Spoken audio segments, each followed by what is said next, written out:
Legend of the Great Sage Chapter 557 to Chapter 608. Li Qingshan guessed that Gu Yannying's transparent feather originally possessed the ability to break through domains. When it detonated above the Gate of Hungry Ghosts, the power spread out evenly in this region of space, making the space even more fragile. That was why he could shatter it with a single punch. Thanks. No problem. In the Hungry Ghost realm, sharp mockery and cold snorts of disdain rang out like the tide. Pairs of green eyes shone with greed and desire as they gazed at the corpse king that had been cut to pieces. It was as if they were not looking at a dried corpse, but people who had starved for 3 days gazing at a table of delicacies. At this very moment, the pieces of the corpse king's body all flew into the air, piecing together again. It let out a furious roar. It was actually still alive. The void-bellied ghost king leapt up from the ground. Its mouth widened to an unbelievable degree, like a huge, gaping bag. It sucked in the corpse king wildly. The Dark Queen, who had been preparing for a very long time, finally took action. Corpse chi poured out from the various wounds on the corpse king's body, sucked into the void-bellied ghost king's mouth. The void-bellied ghost king's belly swelled up like it was 10 months pregnant. Its figure became more and more consolidated, and its aura became more and more powerful. The corpse king finally became frightened. It swung its arms around wildly, struggling desperately, but it was unable to stop its aura from leaking out. Li Qingshan was slightly surprised. Gu Yannying explained, the reason why the Hungry Ghost Realm is called the Hungry Ghost Realm is because only by constantly devouring can the corpses and ghouls in there constantly grow stronger and survive. Look, the corpse king would rather struggle here than return to the Hungry Ghost Realm. There's still a chance of survival here. Retreating is the fate of being divided and devoured. There was another thought that Gu Yannying did not mention. The Dark Queen's strength would definitely grow drastically after devouring a corpse king this time, and her cultivation had reached the peak of the second heavenly tribulation a long time ago. If she resolved that not in her heart and underwent the third heavenly tribulation, she would be very confident about the situation in the Green Province. The situation in the Green Province would change once more. The samadhi flames of white bone swept over, enveloping the corpse king heavily and severing its final sliver of life. The corpse king was severely injured and suppressed by the void-bellied ghost king, so it could no longer stop the spread of the flames. The broken bones were immediately ignited, and in the blink of an eye, it burned into a huge fire. The Dark Queen and Little and exchanged glances from afar. They divided and devoured it, completely killing the corpse king. Ah! I can't accept this. I can't. The corpse king let out a final groan. He didn't expect to die in such a world. To die at the hands of such a group of people. The flames from the corpse king's skeleton were particularly bright and clear. Clearly, they could not be compared to regular corpse generals or corpse commanders. Little and didn't use it to continue refining the Buddha-slaying sword embryo. Instead, she carefully collected it. This would be the key for her to break through the second level. The white flames burned fiercely, illuminating the entire realm. Its light even reached the Hungry Ghost Realm. Countless voices of shock and bewilderment came from the Hungry Ghost Realm. The legend of the White Sacred Flame was widespread in the Hungry Ghost Realm. Now, it really appeared. The Dark Queen immediately sealed up the Gate of Hungry Ghosts and took out an item. It was a pale white object that resembled a sharp awl. Countless vicious ghouls could be vaguely seen hugging together on it. The Dark Queen tossed it out, and it grew to 30 meters in the air. The ghouls became clearer and clearer, like a huge sword. Hanging in the air, stabbing towards the Gate of Hungry Ghosts slowly and firmly. The black cracks all closed up after coming in contact with the huge, pale white sword. It was unable to cause any damage. Li Qingshan asked, "What's this?" Gu Yannying said, "The key of Hungry Ghosts." The Umberline sect was bold enough to use the powers of the Hungry Ghost Realm, so they understood the terrors of the Hungry Ghost Realm the best. They had prepared many methods to prevent the Gate of Hungry Ghosts from devouring them. This was one of them. However, the Dark Queen was rather worried. If another corpse king or ghost king appeared to support the Gate of Hungry Ghosts, the Hungry Ghost Realm would descend completely in just a few seconds. However, out of their surprise and doubt towards the white flames, as well as the shattered space on the Gate of Hungry Ghosts, no ghouls were bold enough to rush out immediately and take the risk. During this moment of hesitation, the key of hungry ghosts seemed to be stabbed into the gate of hungry ghosts. The Dark Queen dispersed the void-bellied Ghost King and aimed it at the key of hungry ghosts. She wrapped her arms around it and twisted it forcefully. The gate of hungry ghosts rapidly closed. Unwilling roars rang out from the hungry ghost realm like a tsunami. The ghouls responded one by one and lunged over. However, as the key of hungry ghosts turned, the various sounds rapidly receded into the distance. The figures of the vicious ghouls rapidly blurred too. In the end, all that was left was a green light that flickered like starlight before dimming and vanishing. The gate of hungry ghosts closed loudly. All of the sounds and sights vanished in that instant. They had been locked up in another world. Gu Yanning clapped her hands. It's done. The rims of the Marquis of Rui's eyes heated up. He could not help but feel like he was about to cry. The feeling of surviving a disaster was far too wonderful. The Dark Queen looked back before looking at little Anne. Her brows furrowed slightly, wanting to say something, but she hesitated. Her originally cold gaze was actually filled with indescribable warmth. Although she had not obtained any evidence, not a single response, she was already extremely certain inside. Feng did not believe in little Anne's existence entirely because of that sliver of fortune. However, the Dark Queen and little Anne were basically tied together. Their lives were linked. That had always been an indescribable bond. Little Anne stowed away the Buddha-slaying sword embryo and ignored the Dark Queen's disappointment. He turned around and returned to Li Qingshan's side. Li Qingshan also let out a sigh of relief and gazed into the distance. All he saw was darkness outside the region. How are we supposed to get out? Gu Yanning said, this place has already been sealed up by the eye of the space-devouring beast, isolating it into an independent region. However, as long as the hungry ghost realm hasn't completely devoured it, returning to the 9 provinces is only a matter of time. Sure enough, a smear of azure appeared in the depths of the sky. The gloomy clouds and mist gradually dispersed. The region had distanced itself from the hungry ghost realm, returning to the world of the 9 provinces. Finally, this tragic war had ended. After narrowly escaping death, they had managed to find a way out. Gratified smiles appeared on everyone's faces. The Dark Queen stared at little Anne for a very long time, but she refused to say anything the entire time. It was as if she was calling for her return with her gaze. It was filled with indescribably complicated emotions, such as apologies, concern, relief, sorrow.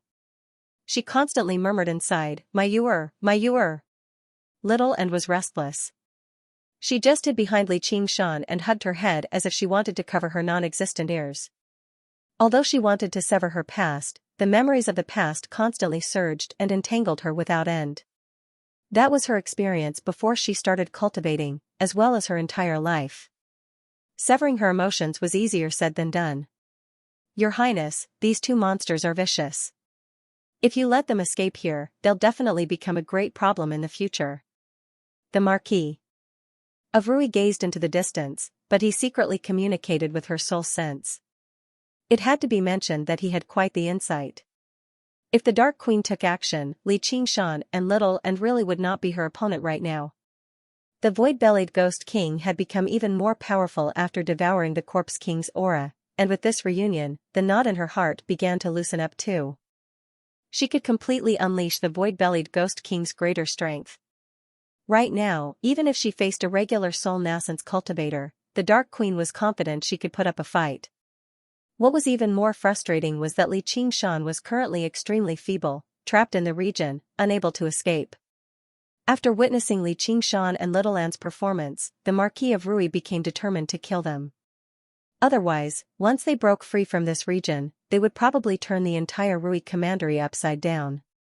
Probably even her own life would be in danger. The Dark Queen looked away and lowered her head to look at the Marquis of Rui. Her expression recovered its coldness and she said, really? Yes. The Marquis of Rui could not help but turn around and bow towards the Dark Queen. He panicked inside. She had also cultivated for many years, so why did she not even understand the principle of launching a sudden attack? However, since she was bold enough to mention it so openly, perhaps that was proof of her absolute confidence. At the same time, he used his soul sense to command Gu Yenying. Yenying, prepare to take action. We need to kill these two demons here, or the entire Marquis of Rui, or even the entire Green Province, will be in danger. Gu Yenying leaned on her chin with her jade folding fan and sank into her thoughts. If she had guessed correctly, his request sure was startling. She frowned. I don't think that's a good idea. Li Qingshan asked, what happened? Yenying, are you really going to collude with demons? Aren't you afraid of Sir Hawk God's rebuke? The Marquis of Rui was furious. Why was she like that too? What was going on with them? Wouldn't this make the Moon Devil wary? He also felt that something was amiss. He is him, and I am me. Gu Yenying raised an eyebrow, displeased. The Dark Queen asked indifferently, who do you think I should kill first? The Marquis of Rui could not afford to consider it carefully. He said reluctantly, I think we should kill the skeletal monster first. That wretched demon, the Moon Devil, is only a spent force. There's no need for your highness to take action. He had calculated it very well. The Moon Devil's aura had declined to the limit. As long as he was a little careful, capturing him would not be a problem at all, while the skeletal monster was unfathomable. It was best if he let the Dark Queen take action. He completely ignored the fact that if it were not for them, he would be dead already. The other cultivators all came to a realization too. The war had not ended completely. With the external threat gone, internal strife would immediately follow. The main conflict in the world of the 9 provinces was still between the humans and demons. Even if they were in the same boat, there was definitely no sense of benevolence. With the performance of the Moon Devil and the skeletal monster, they had to be killed in the cradle. They all picked up their weapons, ready to attack at any time. They wanted to avenge the fellow cultivators that the Moon Devil had killed just now. The Dark Queen lowered her eyes. The void-bellied Ghost King with its protruding belly suddenly struck out with a slap, but it was not aimed at Li Qingshan or Little Anne, but the Marquis of Rui before him. Your Highness! A huge shadow loomed over him. The Marquis of Rui had never expected the Dark Queen to attack him. His eyes were filled with disbelief. Before he could even respond, he was swatted away like a fly, shattering to pieces mid-air. He was as dead as he could be. Your Highness, why? The sudden turn of events took all the cultivators by surprise. Han Angua's face sank as he gripped his spear firmly. The scholar in white recalled what Feng Buchuan had said when he went berserk, as well as the Dark Queen's various strange behavior. His eyes were filled with surprise and doubt as he raised his guard. Li Qingshan never expected the Dark Queen to be so vicious. He frowned and thought. Her status is noble, but killing a marquis conferred by the Great Xia Empire is no small matter. I wonder how she's going to wrap things up. The Dark Queen immediately gave him an answer. After killing the Marquis of Rui, she did not recall the void-bellied Ghost King immediately. The void-bellied Ghost King's huge, vicious head turned around slowly, and its colossal body suddenly moved, striking out valiantly. Gusts of wind swept up the sand and rushed over. Li Qingshan squinted his eyes before widening them again. Sand swept into the air as the void-bellied Ghost King rampaged about, unleashing a massacre. It basically killed the remaining Golden Core cultivators one by one with a single strike. Li Qingshan wanted to say something, but a hand landed on his shoulder. Looking back, Gu Yenying gazed into the distance and shook her head gently. Li Qingshan returned to his senses. The last sight he saw was Han Anhua merging with his spear, charging towards the Ghost King that was countless times larger than him. His gaze was as determined as steel as the spear left his hand, whistling and spinning like a tornado, piercing the Ghost King's huge hand and heading straight for the Dark Queen's head. Boom! With a great rumble, the wind subsided, and the sand settled down. The void-bellied Ghost King gripped the spear like it was a toothpick. Han Anhua's aura vanished. Li Qingshan thought of the arts of the boundless ocean he practiced. He was borrowing his power, and he was Han Qiongji's uncle too, so he could not help but feel heavy-hearted. The Dark Queen rubbed her forehead gently. There was a red mark there, but apart from that, she was unscathed. She turned around. She was as cold as frost, and her dress ruffled. She hovered in the void-bellied Ghost King's body, making her way towards the three of Li Qingshan. The smear of azure in the center of the sky gradually permeated. A white sun shone before rapidly falling towards the west. The sky was dyed fire red too, turning inky blue very soon. A lonely moon hung high in the sky. Li Qingshan did not have the time to observe the strange phenomena in the sky as he stood in the desert illuminated by the moonlight. Dong. Dong. Dong. The void-bellied ghost king strode towards Li Qingshan and the others. She wants to kill everyone. Li Qingshan shivered inside. He could not help but admit that the Dark Queen possessed that strength right now. The void-bellied ghostly king stretched out its arm and grabbed at Li Qingshan. Its speed was not fast, but its aura was firmly locked on to Li Qingshan, sealing off all of his escape routes. Li Qingshan was exhausted. There was no way to dodge. Little and leaped out and a sword flashed. The Dark Queen pulled back her hand. A sword scar appeared on his palm, and he clenched it tightly. He looked over coldly. Little Anne's eyes flickered with flames as he stared back at her. Your Highness, it's getting late. We should return. Gu Yanning gazed at the sky. The rate at which the weather changed was silently slowing down. I know you've already guessed it. If you can keep this a secret, you'll gain the friendship of the Umbraline sect. The Dark Queen withdrew her gaze and dispersed the void-bellied ghost king with a wave of her hand as she said to Gu Yanning. She had not launched a massacre on a whim. Cultivators were all clear-minded, let alone golden core cultivators. Every single one of them was skilled in the ways of the world. The Marquis of Rui came from an aristocratic clan and was obsessed with fear and hatred. He failed to see through her strange behavior, but that did not mean other cultivators could not see or see through her either. Silencing them was necessary. A demonic sect like the Umbraline sect had always viewed human lives as worthless. They were not bound by any morals or laws at all, acting as they pleased. Even if it were not related to this secret, she would probably take action for the sake of these cultivators' golden cores and treasures. With an additional golden core, her chances of overcoming the third heavenly tribulation would be slightly greater. As for Gu Yanning, she was on relatively good terms with her, and Gu Yanning stood aloof from the world. She was not a person of the so-called righteous path. She was rather heartless, but she was not vicious. Most importantly, she wasn't confident that she could kill him here. This was how people of the demonic path did things. As long as they could increase their cultivation by just a tiny bit, it would be worth it no matter how many fellows they killed. In her opinion, cultivators like the Marquis of Rui had lived in peace for far too long.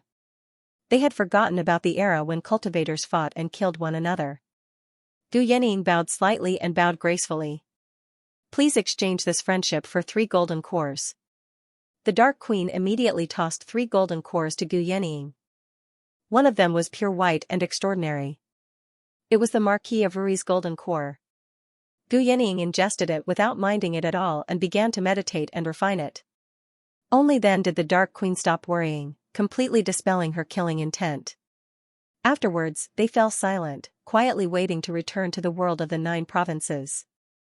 Even Li Qingshan had no idea whether Gu Yanning and the Dark Queen had colluded with each other through soul senses.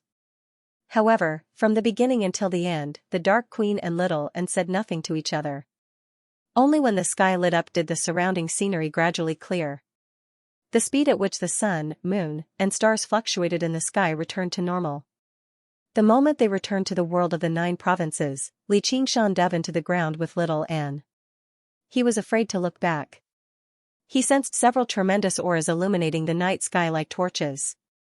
Several divine wills swept past his body, as if they wanted to see through him. In that moment, the spirit turtle gave several warnings. Each time, it was terrifying enough to almost kill him, but it did not launch an attack. The sky was enveloped by a thick layer of clouds, constantly surging and changing. A scale and a claw, pitch black like ink, could be vaguely seen moving through the clouds, vaguely clashing with a heaven-leaning sword on the other side of the horizon. That was a clash that the currently Qingshan could not take part in. It was a game between kings. The man stood in the sky with his hands behind his back. He wore black regular clothes, and his hair was combed back meticulously. His eyes were filled with a sense of dignity that was as vast as the rain and the sea. His soul senses followed the direction that Li Qingshan and Little and had fled in. He frowned as if he was thinking about something. The Dark Queen flew into the horizon and arrived beside the man, bowing. Just now, the man withdrew his gaze and looked at the Dark Queen. He was slightly surprised. You're about to undergo the tribulation? Yes. Very good.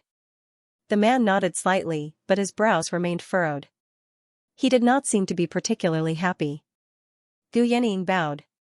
Subordinate Gu Yening greets the provincial lord. The man was the Chu Lai king who governed the 15,000 kilometers of the Green Province. As long as you're fine. Otherwise, I really wouldn't know how to explain this to Sir Hawk God. Just what happened in there? At this moment, a streak of light arrived with a flash. A woman with a sword on her back arrived and bowed towards Chu Lai King before looking at Gu Yening. Her expression was cold, and her gaze was as sharp as a sword, but she treated the Dark Queen like she did not exist. I want to hear about it too. Ma Mingfei has come too. Gu Yening roughly explained what had happened, but she obviously hid a lot of it. Mingfei clasped her hands towards the Dark Queen. Sister, you've done a great service by sealing the gate of hungry ghosts. Once we return to the estate, I'll definitely offer you a toast. Chu Lai King swung his sleeve. Everyone, you can all disperse. With that, the powerful auras that watched from afar on the horizon truly receded. The dark clouds in the sky dispersed. Before she left, the Dark Queen glanced back at the boundless land. It's not time yet. I will take you home very soon. Li Qingshan constantly dove into the depths of the earth. Only when the underground magnetic field completely surrounded him could he no longer sense any soul sense. Just now, he stopped and exhaled deeply. He smiled. It really was dangerous this time. Although he had narrowly escaped death this time, he had broken through to the 5th layer of the Ox Demon transformation and witnessed the future power of the Ox Demon. As long as he had the time to assimilate it, his personal strength would definitely grow drastically. Even if he came across Golden Core cultivators, he was confident he could emerge victorious. There was no answer. Little and was rather absent-minded. Only after a moment of surprise did she say, "Why yeah." Li Qingshan embraced her. His expression fluctuated, as if he wanted to say something. After hesitating for quite a while, he said, "Just now, do you remember? Where is your home?"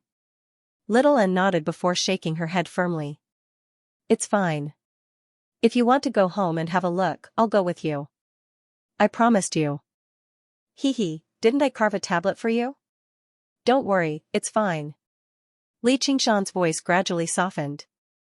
Who knew who he was comforting? His voice was rather hoarse as he tightened his arms even more. If it really was as he had expected, why would the mighty provincial lord's estate allow her to stay by his side? However, it might be better for her this way. Little and stood up and took out the scholarwood tablet. One side was engraved with the word Nan, while the other side was engraved with the word, and the craftsmanship was clumsy, and the handwriting was hideous. There were even scorch marks from the flames, but she held it in her hand carefully. No matter how many mountains and rivers, no matter how many difficulties and dangers there will be a day when I send you home. Under the moonlight, the young man promised seriously. That sight was like a red mole on her forehead, something she would never forget. The scholarwood tablet engraved with the word Nanan served as proof. With a crack, Little and clenched her fingers. The scholarwood tablet cracked and was crushed into powder, sending sawdust flying everywhere. Li Qingshan was stunned, but he heard Little and say, I'm not going anywhere, and you can't abandon me.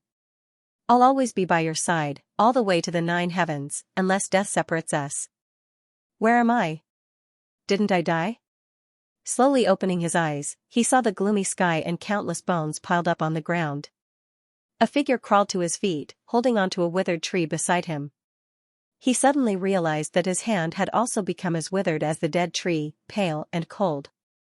He immediately noticed the abnormality in his body. He didn't need to breathe. When he touched his chest, his heart was no longer beating. All the functions of his body had stopped, and he had become a corpse. He was indeed dead, but this world happened to be a paradise for the dead, and the living could not survive here. That's right, I've fallen into the hungry ghost realm. Have we met somewhere before? Ma Chaochuan looked at the vast and barren land in the distance. Just as he was thinking about this, a voice suddenly came from behind him. Ma Chaochuan turned around and saw a purple figure standing there. Her eyes were clear, and her skin was fair. She looked very lively, but that was only because she was powerful and could not conceal the powerful aura of death on her body. In the pitch-black depths of the underground, Li Qingshan held Little and in his arms. His heart was at peace. As long as she was there, as long as they worked together, no matter what difficulties they encountered, they could solve them. Just let the Dark Queen die. No one can take her away from him. However, he soon discovered something terrible. With his current 4th layer of the Spirit Turtle transformation, it was impossible for him to suppress the 5th layer of the Ox Demon transformation. In other words, unless he reached the 5th layer of the Spirit Turtle transformation, he would not be able to recover his human form and return to the 100 schools of thought. However, this was definitely much more difficult than reaching the 5th layer with the Ox Demon and Tiger Demon. The Ox Demon and Tiger Demon determined the toughness of his body, but the Spirit Turtle determined his cultivation. Once he broke through to the 5th layer, he would be a demon commander firmly, and he would be able to establish himself in this world. Alas, what should I do? He still had many ties in this world. Xianxia must be very sad to lose her uncle. Back then, I even considered taking him as my master. I didn't expect that the first time we met, we would be separated by life and death. Although he had some connection with Hanangua, they had never met before, and there was no deep relationship between them. If he could save him, he would save him. If he couldn't, there was nothing he could do. They could only leave it to fate.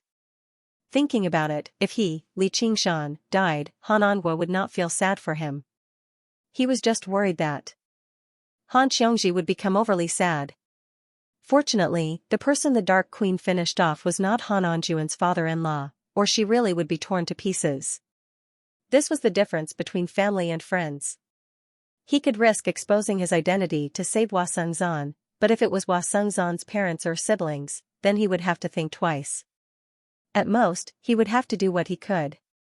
After all, there was no love without reason in this world. I wonder if Qingzan will leak my identity. I don't think so. After all, I saved his life. Li Qingshan said to Little and, you go back to the Immortals' cave first and deal with the situation. If no one comes to deal with us, just say that I've suffered an internal injury and am in seclusion to heal it. I'll give it a try when I return to Mooncourt Lake and see if I can use the Water God Seal's power. If I can't suppress the Ox Demon, I'll be able to kill him in a short time. I'm afraid we won't be able to return to the surface. Little and reluctantly left. Li Qingshan found that after she recovered her memory, there were some changes. He didn't know if this was a good thing or a bad thing. Resting his head on his arm, Li Qingshan leaned against the hot stone wall. While recovering his demonic energy, he sorted out his thoughts and considered what he should do next. North Moon. An enchanting figure walked out from the darkness. It was Helicoverpa. She licked her scarlet lips and asked with a smile, "Are you hurt?" After a fierce battle, Li Qingshan looked a little battered. He had only recovered 20 to 30% of his demonic aura. After breaking through the 5th layer of the Ox Demon, he was unable to conceal his aura. Naturally, the owner of this territory, Helicoverpa, sensed his presence and tracked him down. When the Spider Queen saw his current appearance, she felt a chill run down her spine. Her eyes lit up. She felt that this was a heaven-sent opportunity to redeem herself. Li Qingshan glanced at her. Yes. Why don't you take care of me? Sure. Helicoverpa said cheerfully. Then, she looked around, where's that skeleton friend of yours? Why isn't it here to take care of you? She had something to do. She already left. So it's just us here? Are we the only ones here? Lolth approached them slowly with a smile. Yes, it's just us. Before Li Qingshan even finished speaking, the poisonous whip whistled through the air towards him like a bolt of black lightning. He reached out and grabbed the tip of the whip, and it coiled around his arm. Helicoverpa's red lips curled. She pulled back, and the poisonous whip was taut like a bowstring. Li Qingshan did not move at all. With a sneer on his face, he pulled back. Come on. Helicoverpa-Rosa's expression changed. She felt an unimaginable force coming from the poisonous whip. She was involuntarily pulled over. She took the opportunity to pounce on Li Qingshan. Her spikes danced wildly, and her poisonous fangs protruded. Li Qingshan casually threw a punch. He did not even look at Helicoverpa-Rosa. Waves of shockwaves surged in all directions. Helicoverpa-Rosa's skin turned silver. She had already experienced this move countless times. Even if it hit her body directly, she would not care, let alone in the void. However, the moment she touched the shockwaves, she immediately felt that something was wrong. It was too late to dodge. Every bone in her body, every inch of her skin, was shaking. Even her demonic aura was about to disperse. She flew out involuntarily and crashed into the rock wall. She sank more than 10 feet deep. Wherever she passed, the shockwaves spread from her body. The rocks were all shattered, forming a huge funnel-shaped hole. She was lying at the bottom of the funnel. Helicoverpa-Rosa's teeth were clenched, and she could not speak. Her face was filled with shock. The poisonous clothing on her chest was torn, and half of her ample breasts were revealed. There was also a deep ravine between them. Cracks appeared on her silver skin. Her strongest defensive ability could not withstand the power of the tremors of the ox demon. If she was hit directly by this punch, the consequences would be unimaginable. The 9 transformations of the celestial and demon did not seem to be very powerful at the beginning. When Li Qingshan cultivated the first layer of the ox demon, he was only an expert in the pugilistic world.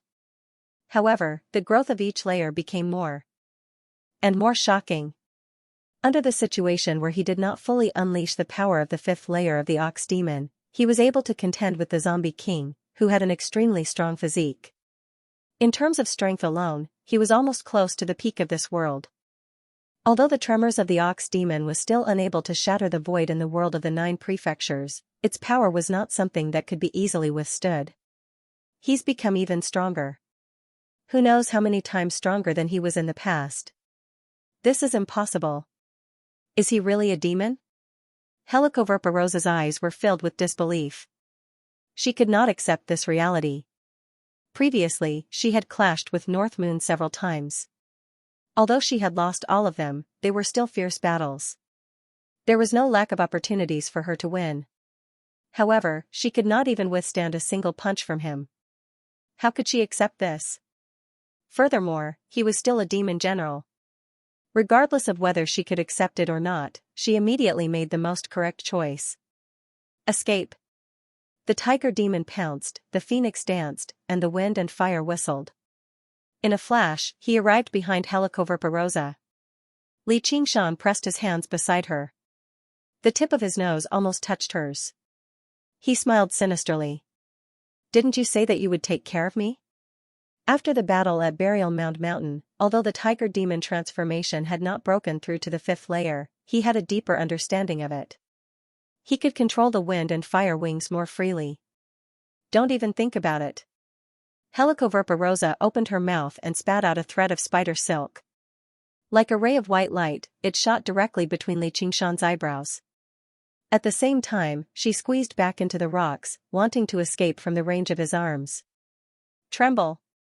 Li Qingshan let out a low roar and grabbed her shoulders. The power of tremors was released in a frenzy.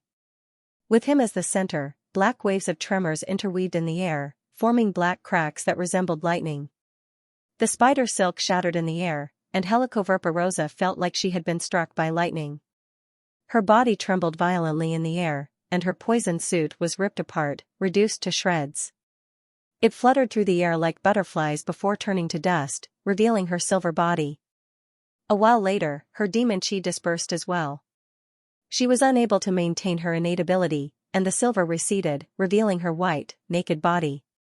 Her perky chest jiggled like jelly under the aftershocks of the tremors. 2 specks of scarlet danced about. Helicoverpa-Rosa was shocked. Li Qingshan said, "Since you don't want to take care of me, I'll take care of you." When the Lord of the Green Province descended, he made the school leaders retreat to the 100 schools of thought. This was no longer something they could take part in. In the 100 schools of thought, the school leaders were all filled with worry. If the hungry ghost realm truly descended, all they could do was flee, and they had no idea where they could flee to. Lu Chongqing glanced around and asked, "Qingzan, where's Qingshan?" In a corner, Ru Xian lowered her eyes, and her heart skipped a beat. Hua Sengzan's thoughts ran wild. He was taken aback when he heard that. He seems to have returned to his dwelling already. Now that he knew Li Qingshan's identity, he had no idea what he should do. Technically speaking, he should expose him, but the entire time, North Moon had never targeted the 100 schools of thought. Instead, he had treated him well, sparing him several times and even saving his life. Even if he had to repay him with his life, it would not be excessive, so how could he betray him? Ru Xian furrowed her eyebrows slightly. She became rather doubtful. There's no reason why he wouldn't participate in something like this. Hold on, don't tell me he's in there too. Lu Chongqing sighed. He sure is straightforward. He's probably been quite motivated again. After all, nothing is more important than his own cultivation. Foundation establishment really is just foundation establishment. Including him, no one present had not been provoked. In a battle like that, the life of a foundation establishment cultivator was basically like a speck of dust. Hearing that, Hua Sengzan instead eased up. A battle between humans and demons was not something a measly foundation establishment cultivator like him could take part in. If he took part recklessly without any knowledge, he would only be throwing his life away for nothing. He was better off focusing on cultivation and increasing his cultivation. However, who knew what Xianxia would do if she found out? This wait lasted for several days. Sunlight and moonlight constantly alternated in the window. Everyone felt like the odds were against them, but none of them dared to leave. They were afraid that they would not receive the news as soon as possible and suffer a disaster. Fellow cultivators, there's a result. The gate of hungry ghosts has been sealed. The puppet that the leader of the school of Moism had left behind had been observing this situation the entire time. It finally spoke now. Everyone eased up. They almost could not help but cheer out, but they saw the leader of the school of Moism's expression change drastically. He hesitated before saying, "I saw Commander Gu and Her Highness the Dark Queen. I saw Commander Gu and Her Highness the Dark Queen. Yep, there was also a cat demon. The other cultivators all died in battle." Crack. A crack appeared on the cup in Han Anjuan's hand. Although his expression was still as determined as steel, his lips trembled slightly. The room fell into an uproar. That was a group of golden core cultivators. Just how many renowned figures had they all died just like that? When Hua Sengzan heard that Gu Yenying was still alive, he eased up slightly. Then he asked in a hurry, "Did anyone else appear? My puppet can only watch from the outskirts." "I didn't see anyone else." A pair of scarlet eyes lit up in the darkness. They swiveled around, taking in the surrounding scenery. The small lake that reeked of sulfur was bubbling and boiling. He was currently leaning against a large, scorching rock by the lake. The tension he had accumulated in the battle had completely relaxed, and he felt a sense of peace and comfort. Finally, he cast his gaze on the voluptuous figure in his arms. The madness from not long ago was still vivid in his mind. He smiled.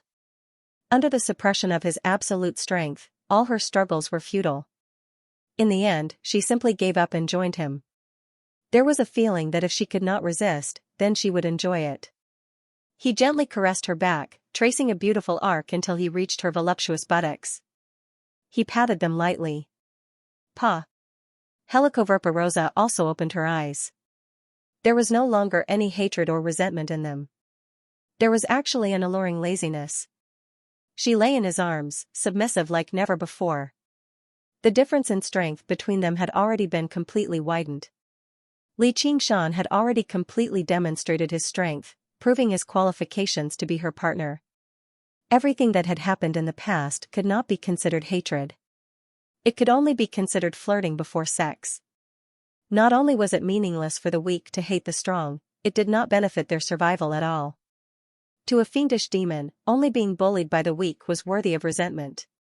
Submitting to the strong was not something shameful. Li Qingshan pushed away the figure in his arms that could enchant any man, and followed the underground river upstream alone. Suddenly, he turned his head. "You, and this territory of yours, all belong to me." "Yes." Helicoverparosa said very straightforwardly. With his strength, it was natural for him to possess all this, and it was even somewhat lacking. Li Qingshan smiled slightly. The simplicity and straightforwardness of the world of fiendish demons was what he liked the most. There was no right or wrong, no morals or laws. It was just natural selection, survival of the fittest. Only after watching his figure disappear did Helicoverparosa let out a long sigh. If only she had killed him the moment she saw him. Torrential rain poured down on Mooncourt Lake. Fierce winds howled, and turbid waves rose into the air. Looking down through the undulating surface of the lake, a faint blue light could be seen. At the bottom of Mooncourt Lake, in a translucent ball of light formed from countless hexagons, a handsome, slender, and majestic man hugged his knees as he curled up in the ball of light. He closed his eyes and clenched his teeth, revealing 4 fangs.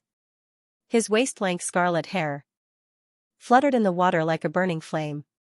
The brilliance of the light ball flickered, like a beating heart.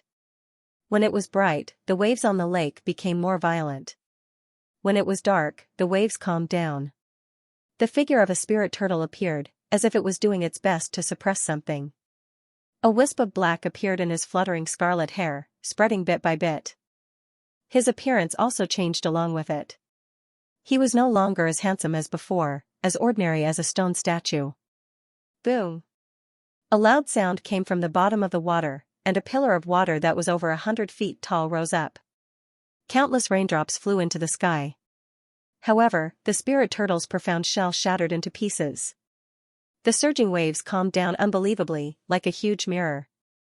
The rain gradually lessened, becoming sparse. The rain fell into the mirror, kicking up ripples that overlapped and merged together. Li Qingshan exhaled deeply and spread his limbs, floating on the surface of the lake quietly. His face was just as handsome as before, and his hair was still scarlet red. He had still failed in the end. He raised his right hand and waved it gently from left to right. The clouds parted and the rain dispersed. The moon was as bright as day, and the sky was filled with stars. How beautiful! He sighed emotionally, forgetting all of his worries. Standing up, he looked at the specks of lantern light by the lake and listened to the voices in the lantern light. This was the life of mortals. There was a sense of tranquility and happiness to it. Very soon, he realized that this was just an illusion. The lives of mortals were filled with pain. How could he forget his roots and indulge in some nostalgia when he had come this far from being a cowherd? That would be foolish self-deception. And, even if this happiness was real, he would not be reluctant to part with it. What he pursued had never been so-called happiness. He gazed at the depths of the stars and laughed aloud. Since he had no intention of turning back, then he would continue onwards. Li Qingshan leapt up and turned into a streak of red light, flying into the horizon. Looking down, the surroundings were clear. Mooncourt Lake was vast, and the waters of the clear river in the distance gushed endlessly, extending into the distance. The Marquis of Rui has been finished off. A group of golden core cultivators have been finished off. The Rui commandery is leaderless now, so who can still stop me? I'll continue to refine bodies of water and strengthen the power of the water god seal. I refuse to believe I can't break through to the 5th layer of the spirit turtle after refining these bodies of water. Master, have you found her? Is Liel by her? In the carriage that flew towards the Umbraline sect, Xianxia nestled in the Dark Queen's arms and raised her head, asking curiously. The Dark Queen's face coldened. She said with a sternness that Xianxia had never seen before, "Shut up." Xianxia shivered from fright, and her hair stood on end. Only then did the Dark Queen's expression soften. She stroked Xianxia gently. You can't mention this to anyone, or I'll.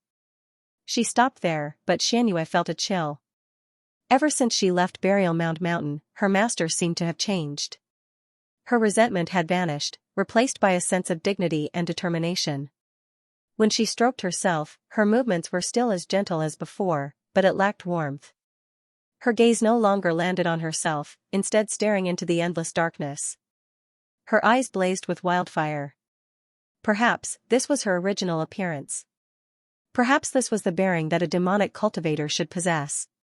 A man suddenly appeared in the carriage, ignoring the guards and the surroundings and the various formations on the carriage. His hair was disheveled, covering most of his face. His skin was pale white, and his eyes shone brightly. He wore black robes. The sleeves and edges of the robes were all tattered, but they seemed like black flames coiled around him. He possessed an indescribable bearing. Sect Master. The Dark Queen stood up and bowed, showing respect. You've finally returned. Looks like you benefited quite a lot from this trip, the Master of the Umbraline sect said. The Dark Queen told him everything that had happened on the Gate of Hungry Ghosts, but it differed drastically from what Gu Yening had told her. She confessed to the fact that she had killed the Marquis of Rui and the others, but she still did not reveal Little Anne's identity. Very good. The Master of the Umbraline sect smiled sinisterly. Do these little bastards really think the cultivation community is a good place for them to live freely and happily? Have you captured their souls? Yes. We'll torture them first and extract some useful information from them before sending them into the Myriad Ghost Banner as a sacrifice. If you can undergo the heavenly tribulation, the position of Sect Master will definitely belong to you in the future. The Myriad Ghost Banner will end up in your hands sooner or later. Chaos is about to rise. The laws of cultivation have been twisted by the Great Xia Empire for so long, so it's about time for them to reveal their true colors. The Master of the Umbraline sect revealed his pearly white teeth and sneered silently. Xianxia shivered and shrank into the Dark Queen's arms. The Dark Queen stroked Xianxia in comfort and thought, Master, even if you're unwilling to hand the position of Sect Master to me, I won't agree to it. You have no idea what my child has become right now. Although I've lost my identity as a human, it's nothing compared to the power I've obtained. You're my flesh and blood. Even if you've been reduced to bones, you still belong to me. You'll return to my side one day. If we work together, the Green Province will be ours. In the boundless hungry ghost realm, the death of a corpse king could only be regarded as a tiny ripple. It could not kick up much of a fuss. It would settle down very soon. However, the appearance of the white flames kicked up a ripple that rapidly extended into the distance. After who knew how long, a strand of black smoke shot through the gloomy sky, flying off into the distance. A mountain range that stretched several hundred kilometers lay on the horizon like a colossal beast. Only when they approached it did they discover that it was not a mountain range, but a true colossal beast. More accurately, it was the skeleton of a colossal beast. It was impossible to imagine just how powerful and terrifying it had been when it was still alive. Numerous malevolent bone spikes of various sizes pointed to the sky like lone peaks. In particular, the single horn on the colossal beast's skull was unreachable. Figures stood at the top of the lone peak, all of different sizes and appearances, but their auras were all equally powerful, even more powerful than the Corpse King's. They were currently discussing and communicating with one another. What's happened? Why have you summoned us in such a hurry? Some were confused. What? The legendary white sacred flame has appeared? Some were surprised and doubtful. That's just a legend. The colors of flames have always come in all shapes and sizes. It's impossible for them to be too powerful in the Great Thousand Worlds, so why would they come to destroy the hungry ghost realm? It's just a corpse king. If it's dead, then it's dead. Why have you summoned us over something so trivial? There were even some who felt disdain. Cough, cough, shut up. Do you want me to eat all of you for making so much noise? A stooped figure walked up to the giant horn with the help of a walking stick. His entire body was wrapped in strips of white cloth, and he carried a few large flags on his back with evil beasts drawn on them. His first sentence was as deep as an old man's, but his second sentence was like the colossal beast beneath his feet had come to life. It roared and roared, causing the heavens and earth to tremble. All the ghouls quietened down and hurriedly bowed to him. He raised his walking stick and ordered, "Open the gate of hungry ghosts as soon as possible and enter that world." His voice became deep again. Cough, cough, only the young and weak would ignore the legends. The ghouls did not dare to be negligent, and they all came up with a plan. The Great Thousand Worlds have their own rules. If we force our way in, we'll be suppressed by that world. It'll be extremely disadvantageous. Even if the gate of hungry ghosts is open, we won't be able to enter. However, there seems to be a sect called the Black Moon sect in that world. They have close ties with the hungry ghost realm, so we can make a deal with them. If we use the ghouls from that world, we'll be suppressed a little less. He said, search for ghouls from that world. It doesn't matter if they're weak, I can slowly feed them. Contact the Black Moon sect and give them what they need. I can even support them and let them become the rulers of that world. The condition is that the master of the flame must be killed. I haven't written a speech in a long time, so I'll take this opportunity to say something. However, as an author who has written millions of words, I always feel awkward at times like this. It's really strange. What should I say? Can I make people feel touched? Can I make people smile? Words if I can't, what's the point of saying it? I'm not a confident person after all, but I'm full of arrogance. I arrogantly believe that I can reach the 9 heavens and pluck the moon and stars. Then, I lower my head and realize that I'm only at the level of the Crouching Bull 3 heroes. I ask myself with a bitter smile, is killing a tiger with one punch considered strong? Thus, when I see criticism, I'll read it carefully if it's meaningful. However, when faced with some excessive praises, I'll often be embarrassed to continue reading halfway through, so I'll add points and close the web page. Wow, I'm relieved. Although I'm happy, I also feel embarrassed. Thus, I'll often be embarrassed to ask for tickets. I'll always have to muster up the courage and be thick-skinned to ask for it once. It feels like a confession. In the future, please use the mood of receiving a confession and read my speech for asking for tickets. Even if there's no ticket, at least say you're a good person. In short, I want to become better, so good that I can eliminate this feeling of inferiority and powerlessness, so good that I can confidently accept those praises. This is the shortest volume. It's not what I'm best at, nor is it the most inspirational or passionate, but it's the most complete. It has a complete transition, filling in the gaps, digging holes, changes, suspense, and the development and closure of the clues. In terms of writing, it's a summary of these 1.5 million words. I used a very clever method to achieve mediocrity. I don't lack inspiration or writing skills, but I need this mediocrity. In other words, it's basic. To me, it's another training and improvement. I believe that in the future, I can offer more. Actually, if I want to get better results and income, I'll continue to use my talent in describing female characters. Writing an ambiguous love story should be a more correct choice. It shouldn't be like this, writing about leveling up and fighting.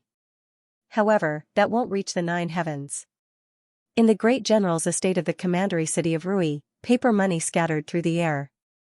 White curtains swept across 5 kilometers. In the morning hall, there was an empty coffin. The descendants of the Han family below all wore mourning clothes, kneeling on the ground. However, they donned tough armor under their clothes. The incense burned quietly. There was not a single cry. Only the endless sound of autumn rain could be heard outside. Outside the morning hall, armored soldiers stood in formation with weapons in their hands. The rain fell on the cold armor, and everyone's face was filled with sorrow. The Marquis of Rui's funeral was held at the same time. The entire commandery city of Rui was enveloped in a gloomy atmosphere. Commander Gu has arrived. The herald reported, and the armored soldiers raised their weapons together. The clanging of armor was thunderous. Gu Yenying walked past them and entered the morning hall. She bowed and offered incense before turning around and leaving without saying anything else. She glanced past the descendants of the Han family below and saw Han Xianxia among them too. She glanced past her and flew out the door. She directly broke through the clouds and drifted down gently like a feather, lying among the white clouds. She rested her head on her arm and closed her eyes, crossing her legs leisurely and taking a slight nap. After lying there for a while, she furrowed her brows and shifted to lying on her side again. She flipped around and lay on the cloud again, tossing and turning before returning to lying flat on her back. She recited slowly, life is fleeting, death is fleeting, sleep without dreams, feel free from sorrow, and joy. Virtue is evil. Joy and anger are the faults of the way. Love and hate are the faults of virtue. Her voice gradually faded away, and she fell into a deep sleep. Han Xiongji was heavily filial. Her eyes were bloodshot and filled with tears. When she thought of her uncle's voice and smile when he was still alive, his love and concern for her, her heart twisted into a ball. She dug her fingers into the cracks of the bricks, but she was afraid to cry aloud. This was the rule of the Han family. They could not shed tears of weakness. Women and children who could not do this would all be expelled. They were not worthy of kneeling in the morning hall. Han Anjuan stood up and said, "Put away your tears. Brother's heroic soul has not been extinguished. He has already gone to the final destination of all military disciples. He will continue to fight in the Azure realm. What is there to cry about?" He let out a long sigh, turned around, and lit another incense stick. However, he was worried in his heart. He had died in battle against the hungry ghost realm. If he had fallen into the hungry ghost realm, it would be terrible. Han Xianxia said in her mind, "Qingshan, where are you? Did you get my letter? I really want to see you. The moon devil is here." The 100 schools of thought were in a state of panic. Hua Qingzhan was currently in secluded cultivation. He rushed out when he heard the disturbance and saw the huge waves on the lake of dragons and snakes surge into the air. A colossal figure strode across the lake with heavy footsteps, passing through the thick mist and making his way towards the 100 schools of thought. A pair of curved horns were like a pair of crescent moons, and a pair of scarlet eyes flickered like charcoal. Just by standing there was a heavy pressure. Sure enough, he was still alive. Lu Chongqing had yet to recover from the grief of losing his beloved disciple. Standing on the tall building on Contention Island, he lamented at the sky, "Why is my Clear River prefecture plagued with so many disasters?" The other cultivators were ashen too.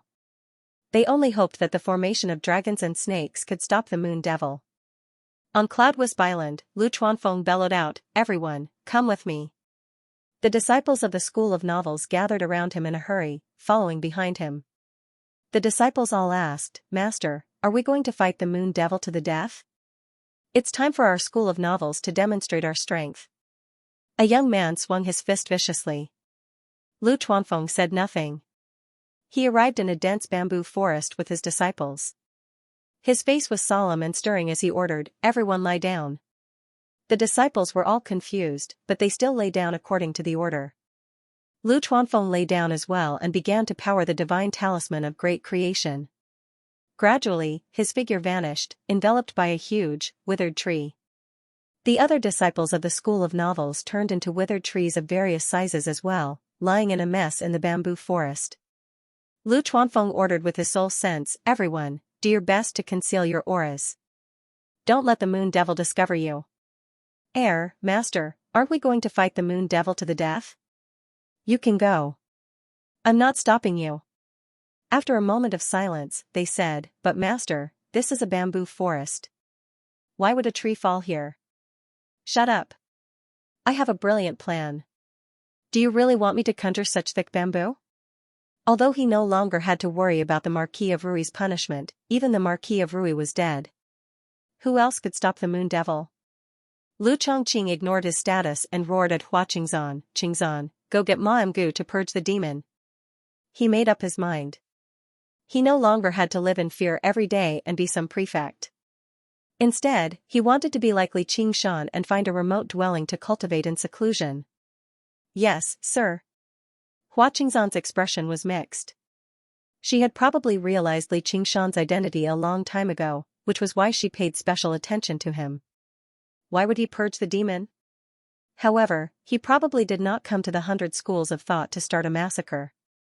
He sensed the demon chi around him and came to a sudden understanding, "Oh right, he's here to refine the lake of dragons and snakes." On Benevolence Island, Ru Xian crossed her arms and felt relieved. Sure enough, this guy would not die so easily. "Moon Devil, didn't you say you wanted to coexist peacefully with us? Why have you gone back on your word? Do you know that the 100 schools of thought are the foundation of the Great Xia Empire? What will happen if you attack this place?" Lu Chongqing used his eloquence, questioning loudly as well as threatening him. He only hoped to make the moon devil worry. Li Qingshan felt disdain. "Didn't the White Lotus Mother almost cook you all up in the past?" A colossal figure swam over in the thick mist. A strange fish lunged over viciously, its mouth filled with vicious teeth. Strangely enough, it did not give off any demon chi at all. Not only was the thick mist around the 100 schools of thought like a mist that mortals could enter, but it could even form a powerful mist beast. Even Foundation establishment cultivators would suffer. Li Qingshan recalled that when he first joined the 100 schools of thought, he had once seen this bastard's figure. Back then, the strange fish seemed so huge and filled with a terrifying aura. He casually grabbed the strange fish like he was grabbing a puppy. No matter how the strange fish struggled, it could not break free. Then, he tightened his grip. The monster dispersed into mist before condensing again, turning into a long snake that coiled over. Li Qingshan shuddered and unleashed the power of tremors. The surrounding lake of dragons and snakes seemed to be torn to pieces, surging and surging violently. The snake dispersed, unable to condense again. Even the mist that lingered around the academy all year round began to disperse gradually. He arrived before the formation of dragons and snakes and said with a metallic voice, "Activate the formation. I'll leave after refining the lake of dragons and snakes." That's impossible, unless you dash." Before Lu Chongqing could finish, Li Qingshan threw a punch. Boom! In the sky, rings of light surged into the surroundings with Li Qingshan's fist at the center. The spiritual veins on the various islands spat with light, supporting the formation of dragons and snakes. They resisted Li Qingshan's terrifying power as they constantly twisted. That's impossible. Lu Chongqing's eyes widened, filled with fear. After the White Lotus sect invaded, the 100 schools of thought reinforced the formation of dragons and snakes. How could it be suppressed to such an extent by brute force? Boom! A crack appeared on the formation of dragons and snakes. Lu Chongqing was completely speechless. He could not help but swallow the thought of what would happen to him if the Moon Devil destroyed the formation of dragons and snakes. He spat. Wait, shut up. I can open the formation as long as you promise not to harm the disciples of the 100 schools. Bang bang bang bang bang. Li Qingshan did not listen to him at all. He threw a series of punches, and the crack continued to expand. The entire formation of dragons and snakes collapsed. Humph, I can't shatter the void, but I can't shatter this little formation of yours. Li Qingshan strode towards Contention Island and glanced at Cloudwisp Island. With his sharp eyes, he could see the strangeness of the withered trees with a single glance. He did not know whether to laugh or cry. This guy was truly a genius. He resisted the urge to throw a punch and turned around. He bent over and moved his face close to the tall building. He asked Lu Chongqing, "What else do you have to say?" Lu Chongqing shook his head. Li Qingshan had left after refining the lake of dragons and snakes. He had not even had the time to open the 100 treasures pouches of the golden core cultivators. There was really nothing in the 100 schools of thought that could interest him. However, it was still not enough. If he wanted to suppress the bull devil, he needed more water. Li Qingshan cast his gaze towards the end of the clear river. Piss off, North Moon. We've already crossed into Loltha's territory. Above the lake where the clear river surged into, Li Qingshan constantly devoured and refined the water. A bald, naked man leapt out from the lake. He was burly, standing over 3 meters tall. His muscles were knotted, making him as sturdy as a bodybuilder. Demon chi surged around him, matching Helicoverparosa's. He was actually a demon commander. Li Qingshan had never thought that the person who stopped his plan to refine the water would not be a human, but a demon, and a powerful demon commander at that. Under the territory of the Rui Commandery, Helicoverparosa was obviously not the only demon commander. Otherwise, with so many golden core cultivators in the Rui Commandery, they would have surrounded and killed Helicoverparosa a long time ago. Although the strength of demons paled in comparison to humans, the difference was limited. Helicoverparosa's territory was basically under the 1,500 kilometers of Clear River Prefecture. The special characteristic of her underground territory was that it was not particularly large, but it was extremely deep. It was equivalent to over 10 Clear River prefectures. Below the other territories obviously existed other demon commanders, and there were also more than 10 of them. In reality, due to Helicoverparosa's identity as a carapace demon general, her body was much tougher than regular demon commanders. Her 3 innate abilities combined offense and defense, without any openings, pushed her battle prowess to the limit, so her territory was relatively large. "You recognize me?" Li Qingshan asked in confusion. "You're the strongest demon general under Lolfa's command. I've obviously heard about you before, but no matter how powerful a demon general is, you're still a demon general. It's not too late to piss off right now, or I'll teach you a proper lesson so that you understand your identity." Drizzling, Li Qingshan gazed at the swamp that was even larger than Mooncourt Lake in the distance. The water reflected the dark clouds in the sky. Although it was a little shallower overall, it was vast. If he could refine it, he would probably benefit even more than the water of the clear river. Perhaps he would be able to accumulate enough power to suppress the ox demon. "This swamp is your territory?" Li Qingshan looked away and looked at the burly demon general. He refused to believe that there was a demon commander bold enough to move about on the surface under the Treaty of Kings. The Rui Commandery was adjacent to the Dragon Province, a central region under the rule of the Great Xia Empire. It was not some remote place like the Mist Province. "Piss off!" the burly demon commander bellowed out. He did not explain at all. A mere demon general was actually questioning him. At the same time, he opened his mouth to an unbelievable degree and spat out a half-transparent bubble. As he flew through the air, it elongated into an oval shape and flew towards Li Qingshan. Li Qingshan raised his hand and spread his fingers, grabbing the bubble. He felt a tremendous force from his palm, which actually ached slightly. "You really are a demon commander after all. You're quite something." "That's impossible." The demon commander's eyes immediately bulged out. The bubble was one of his innate abilities. It was extremely powerful, such that even demon commanders would not dare to take it head-on, yet the North Moon had blocked it with a single hand. It surprised Li Qingshan instead. Don't make it as exaggerated as a character from a cartoon. The demon commander had no idea what he was talking about. The bubble whistled, but it was unable to advance any further. He suddenly smiled viciously, and the bubble twisted violently. Li Qingshan sensed an explosive energy within it. Right when it was about to erupt, Li Qingshan suppressed it with the spirit turtle before tossing it behind him casually. Boom! With a great rumble, a huge pit appeared in the swamp. The fierce wind surged like a typhoon, and the mud was thrown into the air like bullets. A large tree was riddled with holes before being uprooted by the fierce wind, flying into the sky and brushing past Li Qingshan. Li Qingshan clapped his hands and continued the topic just now. "Since this territory isn't yours, it's mine now. Please scram. I've changed my mind. You stay here and let Lorsi give you a piece of territory as ransom." The demon commander was immediately enraged. He kicked off the ground and charged towards Li Qingshan. Li Qingshan remained as ordinary as ever. He raised a hand. The demon commander opened his mouth wide and spat out several bubbles. However, they followed different trajectories as they flew randomly in the air. Li Qingshan was surrounded by these bubbles all around him. He was surrounded.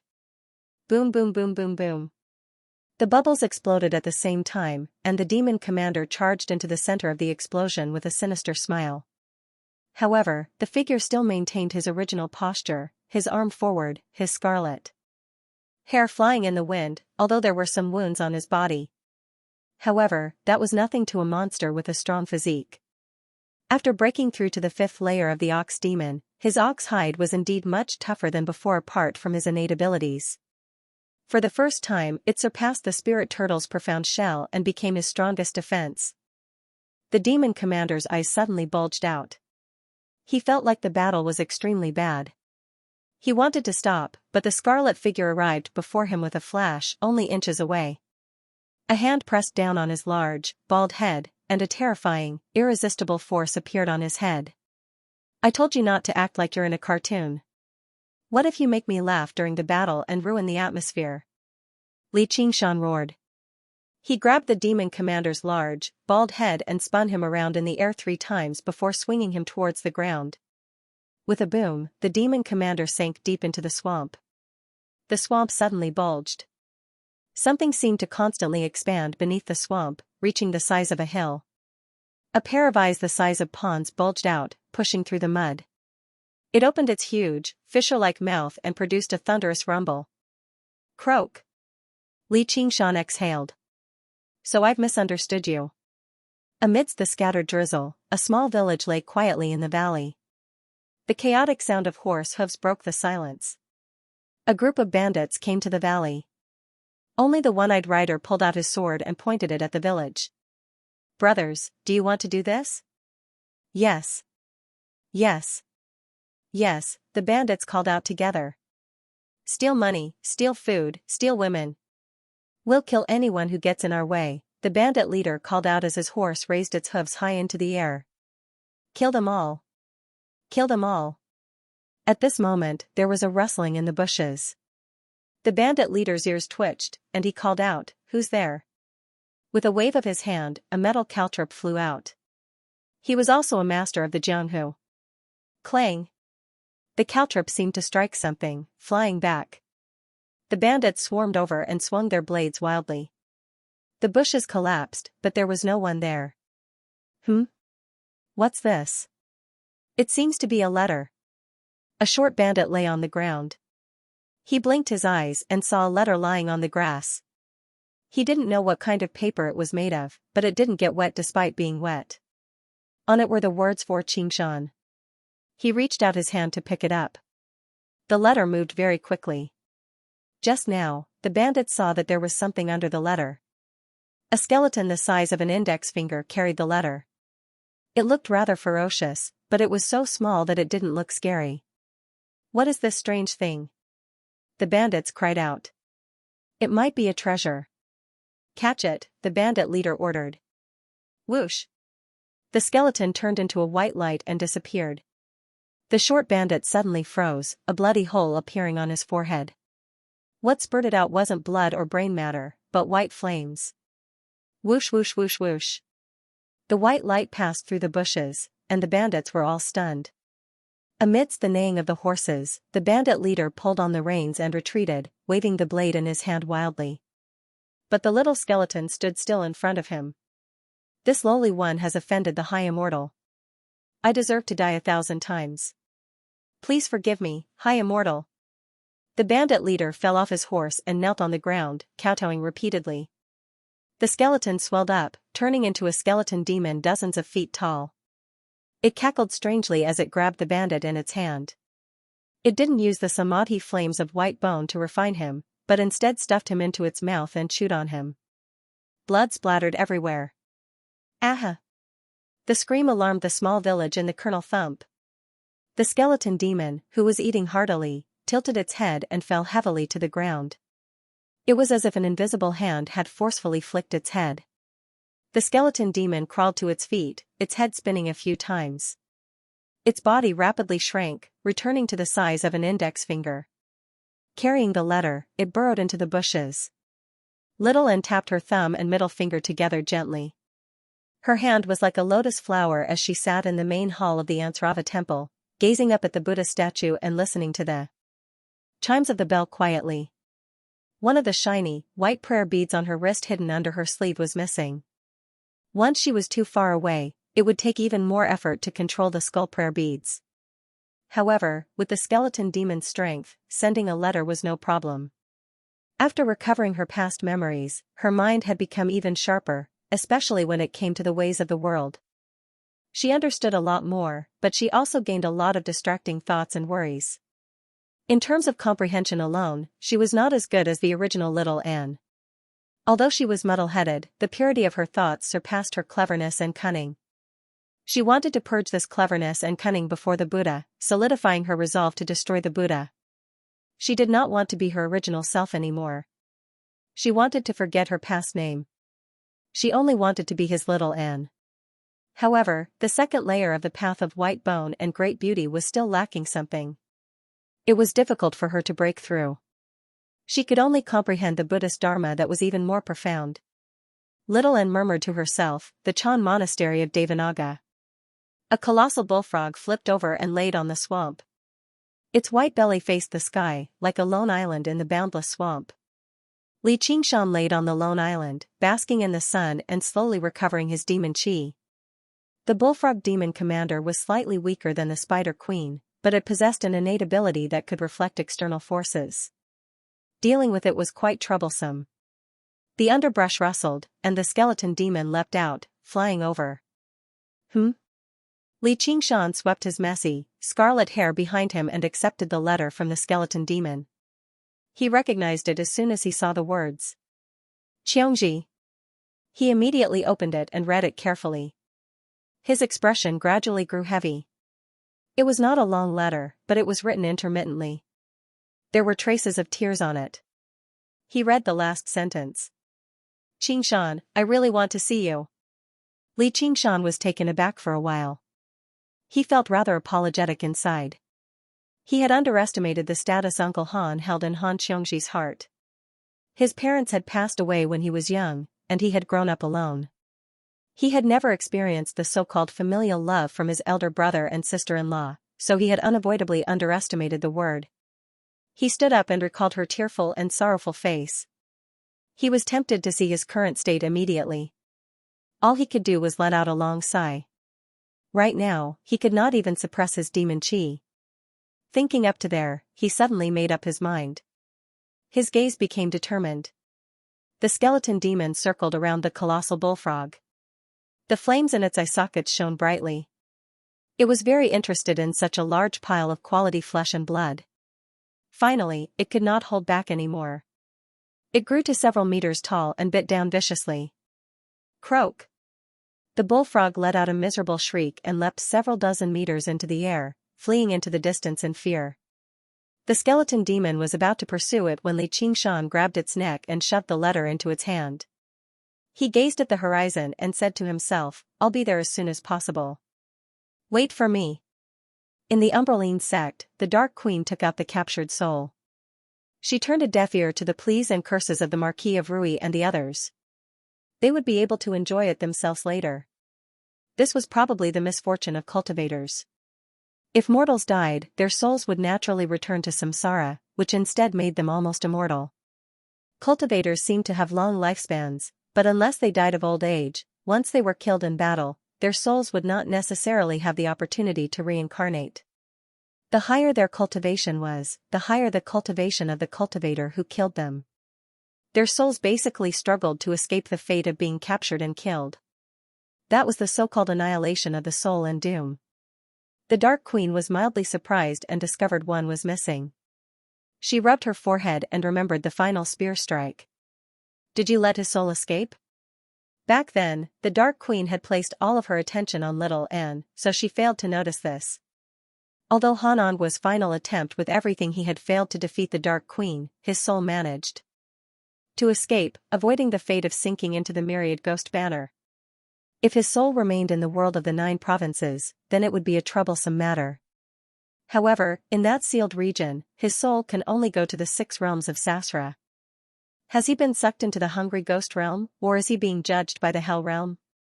No, with his mental fortitude and talent, he's probably been taken into the Azure realm. Although the school of the military had a method to connect with the Azure realm was boundless. Finding a newborn Azure was impossible, so there was nothing to worry about. She made up her mind and began torturing and interrogating the souls of the Marquis of Rui and the others, obtaining the 3rd chapter of their cultivation method. Although it was useless to her, she could offer it up to the Umbraline sect in exchange for resources. To a sect, this was an indispensable accumulation. Sunlight shone through the window, shining into the gloomy hall. Han Xiongxi stood by the window and finished reading the reply. She struggled to hide her disappointment. In the end, he did not even give an exact time. He only said he would hurry over as soon as possible. Xiongxi, we're setting off. Han Anjuan walked into the hall. The funeral had already been completed. Today was the day of the burial. Han Xiongxi asked, Father, is cultivation the most important? Han Anjuan said, otherwise, why are we called cultivators? Great chaos is about to descend. If you don't have strength, you won't even be able to protect your own life, just like your uncle. He didn't do anything wrong. As a father, I don't like how he treats my daughter, but as a fellow cultivator, I can't help but agree with him. Han Xiongxi shook her head gently and said bitterly, I understand. That's why women will always be in the minority when it comes to cultivation. Men are so cold. It's not that he's cold. It's just that his greatest passion isn't in love. He's enveloped in a layer of mist such that even I can't see through him. However, his ambitions are anything but small. If you really want to become his partner, all you can do is try to understand his path. If you can become the third chapter and become a fellow cultivator, that would be for the best. If you can't, don't force yourself. Han Xianxia was stunned when she heard this. Even though they'd had skin-to-skin contact countless times, if she were to ask him what his Tao was, she would still be at a loss. Now that she thought about it, how could she ever see through this layer of fog around him? In the drizzle, the army moved forward to send off Han Anhua. He was buried in the Han family's ancestral grave and a cenotaph was erected. Outside the cenotaph was a row of simple houses, where all blood relatives had to keep vigil for 100 days. Han Xianxia chose a house and walked in. She looked back at the horizon and said, "I will wait for you. I will understand your Tao." Light flowed on the water god's seal. Another large swamp was added to it, making it even more resplendent. The water god's seal drained away all the water spiritual qi that the swamp had accumulated for 1,000 years, pouring it into the spirit turtle's demon core endlessly. The spirit turtle's demon core was like a whale sucking in water, absorbing all the spiritual qi without holding back at all. However, it still seemed like it wanted more, showing no signs of breaking through to the fifth layer. Li Qingshan exhaled deeply. The spirit turtle transformation was the foundation that determined his cultivation. It had always been more resource-intensive than the ox demon and tiger demon. However, he had never thought breaking through to the fifth layer would actually be so difficult. But from another perspective, this was instead a good thing. The more he accumulated, the greater the benefits he would receive from breaking through. Right now, the quality of his demon qi was already on par with demon commanders, but it was still lacking in quantity. If he broke through to the fifth layer of the spirit turtle, the quality of his demon qi would completely surpass that of regular demon commanders. He would even have the confidence to speak to those kings. Li Qingshan continued on his way. What awaited him was obviously endless battles. Demon commanders were all extremely territorial. Not a single one of them could be resolved through words. However, not a single demon commander was his opponent either. No matter how powerful or ingenious their innate abilities were, Li Qingshan would defeat them with strength. Time passed. In the blink of an eye, 2 months had passed. Autumn passed and winter came. Snow filled the sky. A great, ice-sealed river meandered over from the horizon. Under the layer of ice, the river water surged away. A scarlet-haired man ignored the frigid weather, traversing the layer of ice. Wherever he passed by, the ice would shatter with a rumble. The slumbering river was like an awakened dragon, rolling about as he stood on the dragon's head. Li Qingshan glanced at the snow in the sky and let out a white breath. Then he gazed ahead. The river that was no smaller than the clear river had finally reached its end. He was about to refine it completely. Including this one, he had refined 4 great rivers and 8 great lakes. The rivers and lakes here were all on the same level as the Clear River and Mooncourt Lake. There were countless other bodies of water too. This place was already far away from the Clear River Prefecture. He had basically traversed the entire Rui Commandery with the meandering river. The spirit turtle's demon core finally showed signs of being full. The 4th layer of the spirit turtle was finally about to be pushed to the peak. The quality of his demon qi had already reached, or even surpassed, the level of demon commanders. However, a new worry appeared. As the spirit turtle grew stronger, the pressure that the phoenix endured gradually increased too. Even when it used the phoenix wings, it would become sluggish. Once it really broke through to the 5th layer of the spirit turtle, the balance that it barely maintained would probably be destroyed. By then, the spirit turtle would probably completely suppress the phoenix and expel this heretical power. By then, practicing the phoenix's scripture of Nerva would become even more difficult. There was a hint of exhaustion on his face. The water god seal could recover demon qi, and the strength of the earth could recover strength. However, he was constantly fighting, refining the bodies of water, and then fighting again. In order to meet up with Han Xianxia, he made every second count. He could not relax at all. Li Qingshan frowned and thought for a while before deciding to continue onwards. He would refine the river first. Right when he was about to refine the river, he suddenly failed. Li Qingshan turned around and looked in the direction that the river had come from. Someone's causing trouble upstream. That's strange. I've already defeated the demon commander in this territory, so who's stopping me? Don't tell me the humans have finally reacted and sent someone over? He flapped his phoenix wings and took off, arriving upstream very soon. His expression changed. It's you. The person who had destroyed his refinement was the bullfrog demon commander he had defeated first. It currently opened its mouth and looked at him with a mocking gaze. How bold of you. This isn't your territory, so why have you come here? Come out. Li Qingshan's heart skipped a beat. The spirit turtle actually sensed a hint of danger. Coupled with the bullfrog demon commander's arrogant attitude, he immediately understood what was going on and called out. The mist in the air twisted, and demon commanders appeared one by one. Li Qingshan was very familiar with this move. It was the innate ability of a demon commander he had defeated a month ago. In order to deal with him, the demon commander had gone to quite the effort. Looking at the demon commanders that had appeared, sure enough, there were quite a few familiar faces. Li Qingshan glanced past them. There were a total of 13 demon commanders, both those he had defeated and those he had never seen before. Most of the demon commanders in the Rui Commandery had appeared here. They all stared at Li Qingshan covetously. Powerful demon chi surged into the air. They had come with ill intentions. The bullfrog demon commander let out a strange croak. What do you think, North Moon? Are you afraid now? Hand over your water god seal and kowtow to all of us as an apology, and we'll spare your life. You're bold enough to kill me? Li Qingshan frowned. The demon commanders all occupied their own territories. Rarely would they work together like this. And there were a few demon commanders he had never seen before. They had not even fallen out with one another, yet they had come to attack him.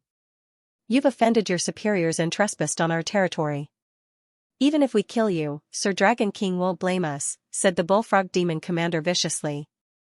The law did not punish the masses. It was impossible for the Dragon King of the Sea to punish them for a dead North Moon. I've defeated you and spared your life, yet you're still shameless enough to attack me? Battles over territory among demons had their own set of rules. A defeat was a defeat. This was why Li Qingshan had never gotten little and to help out in battle. It was to prevent defeated demon commanders from refusing to accept defeat and pester him endlessly. Their actions were a little against the rules. And, apart from water-type demon commanders, the rivers and lakes on the surface were not particularly important. They could not even be regarded as their territory, so there was no need for them to go to war. There were just far too many strange aspects to this. Cut the bullfrog. The bullfrog demon commander let out a strange roar and reverted to his original form, crouching on the ground like a mountain. He opened his mouth and spat out a huge bubble. Come. The exhaustion in Li Qingshan's eyes vanished, replaced by a blazing light. In an instant, over 10 divine abilities attacked him, filling his vision. Some were direct attacks, while others were used to trap and disturb the enemy. It was too much for the eye to take in, let alone dodge. Light illuminated the sky as air currents surged violently. Even if it was a demon commander, only death awaited them if they were sucked into it. Li Qingshan spread his arms and hammered the air. With him as the center, black shockwaves radiated outwards. Black cracks spread out like a spider's web, shattering countless divine abilities. The phoenix spread its wings. Wind and fire burned and danced. With a streak of fiery light, it broke out of the encirclement. Don't let him escape, roared a demon commander. Escape? Humph. Li Qingshan flapped his wings and instantly approached the demon commander closest to him. He used the tiger demon digs out the heart that he had not used in a long time. When the demon commander assumed human form, he was a stocky, dark-skinned man. 2 sharp fangs protruded from his mouth as he lunged at Li Qingshan. He was a wild boar demon. He did not take Li Qingshan's attack seriously at all. One of his innate divine abilities was his thick skin. In terms of defense, he was even stronger than Helicoverpa. With a clang, the horns on Li Qingshan's head extended and blocked the fangs. His slender, fair hand was covered in black cracks. He pierced through the wild boar demon's skin and dug out a bloody heart. He stuffed it into his mouth and chewed a few times before swallowing. All the demon commanders who had fought against Li Qingshan in the past were filled with disbelief. He had become stronger, much stronger than when he fought against them. Text/text Over the past 2 months, Li Qingshan constantly refined water. As he pushed the 4th layer of the spirit turtle to the limits, he gradually unleashed the true power of the 5th layer of the ox demon bit by bit. With every step forward, he became stronger. The wild boar shrieked, "If you kill me, the Dragon King will never spare you." "Don't worry, I won't kill you." Li Qingshan's hand slid down and grabbed his wrists. He planted a foot on his chest and pulled hard. With a ripping sound, the 2 thick arms of the wild boar were forcefully ripped off. Blood gushed out like a fountain. The wild boar shrieked and fell down. Li Qingshan lunged over and grabbed the backs of his legs. He planted a foot between his legs and pulled hard again, ripping off his legs at the base as well. The wild boar's limbs were all severed, but Li Qingshan did not let him go. His fist turned into a claw and dug into his abdomen, pulling out a bloody clump of organs. Only then did he stomp on his head. His brain splattered as he flew up. The power of tremors erupted, and the wild boar's body crackled like firecrackers. Up until now, the wild boar's bones had been shattered, his limbs had been severed, and his organs had been hollowed out. He only had a sliver of life left in him. He only managed to survive thanks to his powerful life force as a demon commander. Piss off and cultivate for another century. Even for demon commanders, unless they possessed innate healing abilities, it would not be easy for them to recover from such severe wounds. Li Qingshan could vaguely guess who had set this up for him. If he killed any of the demon commanders here, he would definitely be charged with the crime of murdering his own clansmen. Due to the difference in relationship, it was impossible to distinguish between them. By then, the Dragon King of the Sea would not even have to do anything. All he had to do was chase him away. Probably even the Master of the Sword Collection Palace or the Lord of the Green Province would not mind spending some time to kill a wretched demon that posed a threat to them. Of course, Li Qingshan would not fall for this trick. "I won't kill you, but I can cripple you. I'll use the cruelest methods to let you experience the consequences of opposing me with your bodies." Faced with such a horrific sight, the demon commanders were all tempted to retreat. However, when they thought of that person's orders, none of them dared to run away. "Everyone, let's attack together. His demonic aura won't last long." Intense explosions and roars resounded like thunder, shaking everything within 1,000 li. Bright lights shot out, strong winds swept, and fresh blood splattered. Li Qingshan's demon chi was indeed limited. This was not within the region of water he controlled, so the water god seal was useless.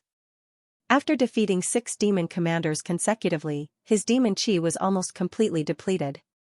However, under the effect of the divine earth power, his power wouldn't be exhausted.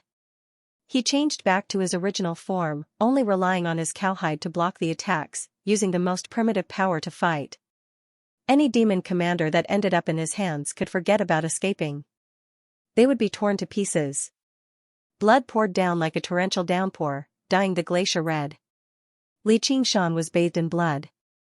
His scarlet hair danced in the wind as he fought madly. The glacier beneath his feet shattered. In a daze, he heard a mad laughter that resembled a tiger's roar soaring into the sky. He suddenly realized that it was his own laughter, so he laughed even more violently. "Ha ha ha ha ha. What do you mean we're of the same race? Isn't it just endless fighting? Who cares if they're demons or humans? I'm my own race. I won't ally with anyone. Everyone who stands in my way is my enemy. I'll use my hands to rip apart all who stand in my way." The demon commanders were utterly terrified. As long as they could still move, they no longer cared about anyone's orders and fled in all directions. The bullfrog demon commander reverted to his original form. With a push of his legs, he traversed 100 li. An iron hoof descended from the sky, stomping him into the ground. The bullfrog demon commander struggled desperately. He twisted his head and spat out bubbles. Boom! Boom! Boom! Small mountains were sent flying and craters were blasted open. Li Qingshan pressed down on his head with one hand, pressing it into the soil. The iron hoof slowly dug into his skin. With a crack, the bullfrog demon commander's spine was forcefully crushed. He sprawled on the ground. "Do you know how I roasted frogs when I was young?" Li Qingshan asked. Before he could answer, the huge, black claw directly plunged into his mouth, grabbing a ball of softness and pulling it out randomly. "Sir Mou, save me!" Li Qingshan sensed danger. A black shadow enveloped him in the sky. He looked back and laughed madly. "Mou, you've finally run out of patience and want to take action? North Moon, you've abused your own clansmen. Do you know the punishment for that?" Mou unfurled his black wings and descended from the sky with a deathly expression. The face of the powerful and arrogant demon prince of the Green Province became even paler. Just as Li Qingshan had guessed, Mou had arranged all of this, but it was no longer just because of jealousy. He felt a great threat from North Moon. Not only did he cultivate startlingly quickly, but he was only a demon general, but he could dominate the demon commanders of the Rui Commandery. If he continued to refine bodies of water and became a demon commander, probably even he would not be able to keep him at bay. This also had to do with the struggle for the throne of the Green Province's demon king. As a demon, you can say something so hypocritical. How disgusting. If you don't like me, then come and kill me. Li Qingshan stood on the bullfrog demon commander and raised his arm, spreading his fingers. Mou stood in the sky and stared into Li Qingshan's eyes. Li Qingshan met his gaze without holding back. All he saw was black feathers drifting down from the sky, leaving behind black trails. Li Qingshan dared not be careless. Since Mou could become the demon prince of the Green Province, his strength definitely surpassed regular demon commanders. He would not be surprised at all if he possessed the ability to contend against regular demon kings. He was ready to strike, waiting to launch an attack at any time. However, the feathers did not fly over and attack him. They simply drifted through the air like the entire sky had been dyed black, filled with an ominous feeling. The vegetation on the ground immediately died, losing all signs of life. However, they still maintained the illusion of verdure. Only after a few years would they completely wither away. The wild rabbits hibernating underground would never wake up again. Li Qingshan suddenly felt a bone-chilling coldness. He clearly possessed endless strength, but he felt like he could not support his body in that moment. With a boom, he dropped to one knee as if his soul had been separated from his body. His heart slowed down, and his breathing gradually stopped. His brain stopped thinking too. This was the smell of death. Gaze of death. This was one of Mou's innate abilities. He could directly bypass all of his opponent's defenses and extinguish their flames of life. Those he killed would all be completely unscathed, as if they had suddenly died of their own accord. "You're actually foolish enough to meet my gaze. I'll kill you right here and then apologize to the king." Although demons had an ironclad rule that forbade them from killing one another, and anyone who broke it would be severely punished, rules and laws had always been used to restrain the weak. Suddenly, there was a cry that went from weak to high-pitched. Its beauty was indescribable with words. The phoenix's wings suddenly unfurled several dozen meters wide. Under the threat of death, the phoenix that had become rather haggard from the spirit turtle's suppression burst forth with the dazzling flames of life. The sky full of feathers vanished together. As it turned out, it was just an illusion. Mou was mildly surprised. He had never seen a demon general that could struggle against his gaze of death.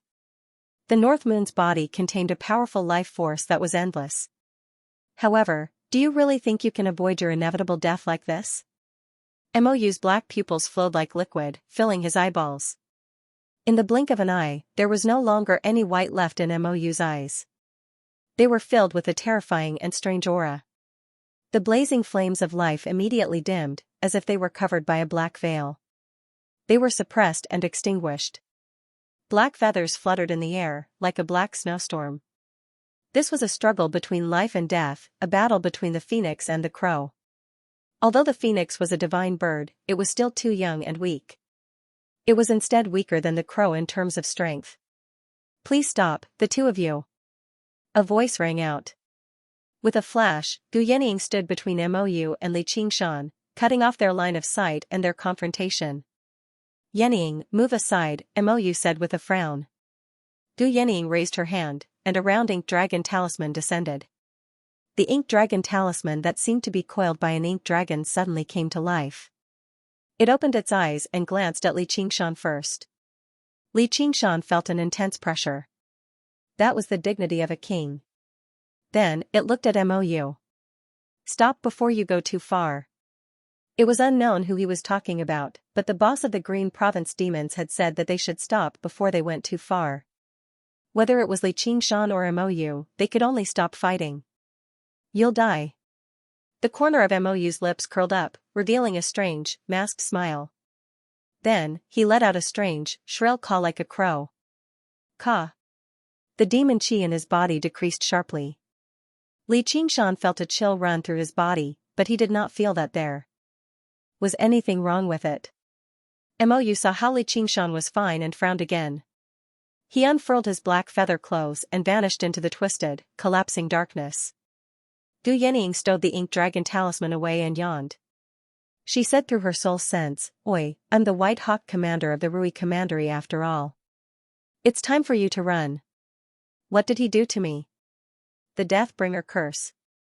That's his most terrifying innate ability. It can reduce the lifespan of the target according to their strength and race. That caw earlier should have reduced your lifespan by 100 years at the very least, but looks like your lifespan is very long. Li Qingshan was stunned. Mou's ability really was strange and powerful. If it was a demon, then so be it, but if it were a human cultivator, having 100 years of their lifespan deducted was basically even more terrifying than being stabbed 10 times. In particular, some elderly cultivators would probably lose their lives on the spot. However, as it seemed, Mou had to pay a price for using this move. He could not use it consecutively, or he would be invincible if he cried out as soon as he saw people. This extremely terrifying innate ability was not particularly effective against Li Qingshan. As the saying went, 1,000-year tortoise, a 10,000-year tortoise. Even he had no idea how long the lifespan of a spirit turtle that was close to a god was, while the phoenix was a symbol of eternal life. However, having 100 years of his lifespan deducted for no reason still left Li Qingshan extremely displeased. He asked again, how do I remove the curse? It's very simple. Kill him. If it weren't for you, I would have been able to kill him.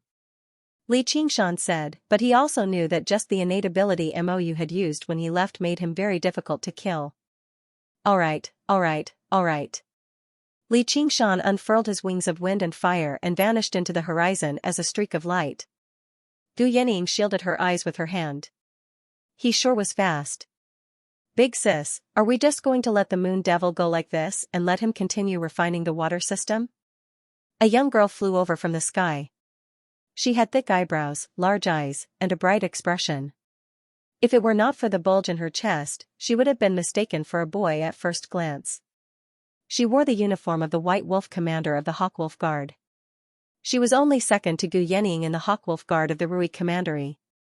Or what? Gu Yening shot a glance at her. Call me commander. Big sis, you can't go easy on him just because he's interested in you. Otherwise, wouldn't all the men in the world be unkillable? Don't tell me you're actually interested in him, to the point where you've specially helped him out. Gu Yening pinched the young girl's chin and brought her face closer. Don't tell me you're jealous? Even without me, he wouldn't have died here. I don't believe you. The young girl blushed and shook her head. His powerful reinforcements will arrive very soon. If we keep this up until the child arrives, Mou really might be in some danger. Gu Yening released the young girl. That powerful? If you're done playing around, then go back to the Dragon Province. The Green Province is becoming more and more chaotic. Once you become embroiled in a battle like the one just now, even you'll be in danger. Big sis, stop trying to coax me. I'm not going back. My royal brothers and sisters have already fought tooth and nail for the position of Marquis of Rui. You can see that the Rui Commandery is a great place that everyone wants to come to.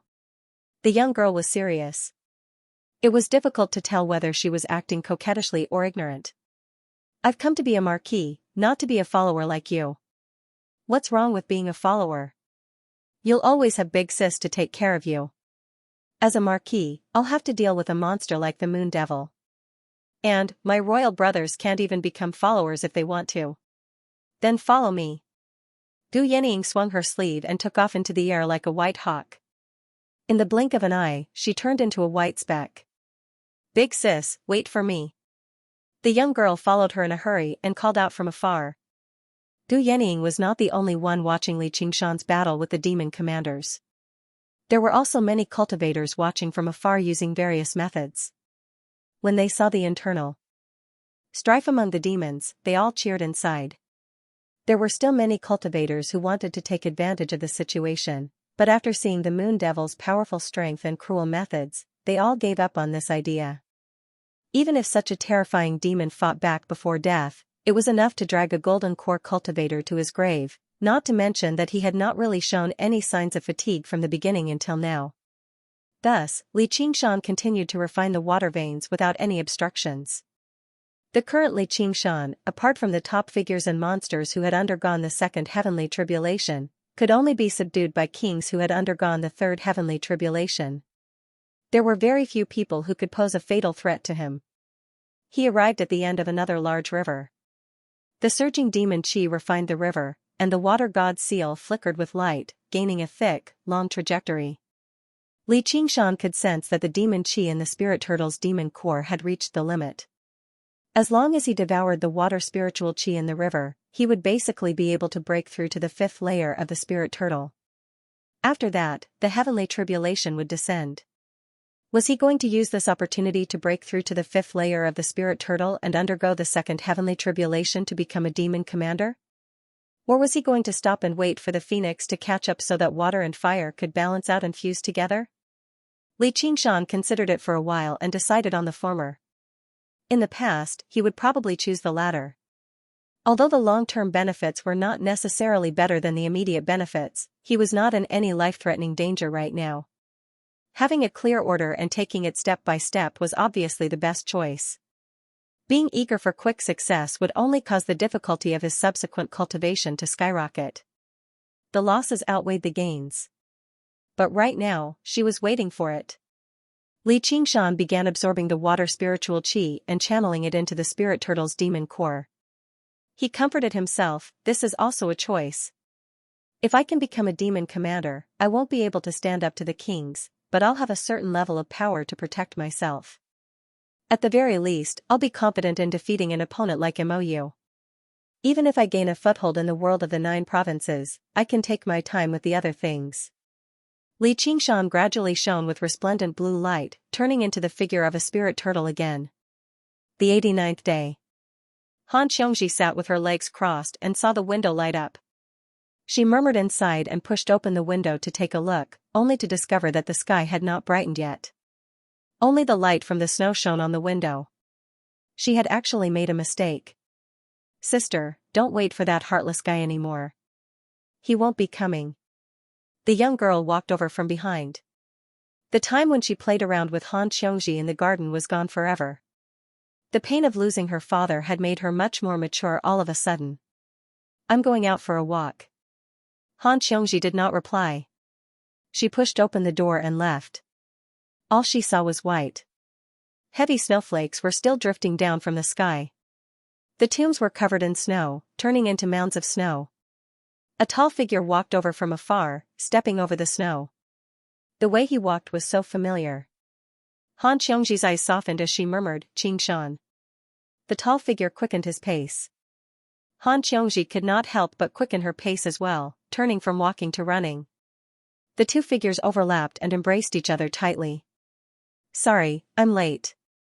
Han Xiangji buried her head in his chest, tears already falling like rain. The descendants of the Han family walked out from the row of simple houses, watching this scene. Han Anjuan and Han Tie were among them as well. They remained silent as the snow fell. Under Han Xiangji's guidance, Li Qingshan arrived before Hanan with cenotaph. He held the incense and bowed respectfully. He thought to himself, Uncle Han, I am truly sorry that I could not save you back then. I will do my best to assist with the matters of the Han family. May your soul in heaven rest in peace. His breakthrough to the fifth layer of the spirit turtle had still failed in the end. As the water spiritual chi gathered, he pushed the demon chi in the spirit turtle's demon core to the limit, but he encountered a bottleneck that was both unexpected and expected. Breaking through to the ox demon required him to devour various pills and resources, while breaking through to the tiger demon required him to fight to the death. At the very least, it was not something that Li Qingshan, who was filled with all sorts of distracting thoughts, could achieve right now. He tried using the strength of the peak fourth layer of the spirit turtle and the support of the water god's seal. Finally, he suppressed the ox demon and the tiger demon, returning him to human form. However, this suppression was extremely forceful, directly preventing him from using any of the spirit turtle's abilities. He was unable to sense danger, nor was he able to conceal his aura. As a result, he was unable to hide his spiritual chi and demon chi, regardless of whether he was in human form or demon form. As for innate abilities like the spirit turtle's profound shell, he could not even use them. The projection clone he created with the water mirror's image directly collapsed when he made this choice. And he could not switch between Li Qingshan and the North Moon freely either. Once he released his demon chi, it would take quite a lot of effort to suppress it again. He could imagine the scene of the spirit turtle using all of its strength to suppress the ox demon and tiger demon. Li Qingshan let out a long sigh of relief inside. He had finally made it in time. He did not feel any regret over failing to break through to the fifth layer of the spirit turtle. Instead, he relaxed. To him, this was the best choice. He could slowly improve the phoenix transformation. Don't you think you're too late? A young man in black clothes could not help but question. His appearance was rather similar to Han Tie's. He was one of Han Angua's sons. The other descendants of the Han family were not in a good mood either. Han Angua had died in battle. Even some of his close friends and relatives who were not particularly close to him had rushed over early to pay their respects. As the son-in-law of the Han family, Li Qingshan had actually left Han Xiongji to keep watch over him alone when he encountered something like this, dragging it out until the watch was about to end. He had rushed over only now. He was extremely rude, and he felt that it was not worth it for her. Han Xiongji wanted to say something, but Li Qingshan had already made his way over. He said, "I won't apologize, nor will I explain myself. The school of the military doesn't seem to care about eloquence either. If you have any dissatisfaction, feel free to take action." You. The young man in black was stunned. What, you're afraid? Before Li Qingshan had even finished speaking, the young man in black had already sent a palm strike over. With a bang, Li Qingshan allowed the palm strike to land on his chest. How can such a feeble attack be considered a descendant of the Han family? The young man in black was furious. He no longer held back, unleashing a battle skill. His attacks rained down like a storm. The force of the attack swept up thousands of snowflakes in the air. Qingshan. Han Xiongji cried out in alarm, but was stopped by Han Anjuan. He knows what he's doing. Are you done? How useless. Why don't you all come at me together? Li Qingshan was like a reef in the middle of the ocean. After enduring countless grievous injuries, the attacks of a foundation establishment cultivator were like scratches to him. Hearing this, the other descendants of the Han family could no longer hold back. They joined in and began to attack. Li Qingshan also began to retaliate. After experiencing so many battles, he turned around and fought with the identity and power of a foundation establishment cultivator. At first, he felt somewhat unfamiliar and uncomfortable, but he quickly became skilled and at ease. He used the two complementary cultivation methods and battle skills to their fullest. The sky brightened, and the sunlight shone on the sparkling snowy ground. The descendants of the Han family lay on the ground, panting. Li Qingshan sat on the snowy ground, looking somewhat exhausted. This exhaustion was not an act. After several months of fighting and refining, his mind was indeed very tired. When he finally saw her, he relaxed and stood up with his hands on his knees. Han Anjuan nodded slightly at Li Qingshan. These descendants of the Han family didn't really hate Li Qingshan that much. It was just that they had suppressed their emotions for too long and needed a battle like this to vent. However, Li Qingshan had given them a battle, using his own method to resolve this discontent. he had also proven his strength. He didn't care about how the Han family looked at him. He just didn't want Han Xianxia to receive too much suspicion from her family because of him. After all, they were her family. In the gloomy hungry ghost road, Han Ongwa held an ancient blade made from the rib of an unknown animal. There was not a trace of confusion on his face, and he was still as determined as before. He raised the blade and cut off the head of a corpse beast. At this moment, a blood-colored vortex appeared in the air. It grew larger and larger until it looked like a large door. A voice came from inside, "True warrior, your soul shouldn't have fallen into this land of death. Come, endless bloody battles await you." Han Ongwa's eyes shone brightly, and he dived into the blood-colored vortex without looking back. "Qingshan, you've changed a lot." In the dark room, Han Xiongji's hand caressed Li Qingshan's face. Unknowingly, the flamboyant youngster from before had completely turned into a man.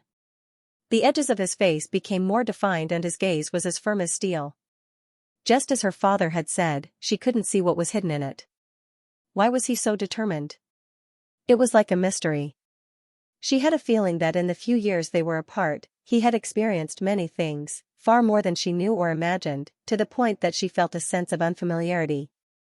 Like a statue, although there didn't seem to be any difference on the surface, only by carefully touching it could one feel that the material was completely different, to the point that every detail was different.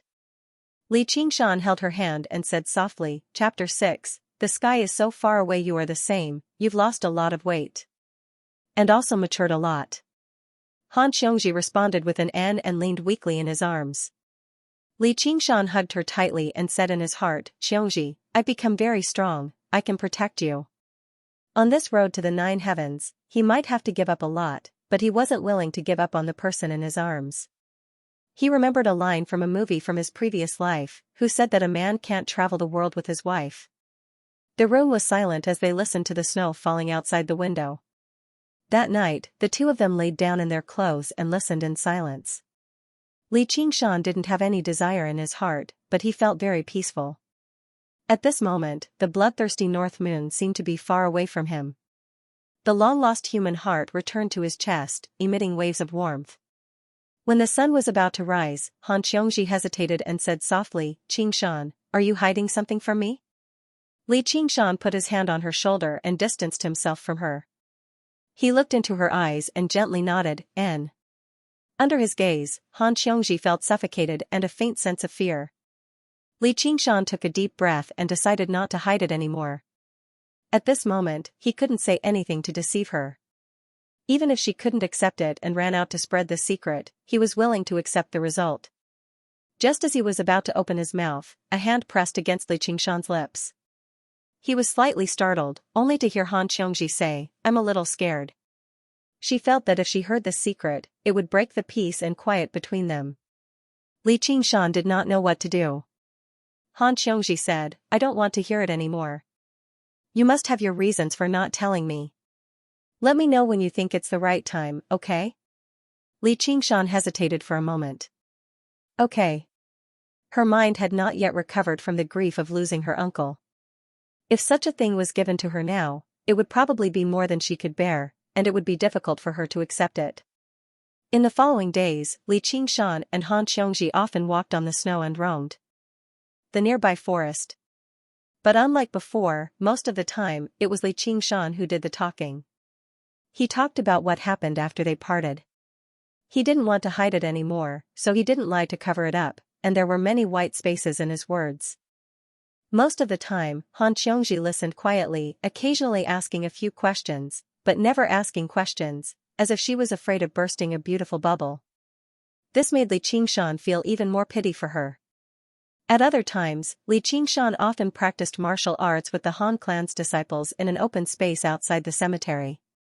Keeping vigil wasn't about being cooped up in the room and sighing. The militarists didn't pay much attention to these superficial courtesies, so they gradually didn't take Li Qingshan's lack of manners to heart and humbly asked him for advice. Or they gathered in a circle and listened to his actual combat experiences in the chaos of war. Li Qingshan's combat strength was truly powerful. In battle, he didn't use overwhelming power. When the opponent's speed, strength, and spiritual chi were about the same, he could easily win. This made the Han clan disciples extremely unconvinced, but they couldn't help but admire him. The militarists worshipped the strong. In reality, as they fought, Li Qingshan used less and less power. Of course, his actions weren't as simple as gaining the Han clan disciples' approval. His strength had grown too quickly recently, and he needed some time to settle it. To settle the gains he had gained from the life and death battles. At first, he only used the strength of a cultivator to fight. Later, he kept suppressing it and only used the strength of an early-stage foundation establishment cultivator. He completely gave up on the powerful physique brought by the fiendish demons, all for the sake of honing his combat skills. Although his father-in-law, Han Anjuan, was far weaker than Li Qingshan in terms of strength, he was born into a powerful family like the Han clan. His many combat skills and philosophies also benefited Li Qingshan greatly. After the 100th day of the vigil, he could take off his mourning clothes and return to his daily life. With a bang, Han Tie flew far away and slid on the ground for more than 10 feet. Just now, he stopped, causing snow to fly everywhere. Looking up, he saw Li Qingshan extending his hand with a smile. Li Qingshan grabbed Han Tie's hand and stood up. Han Tie had to admit that on the path of cultivation, Li Qingshan had already left him behind. Without the support of his clan, without the guidance of a master, without any decent inheritance, and with an incomplete arts of the boundless ocean, he was still in the school of novels. There really were talented geniuses in the world. It seemed like there was a reason why he could be so close to the monstrous little and, Qingshan, you went too easy on him. Han Xianxia shouted from afar, causing the Han clan disciples to laugh and make noise. Big Sister Han is really cruel. A biological brother can't be compared to a biological man. After all, no one could be immersed in sorrow forever. This was not the spirit advocated by the militarists. Otherwise, if they lost their comrades in real war and became heartbroken, unable to continue fighting, would they still be considered disciples of the school of the military? Han Tie was unfazed. He asked, "You're close to breaking through to late foundation establishment, right?" "I'm close." Like the fifth layer of the spirit turtle, he only lacked an opportunity, a form of comprehension. However, with the recent period of cultivation, Li Qingshan could already vaguely sense that the arts of the boundless ocean was close to breaking through again. However, the spirit turtle's method of sea suppression still showed no signs of activity. After all, the difficulty of the two was on completely different levels. It was worlds apart for Li Qingshan as well. How fast? Han Tie could not help but sigh. If Li Qingshan said he was close, then he really was close. The minor realms of cultivation for cultivators were not as difficult to break through as major realms, but they still required a considerable amount of time and effort. Every single step forward was extremely difficult. As long as G practitioners had the guidance of a master, the support of sufficient resources, and their own talent was passable, they could basically all reach foundation establishment. It could be regarded as the simplest first step in the path of cultivation. Of course, it was not actually that simple. Just the word resources had stumped many cultivators. The true spirit pill that was crucial to breaking through to foundation establishment was not something every chi practitioner could possess. If they tried to break through with their own strength, it would be far too difficult. Only after reaching foundation establishment could they be considered to have reached a higher level and formally begun cultivating. The trials of the path of cultivation would only begin then. Even with the support of sufficient resources, it would still be riddled with difficulties. Otherwise, large, resourceful sects like the Sword Collection Palace and Umbraline sect would not have so few Golden Core elders. And the second heavenly tribulation would not be as gentle as the first one. If he relied solely on external forces, there was a high chance that he would die to the heavenly tribulation. Han Anjuan was only at early foundation establishment right now. He was only close to breaking through to mid-foundation establishment. His talent was already quite impressive. With the support of his clan, he had advanced valiantly, and he had basically given up on all forms of entertainment. How could he not sigh in admiration at Li Qingshan's cultivation speed? However, in the 100 schools of thought, there was also a person who struggled and crawled through the doorway to the path of cultivation. In the secluded dwelling below Contention Island, the rumbling of thunder ceased. A charred figure writhed and struggled to her feet. At first, she coughed violently, followed by a soft chuckle from the depths of her throat. Gradually, it grew louder and louder, turning into a hysterical, wild laughter, like a snake raising its head. A simple, vigorous vine crawled out from Qian Rongji's body, wrapping around her. The charred skin on her body peeled off layer by layer. It was impossible to tell whether it was her clothes or her charred skin. It was like a black snake shedding its skin. Snow-white skin grew out, and a beautiful, tiny snake slithered happily on it. Afterwards came a new round of torture. Even at a time like this, no matter when, the pain would never disappear. It would only become more and more intense than ever before. She collapsed on the ground again. Her limbs twisted inch by inch, like tiny insects being roasted by fire. It seemed strange and disgusting, but the more intense the pain, the more resplendent her smile became. Even the tortures of hell were unable to distort the joy from the bottom of her heart. When everything settled down, she laid on the ground and raised her arm high into the air, pointing at the stone wall above. The heaven-climbing vine extended up along her arm, and the hell snake coiled around it again, hissing and flicking its tongue. "Hee, the heavens are so far away. Commander, I've come to collect a cultivation method of a higher level for the school of legalism." Hua Qingzhan currently sat by the window, handling the matters of the school of legalism. Qian Rongji pushed open the door and entered, bowing. She had changed into a new set of clothes, and her usual smile was even warmer now. "Rongji. Congratulations on reaching foundation establishment." Hua Qingzhan was mildly surprised before congratulating her with a smile. However, he was surprised and sighed. Qian Rongji was in high spirits, and her bearing had changed drastically. The sinister feeling vanished, actually giving off a strange charm that took his breath away. However, he was not tempted at all. Instead, he sighed and sighed, "She's finally become something even more vicious." Qian Rongji said, "It's all thanks to Commander's nurturing." After a simple conversation, Hua Qingzhan passed the new cultivation method to Qian Rongji.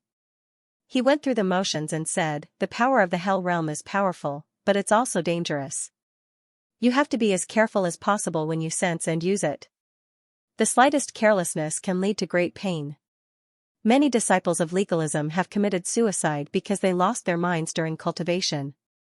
Thank you for your advice, Commander." "I will be careful," Qian Rongji said modestly. "Have you chosen the hell you want to sense?" Hua Qingzhan could not help but ask when Qian Rongji bid farewell and left. "The waterside pavilion of listening wind. I hope I can reach Golden Core before the age of 30. Li Qingshan gazed at the sky. The snow had just cleared up, and the sky was blue. 30 years old. Han Tie raised an eyebrow. Although he said hope, his expression was filled with confidence. He did not seem like he was spouting nonsense. Instead, he was announcing a simple fact, and he did not feel like it was anything special.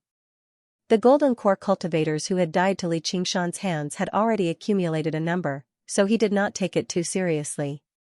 His current target was the highest of the 9 provinces, the realm of kings, so he could not help but reveal his arrogance. The other disciples of the Han family gasped in surprise. Even though they weren't people who fawned on the rich and powerful, they were still able to see through him. Even though they were not people who fawned on those in power, in the cultivation community, the strong always deserved respect. Han Anjuan could not help but study Li Qingshan deeply when he heard that. A 30-year-old Golden Core cultivator was rare even across the 9 provinces. By then, he would definitely make a name for himself through the world. When he first met him, he already knew he was anything but mediocre, but he never thought he would one day actually mention the words Golden Core so easily. To be able to so easily mention the word Golden Core, that was a goal that even he could not reach. In consideration of the Han family, having a son-in-law like him was truly a blessing. After Han Anwu died in battle, the heavy responsibility of being the patriarch fell on Han Anjuan's shoulders. He felt unprecedentedly heavy pressure. If the Golden Core cultivators of the Rui Commandery had not died in battle, and the positions of the Marquis of Rui and Great General remained undecided, many of the resources that the Han family possessed would have been carved up a long time ago. A clan that only had a foundation establishment cultivator was only a small clan, but a single talented prodigy could change everything. If Li Qingshan could use this talent to defeat a powerful master, the Han family would be able to weather this storm safely. Perhaps not only would they not suffer any losses, but they would even benefit from it. Soon, the heavy snow began to fill the air. Amidst the whispers of the wind, as the wind moaned, the descendants of the Han family removed their mourning clothes before the mausoleum. Li Qingshan patted Han Xiongji's shoulder. Han Xiongji looked back and smiled. Her eyes reddened as she leaned against his shoulder gently. Right at this moment, her heart stirred and she suddenly turned around. Amidst the snowstorm, a figure walked over. Her footsteps were light as if she was floating in the air.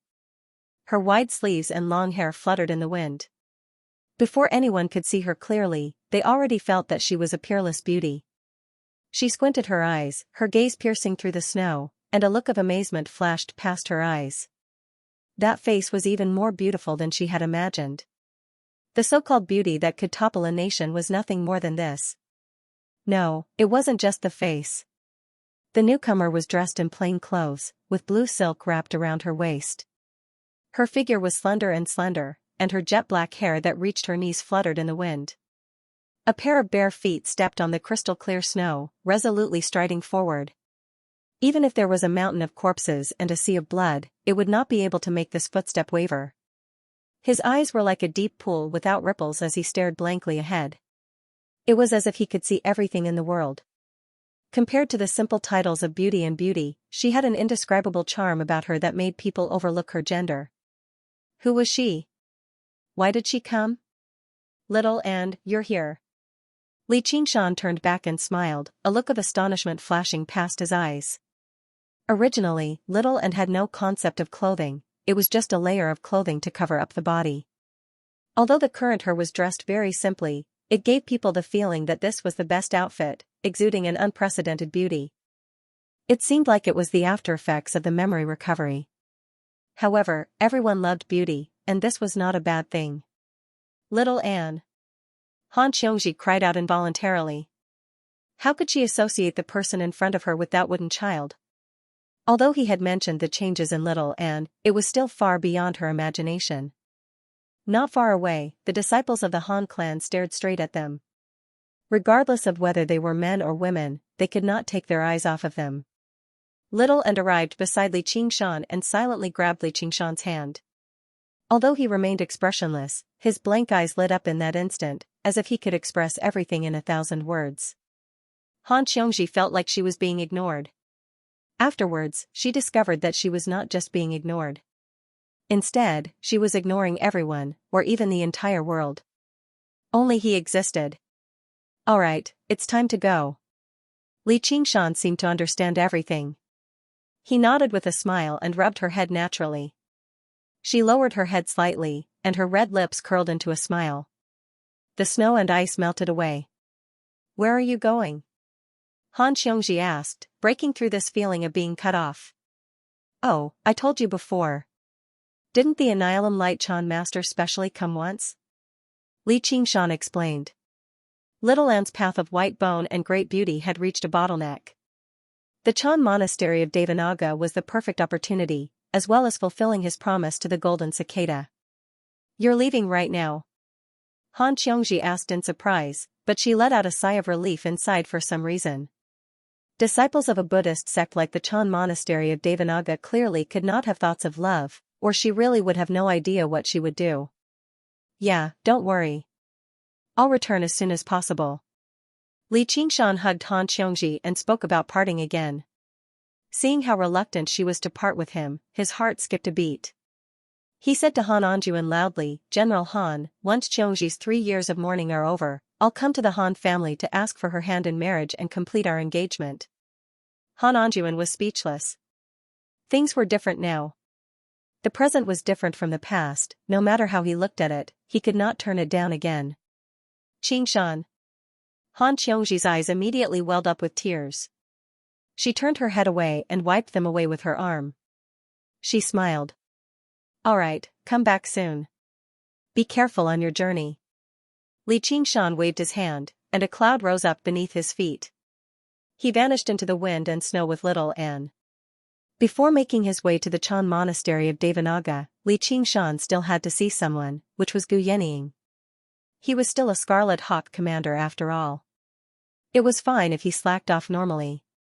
However, without the superior's permission, he could not leave his post without permission. And he had something else he wanted to ask her for help with. The white cloud landed outside the Rui commandery, in front of a steep, towering mountain. The steps led straight up. Li Qingshan raised his head and gazed up. At the top of the mountain, the silver hawk unfurled its wings as if it was clashing with the wind and snow. Li Qingshan made little and wait below as he made his way up the mountain alone. As soon as he touched the formation, he heard a bellow, "Who goes there?" The steps before him twisted, and a man in white emerged out of nowhere. Li Qingshan clasped his hands. "I'm the Scarlet Hawk commander of the Clear River Prefecture, Li Qingshan, and I've come to see Commander Gu." "So you're Li Qingshan? Commander Gu has told me that if you come, you can go find her in the waterside pavilion of Listening Wind." The white wolf guard who watched over the mountain studied Li Qingshan curiously. The waterside pavilion of Listening Wind was where Commander Gu cultivated and rarely received guests.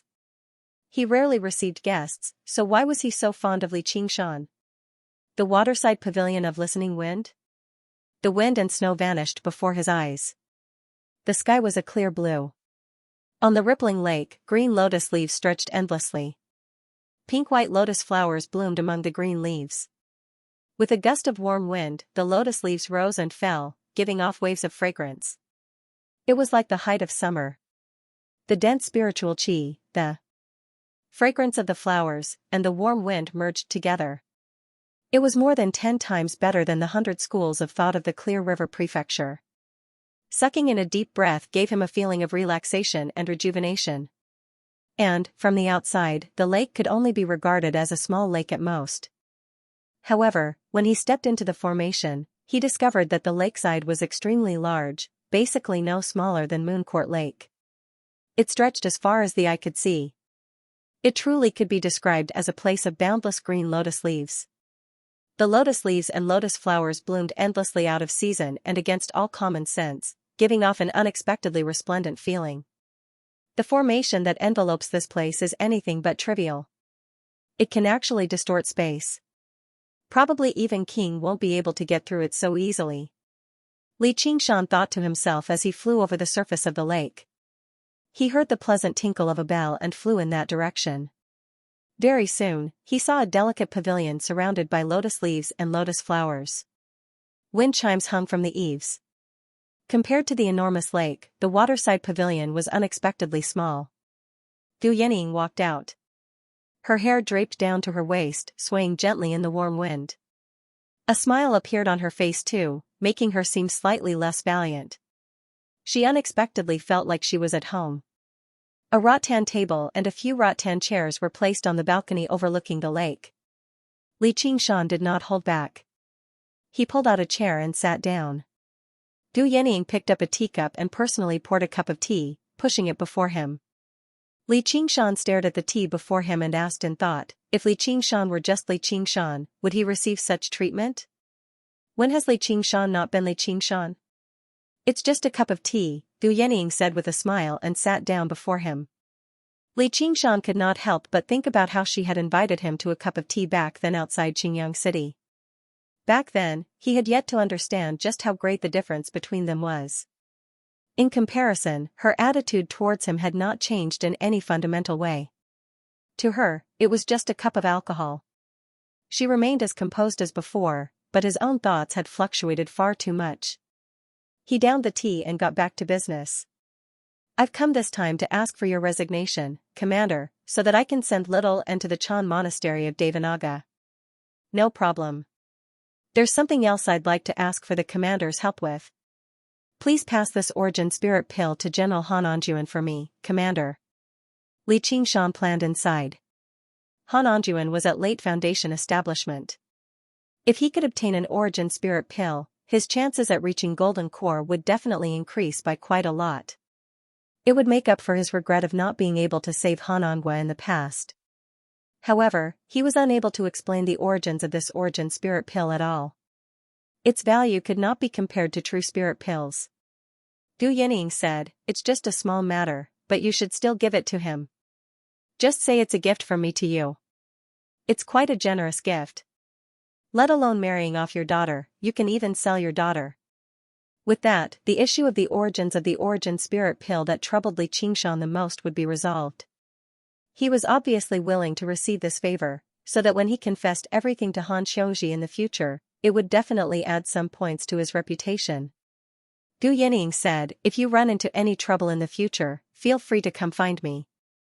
My identity can still be of some use. This? Li Qingshan raised an eyebrow.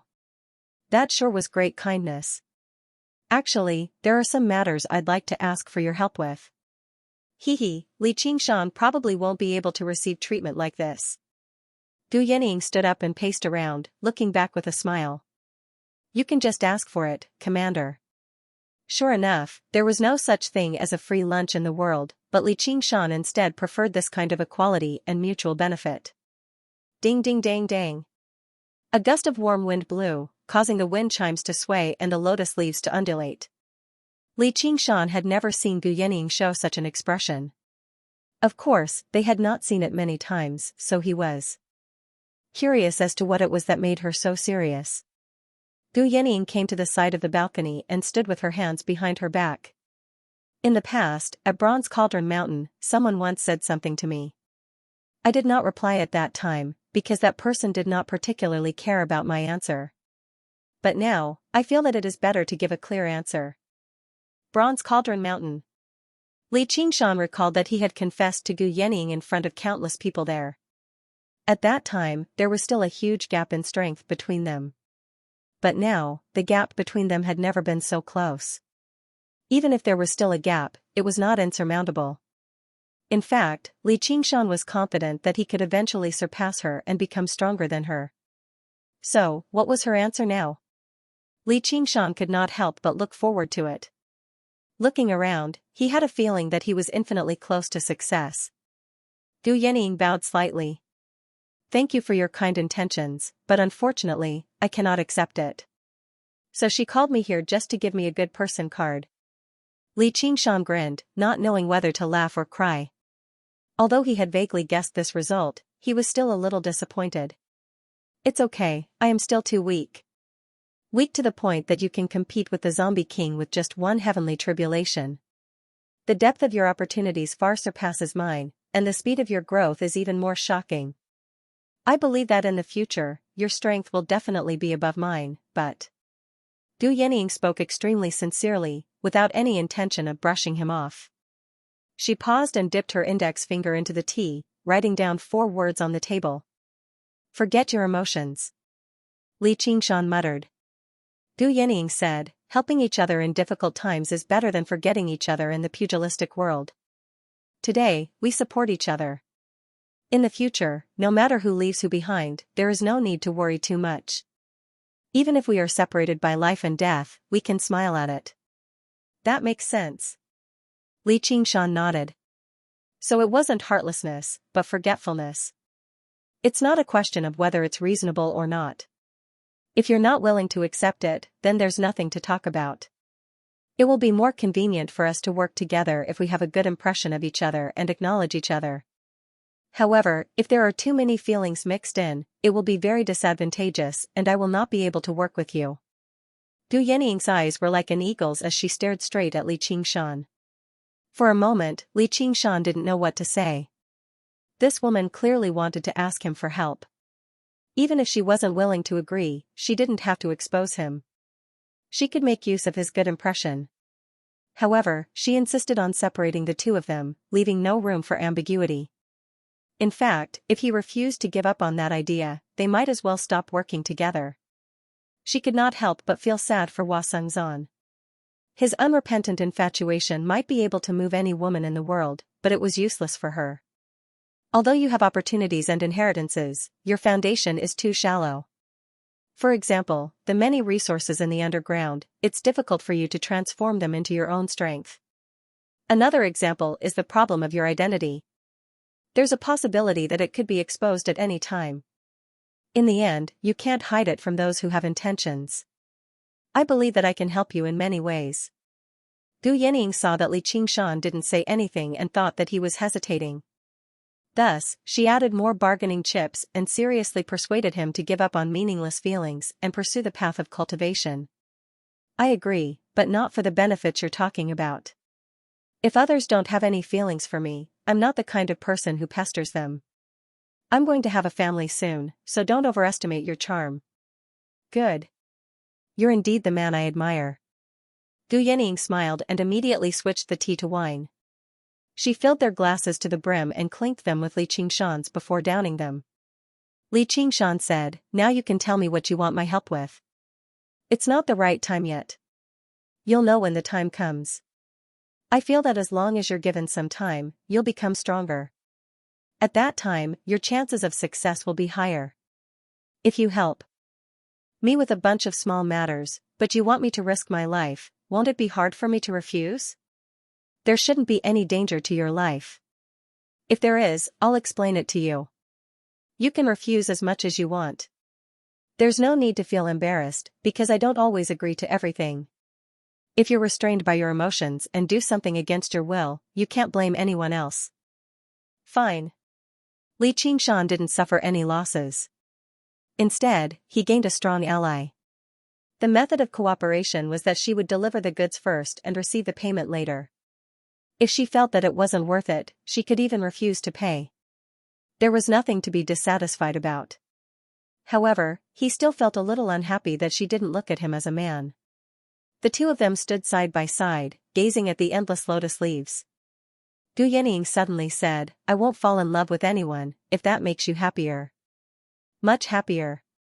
Li Qingshan glanced at her. Gu Yening smiled and said, "That's good then. Alas, as a female cultivator, I can't be compared to a man. The tribulation of love is the heaviest, and it's extremely easy to damage my cultivation. I don't think I'll be able to surpass my own desires. So, it's better to cut off all danger and not be tainted by even a speck of dust." Li Qingshan was silent for a while, then asked again, "What if you go back on your word?"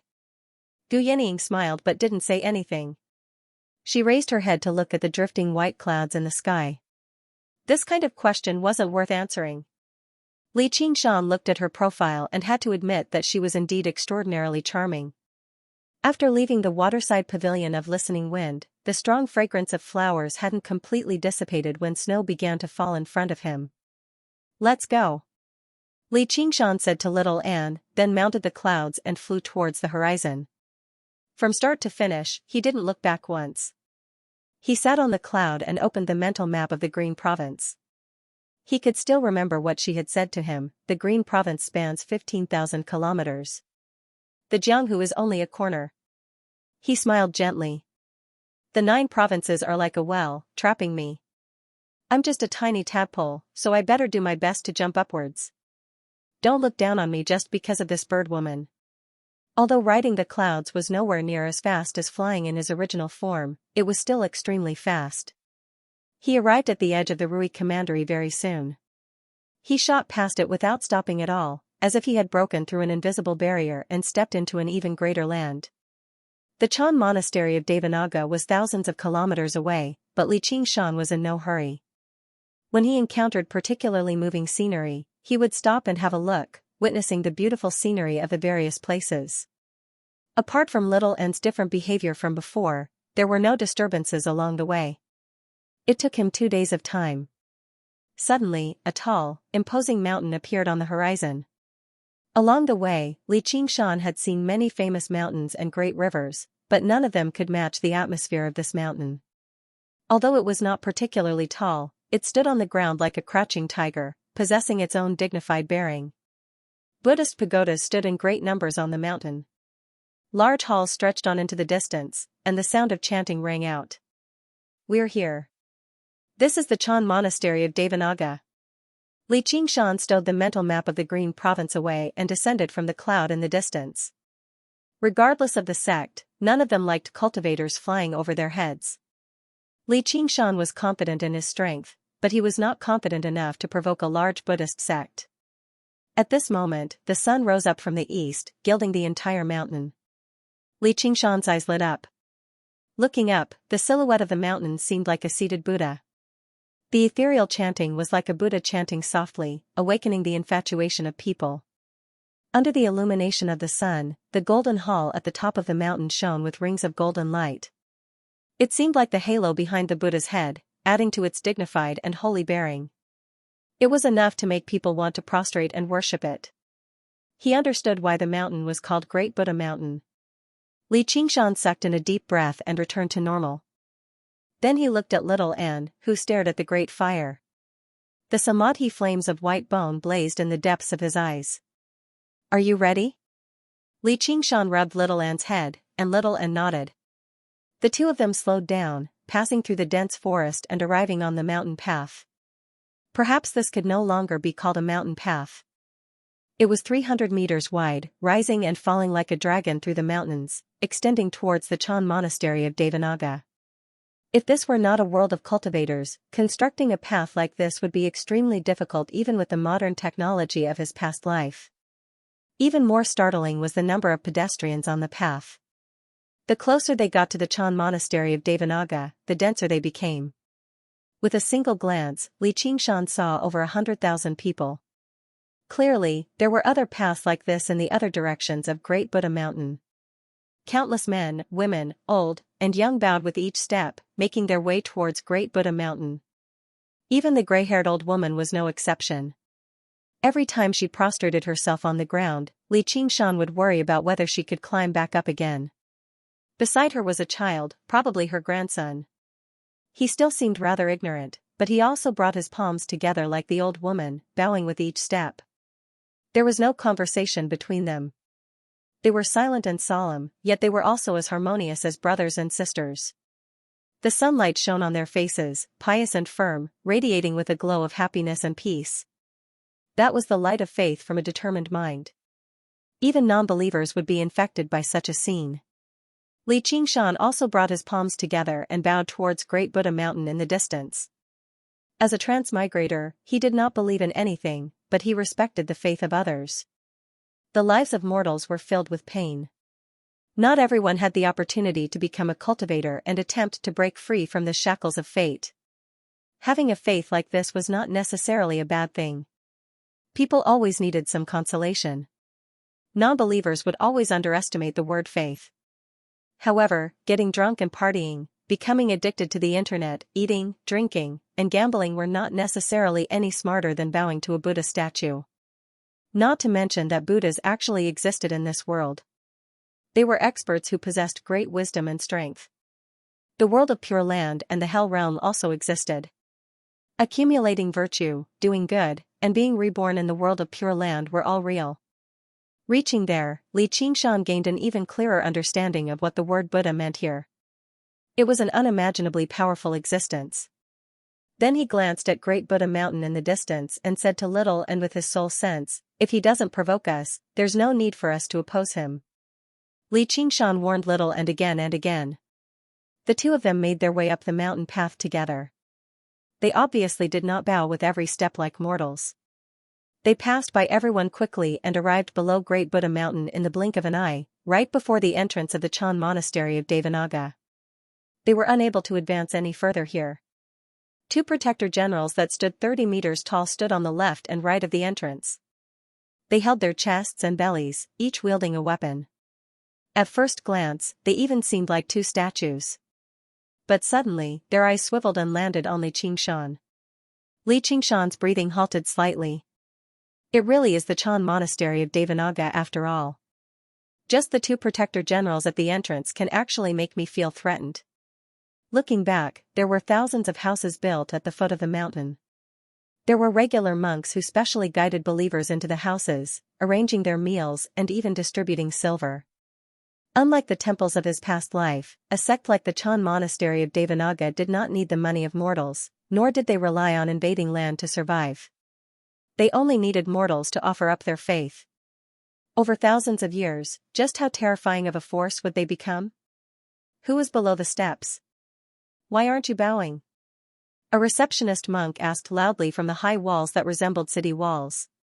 He was no longer a regular monk. Instead, he was a chi practitioner, a true disciple of the Chan monastery of Devanaga. Several tens of thousands of people worshipped on the square at the foot of the mountain, so Li Qingshan and the young man's figures stood out particularly. In particular, everyone who saw Little and along the way was stunned. The young man even forgot to kowtow and looked straight at her. The receptionist monk saw Little and could not help but be taken aback. Afterwards, he lowered his head in a hurry and chanted, "Ba."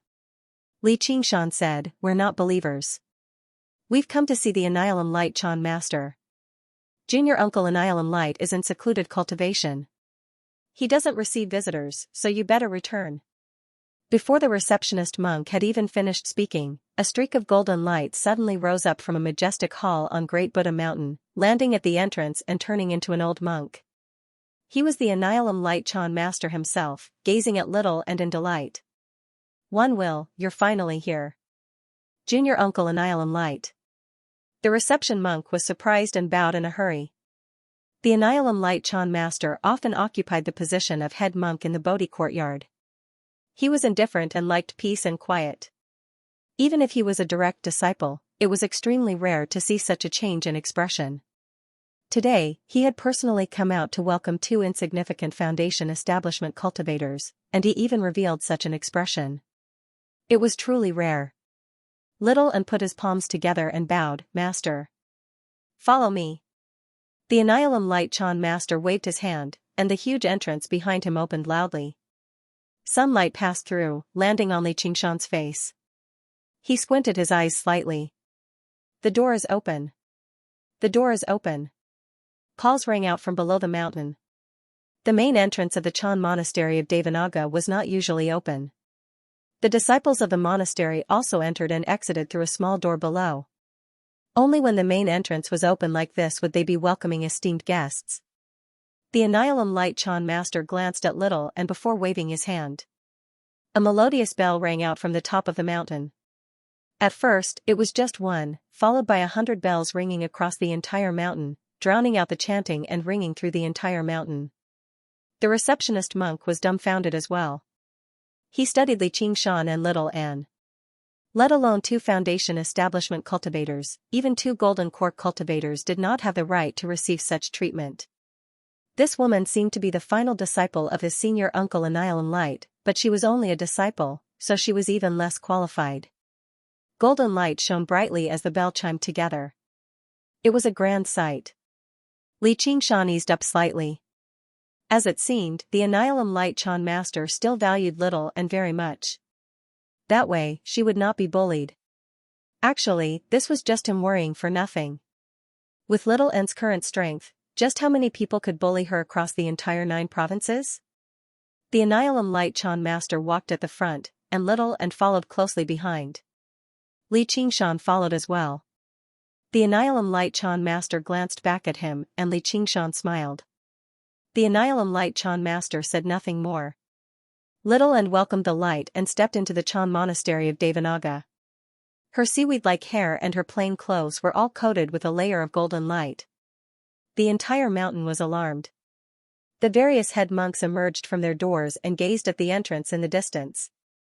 Among the head monks, the Annihilum Light Chan Master had always kept a low profile, indifferent to the affairs of the world. Yet today, he had done something so high-profile, which truly surprised many people. He represented the entire Chan monastery of Devanaga, expressing his politeness and respect towards a new disciple, as well as expressing how much the entire monastery valued her. He told everyone, including the abbot of the monastery, not to underestimate her. But was she worthy of him? The towering pagodas were like a forest, blocking out the sunlight and radiating with faint, golden light.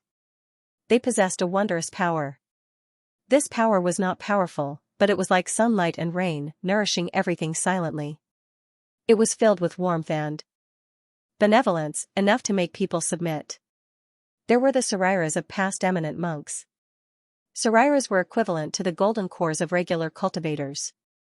They could only be condensed after undergoing the second heavenly tribulation. Just from the endless forest of pagodas, it was possible to sense just how much the Chan monastery of Devanaga had accumulated. From afar, it did not seem like it, but he could sense the dignified feeling when he was there. The pagodas were all over 30 meters tall, and many of them were even taller than Li Qingshan's original demon body. Li Qingshan thought, these pagodas probably aren't just for commemoration. Instead, they've become one with the entire mountain. They're probably some kind of defensive formation. Little and did not look around. It was as if he was not walking through the forest of pagodas, being watched by thousands of gazes. Instead, he was walking through an empty forest alone. The Anilam Light Chan master smiled. Many of the observers in the monastery secretly praised him as well. The spirit of one was truly extraordinary. As for Li Qingshan, he looked around like a tourist visiting a historical site, but he was also unfazed by the forest of pagodas. The golden peak of Great Buddha, the Grand Hall. Li Qingshan had never seen such a majestic hall before. It was like another mountain had risen up on the mountain. He understood that this was the Buddha head of Great Buddha. Gazing into the hall, the Tathagata Buddha sat in the center, standing several hundred meters tall as he overlooked the masses. Bodhisattvas and arhats stood to the left and right, as well as guardian deities, blue deities, and dragons and elephants. There were many of them, depicting the appearances of the various Buddhas and living beings. A monk brought his palms together as he stood before the Buddha. He was bald and beardless, wearing a great red kasaya. He seemed to be in his 40s, but his eyes were as deep as the ocean. They differed from Li Qingshan's impression of the benevolent, peaceful, and virtuous monk. Although the middle-aged monk remained calm and collected, he gave off a sense of sharpness and dignity. He was less than 7 feet tall, but he did not seem short when standing before the 300-meter-tall Buddha. Instead, he possessed a fearless spirit that stood shoulder to shoulder with the Buddha. He was the current abbot of the Chan monastery of Devanaga, the dauntless monk, as well as one of the monk kings revered by the great Xia Empire. Beside him were the various head monks. They all had different appearances. There were old and young, male and female. Some were benevolent, some were cold and solemn, some had hair, and some didn't. However, the auras they gave off were each more powerful than the last. Although Li Qingshan had killed a few golden core cultivators in the past, he dared not be careless when he faced any one of them, let alone the dauntless monk. If it were not for his determination, he basically would not have been able to look him in the eye. They were all Foundation establishment cultivators, but Fu Qingjin from the Sword Collection Palace could sweep through a large swathe of them. Du Yening did not care about regular golden core cultivators, but she still found the Soaring Dragon Elder with the Soaring Dragon Sword troublesome. The Dark Queen had even demonstrated her terrifying strength that could crush golden core cultivators before Li Qingshan in the past. Even if they were at the same level of cultivation, the difference in strength was worlds apart. None of the 3 great sects of the Green Province had an undeserved reputation. The Golden Cicada Spirit King had been one of the 72 demon kings several thousand years ago. If he wanted the chant of Devanaga, he would have to rely on luck and trickery. He would not be bold enough to steal it openly or secretly. If Little and had followed the Anilam Light Chan master to the Bodhi courtyard silently, there would never have been such a situation. Normally speaking, Little and would visit the various head monks in the various courtyards after settling down. However, if he wanted to see the dauntless monk, he would need even more luck. However, since the Anilam Light Chan master had already opened the gates and rung the bell, the monastery obviously had to respond. The Chan monastery of Devanaga obviously had to respond and verify whether this one will have the right to receive such treatment. The greater the courtesy, the greater the pressure. The Anilam Light Chan master waited outside with Little and before entering the hall. He bowed towards the dauntless monk and stood in an empty seat. As her master, he had already given Little and an opportunity. Whether she could grasp it or not would be up to her. If she succeeded and proved herself, it would be endless glory. The entire Chan monastery of Devanaga would support her cultivation. If she failed, then he would be making a fool of himself. It would also make him seem like he had a poor eye for people and acted inappropriately. Little and nodded towards Li Qingshan. Li Qingshan gave her a thumbs up, encouraging her. She stepped over the high sill with a bare foot and stepped into the hall. She raised her head to look at the Buddha, lowered her head to look at the dauntless monk, and then lowered her head to look at her own figure on the shiny floor. She slowly made her way over and sat down on the empty cushion under the watchful gazes of the monks. A monk said, "You don't bow before the Buddha. You're insolent and rude." Little and said, "Clay sculptures and stone sculptures. Where is the Buddha?" The Buddha's light illuminates all, bringing salvation to all living beings. It exists everywhere. Seeing me is me. Seeing no living beings. Li Qingshan knew that the debate had already begun. Although he did not quite understand it, he could tell how forceful Little An was. He secretly panicked inside. Joining the Chan monastery of Devanaga safely is the right thing to do. Why must you confront them head-on? The dauntless monk is just like his name. You can tell with a single glance that he's not a good person. If you anger him, it'll probably be bad for you. The various head monks took turns to ask questions, raining down on him like a storm, lashing out and scolding him loudly. Little An was expressionless as she answered them all. She did not panic at all. Suddenly, Li Qingshan discovered that the Annihilum Light Chan master was standing there silently with a smile on his lips. He seemed to be extremely satisfied. Then he looked back. Many disciples of the monastery stood outside the hall silently, listening attentively. It's like they've gained something, and it's like they've lost something. As a result, he stopped worrying. So that's what these monks fall for. Late in the morning, the great hall was filled with words, constantly bombarding him with questions. Little An answered freely, like pearls falling onto a jade plate. The head monks all secretly admired him. With such a root of wisdom and comprehension, he was worthy of such a great gift. The dauntless monk who had remained silent the entire time suddenly took a step forward. He shone with golden light, turning into a guardian king that was 300 meters tall. He glared at Little An, wielding the pillar-like staff of demon subduing and suddenly coming to a halt in the hall. With a clang, the hall caved in, covered in cracks. Clearly, he had truly lost his temper. He swung down the pillar-like staff. Exorcism. To be continued. Legends of the Great Sage welcome readers to log, and the sudden change was like a clap of thunder. No one could respond in time. The disciples outside the hall were left dumbfounded with their eyes and mouths agape. The head monks were also shocked. They had no idea why the abbot had flown into such a thunderous rage. The dauntless monk's full-powered strike was like a god splitting open a mountain. No one could stop it. Has he been observing silently the entire time and realized that Little An practices the path of white bone and great beauty, which is why he suddenly attacked? Li Qingshan charged towards the grand hall, but it was already too late. Boom! Waves of air surged over, surging through the grand hall and producing a hollow whistle. It sent Li Qingshan flying. Little An. Li Qingshan was utterly furious. The dauntless monk's strike was so powerful that it could even shatter a mountain. Little An's path of white bone and great beauty was powerful, but his cultivation was still weak after all. How was he supposed to block it? Furious, he was about to throw all caution to the wind and transform into his original body, deciding life and death with the dauntless monk. Don't. Suddenly, a voice rang out in his head. It was Little An's voice. Li Qingshan immediately calmed down. Even if the dauntless monk had really seen through something, he would never launch a sudden attack like this with his bearing. He could at least explain everything first before subduing the demon. It was not like even 10 Little An and Li Qingshan were useless against a monk king like that in the Chan monastery of Devanaga anyway. Just now, Li Qingshan had only panicked out of concern. As soon as he calmed down, he noticed something amiss. The violent wind subsided, and the colossal pestle that resembled a heavenly pillar stopped above Little An's head. The murderous aura in the air vanished, like the thunderstorm had cleared up the sky in a single instant. It was rather abrupt. It only demonstrated that the dauntless monk's control over his power had already reached a level where he was absolutely unruffled, which also proved that he had not unleashed his full power. Little An sat on the praying mat, still expressionless. His seaweed-like long hair fluttered in the wind, and his body didn't even lean back in the slightest.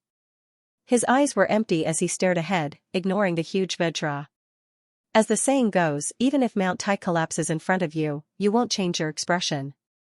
Aren't you afraid that I'll kill you? The 100-meter-tall guardian king stared at Little An. The anger on its face gradually subsided. His lips opened and closed, emitting a sonorous sound that reverberated in the hall of great strength. If you want to kill me, I can't stop you. It's useless to be afraid. If you don't want to kill me, why should I be afraid? Little An said calmly. Great wisdom begets great courage. It's rare, it's rare. My fearless Vajrasutra can only be cultivated by those with great courage. Are you willing to learn it? The dauntless monk asked. However, his true objective with his strike just now was not to test whether Little and had great courage or whether he had the right to teach her the fearless Vajrasutra. The talent and ability to comprehend that Little and had demonstrated was basically unbelievably high. Even when he was young, he was left in the dust. As a matter of fact, she might have been the most outstanding disciple the monastery had ever seen since its founding. However, there was something that even he could not see through in her empty eyes, which made him feel a hint of wariness. She seemed completely empty. He was unable to tell what she wanted, much less tell what she was thinking. If a figure like her devoted herself to Buddhism, she would definitely be an eminent monk of Buddhism. However, if she harbored demonic thoughts, the consequences would be so great that no one could stop her. As a result, he tested her. Apart from purging demons, the dauntless Guardian King's demon-subduing pestle also possessed the power to subdue demonic thoughts. This move was called Severe Warning. It was a secret technique of Chan sections. If the demonic thoughts in her were weak, they would be routed and destroyed, but if they were too powerful, they could be stimulated, allowing him to see what her mental state was like. However, the outcome left the dauntless monk rather disappointed. He could not sense where her demonic thoughts were at all, as if he had punched the air. Did she not possess any malice at all? However, that was completely impossible unless she was an infant who had just been born, ignorant and undeveloped. Only then would she be like that. When they grew slightly older, greed and a desire to fight would naturally develop. Or perhaps, her cultivation of the mental state had really reached that level?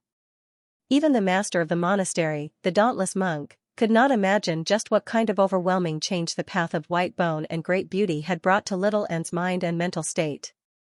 Apart from Xianxia, only the dregs of her past memories could influence her, making her display some humanity. At other times, she was just a skeleton that was neither alive nor dead. Good and evil did not matter at all, so how could she be subdued by demonic thoughts? Since his probing was fruitless, all the dauntless monk could do was accept it. There really was a genius like her in the world. He guessed that she might be the reincarnation of some great monk who had been influenced by her past life, which was why she behaved so differently. This was without a doubt the most reasonable explanation. Whenever the world fell into chaos, geniuses would always appear.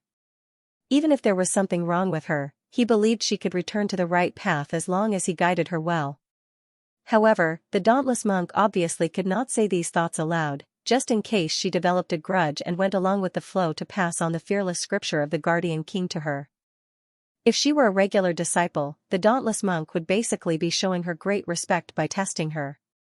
Even if he said it out loud, the disciple would only shed tears of gratitude. However, against a wretched genius like her, even a monk king would have to consider it a little more. What he valued was not her present, but her future. If things developed normally, a superstar genius was about to rise up, deeply influencing the monastery or even the entire 9 provinces. The dauntless monk could not help but become rather eager. The monks outside the hall returned to their senses and sighed in admiration. She had gained the dauntless monk's recognition as soon as she joined the monastery, personally being taught the fearless scripture of the Guardian King. Just what kind of honor was that? He was basically raising her as a future abbot. The expressions of the various head monks changed slightly too. They looked at the Annihilum Light Chan master as if they understood something. I never thought that the Annihilum Light who only cares about Buddhism and doesn't care about mundane matters would actually have such deep plans. I've truly underestimated him. The Annihilum Light Chan master closed his eyes gently and smiled in relief. He had achieved his objective. From now onwards, no one in the monastery would dare to do anything to her again. Yes, although they were all Buddhist disciples who valued benevolence, there would be conflict as long as there were people. Apart from conflicts of interest and power, there were also conflicts of ideology and orthodoxy. The monastery was not all harmonious either. There were quite a lot of disagreements between the various head monks. The Bodhi courtyard possessed quite a high status in the Chan monastery of Devanaga, but the Annihilum Light Chan master hated taking part in these battles the most. They were all alone. As the saying went, the tallest tree in the forest will be the first to be destroyed by the wind. It was very likely for Xiaoan's talent to incite jealousy and attacks. Although he disliked conflict, the Annihilum Light Chan master still possessed great wisdom. As a result, he came up with a method that would settle things once and for all, allowing her to enter the monastery in endless glory before gaining the dauntless monk's recognition in front of everyone, allowing her to obtain a supreme identity and status in the monastery. The Guardian King scripture of demon subdual that little and practiced right now was a foundation. Further up were the Guardian King of Flames, the Guardian King of Great Strength, and so on. They all had their own uses.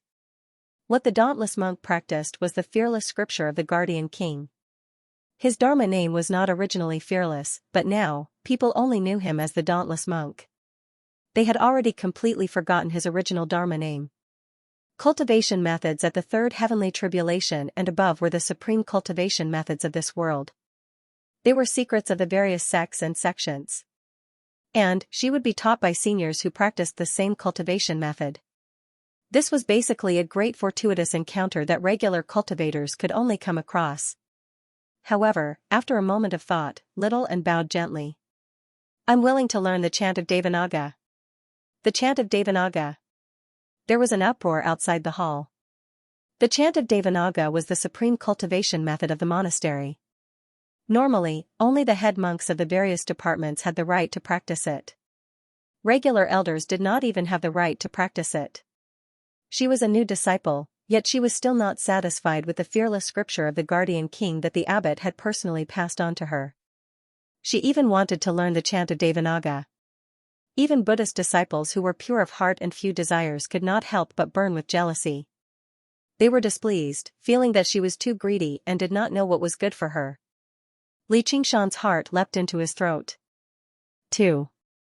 One of the main reasons why he had come to the monastery was for the chant of Devanaga. If he brought the chant of Devanaga back to the Golden Cicada Spirit King, apart from completing his past promise, the Golden Cicada Spirit King would be in a good mood. Perhaps there would even be benefits for him.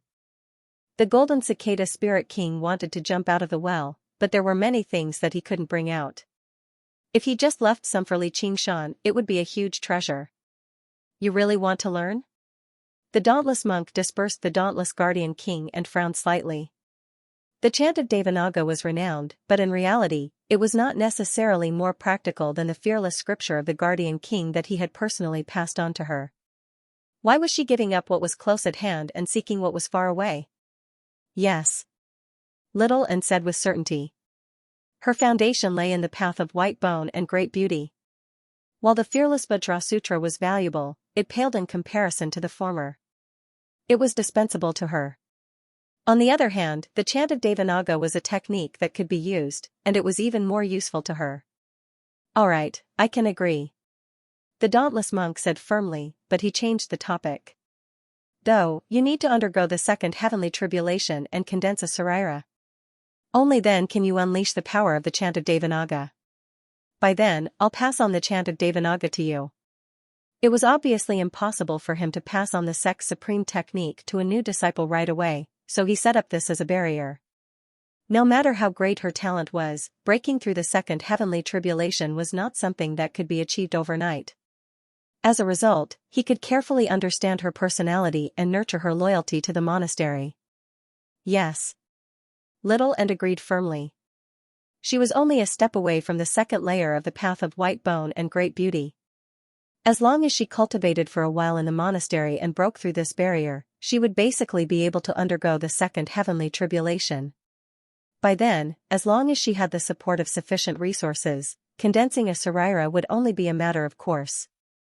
It was possible to imagine that she definitely would not lack resources in the monastery.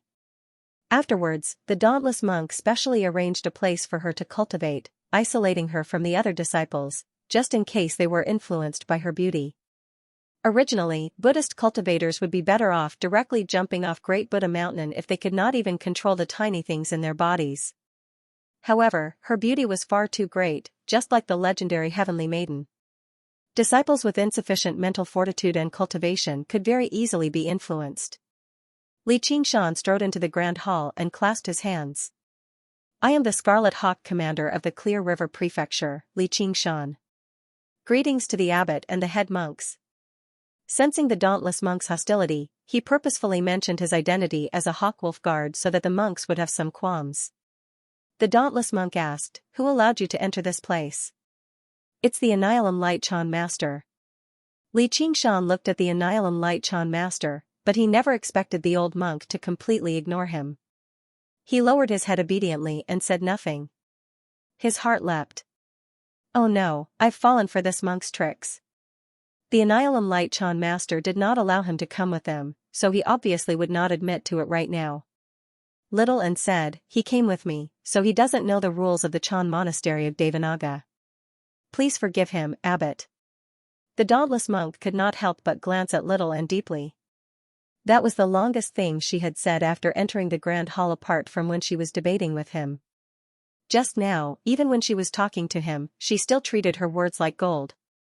Li Qingshan clasped his hands. "Ignorance is not a crime. Please don't blame me, masters. I'll be leaving right now."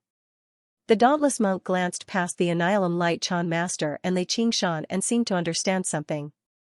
He said, "This is the inner courtyard of the Chan Monastery of Devanaga. Only disciples of our Chan Monastery of Devanaga have the right to enter. Outsiders without an invitation will be treated as trespassing and will be killed without mercy." Li Qingshan was alarmed. These monks can't be so vicious, right? The Annihilum Light Chan Master turned to his side and said to the dauntless monk, "Abbot, he has indeed come in with me. Although he didn't receive permission, he doesn't deserve death. Since only disciples of a monastery can come here, why don't we accept him as a disciple? Wouldn't that be the best of both worlds?" Li Qingshan's eyelids twitched. He finally understood the Annihilum Light's intentions. He's clearly afraid I'll affect Little An's cultivation, so he just tricked me into becoming a monk in the Chan Monastery of Devanaga. All I can do is be emptied of all worldly desires and abstain from alcohol and women. And, as a disciple of the monastery, he can obviously do whatever he wants to me. As expected, if you're not bald, you're not poisonous. If you're not poisonous, you're not bald. The Annihilum Light Chan Master could not be blamed for overthinking things. A young man and a beautiful young lady spent all their time together. Even their dwelling was in the same place. No matter what he did, it was only natural. Moreover, the young girl clearly showed special concern for the man. This was no longer a simple matter of melon field plum. However, this kind of thing couldn't be forceful, as it would make her feel resentful. Thus, he came up with this brilliant plan, killing two birds with one stone. It could be regarded as a rare opportunity for Li Qingshan to be able to join a sect like the Chan Monastery of Devanaga so easily. As for Li Qingshan, although he was not as monstrous as Little Anne. However, he was still a genius, which was good news for the monastery too. The dauntless monk nodded. "That's an idea. I can't do that. I already have a family, and I still have to serve as a hawkwolf guard. I really can't leave." Li Qingshan said, then looked at Little and with a look of anticipation. He smiled bitterly inside, "You're so smart, yet you're actually muddle-headed right now. They're doing this to separate us, so how can they allow me to meet with you as I please? In other words, you're unwilling?" The dauntless monk furrowed his eyebrows. If it were the White Hawk Commander, then he might have paid some attention, but a mere Scarlet Hawk Commander was nothing. "Yes. I've never cultivated good karma in my life. I'm only fond of killing and arson. I'm not fond of alcohol, women, avarice, or temper. I don't understand a single thing the masters said earlier. If I stay in the monastery, I'll probably disturb this peaceful place of Buddhism. I better go." With that, Li Qingshan turned around and left. "I've never cultivated good karma in my life. I'm only fond of killing and arson. Send him into the demon suppression hall until he repents." The dauntless monk's words were the law. Two tall, mighty protector generals flew down from the murals on the two sides, pressing towards Li Qingshan. This seems to be the handiwork of the school of painting. The two divine generals in the murals are probably much more powerful than regular golden core cultivators. Only now did Li Qingshan notice the murals around the main hall. The divine generals, demons, and strongmen were all lifelike, extending from the walls to the ceiling. He found it to be rather familiar. Shifting his gaze, he noticed a bright red seal the size of a table on the western wall. It was engraved with the words 5 Absolutes Immortal. These murals were actually the work of the legendary 5 Absolutes Immortal. They had even gathered the power of 1,000 years' worth of belief, making them even more powerful than before. Little and suddenly stood up and blocked Li Qingshan. The monastery has its own rules. No matter who it is, they have to abide by them. If you want to protect this person, then you better enter the demon suppression hall and reflect on your mistakes. The dauntless monk's eyes flashed. With a wave of his hand, even more divine generals flew down from the murals. Li Qingshan clenched his fist before releasing it again, pressing it gently against Little An's shoulder. The Annihilum Light Chan master blocked the protector generals and arrived before the two of them. He said, "Come with me." Li Qingshan and Little An exchanged glances before following the Annihilum Light Chan master out of the main hall. Under the gazes of the monastery's disciples, they made their way to the back of Great Buddha Mountain. "Monk, how dare you harm me?" Li Qingshan questioned the Annihilum Light Chan master with his soul sense. The demon suppression hall is not a place of punishment, but a place of cultivation. Take care. That was all the Annihilum Light Chan master said before no longer paying any attention to Li Qingshan. Li Qingshan had actually learnt quite a lot about the monastery. He knew that the monastery had a special monastic courtyard. If a disciple made a mistake, they would obviously be sent to the monastic courtyard for punishment. The head monk of the monastic courtyard would be responsible for watching over them. Why would they be sent to some demon suppression hall? Just what were the dauntless monk's intentions? This is the demon suppression hall? Li Qingshan arrived at the back of Great Buddha Mountain with the Annihilum Light Chan master.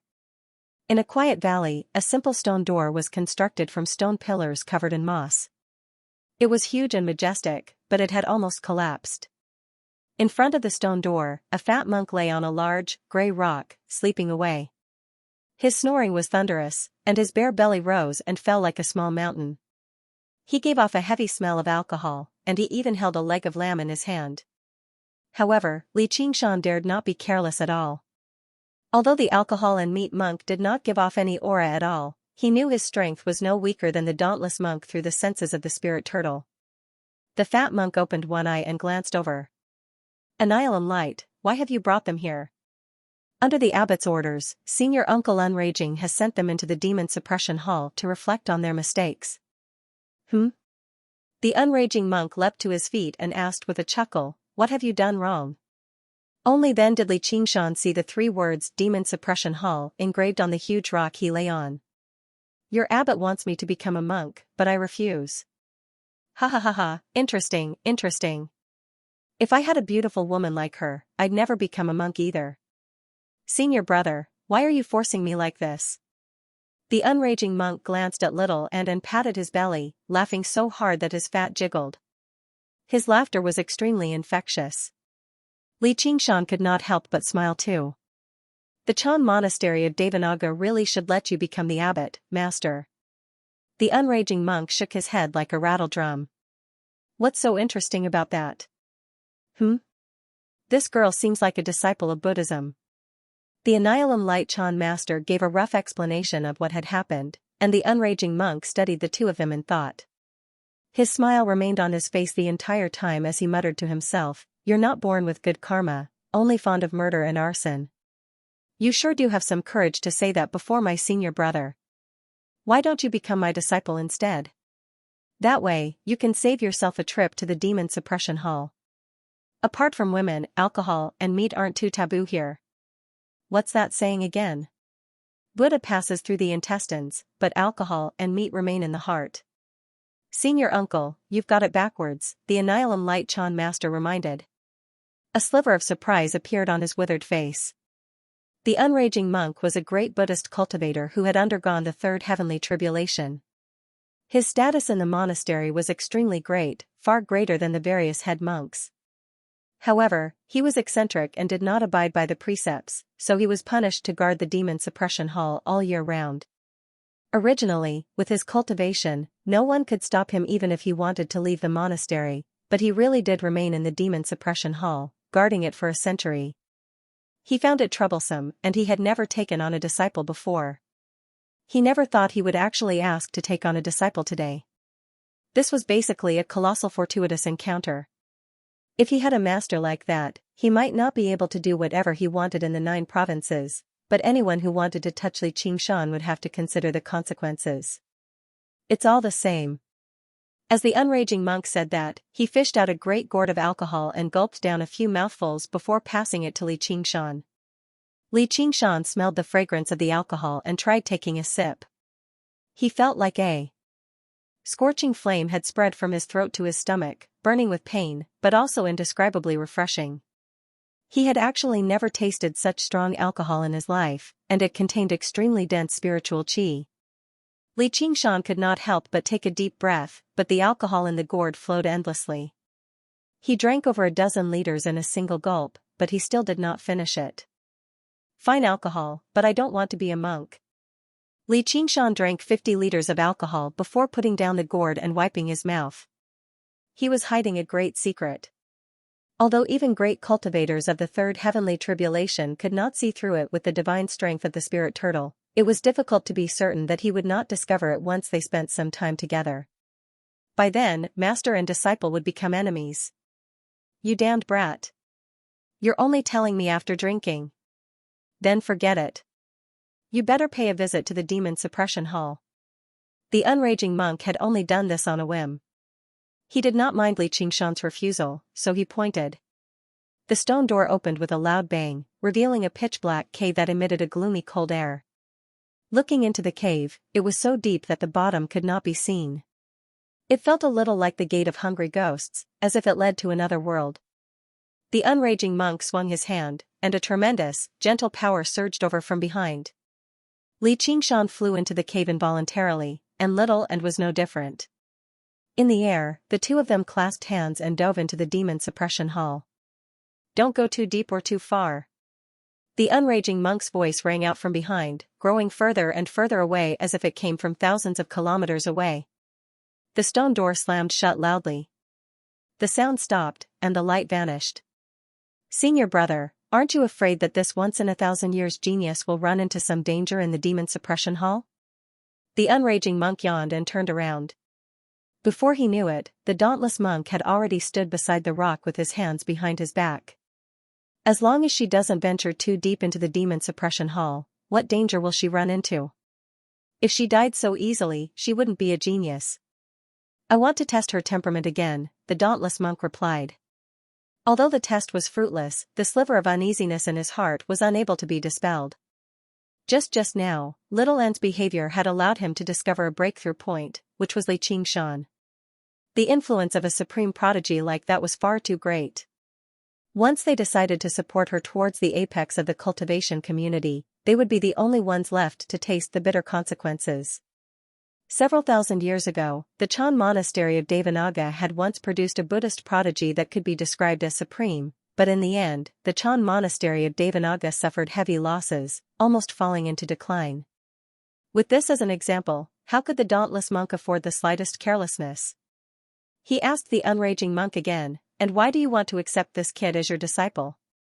I just find him pleasing to the eye. The unraging monk chuckled. He could sense something special from Li Qingshan.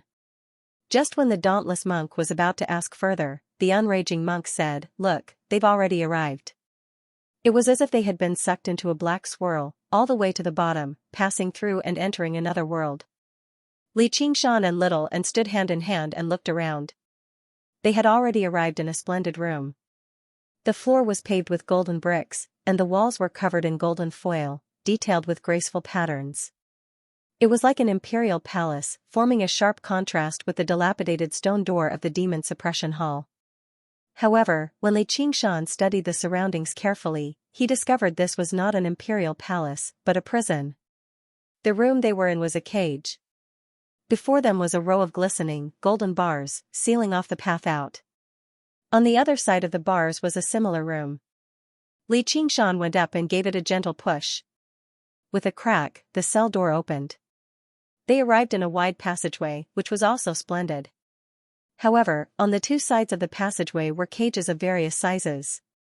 Li Qingshan asked in confusion, why is the demon suppression hall built like a prison? When the demon suppression hall was first established, it did indeed serve the purpose of a prison. The monks of the Chan monastery of Devanaga captured and subdued demonic cultivators, throwing them into the demon suppression hall to watch over them and give them an opportunity to turn over a new leaf.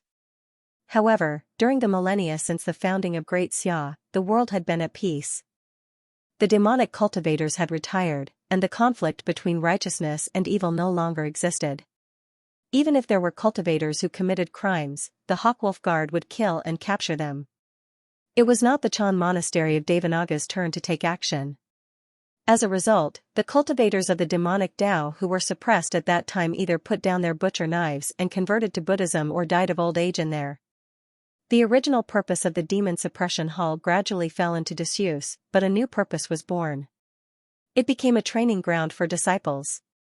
The truly great sects always maintained vigilance at all times. They understood the nature of fighting and killing in the cultivation world, and they would never be corrupted by the illusion of peace in the world. They would sharpen their blades at all times, preparing to face the fighting and killing. If they had only relied on scriptures, Buddhist dharma, and benevolence, the monastery would have been destroyed countless times over a long time ago. Although the internal competition could maintain a sense of competition, it was far from a real fight to the death. As a result, whether it was the Sword Collection Palace or the Xianxia sect, they all built similar places. Ah! A mournful scream came from the end of the corridor, filled with pain and unwillingness. His voice reverberated in this dazzling prison, causing people to feel a chill in their hearts. Li Qingshan narrowed his eyes and restrained his aura. He flew to the end of the corridor and was slightly surprised. All he saw was a group of people lying on the ground, huddled together. Blood flowed out from between them, dyeing the golden tiles red. A child around 7 or 8 years old in the middle had been disemboweled. They were currently taking out his organs and shoving them into their mouths. The child was still not dead. He struggled as hard as he could, screaming out in pain and hatred. Stop! Li Qingshan bellowed, and the group of people turned around. They were all covered in blood, and their faces were twisted. It was just like a classic scene from a zombie movie in his past life. However, to Li Qingshan's surprise, they did not lunge over immediately. The bulliest man even wiped away the blood on his face and asked, "Are you new?" His tone was rather strange, but he was clearly intelligent, not a mad beast. However, he did not feel like there was anything wrong with what he was doing at all. The child was still shrieking. It was an extremely strange sight. "Release him." Li Qingshan was taken aback. He called out coldly. He never thought such a horrible thing would happen in the renowned Chan monastery of Devanaga. These monks were far more vicious than he had imagined them to be. "You want to eat him?" The burly man's expression changed, but his tone seemed like he was talking about a pig or a sheep, not a child. At this moment, Little N caught up as well, arriving beside Li Qingshan. The burly man's eyes lit up, shining with undisguised lust. His lower body immediately changed, and he stood up without the slightest hint of shame. The other men were the same. They opened their mouths and drooled. They were clearly human, yet they suddenly seemed like wild beasts in heat. "Is that woman yours? Give her to me, or die." The man pointed at Little and said to Li Qingshan. Before he had even finished speaking, there was a bang, and his head exploded like a watermelon. Blood and brain matter splattered across the golden wall on the side. "Use your head before you speak." Li Qingshan pulled his foot back as he said. "Awoo." The other men all lunged over madly. Their veins bulged and their muscles bulged. Their fangs protruded from their mouths as they howled like wild beasts. Pung pung pung pung. A group of headless corpses fell to the ground. Blood flowed freely, broken bones and brain matter splattered everywhere. Li Qingshan found it strange. These people were far stronger than normal humans, but they did not seem like cultivators. They could not even be considered wild beasts. Wild beasts would always hide in the face of danger, but these people seemed to be driven by their own desires. The child no longer screamed. He propped himself up and stretched out his hand to cover his stomach, stuffing the organs and intestines that had been pulled out back into his stomach. His vitality was unbelievably strong. He then pounced on the headless corpses beside him and began to gnaw on them. He was not whipping the corpses for revenge, but simply eating because he was hungry. Li Qingshan felt a sense of absurdity, and did not know what to say. After the child had his fill, the wound on his stomach had mostly healed. The child asked shyly, "Thank you for saving me. Can I follow you? What's your name? Who are they? Why?" Li Qingshan paused. "Eat you? I'm Duoj, and this is my father. I don't know anyone else, so why do you want to eat me?" "It's obviously because I'm hungry." The child called Duoj pointed at the first man whose head Li Qingshan had blown up with a kick and said in a serious manner. Afterwards, he waved his arms and promoted himself, "I can help you fight. If you're hungry, you can eat me too. My flesh is very tender." He swiveled his eyes slyly and pointed at the corpses on the ground, including his father's. "These can be eaten for many days." Li Qingshan felt like his brain was lacking. These people were not powerful, but the things they did and the things they said were terrifying. This was the ultimate proof of the evil nature of the people. They were so repulsive that they could not look at them directly. The father led a group of people to eat the child, and the child treated the father as food. If regular people were here, their outlook on life and values would probably be severely impacted. In reality, there were indeed many disciples of the Chan monastery of Devanaga who were unable to endure the tremendous pressure of the mind during the trials of the demon suppression hall, going mad and suffering from chi deviation. Disciples with such weak wills were not worth paying attention to no matter how talented they were. Don't tell me they're slaughtering and devouring one another just because they're trapped here and have nothing to eat. No, it's not that simple. These people are basically doing these things as a matter of course. They don't feel any remorse from their conscience at all, much less any so-called mental torture. The dauntless monk had been observing this situation in the demon suppression hall the entire time. He discovered that Little An's gaze did not even waver at all the entire time. That was no longer simple coldness or callousness. Instead, it was disregard. It was disregard the bloody sight, disregard the horrific devouring. The dauntless monk was unable to tell whether he should be happy or worried. Everyone wanted their disciple to have a firm will, but to be so firm to such a degree was slightly strange or even terrifying. It had completely exceeded her age. There was only one thing he was certain of. She did not have a so-called heart of benevolence. And Li Qingshan did not hold back at all. Originally, he was considering whether he should remind them that they were not truly human when they appeared before them, but as it seemed, there was no need for that at all. "Duoj, do you know where the exit is?" Li Qingshan asked. Although he knew the dauntless monk would not spare them so easily, he still had to try and find an exit himself. Duoj said, "There's no exit. Once you enter, you can't leave anymore." Li Qingshan said, "Is there really nothing special about it?" Duoj hesitated. Li Qingshan immediately said, "Take us there." Duoj dared not turn him down. He picked up a corpse and pointed at the other corpses. "It's very far. You can eat along the way too." He was worried that Li Qingshan and the others would run out of food and try to eat him. "Leave the corpses behind. Let's go." Duoj left the corpses behind and quickly led the way. He glanced back reluctantly, not because of his father, but because he was reluctant to part with the food. "There's meat. There's food." Soon after they left, another group of people entered, crouching on the ground and munching away. They ate happily. The prison was like a maze. The paths twisted and turned, constantly branching off. Its surface area was even larger than that of the Great Buddha Mountain. This was definitely not an ordinary palace built underground. He constantly came across people along the way, and basically all of them were young men. As soon as they saw Little Anne, they lunged over like bulls in heat. They were all extremely strong, moving like the wind. They were roughly on par with iron plate corpses. Li Qingshan obviously slaughtered his way over without holding back. He discovered that some of the people clearly possessed some deformities that were not human, such as the huge lumps on their foreheads, their protruding backs, their disfigured skin, and their sharp claws and teeth. Normally, the more obvious the deformities, the more powerful they were. Li Qingshan's doubts grew deeper and deeper. Just who were they? Why had they become like this? And why were they trapped in the demon suppression hall? The further he ventured, the stronger the enemies became. Some of them even vaguely surpassed the level of corpse soldiers, approaching the strength of corpse generals. He could not help but recall the unraging monk's warning. The dauntless monk can't stop worrying about me. He wants to observe my temperament and reactions. If I can't satisfy him, he won't let us out so easily. Little Anne's voice rang out in his head. Li Qingshan continued onwards without batting an eyelid. Then do I need you to demonstrate some kindness? I can't fool him with a disguise. That's fine. However, I can find an opportunity to use some Buddhist techniques to dispel his doubts. All right. Li Qingshan nodded. So far, Little Anne had yet to fight.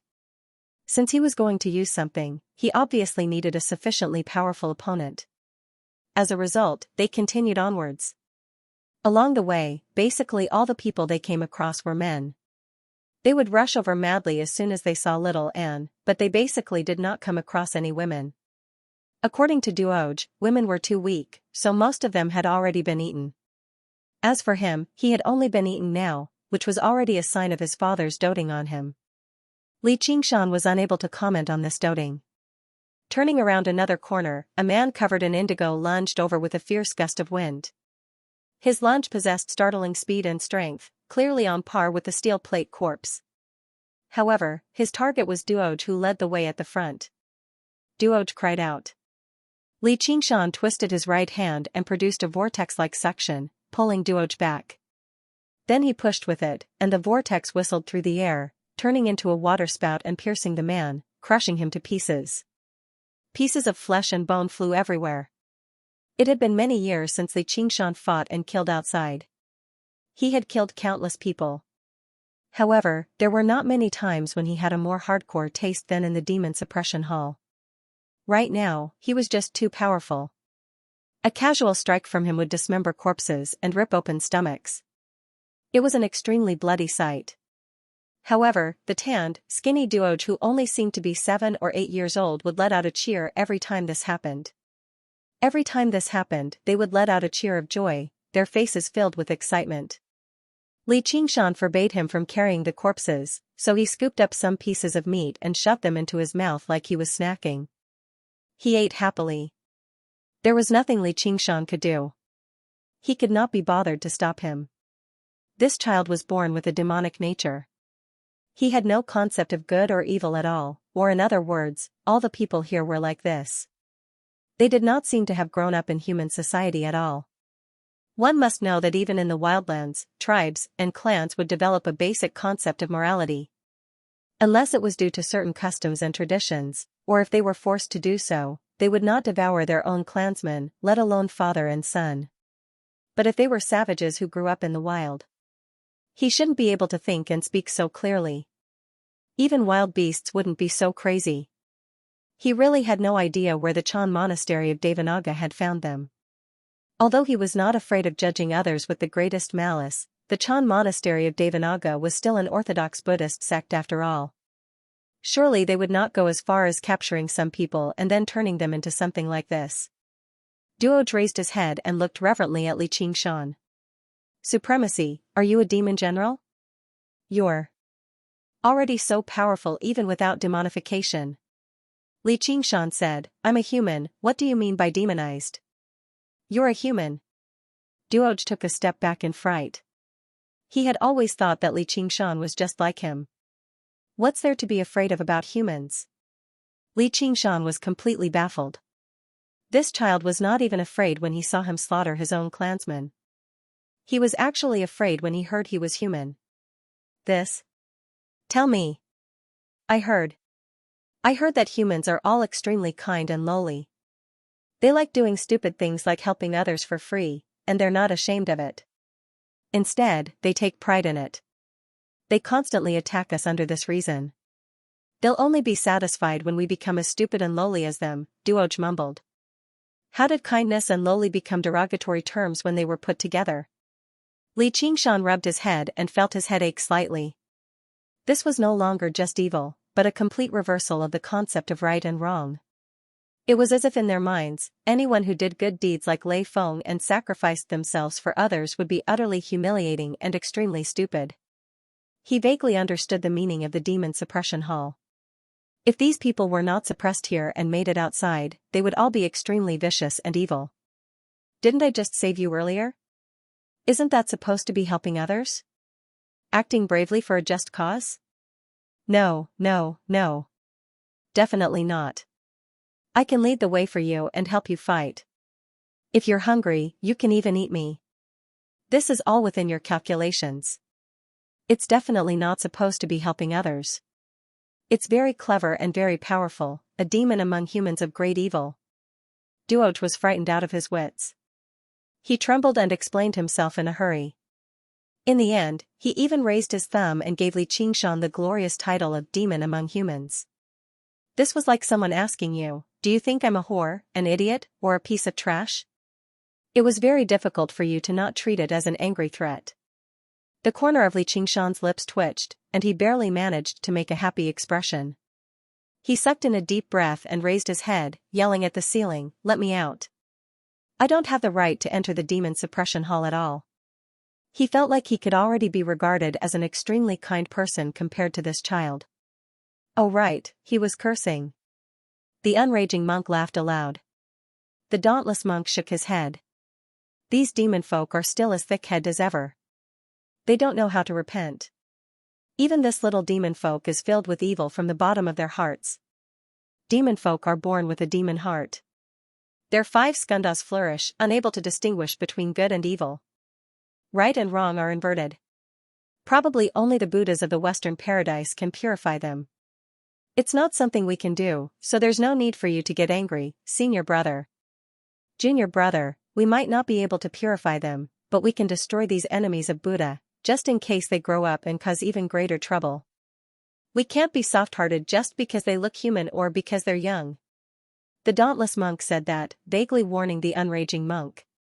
The unraging monk laughed aloud, but he said nothing. His voice reverberated through the corridor, but there was no reply at all. Li Qingshan sighed and said to Duoj, "Then what's the demonification you speak of?" "All demon folk can demonify, just like this." Duoj clenched his fists. His little face was bright red from holding back, and he even let out a gasp. In the end, only the color of his eyes changed slightly. His body relaxed, and his eyes were filled with anticipation. "I'm still too young. Once I grow up, I'll definitely become an extremely powerful demon king." "Demon folk, demon king," Li Qingshan murmured. If he ignored his strange words and actions, Duoj was no different from a regular child. He wanted to be a scientist, wanted to be a president, and so on. Li Qingshan patted Duoj's head and said nothing more. "Let's keep going.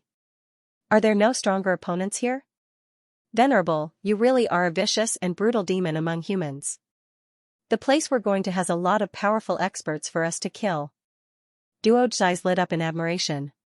Then he said, "I heard grandfather say that actually, it doesn't matter if you're human.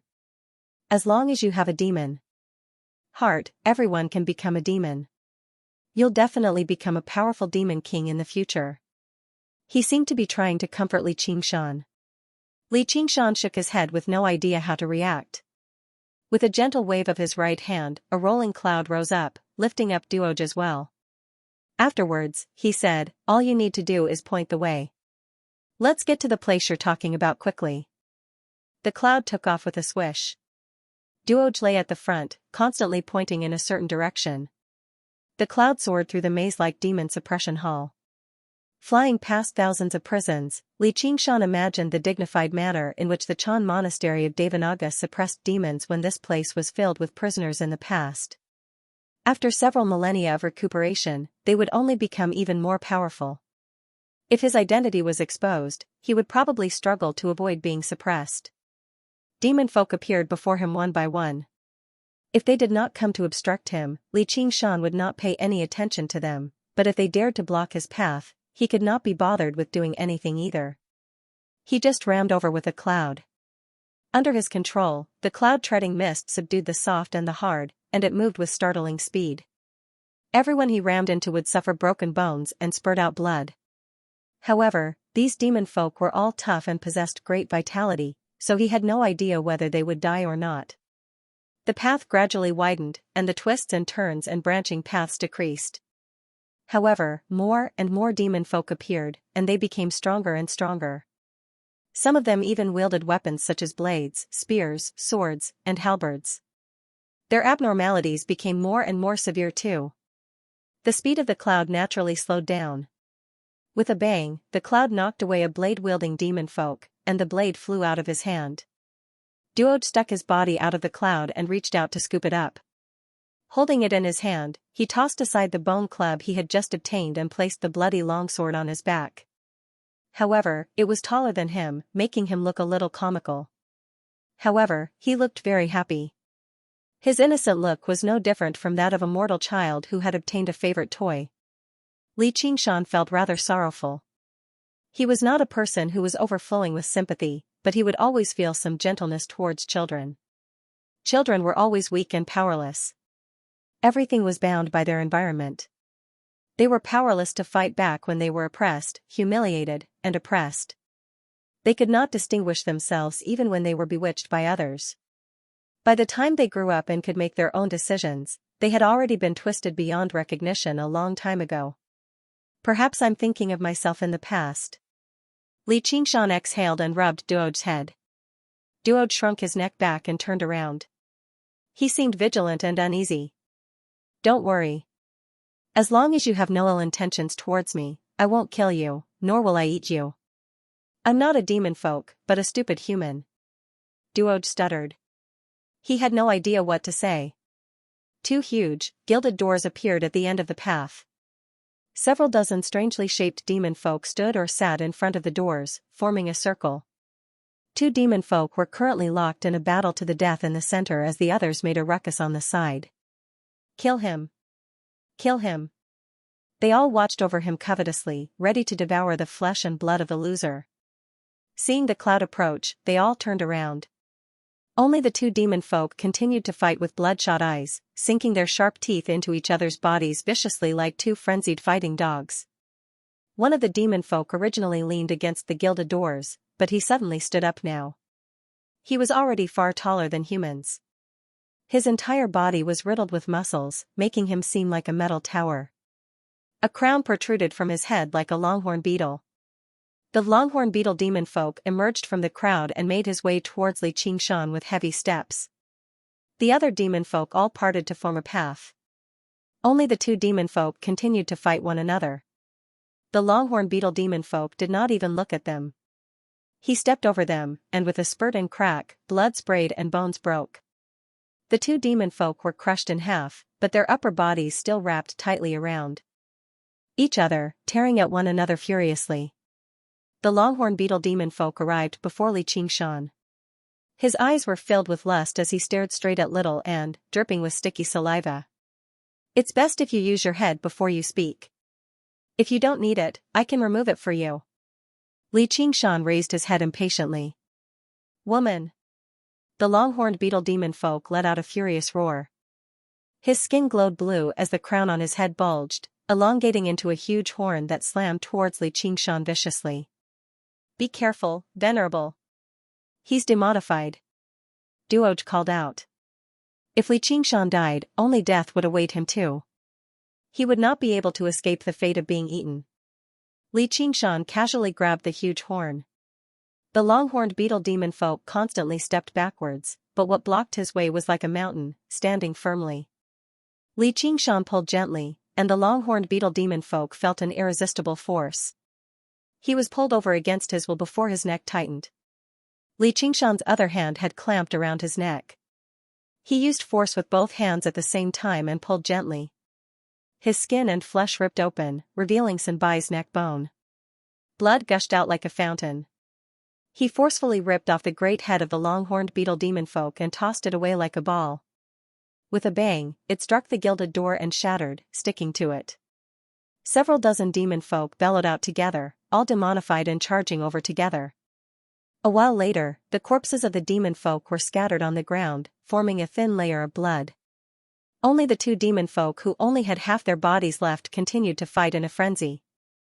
Li Qingshan made his way towards the gilded door and kicked them aside.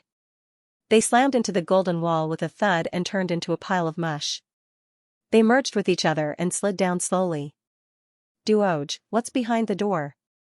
There are many very powerful demon folk, but there are no demon generals. Demon generals can't come up? Duoj rummaged through the long-horned beetle demonfolk's chest excitedly. Demon generals? They were probably equivalent to corpse generals. Li Qingshan pondered slightly. Can't come up? You mean there's a prison down there? Yeah, I fled up from down there, or I would have been eaten a long time ago. Duoj buried his head in his search. He did not even care about his bloodied face. Why isn't there anything? Li Qingshan recalled the unraging monk's warning again, don't venture too deep or too far. So that was how it was. The demon suppression hall actually did not have a single floor. According to Duoj, the weaker demon folk had fled to the very top floor out of fear of being eaten. As for those experts, they were probably suppressed at the very bottom. How many more floors are there? 9th floor. Ah, it's here. Duoj said in surprise and joy. He found something from the head of the longhorn beetle demon folk stuck to the wall and offered it to Li Qingshan with both hands. Venerable, please enjoy. What is this? Li Qingshan saw that Duoj was holding a black tumor-like object in his hand. It was suffused with traces of green, and at first glance, it looked like a condensed, hideous skull. It exuded a strange aura, and the stench was mixed with a hint of sweetness. He couldn't help but feel disgusted. It was as if he could see the blasphemy, corruption, and pollution, and smell the real sin. This is a demon heart. Duoj licked his lips. I don't want to. Li Qingshan did not want to eat an unknown object that had been removed from a person's head. Although it contained power, the power did not benefit him at all. If he really ate it, he would probably have to use the power of the spirit turtle to suppress and purge it. Venerable One, can you give it to Duoj? If you want to eat, then eat. Thank you, Venerable One. Duoj was overjoyed. As if afraid that Li Qingshan would go back on his word, he hurriedly stuffed the demon heart into his mouth and swallowed hard. He nearly choked on it and slapped his chest before swallowing it down. The dauntless monk and the unraging monk witnessed this. The dauntless monk said, "What a fool. This will only make this little demonfolk's demonic nature even stronger." Li Qingshan pressed his hand against the gilded door and slowly drew the heavy water sword. Little Duoj is among the demon folk. What's the most vicious thing you can say to someone? You're a good person, Duoj said after some thought. Li Qingshan's expression stiffened. All right then. He pushed hard, and the gilded door parted extremely quietly. The first thing Li Qingshan saw was a pair of widened eyes, glaring at him furiously. He glared at him angrily. His heart skipped a beat and the hairs on his body stood on end. He actually felt frightened. There was actually such a dangerous enemy here. But when he calmed himself down, he realized that it was not a living person, but a statue of a male devil cultivator in his prime that was several meters tall. He was bare-chested, revealing his lean body, and his lower body was wearing a calf-nose skirt. The statue was not looking at him either. Instead, it brushed past his head, gazing at the horizon. However, it was far too lifelike, and the emotions it contained were extremely intense, almost on the verge of erupting, which was why he was mistaken. The demon spread his arms as hard as he could. His face was twisted, his veins bulging, and his fangs protruded. Sharp claws extended from his fingers as if he was undergoing demodification, about to engage in a great battle against an invisible enemy. Who are you? Not a demon, but a human. Li Qingshan stared at the statue for a very long time. Only when he heard the sounds in the surroundings did he return to his senses just now. All he saw was a huge, circular square around the statue. Including the one behind him, there were a total of 9 gilded doors around the square. As it seemed, this was the very center of this maze. Looking at the square again, there were over a dozen demon folk scattered around. Every single one of their auras were even more powerful than the bull demon folk just now. They maintained their distance from one another, all staring at the demon statue closely. For once, a female demon folk had appeared among them. Clearly, it did not matter whether they were male or female. The strong were revered. There was no food here, so the only way to survive was to devour one another. Little Anne's appearance caused another disturbance. Pairs of greedy and hungry gazes looked over. However, compared to regular demon folk, they were clearly better at controlling their desires. They studied Li Qingshan, estimating his strength. If Li Qingshan were a weakling, then what awaited him would be a hellish sight. Li Qingshan glanced around, but it was like he was looking at dead people. He sucked in a deep breath and stressed each word. You are all good people. The demon folk fell into an uproar. They all stood up as if they had been greatly insulted. Seeing how this worked, Li Qingshan sniggered and continued, Your entire family are good people. You've all been good people your entire lives. The demon folk were all furious. They all demonified and lunged over. At this moment, Li Qingshan's gaze swept past them and landed on the demon statue again. He thought of something. He's not demonifying. It's the exact opposite. He's resisting demonification. The demon folk lunged over. The heavy water sword extended to 30 meters, the siege breaker sword. Li Qingshan gripped it firmly with a single hand and swung it horizontally, cutting through 7 powerful demon folk. The sword chi entered their bodies and exploded, ripping them to pieces. Li Qingshan could clearly see the shockwave of the sword chi land a few feet away from the demon statue before being blocked by an invisible barrier. He came to a realization. The statue is probably the center of the hall. Li Qingshan took a step forward. With a twist of his wrist, the huge heavy water sword whistled back. As if a curtain of blood had been pulled back, flowers of blood bloomed before him. They ignored the remains of the corpses and brushed past him like a storm. Li Qingshan ignored all of this. He only raised his head and stared at it. The demon's eyes don't contain fury, but pain. What did the statue seem to be hiding? Only the female demon folk fled towards the gilded door opposite to Li Qingshan. She was not driven by lust. Her desire to survive triumphed over her fury. Li Qingshan tossed out the heavy water sword without even looking at it. A streak of blue light shot out in an arc, passing through the demon folk and returning to Li Qingshan's hand. The demon folk was stunned before exploding loudly. Li Qingshan finally arrived before the statue. From this angle, the demon male extended his arms towards the sky. He's not fighting or killing anyone. Instead, he's praying. What is he praying for? Who is he praying for? I heard that as long as you can understand the secret within the statue, you can escape from here, Duoj suddenly said. The statue is passing on some kind of cultivation method. Little End arrived behind Li Qingshan and said with certainty. Li Qingshan rubbed his chin and nodded. He was not a supreme prodigy like Little Anne, but the feeling the statue gave him was far too familiar. When Brother Ox passed on the 9 transformations of the demonic and divine to him, he had used a similar method.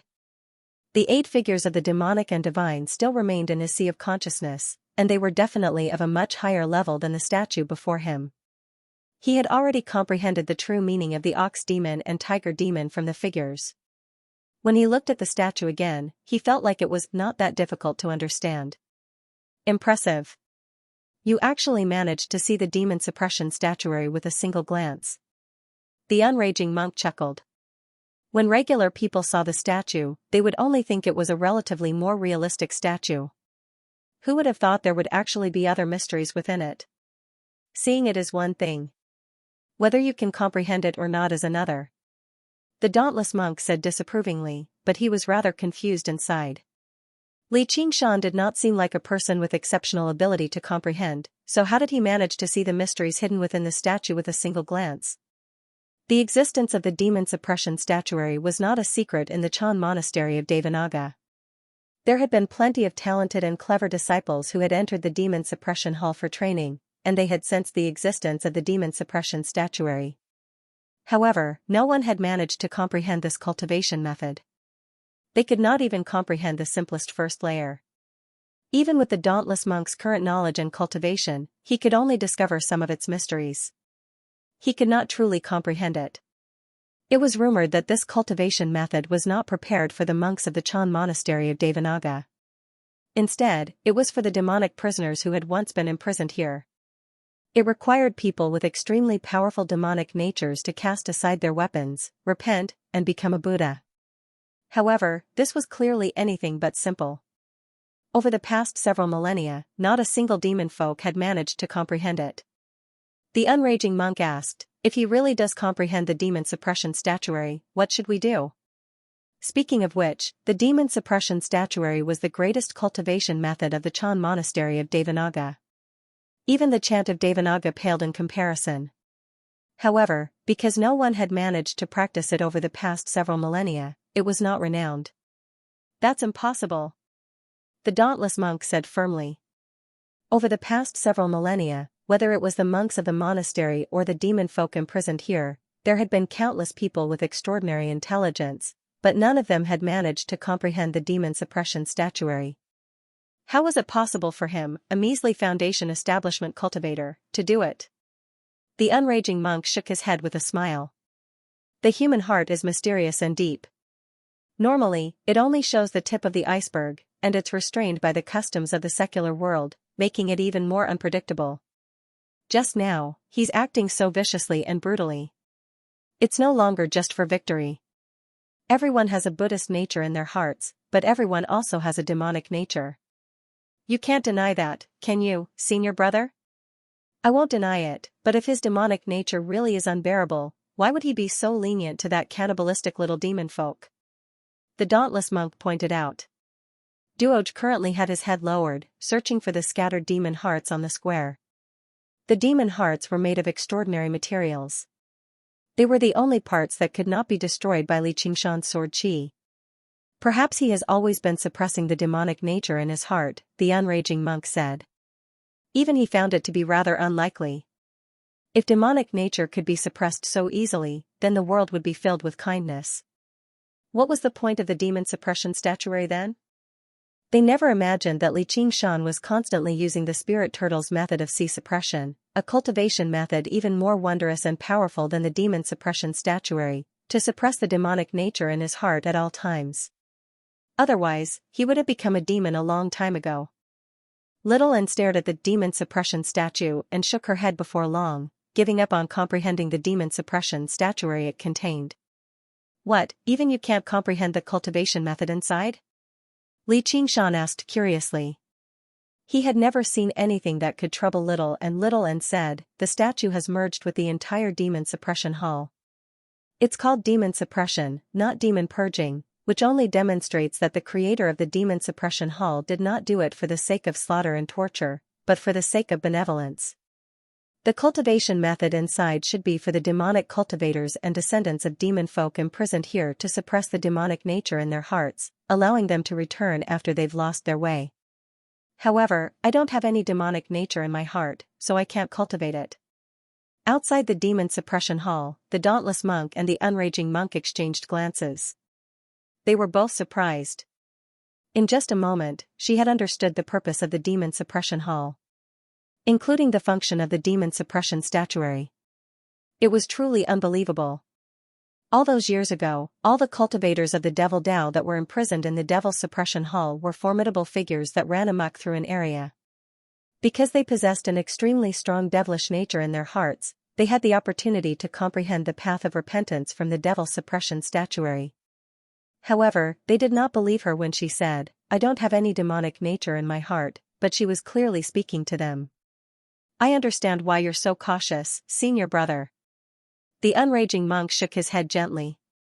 The smile on his face vanished for the first time. At such a young age, with such intelligence, the Chan monastery of Devanaga obtaining a disciple like her was either a great blessing or a great disaster. Chen, demon saint, she, demon. Chen,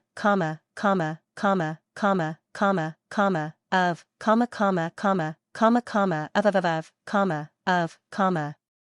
The path of white bone and great beauty could be regarded as a path from Buddhism to the demonic.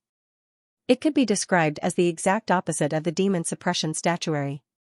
In her heart, there had never been any demons that could be suppressed, but Li Qingshan was different. Suppressing demonic nature. I wonder if I can use it to suppress the ox demon and tiger demon? Li Qingshan thought of something. After reaching the 5th layer of the ox demon transformation, he often felt like he was struggling to suppress it.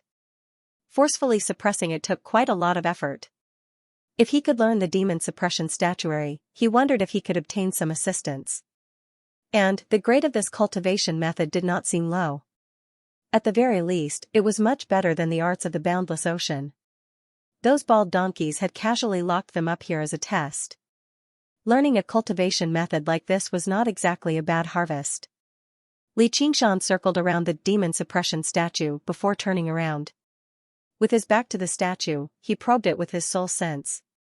He changed his posture. He assumed the exact same posture as the demon suppression statue. He probed the demon suppression statue with his soul sense. In the beginning, he did not sense anything special. Thinking about what little and had said, he tried relaxing the spirit turtle's suppression on the ox demon and tiger demon slightly. In that moment, his expression changed.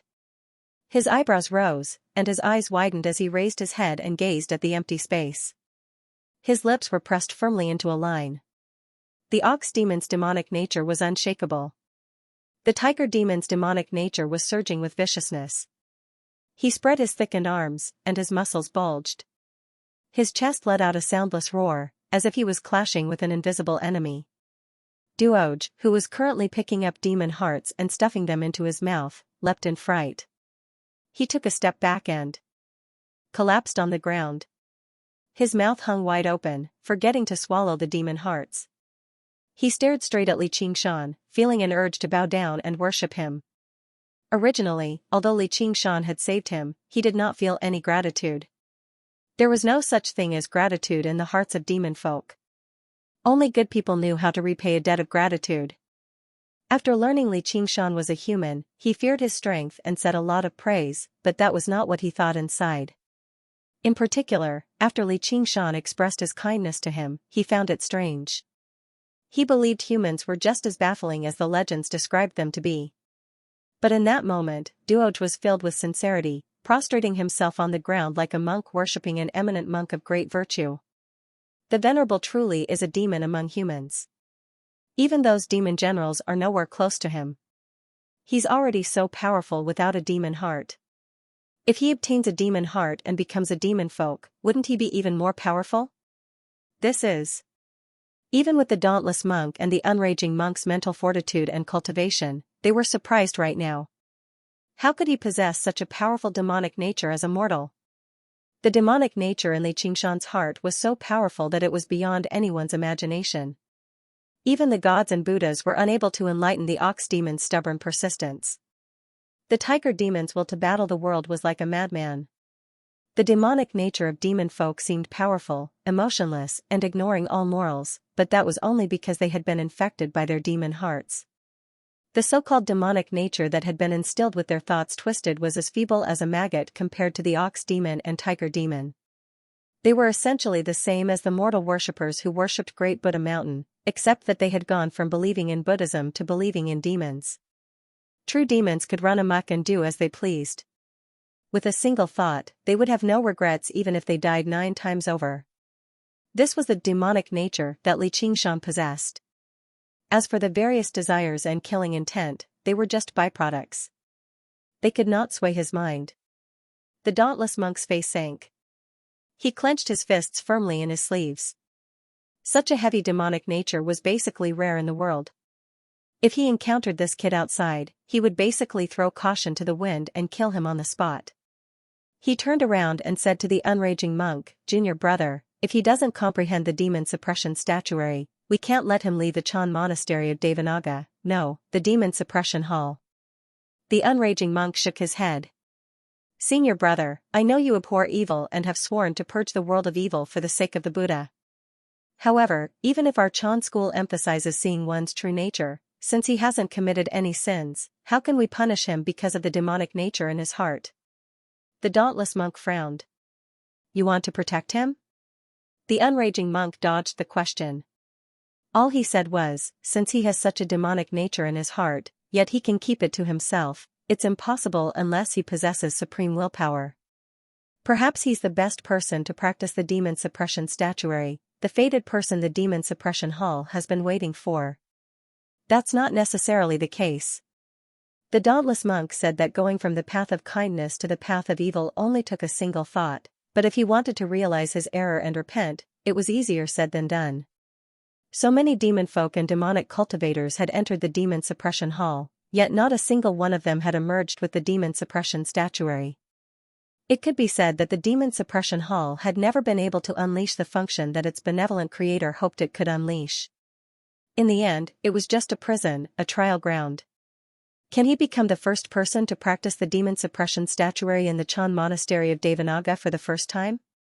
Li Qingshan carefully controlled the delicate balance between the spirit turtle and the ox demon and tiger demon, just in case he accidentally released demon chi. The dauntless monk did not seem like a soft-hearted person, but little did he know that just the demonic nature he gave off had made the dauntless monk make up his mind to kill him. At this moment, the demon suppression statue lit up slightly, shining with an unprecedented faint, golden light. The entire demon suppression hall trembled gently. It was exactly within this struggle and hesitation, between suppression and release, that the will hidden within the demon suppression statue coincided with it. The unraging monk's eyes lit up. That's right. Sure enough. The dauntless monk eased up slightly. Li Qingshan locked onto the demon suppression statue firmly with his soul sense. He could vaguely sense the existence of something inside, like a form of comprehension, but also like a scripture. However, a barrier remained. A while later, the demon suppression statue dimmed, and Li Qingshan's body eased up. Bah. Sure enough, it still ended in failure. The dauntless monk brought his palms together and chanted the Buddha's name softly. However, the unraging monk knew that this was the dauntless monk making up his mind to purge demons. Li Qingshan asked little and, "What do you think?" "Doesn't really seem like it." "Really? I also feel like something's missing." The will in Li Qingshan's heart did not completely match with the will in the statue. Instead, it deviated slightly, which was why he was unable to obtain the demon suppression statuary from the demon suppression statue. He sank into his thoughts for a while before turning around to face the statue and saying quietly, "There's a powerful demonic nature in my heart, but I'm not in pain. I don't want to beg for anyone's help, nor do I want to mend my ways and completely erase this demonic nature. If this demonic nature doesn't exist, Li Qingshan will no longer be Li Qingshan." Suddenly, he bellowed out, "No matter what you're hiding, hand it over." The demon suppression statue suddenly erupted with unprecedentedly resplendent light, as if all the light in the entire demon suppression hall was gathering towards it. The light reached the limit, and its eyes shone with 2 streaks of golden light, landing in Li Qingshan's eyes. Li Qingshan shuddered all over as if he had been struck by a powerful blow. He took a step back, and an image suddenly appeared in his head, constantly spinning around. It was the demon suppression statue before him. The first form of the demon suppression statuary, initial repentance of the demon heart. Although he was born a demon folk, he had tasted the taste of love. He felt regret for his past actions. As a result, he wanted to break free from the restraints of his demon heart and develop his own will. However, gradually, the image of a male demon folk transformed into the image of Li Qingshan. There was no pain in his expression, nor was there pleading. There was only pride and determination. He did not feel regret for anything he had done in the past. After the demon suppression statuary shot out 2 beams of light, it rapidly dimmed. Li Qingshan stood silently in front of the statuary for a long time. After completely mastering the first form of the demon suppression statuary, he opened his eyes just now, a hint of surprise on his face. Although he had guessed that the cultivation technique hidden within the demon suppression statuary would definitely be extraordinary, he had not expected the demon suppression statuary to be so miraculous. Furthermore, it did not clash with the arts of the boundless ocean. The demon suppression statuary could also be considered a cultivation technique that could greatly strengthen one's strength and physique. However, the cultivation method was something Li Qingshan had never heard of before. It actually required one to use the demonic nature in one's heart to transform it into one's own strength through endless suppression and battle. In other words, if a demonic cultivator cultivated the demon suppression statuary, they did not need to give up on their original cultivation technique. They still had to use their own cultivation as the foundation. However, on top of this, there was an additional cultivation method. It was equivalent to adding wings to a tiger, and there was even a chance to obtain great power that surpassed their current realm. Just based on this point alone, this cultivation technique was rare in the world. The 9 transformations of demons and gods that Li Qingshan cultivated had a similar function. However, not only was this cultivation technique extremely difficult to learn, cultivating it was also fraught with difficulties. It was definitely not something that could be comprehended in one go. In the process of cultivation, if one's demonic nature was too weak, it could easily be completely suppressed. Then, they would no longer have the chance to learn the remaining cultivation techniques. At most, they would be able to cultivate the demon suppression statuary to the 3rd or 4th layer. Ordinary evil people would repent, and at most, they would become ordinary good people. Only great evildoers could repent and be saved. Only then could they become benevolent and virtuous people. In other words, those with insufficient demonic nature. Even if they comprehended this cultivation technique, they would not be able to unleash its full power. However, if the demonic nature was too strong and could not be suppressed, they would suffer from chi deviation and die from the explosion of their bodies. There would definitely not be any demonic cultivators who could use the demon suppression statuary to commit crimes after cultivating it. Once they failed, only death awaited them. It could be imagined that in this cultivation process that was like walking a tightrope, there were probably not many people who could cultivate the demon suppression statuary to the 9th layer.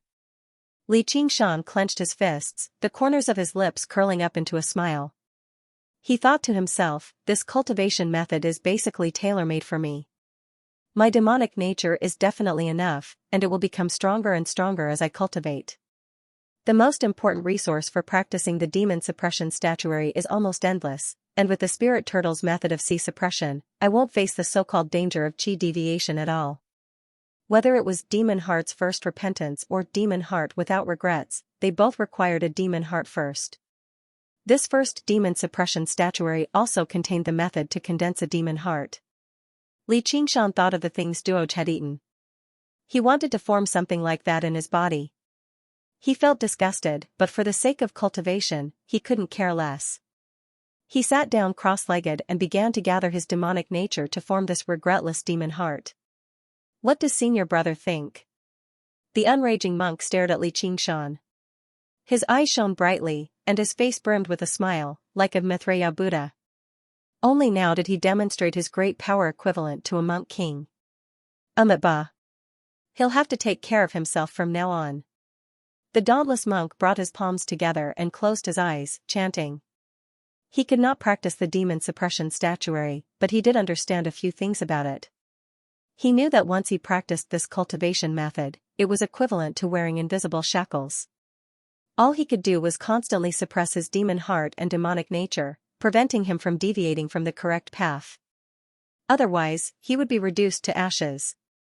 The senior who created the demon suppression hall had a benevolent heart and a meticulous mind. It was truly astonishing. It had only been a few thousand years, yet a successor like this had arrived. I've been waiting for a successor like this. Don't tell me Li Qingshan really is fated with the Buddha? Then the unraging monk asked, if I want to accept him as my disciple, will you agree to it, senior brother? If he were willing to join the Chan monastery of Devanaga, there would be no need for him to pay a visit to the demon suppression hall. The dauntless monk was implying that he recognized Li Qingshan's qualifications. Reaching mid-foundation establishment in his 20s was already proof of his talent, and he had comprehended the demon suppression statuary that no one had been able to comprehend for several millennia. He was fated with the Buddha, so he would definitely be extraordinary in the future. And, in comparison, the dauntless monk instead trusted Li Qingshan more than little Anne.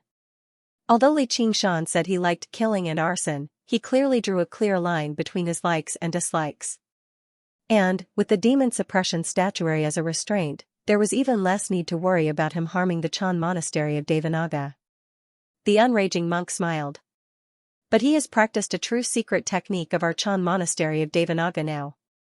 Even if he doesn't want to join the Chan monastery of Devanaga, senior brother probably won't agree to it.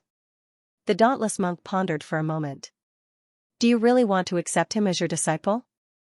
There's always room for negotiation. Let's just keep watching for now.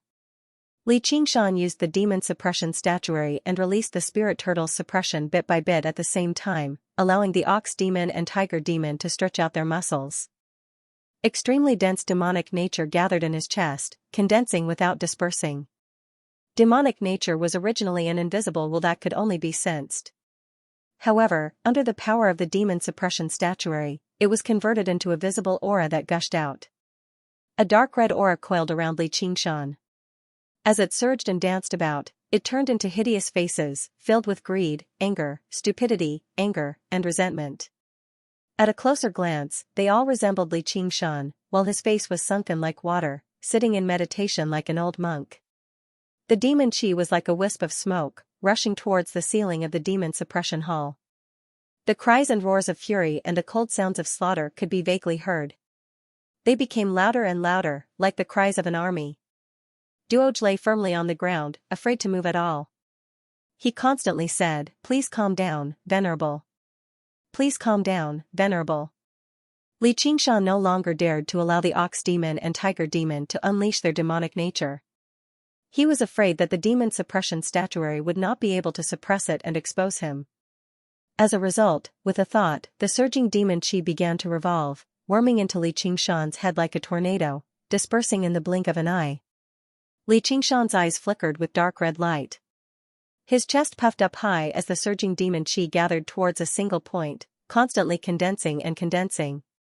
There was a great rumble in his head, and all the demon chi dispersed. Li Qingshan could not help but stand up. He calmed himself down and looked into his body. He discovered that a dark red crystal had appeared in his head. It had many facets, roughly shaped like a rhombus. So this is a demon heart.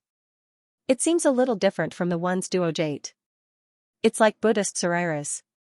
He did not know that only the demon hearts of the weakest demon folk would look like this, filled with filth and repulsiveness. As for the powerful of the demon race, the demon hearts they possessed were all condensed like stone. It was extremely rare even among the demon race to be able to crystallize with such clarity and sharpness, and most of them were powerful demon race cultivators with powerful wills. If Li Qingshan possessed a demon heart like this with his strength, he could be regarded as a supreme genius among the demon race. However, as long as he possessed a demon heart, he would be able to use the methods within the demon suppression statuary. The method of vanquishing enemies with the demon suppression statuary was far too interesting. Li Qingshan was eager to try it out. The demon suppression statuary had a total of 9 floors. There should have been a demon suppression statue on each floor. Together, they would form the complete demon suppression statuary. Duoj, how do we get to the next floor?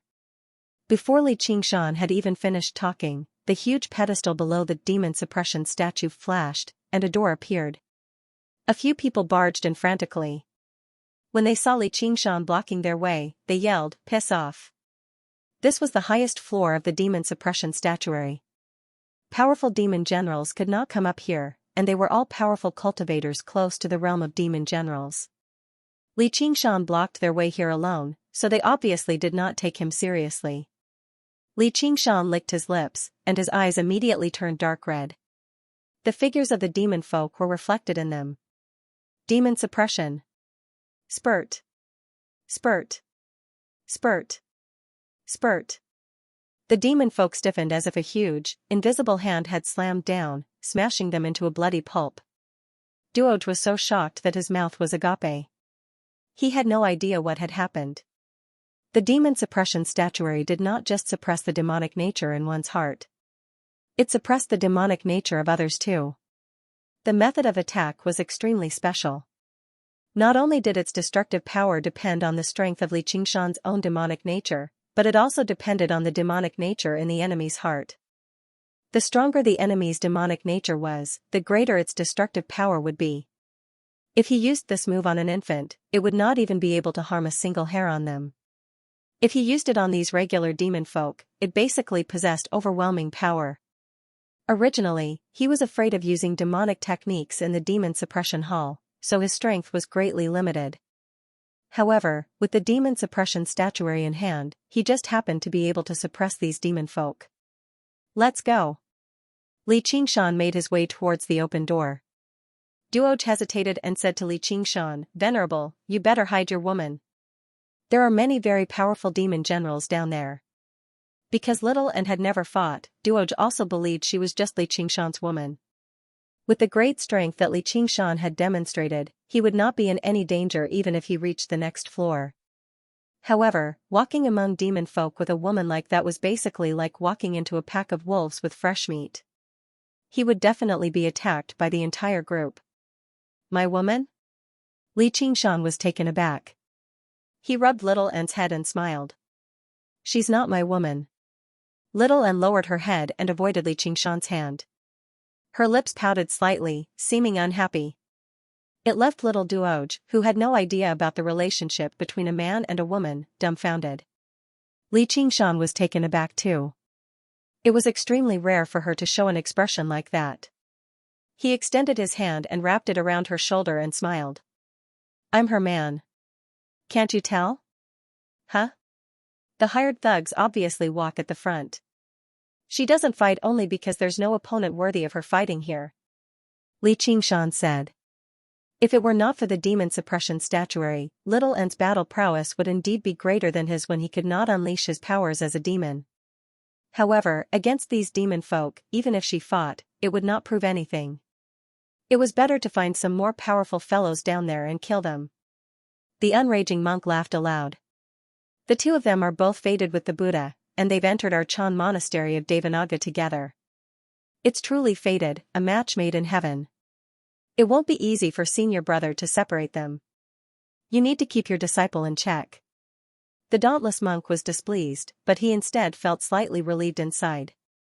Little Ant's behavior had always been far too perfect, far too flawless, which instead made people uneasy. Now that she was behaving like a regular young girl, she seemed much more normal. As long as he guided her slowly, the feelings between a man and a woman could naturally be eliminated.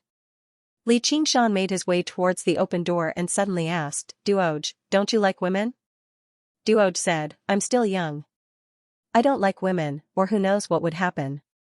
Only after I become very strong can I control myself." "Yes. You need to learn to control yourself. Don't let the demon hearts twist your true heart." Duoj nodded in confusion, muttering the two words true heart. If an eminent monk of Buddhism had tried to persuade him like that, he might not have accepted it. However, even a venerable had said that, so it must have been a good idea. Li Qingshan took a step through the door, and the surrounding light twisted as if he had been sucked into a vortex. By the time he returned to his senses, he had already appeared in a golden room out of nowhere. It was rather similar to the prison on the floor above, except when he raised his head, the ceiling seemed even higher. He became even more certain that the origins of this demon suppression hall were anything but simple. Just the height of these two floors was not something that Great Buddha Mountain could hide.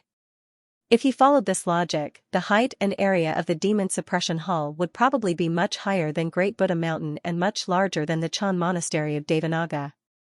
He waited in the prison for a while, but he did not see Little Ant and Duoj appear. "Oh no, I didn't think they'd actually not be on the square on the floor below. Instead, they'd been randomly transported here, but I forgot to hold Little Ant's hand.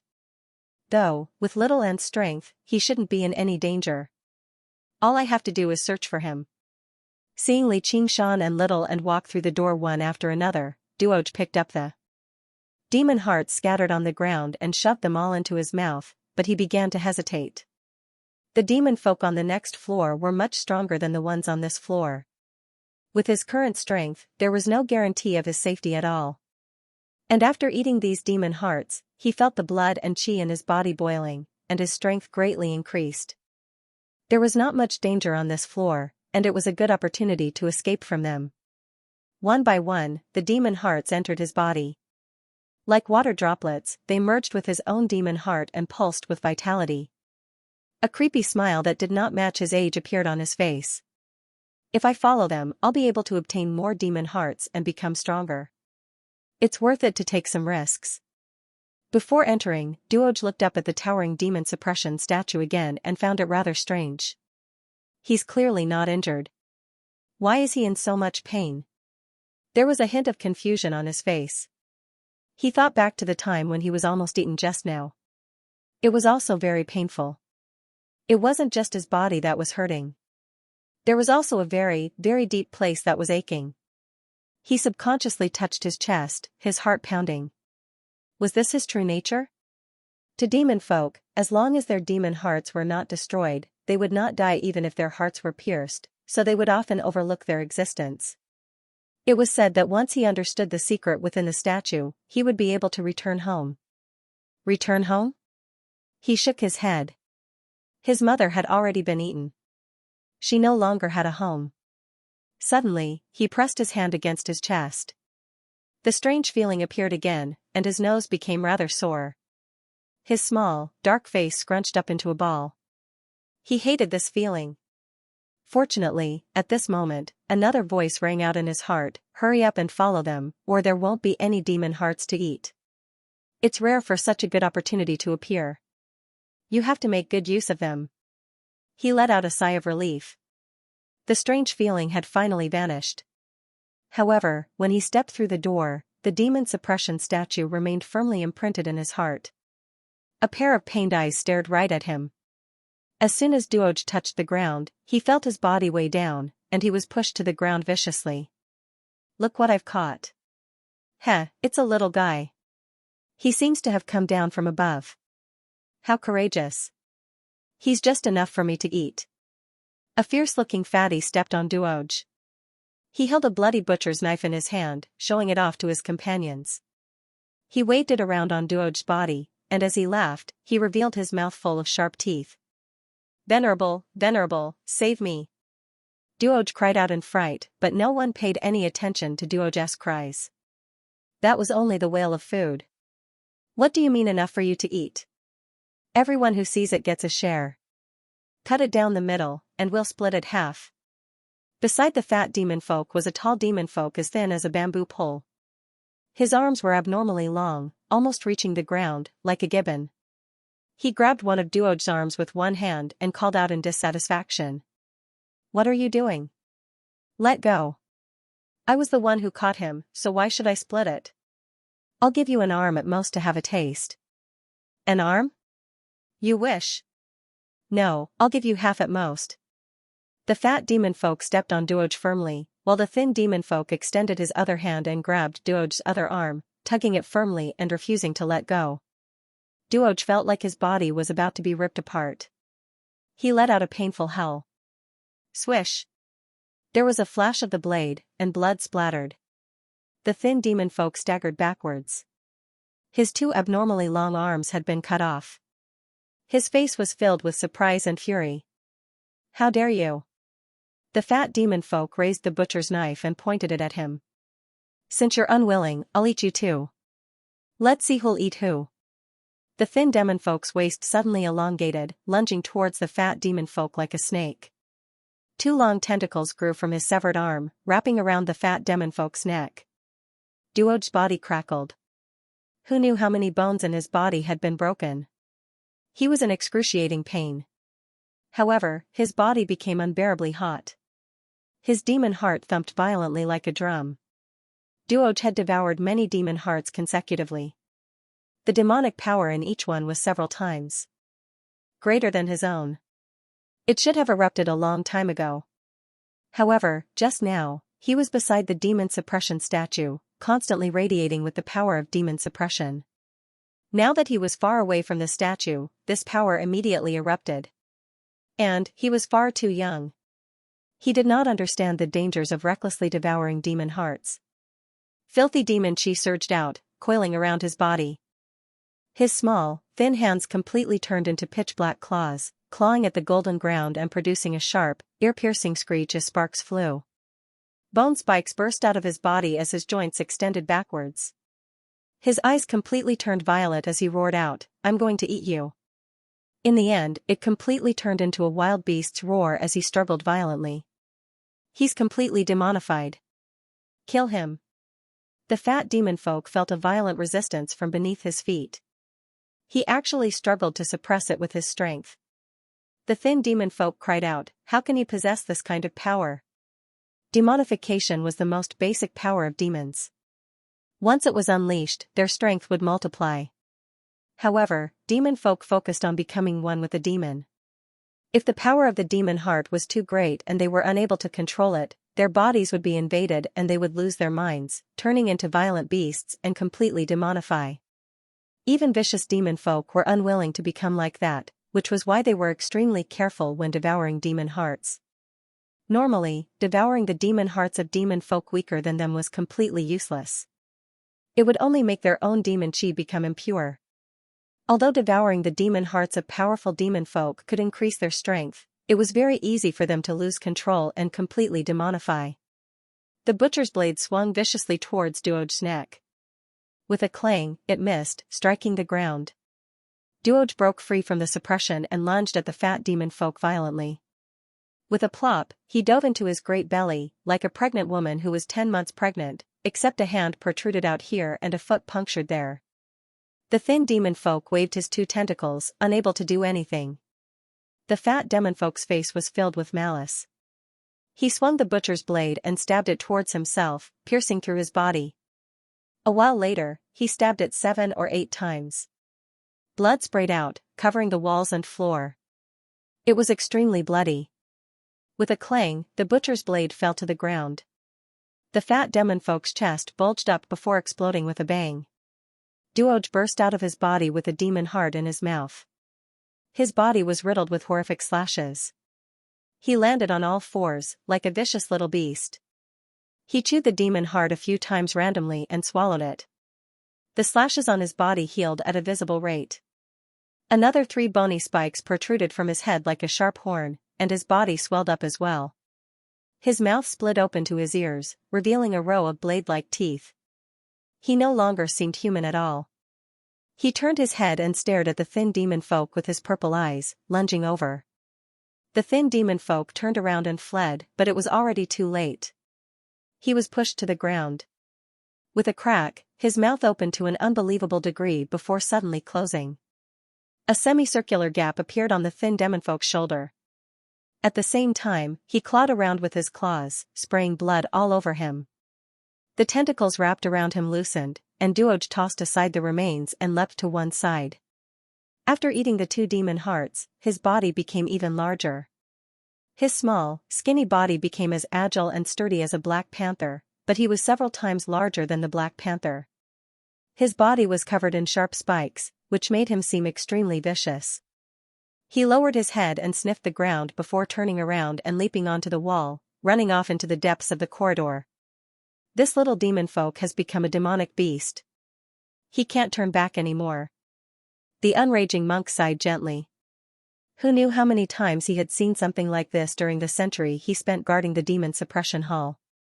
Are you pitying demon folk, junior brother? He might be young, but his demonic nature runs deep. They only have themselves to blame for this.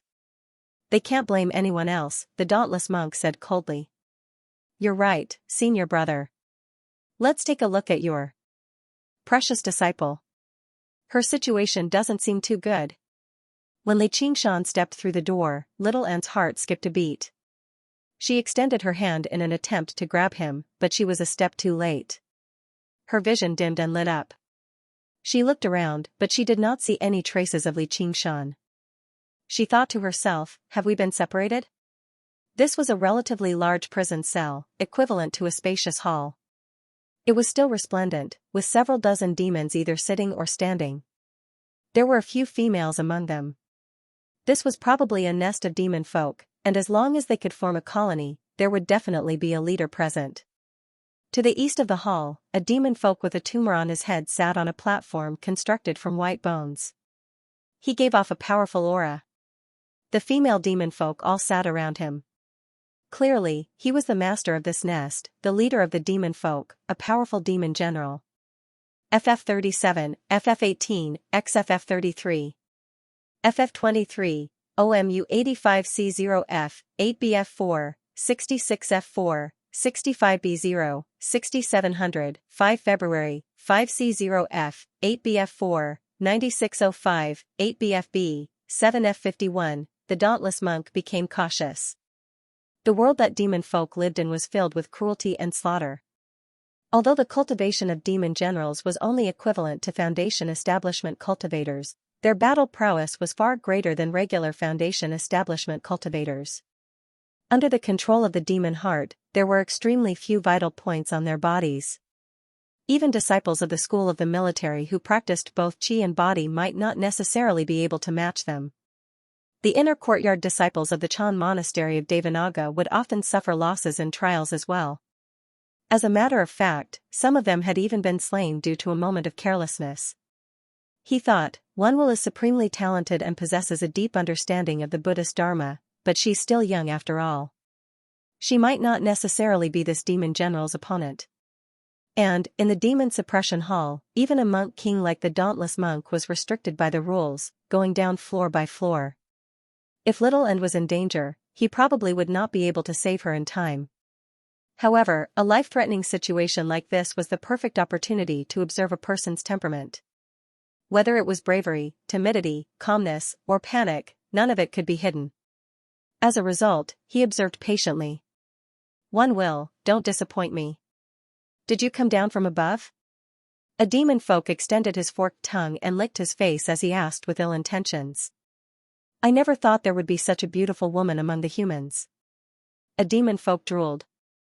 Humph, look at how delicate her skin is. She must taste quite good. The female demon folk on the throne of white bone snorted coldly and said with jealousy. That's a pity. Of course, I'll eat after I've played enough. Ha ha ha. Lust, jealousy, and wicked laughter. Surrounded by the menacing gazes of the demons, Little End remained emotionless. Her eyes stared ahead blankly, ignoring all of this. She turned around and made her way out of the door, which made the demons even more complacent. You want to leave? An extremely large demon folk blocked in front of Little End like a wall. Little End did not slow down or hesitate at all. In the moment he collided with the demon folk, there was a flash of golden light, and a bloody door emerged from the wall. The huge demon folk widened his eyes. He lowered his head and stared at the huge hole in his body in disbelief. A vicious light flashed through the demon general's eyes, but before he could even do anything, the demon general's face changed. Without even looking back, Little End took out an item and raised it high above his head. It was like a round wheel at the top and a lampstand at the bottom. It shone with golden light. This was the wheel of the Wisdom King's glare that the Annihilum Light Chan Master had given him. There was a closed eye in the middle of the wheel of the Wisdom King's glare. It suddenly opened and shot out a ray of golden light that pierced through the demon general's chest. The unraging monk said with a smile, so still light has already given her the wheel of the Wisdom King's glare. Senior Marshal Brother can rest assured. The wheel of the Wisdom King's glare was a purely offensive magic item, and its destructive power was extremely strong. The golden light that shot out was nearly indestructible. The dauntless monk shook his head gently. If she becomes careless because of this, she'll be screwed. The demon general lowered his head in some surprise, as if he never expected her to possess such a powerful weapon. He sneered inside, do you really think you can kill me like this? I've seen plenty of idiotic monks like you. Just when he was about to lunge over and take her by surprise, the ray of golden light suddenly dispersed, multiplying from 1 to 10, and from 10 to 100. Moreover, it spun rapidly, cutting through the demon general's body like a piece of paper. Just now, it dispersed. The demon general took another step forward before collapsing forward, turning into a pile of minced flesh. Some of it even wriggled slightly. However, no matter how powerful his life force was, he could not piece it back together. The other demon folk were all stunned. Their expressions were still frozen with greed and lewd smiles. Clatter. Clatter. It fell to the ground in several pieces. The nest of demon folk immediately fell silent, devoid of all life. Blood flowed and the smell of blood permeated the air. Little End's footsteps did not falter at all. The throne of white bone behind her collapsed loudly. The dauntless monk was slightly taken aback. He was not surprised by how great the strength Little End demonstrated was, but by how she could actually use the wheel of the Wisdom King's glare to such a degree. Logically speaking, it was already very difficult for her to unleash its full power with her cultivation, yet she could easily split a single ray of golden light into 100, and every single ray was so precise and effective. The unraging monk sighed. With this move alone, not a single demon folk can harm her on the second floor of the demon suppression hall. Little and arrived in the corridor. There were 7 paths in front, back, left, and right. It was impossible to determine one's bearings in the demon suppression hall. The concept behind its construction was not to make it easier for the prisoners trapped here to find their bearings. Sometimes, even if they chose the right direction, it was very likely for the end of the path to be a dead end. Without any guidance, it would truly be a labyrinth. However, Little N glanced around and chose a path, heading towards the demon suppression statue. With a stomp of her right foot, she took off with a whistle. Although the architecture of the first floor and second floor was completely different, she had already grasped the pattern. The 2 monks sighed in amazement at her sharp rationality. Soon after Little N left, a nimble, black shadow lunged into the hall. The completely demonified Duoge had been drawn over by the heavy smell of blood, so he came looking for it. His body had become even larger. Bone spikes extended from his body, and he lunged towards the shattered demon general first. He extended his long, scarlet tongue and swept it across the ground, sucking all the flesh into his mouth and swallowing it. Afterwards, he lunged towards the remains of the other demon folk. In the blink of an eye, he had devoured the demon folk's nest clean, which obviously included several dozen demon hearts. The black demon chi became denser and denser, wrapping around him in layers. With the sound of bones stretching, his body swelled and enlarged once again. The demon heart in his body became extremely large, throbbing like a drum. Suddenly, it broke through a limit. He raised his head and let out a roar. Boom! With a clap of thunder, a bolt of lightning pierced through space and struck Duoge. Electricity flowed, and the golden hall trembled slightly. The unraging monk said, "This little demon folk is about to undergo the tribulation. That's quite a rare opportunity." The dauntless monk said, "He's going to die from madness in the end, so what opportunity is there to speak of?" The heavenly tribulation was the supreme law of the world, the invisible examiner. It was omnipresent, testing all creatures that wanted to transcend mortality and achieve immortality. Whether it was gods, demons, humans, or demons, no one could escape its judgment. The lightning slithered about like dragons and snakes, wrapping around Duoge's body and passing through the holes. Duoge let out a furious roar in pain, and his demon chi immediately dimmed. So painful. Under the violent strikes of the lightning, a sliver of clarity appeared in Duoge's mind. The demon suppression statue appeared in his mind again. Its painful posture seemed to match his current situation. In the depths of the corridor, Little N stopped and glanced back. Afterwards, she stepped over the chunks of flesh on the ground and continued on her way. What's that sound? It's thunder. There's obviously no thunder here. Don't tell me someone is undergoing the tribulation? Xianxia listened carefully before turning around and saying to the demon folk before him, "When demon folk undergo the tribulation, they become demon generals like you, right? What clan's demon general are you? Why haven't I seen you before?" The demon general carried 2 blades on his waist and on his back as he studied Xianxia cautiously. "I never answer the questions of the dead." Xianxia answered with a classic line. Afterwards, like a child who had just received a new toy, he raised his hand with great interest and enveloped the demon general with his fingers. With this move alone, he had already crushed over 100 demon folk along the way.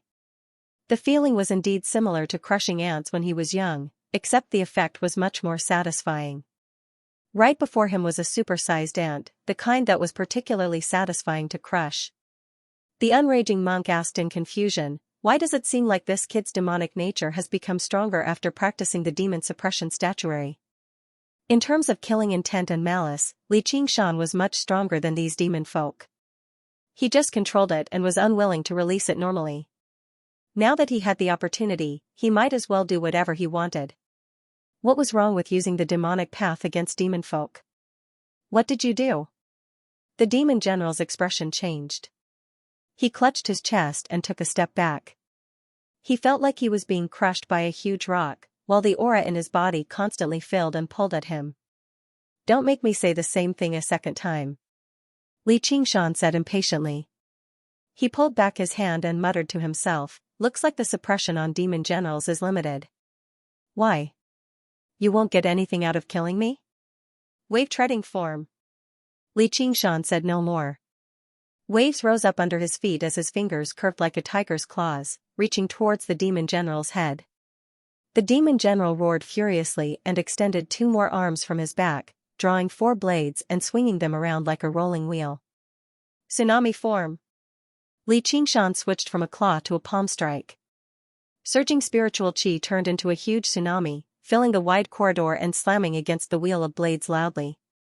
The wheel of blades and the tsunami dispersed at the same time. Li Qingshan's palm strike landed on the demon general's chest gently, but it no longer possessed any power. With the 4-armed demon general's tough body, it probably would not even leave a scratch. However, the 4-armed demon general's flesh surged, bulging and sinking. It rose and fell before exploding with a bang in the end. Taste my iron fist of justice. Li Qingshan snickered. The demon suppression statuary sure was interesting.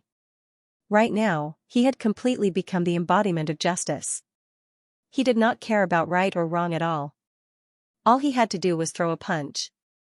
The good guys would obviously be fine, but the bad guys could go die. Li Qingshan continued forward, making his way to the second demon suppression statuary. There should be even more powerful demon generals there. Although he did not have Little An's judgment, after learning the first move of the demon suppression statuary, he was able to suppress the ox demon and tiger demon slightly. The spirit turtle's premonition had also recovered slightly. With a clear objective, finding the correct path was not a problem. A while later, Li Qingshan pushed open the gilded door in anticipation. He was slightly taken aback and sighed with a smile. Sure enough, you're still faster. Little An was currently standing before the second demon suppression statuary. He held the wheel of the Wisdom King's glare in his hand and there were corpses all around him. Li Qingshan arrived beside Little An and asked, "Have you seen Duoj? He might be undergoing the tribulation. Was the thunder earlier him?" Duoj lay on the ground in the Golden Hall. Most of his body had been charred black, but his chest rose and fell. He was still breathing. The tumor-like demon heart in his body had become extremely small and tough, like a rock. It constantly radiated with demonic qi. The charred patches on his body receded one by one, and his wounds gradually healed. Suddenly, he leapt up, becoming 10 times more agile as he transformed into a demon general. FF37, W03C9, 30FB, OFF 4D, FF37, FF18, XFF33. FF23, OMU 85C0F, 8BF4, 66F4, 65B0, 6700, 5 February, 5C0F, 8BF4, 9605, 8BFB, 7F51. Having no time to worry about anything else for now, Li Qingshan placed his attention on the second demon suppression statue. The demon folk male half-knelt on the ground. His back was raised high, and the expression on his face had become vicious. He had already clearly demonstrated the characteristics of demonification. His muscles swelled, filled with explosive power, giving off a purplish-blue luster. In particular, his arms were covered in layers of scarlet, armor-like cuticles, which made him seem extremely large. His large mouth seemed to be roaring, and his sharp teeth crisscrossed, making him seem extremely vicious. Li Qingshan closed his eyes and faced the demon suppression statue. He used his soul sense to comprehend the intent within before assuming the exact same pose as the demon suppression statue. However, there were still many differences. The demon folk male was clearly extremely resistant to demonification, battling the demonic nature in his heart. However, not only did Li Qingshan not resist at all, he was basically demonifying on his own accord. After mastering the first form of the demon suppression statuary, mastering the second form became a matter of course. Suddenly, the demon suppression statue shone brightly. 2 streaks of light shot out from its eyes, landing in Li Qingshan's eyes and entering the depths of his sea of consciousness. The original image of demon suppression changed as a result. The second form of the demon suppression statuary, immovable demonic nature. The demon heart that seemed like a dark red crystal shone with rings of light. Li Qingshan's body immediately swelled. Originally, his body only seemed sturdy, but he did not seem particularly strong, as his bones were abnormally thick, supporting his flesh and blood. He even gave off the illusion of being thin. However, in the blink of an eye, he seemed like he was carrying a cauldron. He grew a foot taller, and his arms were even thicker and stronger than the thighs of regular people. His skin became slightly red, and an armor-like, dark red layer of cuticles appeared on his arms and shoulders. So this is demonification. Li Qingshan clenched his fist before unclenching it again. With a sudden thrust, there was a bang. The air exploded. Although it still couldn't compare to the demon's true form, it was already considered to be shockingly powerful among Foundation establishment cultivators. The unraging monk was secretly surprised. Originally, this move was extremely dangerous. It was very easy for him to lose control of the demonic nature in his heart when he first tried demonification. However, in Li Qingshan's eyes, there was not a trace of uncontrollable confusion. They were still extremely clear. His control over his own mind. Had he really reached such a level? Li Qingshan had the protection of the spirit tortoise, so the surge of demonic nature could not affect his mind at all. It was just a mere demonization, which could not be compared to when he was in his fiendish demon form. And after mastering the second move of the demon suppression statuary, his ability to suppress the ox demons and tiger demons had become even stronger. Instead, he felt much more relaxed. The spirit tortoise was also slowly liberated from the enormous pressure. Let's continue. Li Qingshan pulled himself together and said to little Anne. His ears twitched and he could faintly hear the roars of fierce beasts coming from the depths of the maze. Little Anne grabbed his hand, while Li Qingshan grabbed her hand firmly. They set foot on the third floor of the demon suppression hall. The two of them slaughtered their way through together, basically destroying everything in their path. Li Qingshan stowed away the two demon suppression statuary scrolls in his mind. However, after arriving on the fifth floor of the demon suppression hall, the frequency and number of enemies they encountered suddenly increased. Finally, they began to feel the pressure increase. Basically, every demon folk they came across was a demon general. Unlike the demon generals they encountered at the beginning, these demon generals were all extremely powerful, equivalent to mid or even late Foundation establishment human cultivators. They would often use some powerful and strange techniques. There were even some that were similar to combination attacks from formations, while illusions and charms were impossible to guard against. If he were a regular Foundation establishment cultivator, he probably would have run into danger time and time again already. He would struggle to advance. The wheel of the Wisdom King's glare shot out a streak of resplendent, golden light. It shot straight through the passageway, towards a female demon general. The female demon general seemed like a woman in her 30s. However, her breasts were bare, and her clothes were revealing. Her face was filled with a lewd smile, and there were a few male demon generals behind her. They all seemed like lackeys. The female demon general swung her arm, and the air before her distorted. The golden light landed in there, constantly twisting and turning before dispersing in the end. This was the first time Little Anne's ever victorious wheel of the Wisdom King's glare had been nullified so easily, and that was before the opponent had demonified. However, Little Anne was not surprised. On the fourth floor, there were already a few demon generals who could block this attack. The female demon general looked past Little Anne and landed on the huge, black figure behind her. Right now, Li Qingshan had already demonified completely. He stood over 3 meters tall and seemed extremely sturdy. He seemed to be clad in a layer of dark red armor, while his head was wrapped in a helmet-like layer of keratin, only revealing a pair of dark red eyes. He gave off a vicious aura just by standing there. He still carried the heavy water sword on his back, but the huge sword from before was no different from a regular sword to him now. What's your name? Why are you walking with a Buddhist? Could it be that you've been bewitched by this woman? The female demon general looked at Little Anne with jealousy. What's so interesting about human women? They just have a good body. Come follow Big Sister will let you taste the taste of true bliss. She giggled, but there was no laughter in her heart. She thought to herself, demonification is the strongest state of a demon, but if it's not controlled, it's extremely easy to be devoured by the demon heart and completely demonify into a demon beast. Unless it's a critical moment, it won't be used carelessly. How can he maintain his demonified state at all times without showing any signs of losing control? Okay. Li Qingshan happily agreed, then changed the topic, but my tastes are a bit special. Normal women might not be able to adapt. Big sister likes special tastes the most. That's good. Li Qingshan's eyes suddenly lit up as he extended his hands. With a rustle, black chains shuttled through the air, crisscrossing and binding the female demon general firmly. So that's what little brother likes. The female demon general froze with a smile.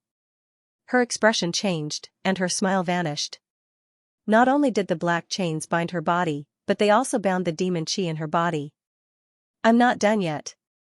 Li Qingshan smiled and strode over. He had comprehended the chains of demon suppression when he comprehended the third form of the demon suppression statuary. It was basically perfect for suppressing and capturing these demon folk. Kill him for me. The female demon general ordered furiously. A few vicious figures immediately lunged out from behind her, and the male demon generals all demonified.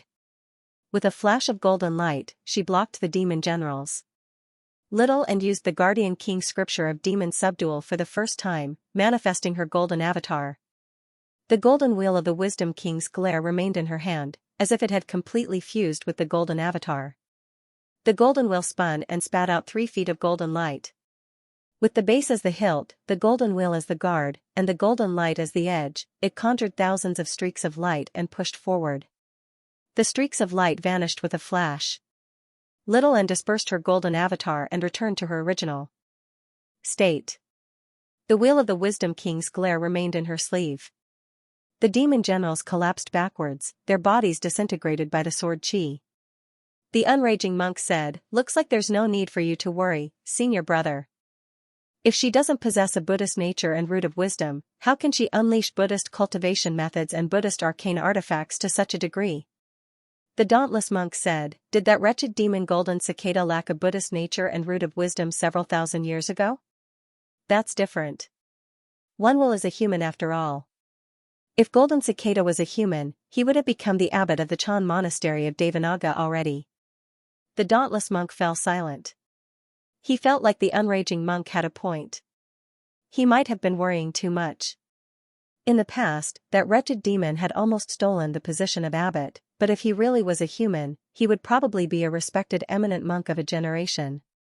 He would be worshipped by the future disciples of the Chan monastery of Devanaga. The female demon general was both shocked and frightened. With a strange cry, her body swelled rapidly, going from a beautiful woman to a bloated, ugly monster in the blink of an eye. Li Qingshan did not mind at all.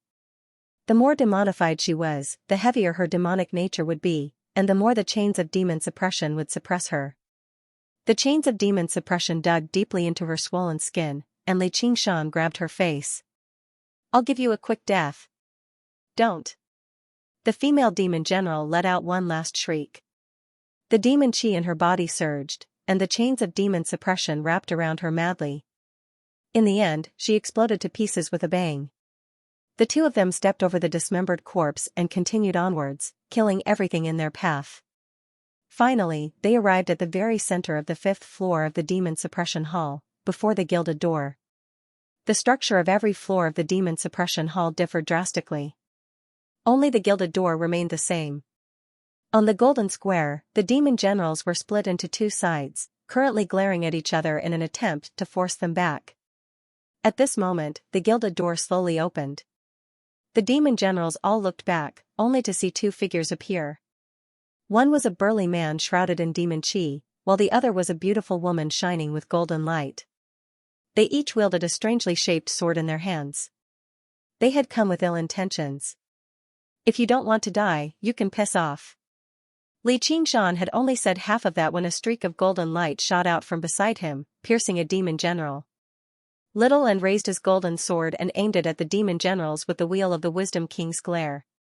Li Qingshan glanced at Little and stuck out his tongue. "It's the golden avatars of Buddhism. Kill them." The demon generals roared furiously and lunged towards them. "Forget it, I'm just saying it anyway." Li Qingshan opened his left hand, and black chains extended from the void, entangling the demon generals. His right hand gripped the heavy water sword tightly, and he swung it backwards. Together with Little Anne, he charged towards the demon generals. Roars, screams, angry roars, and the sound of weapons colliding intertwined into a chaotic and passionate melody. Severed limbs and blood continuously splattered out from the open door. A demon general's head flew out of the gilded gate, crashed into the wall, and rolled to the ground. Long tentacles extended from the severed neck and rapidly crawled into the gate. They crawled past one strange foot after another, and just as they found their own body, a giant foot came crashing down and crushed their head. Li Qingshan crushed it with force, and the heavy water sword extended to Tenjiang. With one move, he swept away 1,000 troops, bringing about a reign of terror as he chopped off a few demon generals pouncing over. He said to Little and behind him, "This place is quite interesting." At least, chopping these demon generals was much more satisfying than chopping those corpse generals. Tearing and crushing all kinds of strangely shaped fellows was indeed more satisfying than killing those fellows who were originally dead. FF37, W03C9, 30FB, OFF 4D, FF37, FF18, XFF33. FF23, OMU 85C0F, 8BF4, 66F4, 65B0, 6700, 5 February, 5C0F, 8BF4, 9605, 8BFB, 7F51. Under the gaze of the demon suppression statue, the violent aura circulated wildly in the square, forming a spiraling storm that blew countless limbs and blood into the air. Li Qingshan and Little and stood back to back, standing in the center of the storm, dancing with the fierce wind that tore through everything. The wind subsided, and the battle stopped. He swung the heavy water sword down diagonally, leaving behind a streak of blood. Holes appeared on the sword as cracks appeared, on the verge of shattering. This high-grade spiritual artifact was no longer enough to sustain a battle like this. Li Qingshan was covered in horrific wounds as well. Many of the wounds had already approached his vitals. Against so many, it was impossible for him to remain uninjured without using his powers as a demon. If it were not for the wondrous restraining effect of the demon generals from the demon suppression statuary, he would not have lasted more than 10 seconds even if he pushed his battle talent to the limit. On the other hand, Little N's golden avatar was also covered in wounds, but after dispersing, he was completely unscathed. "It's a pity that we can't stow these corpses away." Li Qingshan communicated with Little and with some pity. The two monks were not idiots. They definitely could not do anything strange that would draw suspicion. Little and said, "It's fine. It's no big deal anymore." Li Qingshan nodded. He turned around and faced the demon suppression statue, beginning to comprehend the fifth form of the demon suppression statuary. Outside the demon suppression hall, the dauntless monk stopped worrying. The unraging monk beside him had already vanished. He had entered the demon suppression hall, ready to provide assistance at any time. Although the slain geniuses were not exactly geniuses, this was the fifth floor of the demon suppression hall. Even if they sent out a group of the most outstanding disciples of the Chan monastery of Devanaga, it would still be difficult to guarantee that they would all be wiped out. But in the end, the battle prowess Li Qingshan and Little and displayed left him deeply surprised. Their teamwork was basically flawless. It could no longer be described as a tacit understanding anymore. They were basically of one mind. There seemed to be a special connection between them that was not as simple as the feelings between a man and a woman. The demon-suppressing statue shot out 2 more beams of golden light. Li Qingshan closed his eyes and black demonic chi spread out from his body. The demonic chi coiled around his wound, healing it at a speed visible to the naked eye. As he cultivated the demon suppression statuary, the dark red demon heart in his body grew stronger as well. It constantly absorbed the demonic nature of the ox demon and tiger demon, alleviating the pressure on the spirit turtle. Purely from this perspective, right now, he was no different from a devil cultivator, possessing a vitality that far surpassed that of a human. After a while, Li Qingshan opened his eyes. The demonic nature and demonic chi he exuded became even more violent and powerful, and the degree of demonization also deepened. Not bad. Li Qingshan waved his hand. The water wave formed a mirror in front of him and saw a ferocious human figure. He then raised his eyebrows and made such an evaluation. Of course, this not bad was in comparison to the demon's original form. He had never used beauty or ugliness as a standard when it came to judging appearances. He had his own set of strange standards. He had always felt that the demon's original form looked like an ox's hooves and a tiger's claws. He was much more satisfied with the appearance of a handsome red-haired man when he transformed into a human. This demonized appearance was a completely different style from the demon's original form. He basically still maintained his human form. Apart from the change in height, it was more like he had put on an extremely fitting and ostentatious set of armor. However, in the eyes of normal people, he was truly a terrifying monster. Yeah. Little and raised his head and nodded seriously, as if he was admiring and praising from the bottom of his heart. I have to say. Someone I know is in there. You have the best taste. Xianxia laughed aloud. His laughter rolled out. The dauntless monk and the unraging monk saw this. They were speechless about their sense of beauty. Do you think we should still head down to the 6th floor? Xianxia asked. He wanted to head down very much and continue learning the 6th demon suppression statuary, as he had learnt the chains of demon suppression on the 3rd floor. This was not a coincidence. In many ancient cultivation methods, the 3rd floor was often a node. It allowed the cultivator to comprehend a technique or battle skill that complemented the cultivation method, allowing the cultivator to focus on other things while also having a means to protect themselves. Along the way, the chains of demon suppression had played a major role. Against many demon generals that he struggled to defeat, he only needed to unleash the chains of demon suppression to completely suppress them and win them easily. However, as the 5th floor was the dividing line of the demon suppression hall, the further they went, the more dangerous it would become. After mastering the 5th move of the demon suppression statuary, the pressure on the spirit turtle had basically been relieved. He had recovered some of his senses and could sense the existence of danger. Of course, if he could use his full strength freely, Xianxia believed that even the 7th floor would be a piece of cake, let alone the 6th floor. However, the outcome of reverting to his demon form in the demon suppression hall was probably directly descending to the 9th floor and being suppressed for 10,000 years. Little and said, "Let's continue." Xianxia said in surprise, "You're so confident." Little and said nothing. He took out a scarlet talisman from his 100 treasures pouch. That's been my oversight. Xianxia smiled. Talismans had always played an extremely important role in battles between cultivators. They could be used as a surprise attack. Xianxia had actually accumulated quite a few talismans over the years. Let alone scarlet talismans, he even had violet talismans. However, in battles at his level, there were very few opportunities to use talismans, so he had forgotten about them. Little and took out a few more copper bangles for controlling corpses. Every single one of them hit a corpse general. This was also one of Xianxia's spoils from the battle on Burial Mound Mountain. They were all collected from the 100 treasures pouches of the slain golden core cultivators. Xianxia gave them to Little and to refine. Little and had already completed the accumulation for breaking through to the 2nd layer of the path of white bone and great beauty.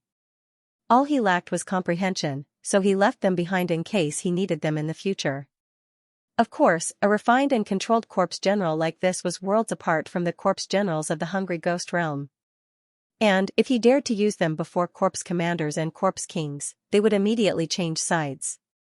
However, it was enough for charging into battle. Xianxia calmed down.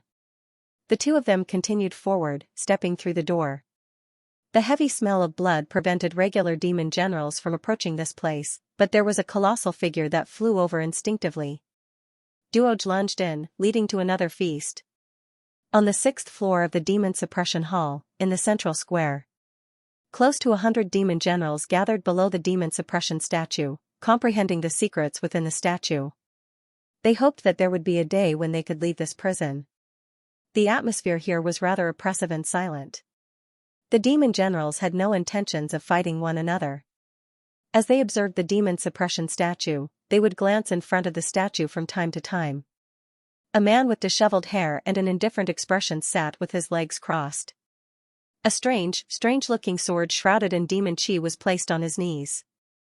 The sword was pitch black like ink, but it was not straight. Instead, it was segmented like a pagoda, and it was almost 3 meters long.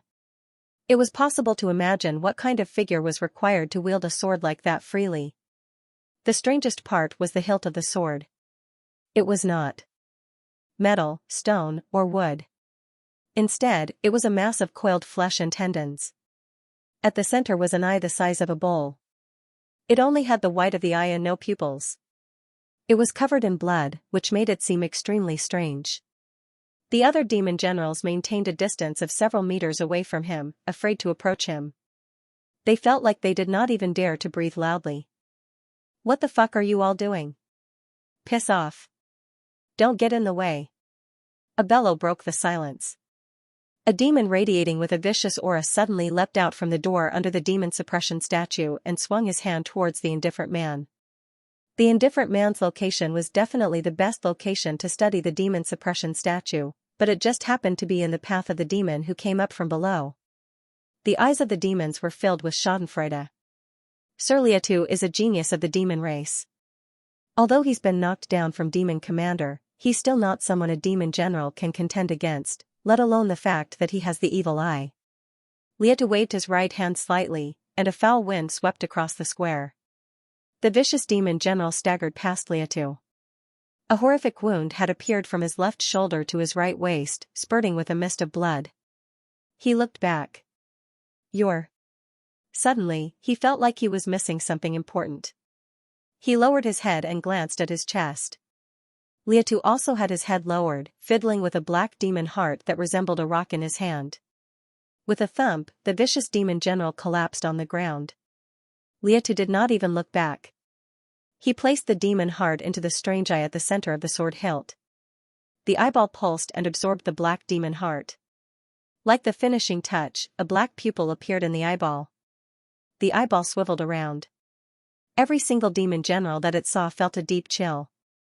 The dense veins of blood wrapped around the black pupil, and the entire sword hilt began to twist violently. A foul wind whistled, blowing Liatu's hair into the air and filling the entire hall.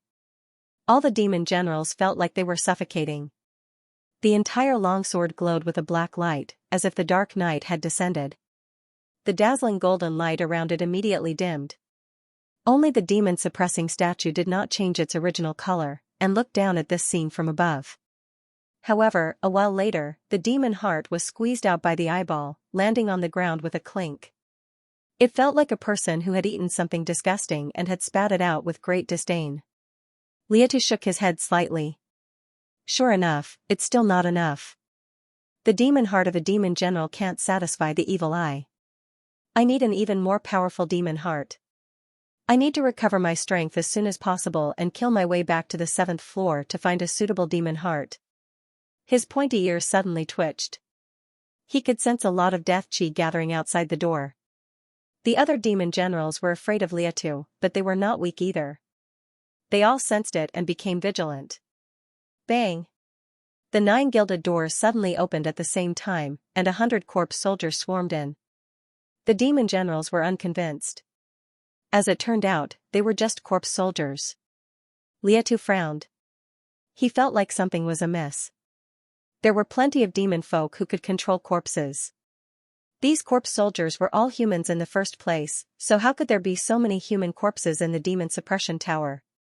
It was even more impossible for the bald donkeys from the Chan monastery of Devanaga to use something like that. The eyeball of the evil eye sword in his hand swiveled around, and he saw that every single corpse soldier was plastered with talismans. They all shattered at the same time and shone with light. P.S. I've been outside the entire time recently, so my updates have been a little lackluster. However, I'll be back on Monday. The spirit of updating that I've been suppressing for so long is about to burn out. FF37, W03C9, 30FB, off 4D, from the low-level Fireball Talisman to the powerful Crimson Sun Talisman, mixed in with the Thunderbolt Talisman and the Exploding Talisman, there were more than 1,000 talismans stuck on the backs of these 100 corpse soldiers. Of course, the more precious purple talismans that were easy to arouse suspicion could not be used here. Li Qingshan and Little and killed their way to the periphery of the 6th floor of the Demon Suppression Hall and began to make preparations.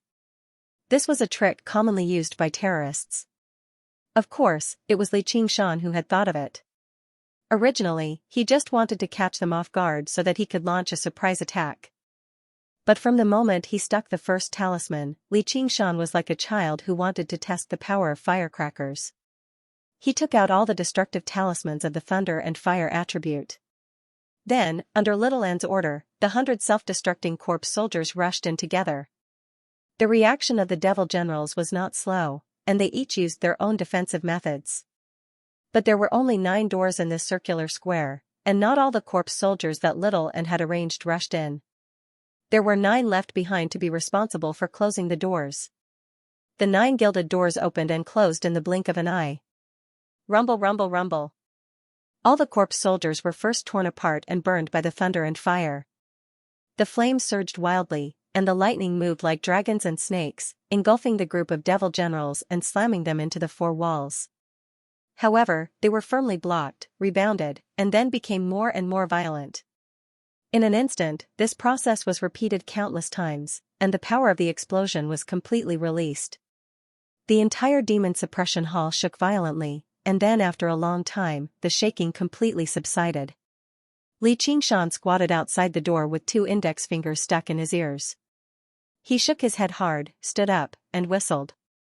He did not expect the power of the explosion of these talismans to be so great, and the shock made him a little dizzy. Li Qingshan gave Little An a thumbs up. The guys inside are probably all dead. Li Qingshan estimated that if he was blocked in such a place and exploded like this, he would definitely not come out unscathed. No matter how strong the devil generals inside were, they would probably not be able to escape death. Little An, however, shook her head. She could clearly sense that there was another powerful life force behind the door. Then I'd like to see who has such a tough life. It can't be the demon commander, right? Li Qingshan was secretly on guard as he pushed open the gilded door. The moment he touched the door, he felt a trace of surprise in his heart. This was because the door was still as cold as before, not even a trace of heat could be felt, let alone being deformed by the explosion. It was unknown what material this demon suppression hall was made of, but it was actually so sturdy. Little An pulled on Li Qingshan, and a few corpse generals leaped out from behind him, taking the lead and rushing through the door. An extremely sharp light flashed past, and several corpse generals that were charging forward suddenly fell backwards. However, their lower bodies still maintained their forward charging posture. Like wheat that had been cut by a sickle, they were split in 2 down the middle. Li Qingshan looked over and saw a male demon standing in front of the demon suppression statue. He held a strange-looking sword in his hand, and a streak of light flowed around the blade. The hollow eyeball on the hilt stared fixedly at Li Qingshan. Although his clothes were tattered and charred, his aura did not weaken at all. His eyes were filled with fury and killing intent. Anyone who had been tricked like this would feel the same way. If it were not for the sword in his hand, he definitely would have suffered even more severe injuries. Beneath his feet was a pile of charred corpses. Some of them were still wriggling slightly, possessing a sliver of life that could be extinguished at any time. Lietu growled, "Do you think you can kill me with something like this? Use your blood as a sacrifice to the sword. What's your name? Your life is pretty tough, huh?" Li Qingshan pulled out the heavy water sword. With a clang, the tip of the sword fell to the ground, and he stood with both hands supporting the sword. However, he thought to himself, that was close. To be able to react so quickly under those circumstances, this guy's definitely not a regular demon general. The strike definitely won't pose any life-threatening threat to me, so the spirit turtle didn't give any warnings. However, if I step into it first and then try to dodge, I'll definitely have to use power beyond Foundation establishment cultivators, which will raise suspicion. Though, that sword sure is interesting. The moment Li Qingshan saw the strange sword, his gaze was firmly drawn away. It was not just because of the strange, great power it radiated with, but also because the sword's design suited his taste very well. He's no regular demon general. The demon chi on him is extraordinarily pure. Even among demon commanders, there aren't many who can reach this level. Lietu studied Li Qingshan too. More accurately, he was using the evil eye in his hand. The evil eyes gazed directly past through Li Qingshan's body, allowing him to see the location of his dark red demon heart. Demon hearts were not like hearts. They could condense on any part of demon folk, making them extremely difficult to target as vital points. Liatu had relied on this ability of the demon eye to pluck the demon heart that just now held the violent demon general in a single strike. He could sense the pulse of the evil eye in his hand, desiring the other party's demon heart. This rarely happened.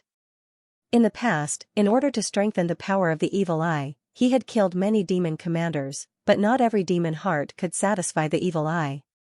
If he could obtain this demon general's demon heart, he would be able to unleash the power of the evil eye, and he could return to the 7th floor right now. That sword of yours is mine. Your demonic heart is mine. The two of them spoke at the same time. Even their tones were the same. Unfortunately, this was not the tacit understanding between friends, but the determination to kill between enemies. There was another flash of sharp light. Liatu shot through the air, straightening his back and swinging his sword. Li Qingshan dared not be careless. He had personally witnessed how little and killed the corpse commander. He knew just what kind of terrifying power a sharp sword could unleash in the hands of a master. With an explosive bellow, he raised the heavy water sword high into the air, turning it into a siege-breaker sword and swinging down loudly. Clang! With a gentle hum, the broken sword flew out as it spun, striking the ceiling before landing on the ground. Sparks flew everywhere. The heavy water sword returned to its original size, having lost a third of its original length. Liatu sneered. I'll cut you in half with my next strike. Li Qingshan remained composed. He switched to a single hand and gripped the broken sword firmly, swinging it out diagonally. He freed up his hand and wrapped it around Liatu. Chains of demon suppression.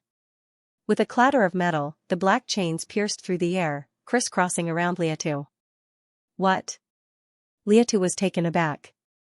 He felt the demon chi in his body begin to churn uncontrollably, just in the moment he was about to swing his sword.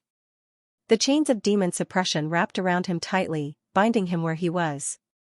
The demon chi in his body seemed to freeze, and the broken sword had already reached the side of his face.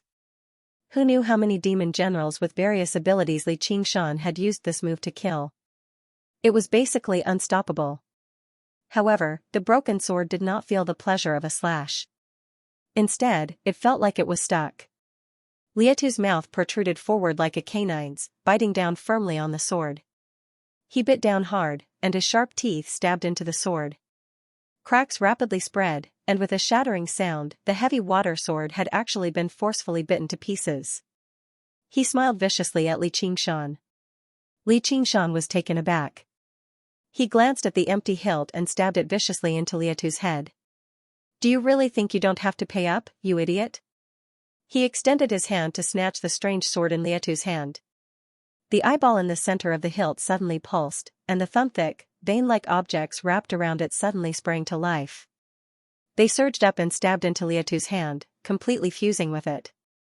The light that flowed endlessly on the sword flowed back to the hilt before being transferred to Liatu's hand through the pipes. All of this happened in the blink of an eye. When he became one with the sword, Liatu's entire body suddenly erupted with hundreds of strands of sword chi, shattering the chains of demon suppression. Several dozen strands of sword chi directly shot towards Li Qingshan. It was too late to dodge. Li Qingshan had lost his weapon as well, so he was unable to block it. If he really were a regular mid-foundation establishment cultivator, he would have been dismembered by now. A streak of golden light pierced between the two of them. The golden sword in Little An's hand was like a huge, golden brush. He swung it about, and the brush danced wildly as he wrote a huge sword character. Blood sprayed from Liatu's body. He took a few steps back and said in surprise and doubt, "Golden body of Buddhism." At that moment, Little An was like a gilded statue that had just been completed in a temple. However, although the craftsman was extremely skilled, he had misunderstood the monk's request, turning a furious guardian deity into a goddess of great beauty. She wore a golden crown on her head and a golden sash around her. There was a red mole on her forehead, and she stood barefoot. She seemed peaceful, graceful, magnificent, and dignified, but her dignified aura did not diminish at all. Liatu felt an intense threat, but he still had a choice. He could retreat to the 7th floor. If they were bold enough to pursue him, he would be doomed. I'll leave this guy to you, Li Qingshan suddenly said. He just made his way around Liatu and arrived before the demon suppression statue. He studied the statue, sealing off Liatu's path of escape. It's rare for us to encounter such a suitable opponent, so we'll let little and perform.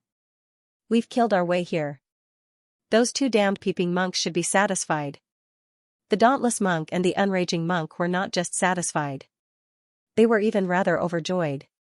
In the cultivation community, accepting a master and joining a large sect was not easy, but accepting a genius disciple was very difficult too.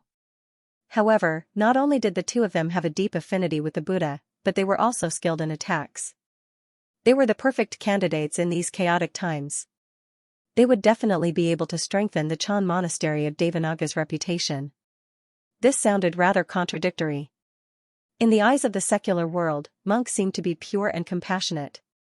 However, if the monks of the Chan monastery of Devanaga were really just like that, then the current Chan monastery of Devanaga would not exist, much less use a brutal land of slaughter like the demon suppression hall to train their disciples. Even the Buddha needed to roar like a lion and subdue the demons of the heretic path. Even his statue had to be gilded and worshipped by all living beings, let alone his disciples and grand-disciples. However, while the dauntless monk was satisfied with little and, the unraging monk instead focused on Li Qingshan. As he gazed at Li Qingshan who stood before the sixth demon suppression statue, he thought to himself, the sixth layer of the Vajra realm little and obviously understood what he meant. He closed his eyes and nodded, chanting the scripture silently. The golden light from the golden avatar grew brighter and brighter, and the sound of chanting and chanting rang out vaguely. Liatu gripped his sword firmly, completely on guard. The person before him was a rarely seen powerful enemy. What's she doing? Just as the dauntless monk was rather perplexed, little and gave him an answer. The golden avatar suddenly lit up with golden light, and it actually began to show signs of melting. Golden liquid flowed down from her beautiful face. She's breaking through. The dauntless monk was slightly surprised. He never thought little and would actually choose to break through on the spot, and right in front of an enemy at that. Her mental fortitude like that was tough, but once she failed, she would be in an extremely disadvantageous situation. The golden avatar was like a wax figure roasted by fire, melting into a blurry humanoid shape. Little and silently practiced the Guardian King scripture of demon subdual, and gradually, the golden avatar began to condense again, stabilizing once more. The golden avatar became even finer and finer, breaking through to the fifth layer of the Guardian King scripture of demon subdual and reaching mid-foundation establishment. The dauntless monk smiled. This child had basically brought him endless surprises. If this continued, she would be able to reach peak foundation establishment before the age of 20. Even in the entire history of the Chan monastery of Devanaga, there were only a handful of peerless prodigies like that who had the opportunity to become the leader of an entire monastery before the age of 30. By now, he had already completely made up his mind.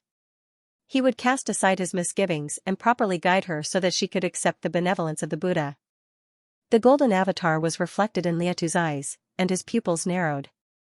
He felt even more threatened, also realizing that she was just now breaking through. He secretly regretted being too careful earlier. If he had known earlier, he would have used the opportunity to attack and catch her off guard. It was too late for regret now. He pointed his sword diagonally, ready to strike. However, Little Ann closed her eyes once again. What's she doing now? The dauntless monk was taken aback. Afterwards, he saw the golden avatar that Little Ann had just condensed begin to melt once more. Don't tell me she's about to break through again. Even with the dauntless monk's vast knowledge, he had no idea what to say right now. He had never seen someone as bold as her. It's not that easy. Liatu bellowed out. How could he allow her to break through so easily? The evil eye sword twirled in his hand, and the eyeball was aimed at Little Ann. It rippled, and then a black streak of light suddenly shot out from the protruding center. Little Ann made a seal with one hand, it was as bright as a lotus flower, the other hand held the wheel of Wisdom King's glare, it also shot out a golden light. The golden light and the black light collided. The Buddhist light and the demonic power clashed fiercely in midair, constantly melting each other and making strange and shrill buzzing sounds. A wall of light was erected between the two. The overflowing energy surged like a ripple, sweeping through the entire square, completely crushing those demon generals who were still struggling at death's door and turning them into ashes. In the end, only the sturdy demon hearts were left in place. Most of them were like stones, but a few of them had a crystalline luster. Who is she?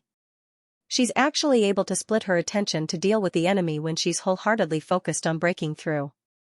Or is this just a trick to lure the enemy? Liatu was not a cowardly person, but as he fought against Little Anne, he also had to split his attention to watch out for Li Qingshan behind him. Although Li Qingshan had said he would not fight, how could he believe the promise of an enemy as a demon folk? Whatever. I'll kill her first. Demonify. Liatu made up his mind and unleashed surging demon chi. His long hair fluttered about, and his body swelled up as well. His limbs extended, becoming extremely long. His face twisted into a triangular shape, with the center protruding straight like the spine of a sword. His eyes were covered by a tough layer of eyelids, which flickered with a sharp light. Only two long, narrow holes remained for his nose, while a single horn protruded from his forehead like a sword, stabbing towards the sky. He seemed to be wearing a strange mask. His entire body was just like the mask, flickering with a metallic luster. He was like a sharp sword, displaying its sharpness. He swung his sword backwards, and his body leaned forwards, shooting towards Little and like a javelin. He actually ignored the threat of the wheel of the Wisdom King's glare. Golden light shot out and swept past Liatu, but after passing through his protective demon chi, it dimmed a lot. In the end, all it left behind was a scorch mark. He could no longer pierce through it so easily. In a split second, the evil eye's sword slashed over. It was still 3 meters away, but the whistling of the sword chi was ear-piercing, like the wails of thousands of ghosts. If she were struck by the sword, she would probably be injured even with the protection of the golden avatar, let alone the fact that she was currently breaking through. Not only was she unable to dodge, but even the golden avatar was basically defenseless. As it seemed, breaking through at the last moment was not the correct choice. Little Anne swung the wheel of the Wisdom King's glare indifferently. The melted, golden liquid flowed and spread across it, using it as the hilt and blade and condensing into a Vajra sword again. The golden sword was covered in complicated, beautiful patterns. There were also a few simple, imposing inscriptions engraved on it, completely merging with the wheel of the Wisdom King's glare. However, it was unprecedentedly perfect and harmonious, as if the two had always been one. Clang! The two swords collided like a clap of thunder, but both the Evil Eye sword and the Vajra sword were unscathed. Liatu was surprised. The Evil Eye was unstoppable, yet it was actually unable to cut through the Vajra sword. The Evil Eye sword flicked and flicked, wanting to knock the Vajra sword aside and stab into Little Anne's chest. The Vajra sword moved with him, following him like a shadow, firmly entangling the Evil Eye sword. The two swords slid and rubbed against each other, producing a string of sparks. No matter how Liatu changed his stance, he was unable to knock the Vajra sword aside. The dauntless monk sighed and sighed. She can actually use such a tough Vajra sword with such softness. Not only is she proficient in the Buddhist Dharma, but even her swordsmanship is so exquisite. Liatu let out a shrill howl and drew back with his sword. He swung his sword wildly as if he was one with it from above. The streaks of light rained down like a storm. As the saying went, softness cannot be defended. Faced with such a wide-open sword style, no matter how exquisite Little Anne's swordsmanship was, he could not receive it as easily as just now. Clang! Clang! Clang! A series of thunderous booms rang out. Little Anne stood where she was, without moving at all. However, 17 or 18 hands seemed to grow from beside her, wielding the Vajra sword like a sturdy city. No matter how intense the storm was, it did not waver at all. In just a while, the golden avatar condensed once more. Even every single wrinkle on the skin was clearly visible, and the sense of dignity it gave off became even more solemn. Naturally, Little Anne had broken through to the 6th layer of the Guardian King's scripture of demon subdual. Under these circumstances, she had actually succeeded. The dauntless monk no longer had any idea what to say. All he could do was silently revise his plan.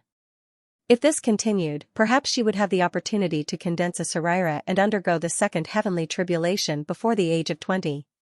Just how many people throughout the ages could match up to that? compared to her, that wretched demon golden cicada was no Buddhist genius at all. Little and opened her eyes and glanced at Liatu indifferently. If she could use the Buddha-slaying sword embryo, she only needed a single strike to kill this demon. However, she faced the same problem as Li Qingshan. She could not directly use the great power of the Path of White Bone and Great Beauty, so she just practiced the Guardian King's scripture of demon subdual along the way. It was like learning the contents of university before taking a primary school exam. It would only be strange if there were any difficulties. Little and silently sensed the power flowing through her body. With this, it should be enough to kill him. She took a step forward, and golden light shone in all directions. Sword chi surged, about to switch from defense to offense. Li Qingshan had been staring at the sixth demon suppression statue the entire time. Just now, when Liatu gained the upper hand, he had not even glanced back. Suddenly, he looked back and said, "Oh right, I want that sword. Be careful not to break it." It was a battle of life and death, yet he still had to tell Li Qingshan not to break the enemy's weapon. If it were not for the fact that the dauntless monk had witnessed their teamwork just now, he basically would have doubted whether there were any feelings between them at all. Little and agreed. Liatu was utterly furious. She was basically treating him like a lamb waiting to be slaughtered. Li Qingshan said, "Oh right, you. If you put down the sword, I can let you leave this place alive." Before Liatu could say anything, Little and said, "You can't." "Why?" Li Qingshan was confused. Little and rarely objected to his suggestions. Little and said, "He said he wanted your demon heart earlier. Looks like that sword needs a suitable demon heart to unleash its power. We're not too suited for the 7th floor, so his demon heart is the best choice." "I see. Alright then, let's kill him." Li Qingshan passed down the instructions easily before turning around and looking at the demon suppression statue. Again. Before long, the statue lit up. Little and leapt up gently and turned into a streak of golden light. She swung her sword through the air and landed on the golden light. Little and raised her hand and grabbed the edge of the sword, forcing herself into Liatu's bosom. The Vajra sword stabbed straight in, and Liatu also extended his hand to grab the Vajra sword in surprise. The two of them grabbed each other's sword with one hand and gripped the hilt tightly with the other, pressing it against each other. Neither of them gave in. The two swords broke free at the same time and landed on each other. Liatu clutched his abdomen and pushed it away. Blood oozed out as the sword chi that contained Buddhist powers wreaked havoc inside. On the other hand, Little and did not take a single step back. An extremely clear slash had appeared on her golden crown as well. Logically speaking, the head was a more vital point than the abdomen, but with the golden avatar protecting him, Little and was not afraid of clashing with him at all. And, after reaching the 6th layer of the Guardian King's scripture of demon subdual, her golden avatar had become far tougher than disciples of the monastery at the same level of cultivation. Getting through her golden avatar in a single strike was not something a demon general could achieve. Damn it. If I find a suitable demon heart, I can split her head in half with a single strike. Just at this moment, the golden figure once again appeared in front of him, and the sword chi swept over. Shaoan only attacked, not defending at all. She allowed Liatu to leave behind slashes on the golden body, forcing Liatu back step by step. Blood constantly sprayed from his body. There was a flash of golden light, and 3 of her fingers flew out. Li Qingshan closed his eyes and said without even looking back, "If you come any closer, I'm going to attack too." Liatu was utterly furious. Suddenly, he leapt backwards.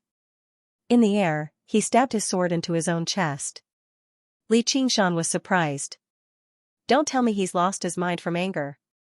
The evil eye sword had completely stabbed into Liatu's chest, all the way to the hilt. However, the 3-meter-long blade did not pierce through his body. Instead, it emerged from his back as if it had fused with his body. Thump. Thump. Thump. Thump.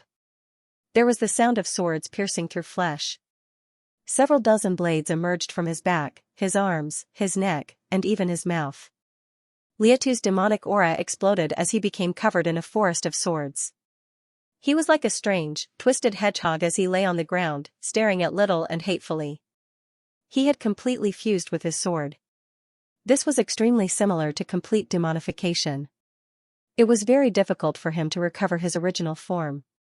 He would be devoured by the evil eye bit by bit, becoming a part of the sword in the end. Basically, every master of the evil eye would face the same fate in the end. The evil eye would grow stronger and stronger. However, before he was devoured, the great power he would obtain was enough to kill them. Even if I die, I'll take you down with me. The eyeball was completely embedded in Liatu's chest. It spun around, and a speck of azure light suddenly appeared in its center. It turned into an azure pupil and stared at Little and with the same gaze. The pupil was Liatu's demon heart. His hands and feet had become long, sharp swords as well. He pushed off from the ground and suddenly vanished from where he was. Little and swung down. With a clang, the blades collided, landing on Liatu's swinging arm. Die! Liatu bellowed. Clang! Clang! Clang! With a series of metallic clangs, several dozen blades emerged, stabbing into Little And's golden body. His long, sword-like arms grabbed the golden body conveniently. Like a huge guillotine, he wanted to cut Xiaoan in half. No matter how powerful Little And's swordsmanship was, he could only use his golden body to block an attack like that. The blades were no less sharp than the evil eye sword itself. After obtaining Liatu's demon heart, they had even become much sharper. The golden body was cut open, and the blades penetrated several inches. Further in was Little And's original body. A blade was only a few inches away from Little And's forehead. Little And dispersed her golden body suddenly, and she used the opportunity to break free from Liatu's restraints. Isn't this the same as drinking poison to quench one's thirst? Without the protection of the golden body, one hit from the sword will be life-threatening. Just as the dauntless monk thought that, he saw Little And condense his golden avatar again, and all of his wounds vanished. Little And was much more careful this time, just in case Liatu restrained him again. But he was inevitably at a disadvantage. The two of them turned into two shadows, one chasing and the other fleeing in the square.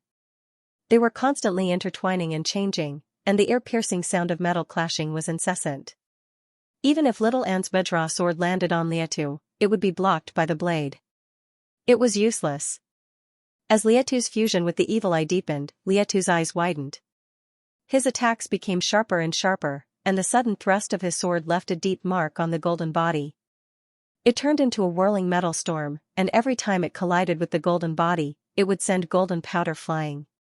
And it moved faster and faster, no longer giving Little And the time to condense his golden avatar again. A while later, the magnificent, exquisite golden body had been reduced to a sorry state. Little And had already pushed the Guardian King's scripture of demons subdual to the limit, but Liatu's strength had completely surpassed that of demon generals. If he were a regular person, he would have been riddled with holes from a single clash. Help me out. Little And called out. All right. Li Qingshan looked back with a smile. With a wave of his hand, the pitch-black chains of demon suppression crisscrossed and wrapped around Liatu. It's useless. Liatu barked. He stabbed out several dozen times, cutting and ripping apart the chains of demon suppression. Suddenly, a black shadow enveloped him, and he raised his head. A 9-storied tower that was pitch-black like ink appeared out of nowhere. It was majestic, dignified, and unstoppable. The second move of the demon suppression statuary.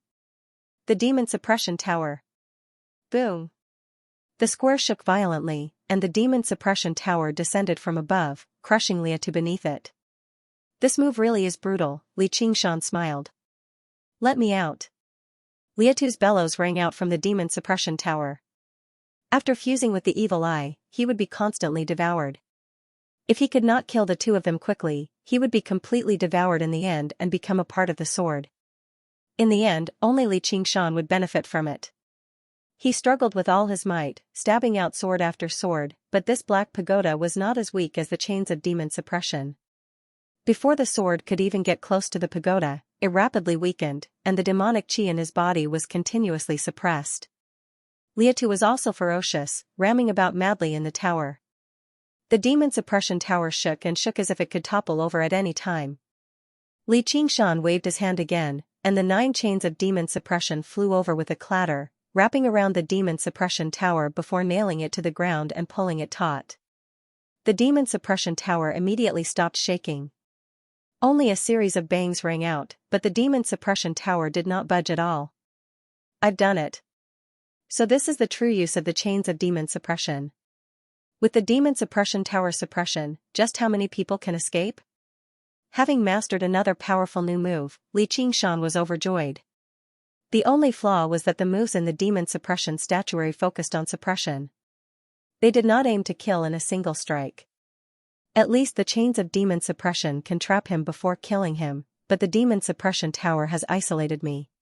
If Liatu doesn't die by himself, I'll have to move the demon suppression tower and find a way to kill him. How troublesome.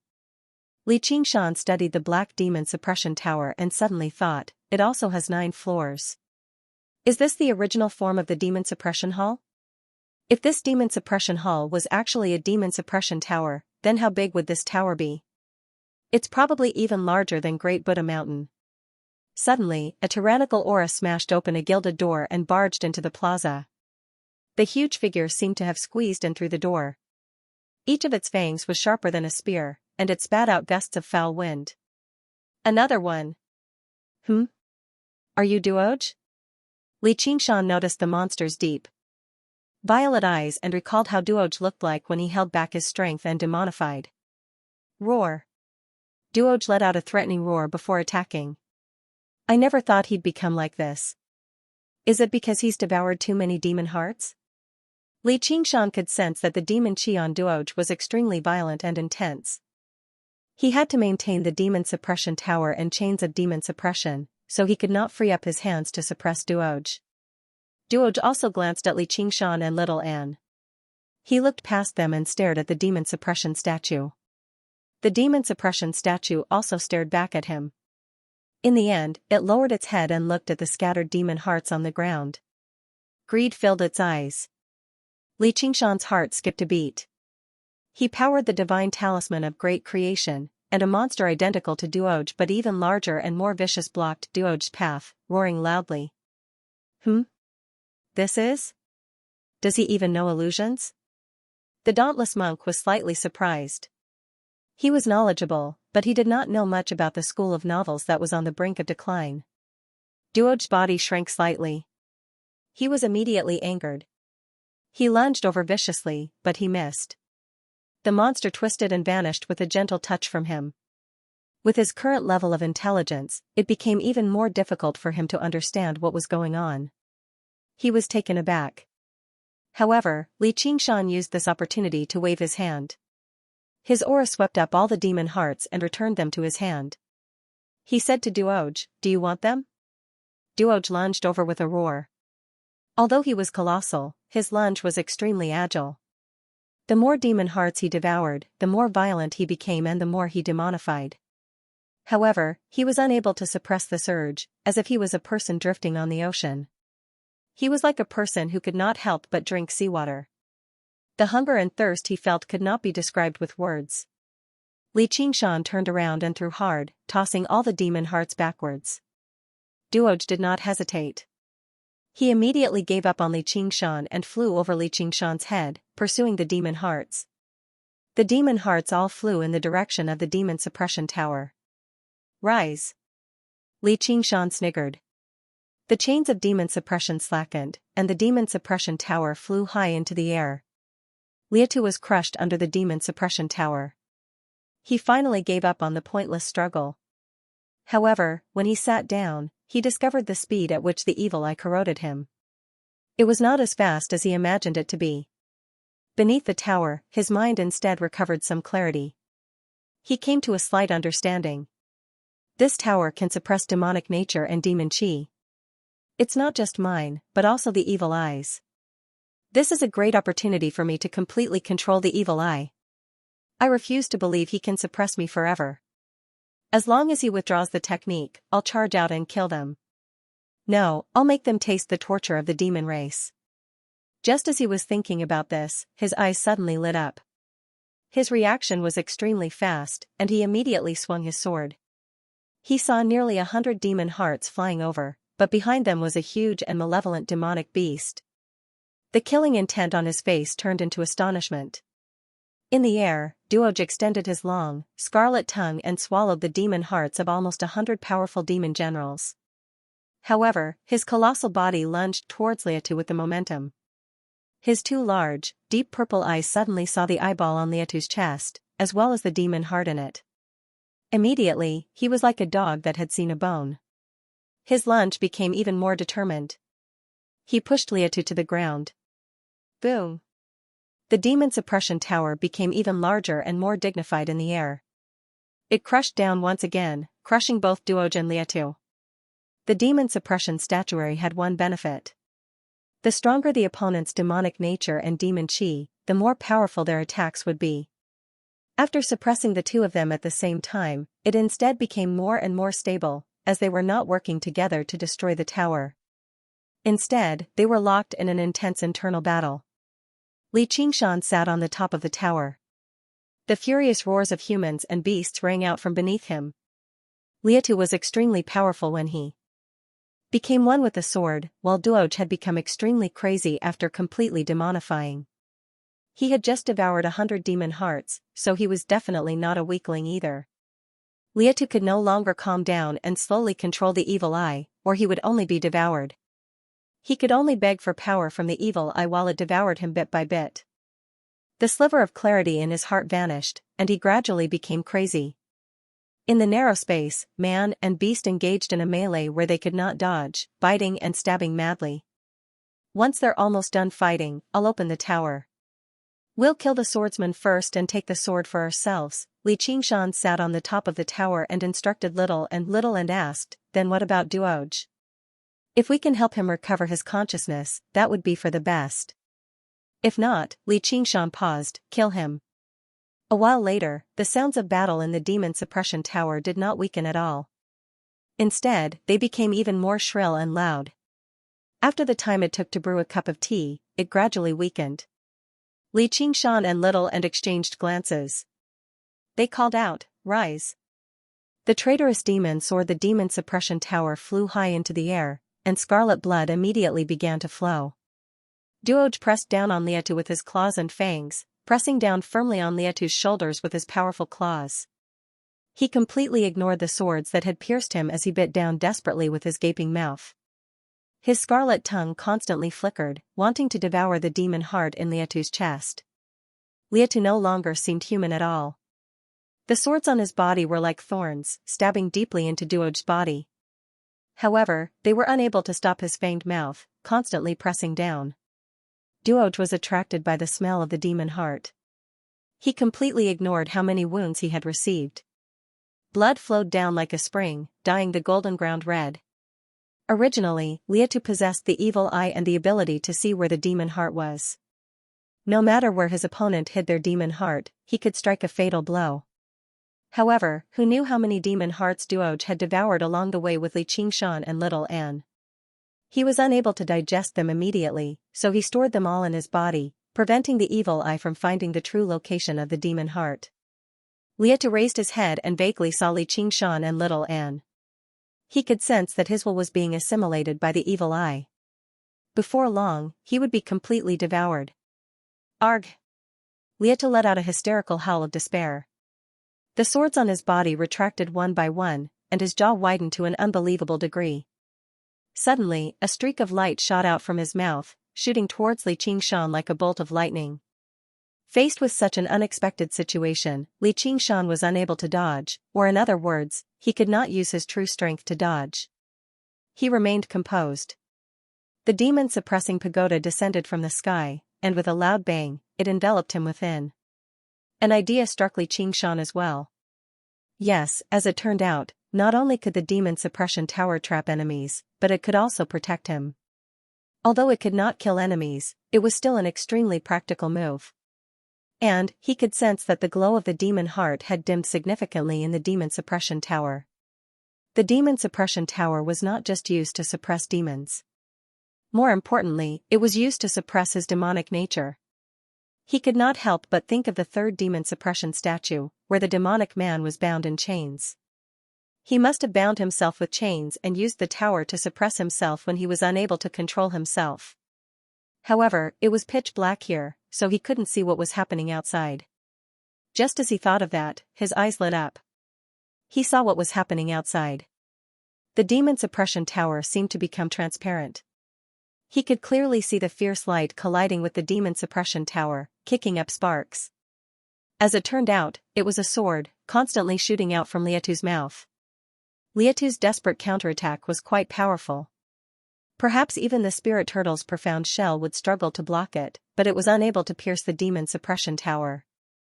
It was not because the demon suppression tower was tougher than the spirit turtle's profound shell, but because the demon suppression tower possessed a demon-suppressing power that specifically suppressed demon folk. No matter how powerful their attacks were, they would all be weakened by 70 to 80% when they landed on the demon suppression tower. Duoj used this opportunity to lunge at the eyeball. Li Qingshan waved his hand in the demon suppression tower, and black chains shot out, wrapping around Duoj. Duoj struggled violently, and the chains snapped one by one. However, even more chains immediately wrapped around him. He was already heavily injured in the battle just now, so he was no longer as vicious as before. Liatu's final strike had finally reached the end of its tether. He collapsed on the ground, turning into a corpse. The demon suppression tower flew up once again, crushing towards Duoj.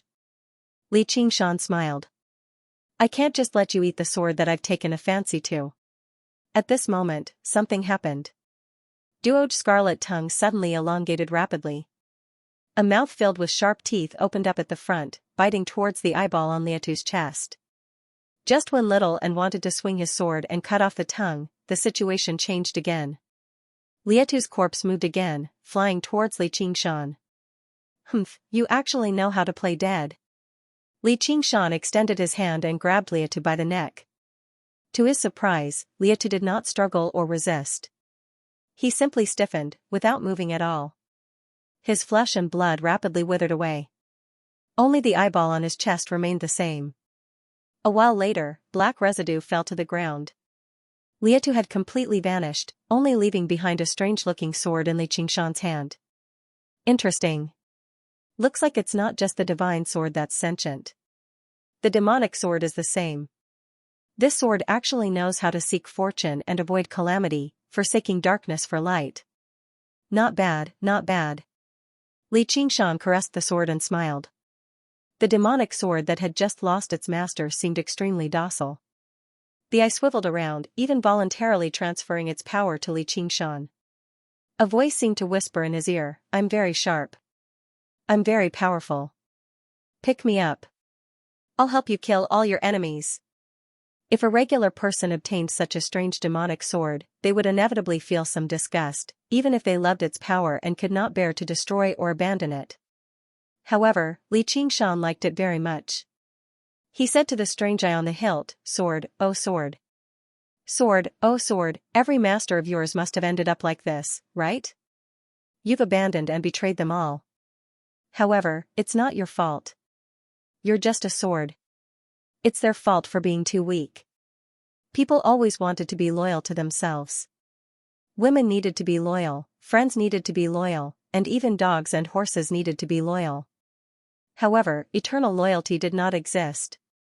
If a horse was loyal, it would be ridden. If a dog was loyal, it would be driven. Li Qingshan did not intend to be loyal to anyone, nor did he need anyone or anything to be loyal to him. From today onwards, your name will be Betrayal. Yes, the demon sword of betrayal.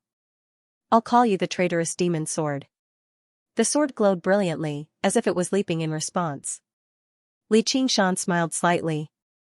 If he did not want to be betrayed by the sword, he could only continue to grow stronger and work hard to survive. He casually slung the traitorous demon sword over his shoulder. This sword was 3 meters long. It was perfect for him to use after he demonized. Li Qingshan looked through the demon suppression tower and saw Duoj roaring madly as he constantly slammed into the demon suppression tower. Although he was heavily injured, the power of the hundreds of demon hearts surged in his body. His injuries rapidly healed, and his demonization grew stronger. Li Qingshan sighed softly. He really could not associate this with that dark and skinny child. With a wave of his hand, he dismissed the demon suppression tower. Duoj lunged towards him. The two of them were very different in size, like a tiger lunging at a rabbit. Duoj was much more powerful than a tiger, but Li Qingshan was no rabbit either. He took a step forward with his left foot and planted his foot on the ground like he was nailed to the ground. He took in a deep breath, and his chest bulged. His right arm swung backwards, stretching it to the limit. Like a battering ram ready to strike, he threw a vicious punch at Duoj's head. Duoj was sent flying and slammed into the wall. He crawled to his feet and shook his head. A few of his teeth had been broken, and blood oozed from his mouth. The punch contained the powerful power to suppress demons. After reaching the sixth diagram of the demon suppression statuary, the demon heart in Li Qingshan's body had become even more crystalline and transparent, and his destructive power against demon folk had become even greater. Duoj let out a wild roar and lunged over again. He did not know the fear of death at all. Afterwards, with a thump, he was launched into the air again, leaving behind a long, bloody trail on the ground. Li Qingshan pulled back his fist. His disorderly attacks could only overwhelm the weaklings. They posed no threat to him at all. If it were not for the fact that Liatu was trapped in the narrow demon suppression tower, unable to move about freely, he probably would have cut up and killed Duoj a long time ago. If he wanted to kill Duoj, it would not take him much effort either. However, as he gazed into the pair of violet eyes, the figure of the child seemed to appear before him, and he thought of the demon suppression statues again, as well as the male demon who struggled painfully in his demonic nature. I hope you can feel this pain. Li Qingshan thought to himself as he gazed at the lunging Duoj. His eyes flashed, and he suddenly saw the specks of demon heart that twinkled like stars in Duoj's body. He could even clearly sense the quality of these demon hearts and whether the demonic nature they contained was pure or not. Glancing at the traitorous demon sword behind him, Li Qingshan opened his fist and extended his index and middle fingers, pressing them against Duoj's head viciously. The power of demon suppression penetrated his body, and one of the demon hearts in Duoj's head immediately dimmed, no longer glowing. His demonic nature had been suppressed. It seems to be working. Li Qingshan tilted his body and allowed a huge claw to sweep past him. A hook sent Duoj into the air, and the two demon hearts in his lower jaw dimmed as well. Li Qingshan's legs parted, and he punched out with both fists. In that moment, he seemed to have grown 100 arms, and his fists rained down on Duoj's abdomen like a storm. Duoj constantly trembled in the air, roaring and roaring furiously. He wanted to fight back, but Li Qingshan's final punch sent him flying. Duoj flipped over before climbing to his feet. The demon chi on his body decreased sharply, and a sliver of clarity appeared in the depths of his violet eyes. Every single punch from Li Qingshan poured the power of demon suppression into his body, extinguishing several dozen demon hearts. With a flash, Li Qingshan arrived beside Duoj. His feet moved, and his figure flickered as he punched Duoj again and again. With each punch, a demon heart would dim. In the end, only a single demon heart remained in his abdomen, shining brightly. Who knew how many demon hearts it had fused with? It had become the size of a fist, and its surface was uneven, shining with rainbow light. Wake up! Li Qingshan bellowed out and slammed his palm into Duoj's abdomen, sinking deeply into it. Light flowed, and he had already poured all the power of demon suppression into the palm strike. Suddenly, he came to a realization. So this is demon suppression, not demon slaying or demon purging. Because the demon senior who created this cultivation method was also a demon folk, his goal was not to kill all demons, but to save the demons controlled by demon hearts. A tiny figure burst out of the colossal demonic beast's body. It was Duoj's original appearance. Li Qingshan caught him and placed him on the ground gently. I've already done everything I can. As for whether you can wake up or not, that'll be up to you. The dauntless monk saw this and thought, this child seems vicious, but he possesses a great Buddhist nature, possessing a benevolent heart. Duoj frowned firmly. His eyelashes trembled, and his expression changed. The demon suppression statues appeared in his head, gradually blurring before turning into his appearance in the end. Acknowledging a master, Duoj still wanted to say something, but a feeling he had never experienced before welled up in his heart. Many matters of the past rushed over like a tsunami. His distant home, his dead parents. The matters of the past that he originally did not care about suddenly became clear, piercing his heart. He could not help but feel sorrowful, and tears fell like rain. Li Qingshan rubbed his head. Cry. Pain will always surpass everything you've been taught, surpass senseless numbness. Even wild beasts understand sorrow. It was all thanks to the wonders of the demon suppression statuary, Li Qingshan's assistance, and his own comprehension that Duoj was able to return from demonification this time. He immediately broke through the restraints of his demon heart and sensed the emotions of ordinary people. After experiencing an intense battle and experiencing unprecedented emotional changes, Duoj fell asleep after a bout of heart-wrenching tears. Li Qingshan looked back again, gazing below the demon suppression statue. He felt an urge to take another step forward and descend to the next floor. Now that he possessed the traitorous demon sword and the demon suppression tower, his strength had basically increased drastically. Little and grabbed his sleeve and shook his head gently. Li Qingshan nodded. If he descended any further, true demon commanders would definitely appear. If he was not careful, a troublesome situation would arise. Come down, come down. I will give you the greatest power. At this moment, a voice suddenly rang out in his head. It was extremely dignified, mixed with a strange hum. It made people want to follow its orders involuntarily. Li Qingshan blanked out for a moment before immediately returning to his senses. He asked, "Who are you? Where are you?" "I'm at the very bottom. As long as you come, I'll give you the greatest power so that you can run amok and do whatever you want." Li Qingshan could not help but laugh. You better wait until you run amok and do whatever you want before saying this to me. Compared to being a prisoner, I think you'll have a better future as a prison warden. The unraging monk wanted to accept him as a disciple, but he refused, let alone risking his life to find a prisoner. Do you think I'm an idiot? How dare you speak to me like that? Do you know who I am? The voice was instantly enraged. Li Qingshan was being unreasonable. The strange buzzing sound suddenly became louder, as if there were dozens of hacksaws pulling at his brain. The pain was unbearable. His expression changed slightly, and he mocked even more, "I don't care who you are. Trash, come and kill me if you have the ability." These levels of the demon suppression hall were like isolated spaces. For this voice to come from the bottom level, its strength was definitely extraordinary. Furthermore, it was specially suppressed in the lowest level, so it was definitely a ferocious demon. It was definitely not someone the currently Qingshan could fight against.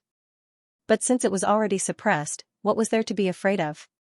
When you break out in 500 years, I will stab you to death with a finger, believe it or not. The voice immediately quieted down.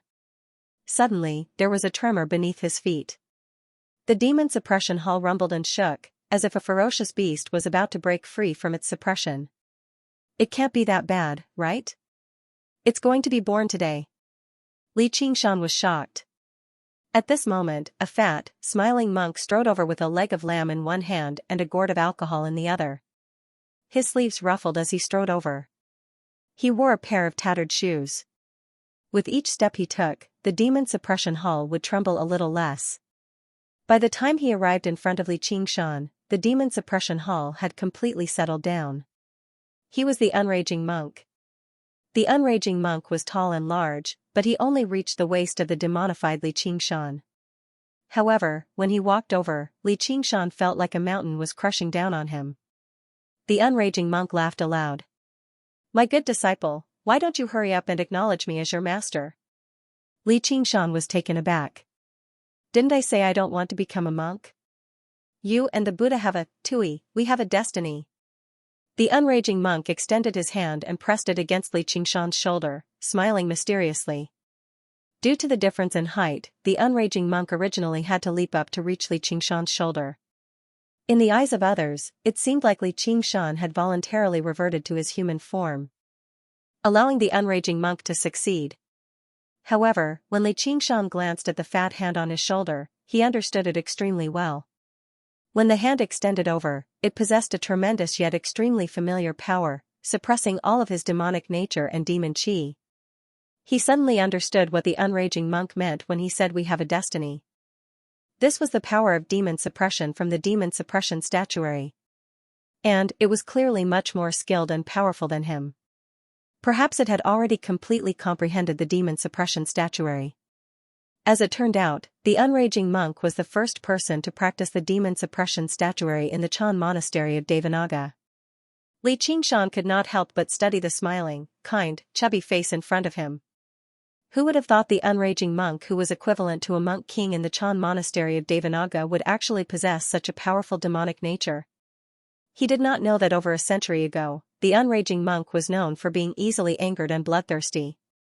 Only later on did his personality change drastically, becoming so easygoing and smiling.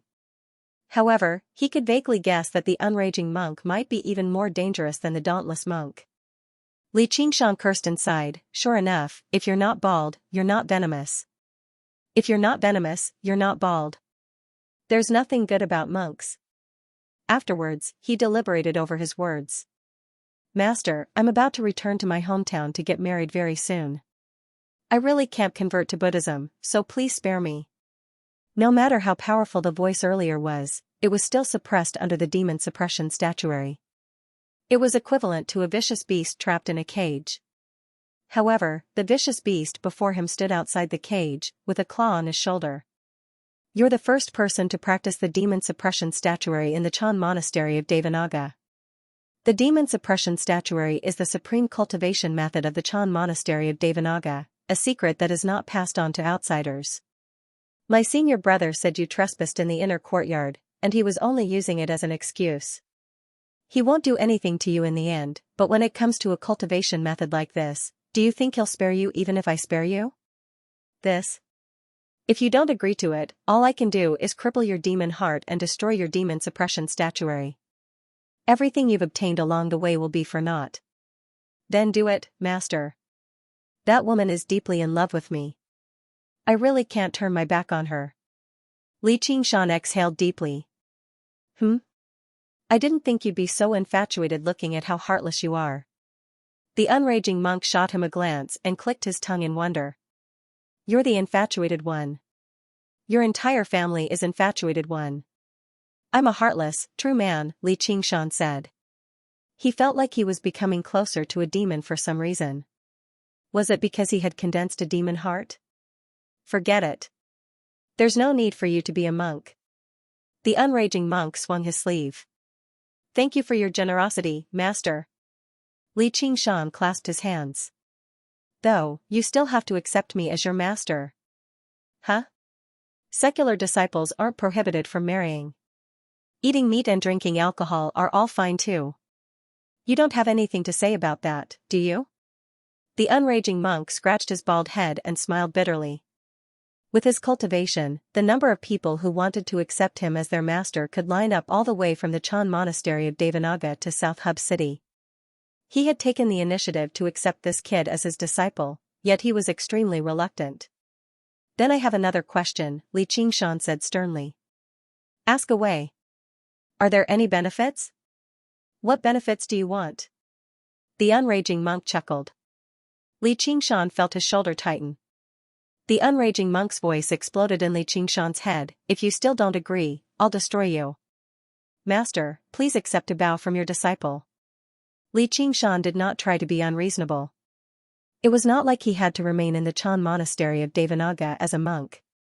He could even have a powerful figure who had undergone the third heavenly tribulation as his master, so why not? Though, monk, oh monk, if you force me to become your disciple now, you better not regret it in the future. The unraging monk smiled. Very good. From today onwards, you're my first disciple. You can naturally inherit my legacy in the future. Li Qingshan snickered and said nothing more. The unraging monk stroked Duo's face gently, and Duo woke up. He saw a large, round face that resembled a full moon, and he was alarmed. Was the person before him the most terrifying existence among humans, a monk? Legend had it that humans were already extremely stupid, and monks were the worst of them all. They believed in the head monk, yet he had actually done something as unbelievably stupid as cutting off his own flesh to feed eagles. If anyone was not as stupid as them, they would kill them. Duo hid behind Li Qingshan in a hurry out of fright. Although he had broken free of the demon heart's restraints on his thoughts, certain fixed thoughts could not be changed so easily. The unraging monk asked with a smile, "Do you want to leave the demon suppression hall?" "I do," Duoj said immediately. After breaking free of the restraints of the demon heart, he immediately sensed just how unfortunate it was to be trapped here and have to kill his own clansmen. As long as there was even the slightest chance, he would try it. "As long as you accept me as your master, you can leave here," said the unraging monk. The unraging monk said. This little demon folk had returned to his original state from absolute demonification. Although he himself had yet to fully recover, he had actually gained some comprehension over the demon suppression statuary already. If he could be properly trained, perhaps he would be the best candidate to cultivate the demon suppression statuary given his origins as a demon. Duoj immediately hesitated. Asking him to accept a monk as his master was like asking a devout Buddhist to accept a demon folk as his master. It was truly difficult to accept. This was also proof that he had broken free from the restraints of the demon heart, beginning to possess his own will and judgment. In the past, as long as there were benefits to him, he probably would have agreed to it in a hurry, no matter what was right or wrong. "Accept me as your master." Li Qingshan extended his hand and grabbed Duoj by the neck, lifting him out from behind and placing him in front of him. They had already reached this point, so what else was there to say? "Venerable." Duoj looked back in surprise. He glanced at Li Qingshan before looking at the smiling unraging monk before him. He knelt on the ground and cowed out a few times obediently. He thought, since even the Venerable has said that, then it's obviously very reasonable. The Venerable won't harm me. Even when he demonified and went berserk, he still retained some memories. He knew that Li Qingshan had saved him again, which filled his heart with a strange feeling he had never experienced before. It was gratitude and trust. Demon folk did not possess these feelings. "Right now, I only have the two of you as my disciples. In the future, you seniors and juniors need to help each other." "Whatever, it's all nonsense. Do you have any alcohol cups?" Li Qingshan took out a few cups. The unraging monk filled 3 cups before picking up one for himself. He chuckled. "Come, let me offer you a cup." With that, he downed it all. Separation. The unraging monk arrived outside the demon suppression hall with Li Qingshan's 3 companions. Li Qingshan felt his entire body lighten up. Even his breathing became much smoother. He always felt like he was being suppressed in the demon suppression hall. The vegetation was verdant, and the setting sun illuminated the area. Who knew how much time had passed? Ba. "One will, come with me." The dauntless monk brought his palms together and chanted the Buddha's name softly. His monk robes draped over the ground as he stared at Little and with his cold, wise eyes. No matter what she meant to the monastery, he could not give up on the opportunity to teach her. He believed there would be a day when she would understand the true essence of the boundless sea of misery and the great path of compassion of the Buddha. "Yes, Abbot." Little and brought her palms together and returned the greeting. "Once you become an inner courtyard disciple of the monastery, you can no longer hold any worldly thoughts. Until the day you gain the right to practice the chant of Devanaga, you can't take another step off the mountain, much less see outsiders. Can you do that?" Little and turned to look at Li Qingshan. The so-called outsiders obviously did not refer to outsiders. This meant that if she could not undergo the second heavenly tribulation, she would not be able to see Li Qingshan again. Li Qingshan sank into his thoughts. Although he was reluctant, he still nodded. She was only a step away from the second heavenly tribulation. Once she broke through, it would be a whole new world for them. Before that, focusing on cultivation was not a bad thing. Little and gritted her teeth gently. "I can do that. Let's go to the Grand Hall right now. Under the witness of all the Buddhas, we'll hold a formal ceremony for you to enter the monastery. I'll personally shave your hair." Among all the disciples of the monastery, probably not a lot of them had received such an honor the moment they joined the monastery. However, when Little and heard the last sentence, she frowned slightly. Li Qingshan interrupted, "Abbot, I don't think all the head monks in the monastery are bald. Even Little An's master by name had messy hair." "One will, are you the head monk?" The dauntless monk did not even look at Li Qingshan and asked Little and no, Little and said. In other words, the various head monks had all reached an extremely high level of cultivation in the Buddhist Dharma, so it no longer mattered whether they had hair or not. However, at the unraging monk's level, even if he ate alcohol and drank meat, no one could do anything to him even if he said the Buddha passed through the intestines, but the alcohol and meat remained in the heart. If an ordinary disciple dared to be so arrogant and disobedient, they would be thrown into the commandment courtyard to be punished, or their cultivation would be crippled and they would be chased out of the sect. Li Qingshan still wanted to say something, but the unraging monk patted his shoulder with a smile. "What are you in such a hurry for? It's not like your hair can't grow back even if it's gone." He only chuckled when the dauntless monk glanced at him. Li Qingshan thought about it and agreed. With little Anne's ability, it would only take a few seconds for him to grow hair. There was no need to argue about it. The dauntless monk said, "Junior brother, accepting a disciple is also a major matter for you. Do you want to go to the Grand Hall with me?" Not only was the unraging monk accepting a disciple a major matter for the monastery, but it was also a major matter for the entire Green Province. Every single cultivator who had undergone the third heavenly tribulation, regardless of whether they were human or demon, monk or layman, played an important role in this world. Their names resounded across thousands of kilometers. Anything they said or did could influence the situation, let alone something as major as accepting a disciple. The unraging monk raised his head and glanced at the golden hall on top of Great Buddha Mountain. He smiled. "I'm an unworldly person, so there's no need for me to do something like this. My two disciples probably don't like these things either. Not to mention, we've already gone through the ceremony of accepting a disciple." That was exactly what the dauntless monk wanted.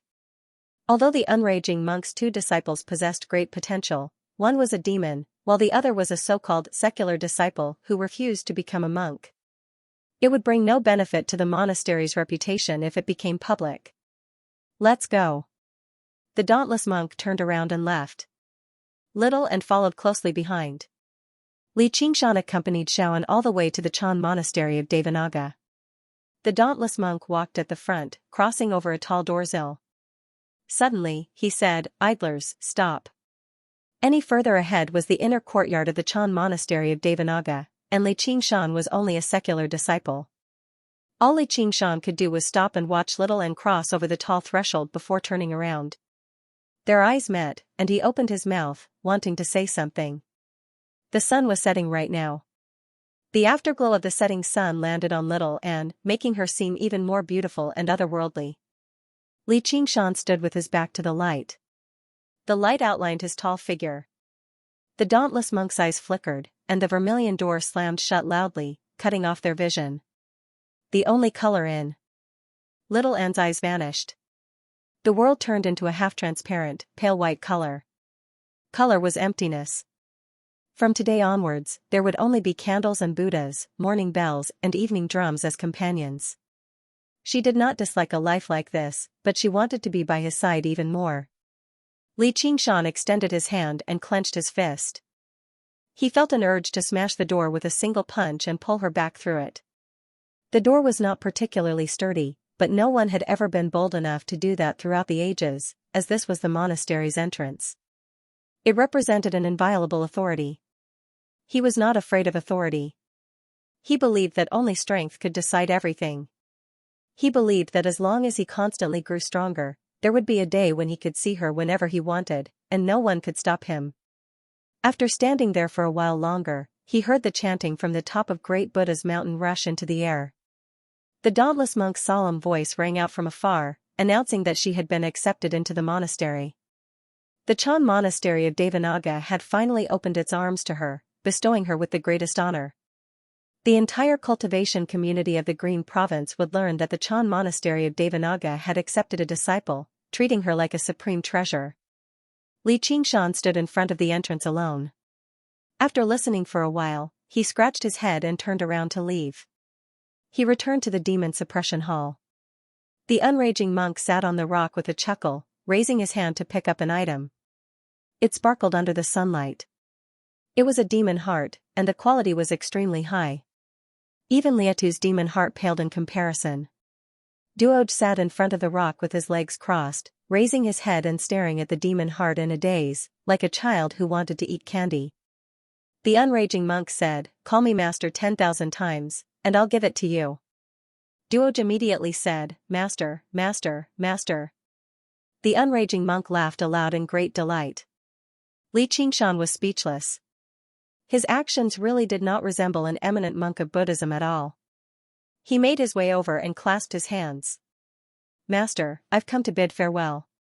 Although their relationship had already been established, he had far too many secrets on him, so it was best if he used this opportunity to withdraw. And he had no interest in the Buddhist Dharma. The unraging monk could not teach him anything either. "I knew you wouldn't want to stay, you damned disciple. Fortunately, I still have a good disciple. Just listen to how smoothly he calls you master." The unraging monk rubbed Duoj's head with a smile. Li Qingshan thought, if there are benefits, I can probably call him that a little more smoothly too. "Since you have no interest in staying here, then go." Li Qingshan never expected the unraging monk to agree so easily. He said in a hurry, "Thank you, master." He turned around and left, but he had only taken a few steps when he heard the unraging monk say to Duoj, "You've seen the statues in the hall, right? I'll explain the true meaning of the demon suppression statuary to you. Only by suppressing that demon heart can you truly understand what it's like to be human." As a result, Li Qingshan made his way back silently and sat down beside Duoj. He had sensed a long time ago that the unraging monk had obtained the true legacy of the demon suppression statuary, and with his cultivation, he must have seen all 9 statues in their entirety. Coupled with his many years of comprehension and cultivation, he would definitely be much better than him, who had only skimmed through them. Damned disciple, why have you returned again?" The unraging monk asked with a smile. "You can call me by my name." "Whatever, damned disciple. Since you want to listen, then you can listen along the way. Don't say I'm not loyal." Li Qingshan rolled his eyes. "What the hell? Is there loyalty between a master and a disciple? Do you think this is the Jianghu? Whatever, as long as I can learn something." But a while later, the unraging monk only smiled without saying anything. Li Qingshan asked in confusion, "Master?" The unraging monk pointed at Duoj with a smile. As it turned out, Duoj had not finished calling him master 10,000 times. Finally, Duoj finished calling him master 10,000 times.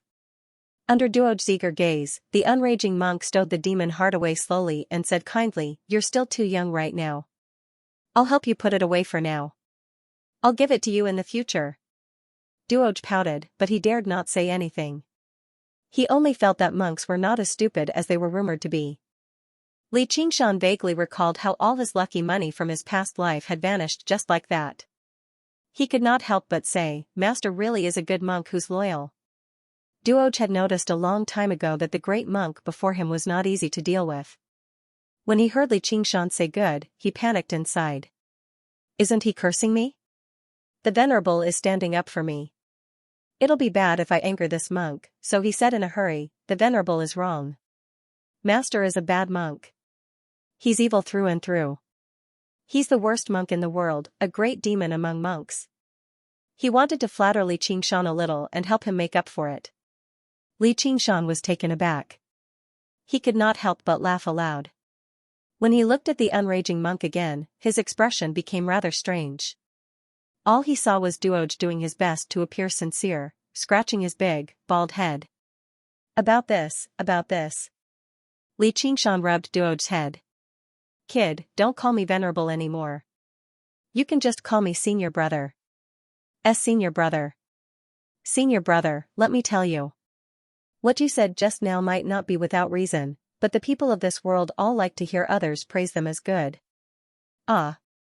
Damned disciple, what do you mean by not without reason? How am I bad? The unraging monk feigned anger. Duoj saw how the unraging monk was actually angered and panicked inside. His eyes swiveled, and he reacted rather quickly. He said loudly, "Master is a good monk. Master's entire family is a good monk." He did sound much more sincere than just now. Pfft. Li Qingshan grinned, revealing his white teeth. He could not help but burst into laughter again. Damned disciple, if you laugh again, I'll seal your mouth. Li Qingshan held back his laughter and thought, a powerful dragon cannot suppress a snake in its own territory. I won't stoop to the same level as a monk like you. The unraging monk said, cut the nonsense. Do you know who created the demon suppression statuary? They had finally reached the main topic. Li Qingshan sat upright and shook his head, expressing that he did not know. A string of prayer beads. The unraging monk paused. I don't know either. Exclamation point. Li Qingshan cursed inside. The unraging monk continued with a smile, actually, it doesn't matter who created a cultivation method. What matters is what it can bring me. Damned disciple, you've already reached the 6th fragment of the demon suppression statuary. You can freely use the chains of demon suppression and the demon suppression tower, but does that count as learning it? It's only a few. Li Qingshan said.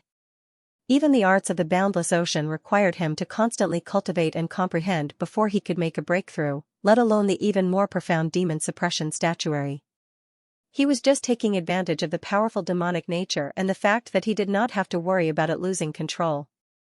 At least you still have some self-awareness. Although the two of you have entered my tutelage, I presume that the two of you won't be interested in the true Buddhist scriptures. Listen to the profundities of this demon suppression statuary from your master. Yes, master. Li Qingshan brought his palms together and lowered his head, saying politely. No matter how arrogant he usually was, he obviously had to accept the teachings humbly and listen attentively after receiving free guidance. Duoj also followed suit in a hurry, bringing his palms together. Yes, master. The unraging monk smiled. A century ago, I was once known as the Monk of Fury. I couldn't stand any injustice in the world. Instead, whenever I saw people oppressing the kind-hearted, I would kill them as soon as possible, regardless of their identity or cultivation. I wandered the world for many years, and who knows how many lives I've taken. The fury in my heart burned more and more fiercely, and I lost my mind, violating the precepts of anger. Before I knew it, I'd already entered the demonic path. The unraging monk sat on the rock and told him about his past experiences, such as why he was punished to watch over the demon suppression statuary, and why he learnt the demon suppression statuary. Li Qingshan listened quietly. He sighed over the unraging monk's mental journey, but he also gained quite a lot of enlightenment from his experiences comprehending the demon suppression statuary. Before he knew it, the sun had set, and the sky was filled with stars. Time passed. Before he knew it, a month had passed. In front of the demon suppression hall, the grass grew long and the nightingales flew. The scenery was just like before. Under the slanting sunlight, Li Qingshan slept on the stone tablet in front of the demon suppression hall. Alcohol jars of various sizes filled his left and right, and the heavy fragrance of alcohol lingered in the air. He yawned and stretched, waking up from his dream. He rubbed his face. I didn't think I'd actually lose to that old baldy in drinking. He must have secretly used his powers, bullying me because my cultivation is lower than his. The sound of a wooden fish rang out by his ear. Turning around, he saw the unraging monk sitting in the shade of the mountain, on a tall patch of grass. He stroked the wooden fish with one hand and held prayer beads with the other. Li Qingshan rolled over and laid on his side on the stone tablet. He asked in surprise, Master, you chant scriptures too? I have Li of technique. Li of Tao is. Li of master of Tao is. Li Qingshan. Of. Li of Li Qingshan. Li smiled. If I were master of Tao, I'd cleave you in half right now. That's why you're not master of Tao. That's why you're not master of Tao. The unraging monk smiled. His smile contained an indescribable sense of zen, which made Li Qingshan suddenly recall that this smiling monk was a great master who had undergone the third heavenly tribulation. Li Qingshan asked, Junior brother still hasn't come out?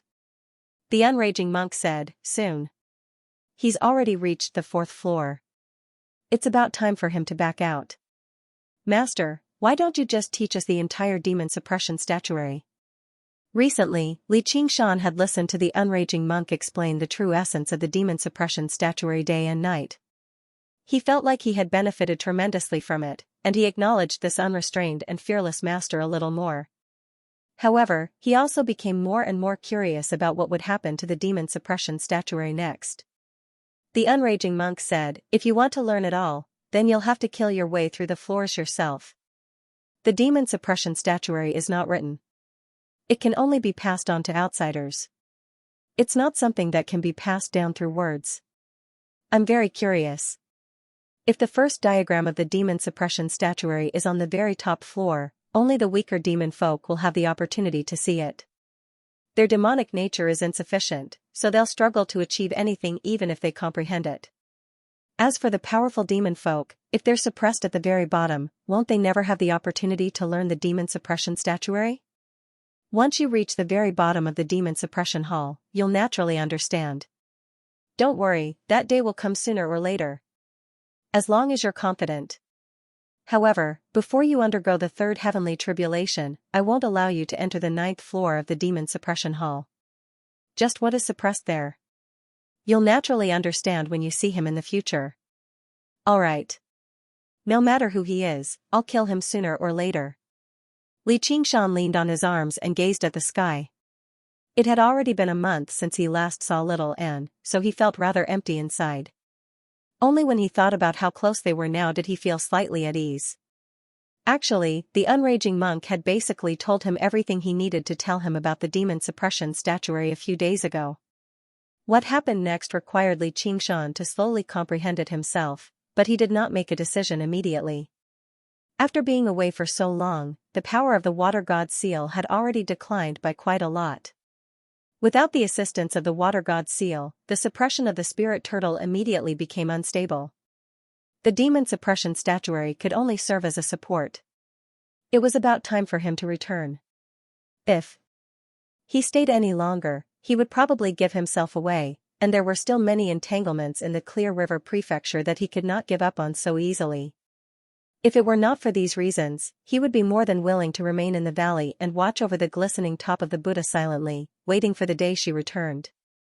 As his thoughts ran wild, the unraging monk said, "He's back." Before long, Duoj flew out of the demon suppression hall. He seemed much stronger, and his violet eyes shone. After the unraging monk's guidance, he entered the demon suppression hall again and truly learnt the first 3 forms of the demon suppression statuary. "Master, senior brother," Duoj said excitedly. Because he had suppressed his demon heart, he now seemed a little more spirited than a regular child. "You've done well. I'll treat you to some alcohol." Xianxia leapt to his feet and tossed over a jar of alcohol. Duoj caught the jar and gulped it all down. Looking at the jars and jars on the ground, he said unhappily, "Master, senior brother, you've been drinking so much behind my back. Who told you to come back so slowly? If you were a little later, you wouldn't be able to see me anymore." Duoj was slightly surprised. "Senior brother, you're leaving?" Xianxia said, "I've basically learned everything I need to learn. If I don't go home and spend time with my wife, am I supposed to spend time with monks here?" "Spending time with monks is pretty good too," Duoj said reluctantly.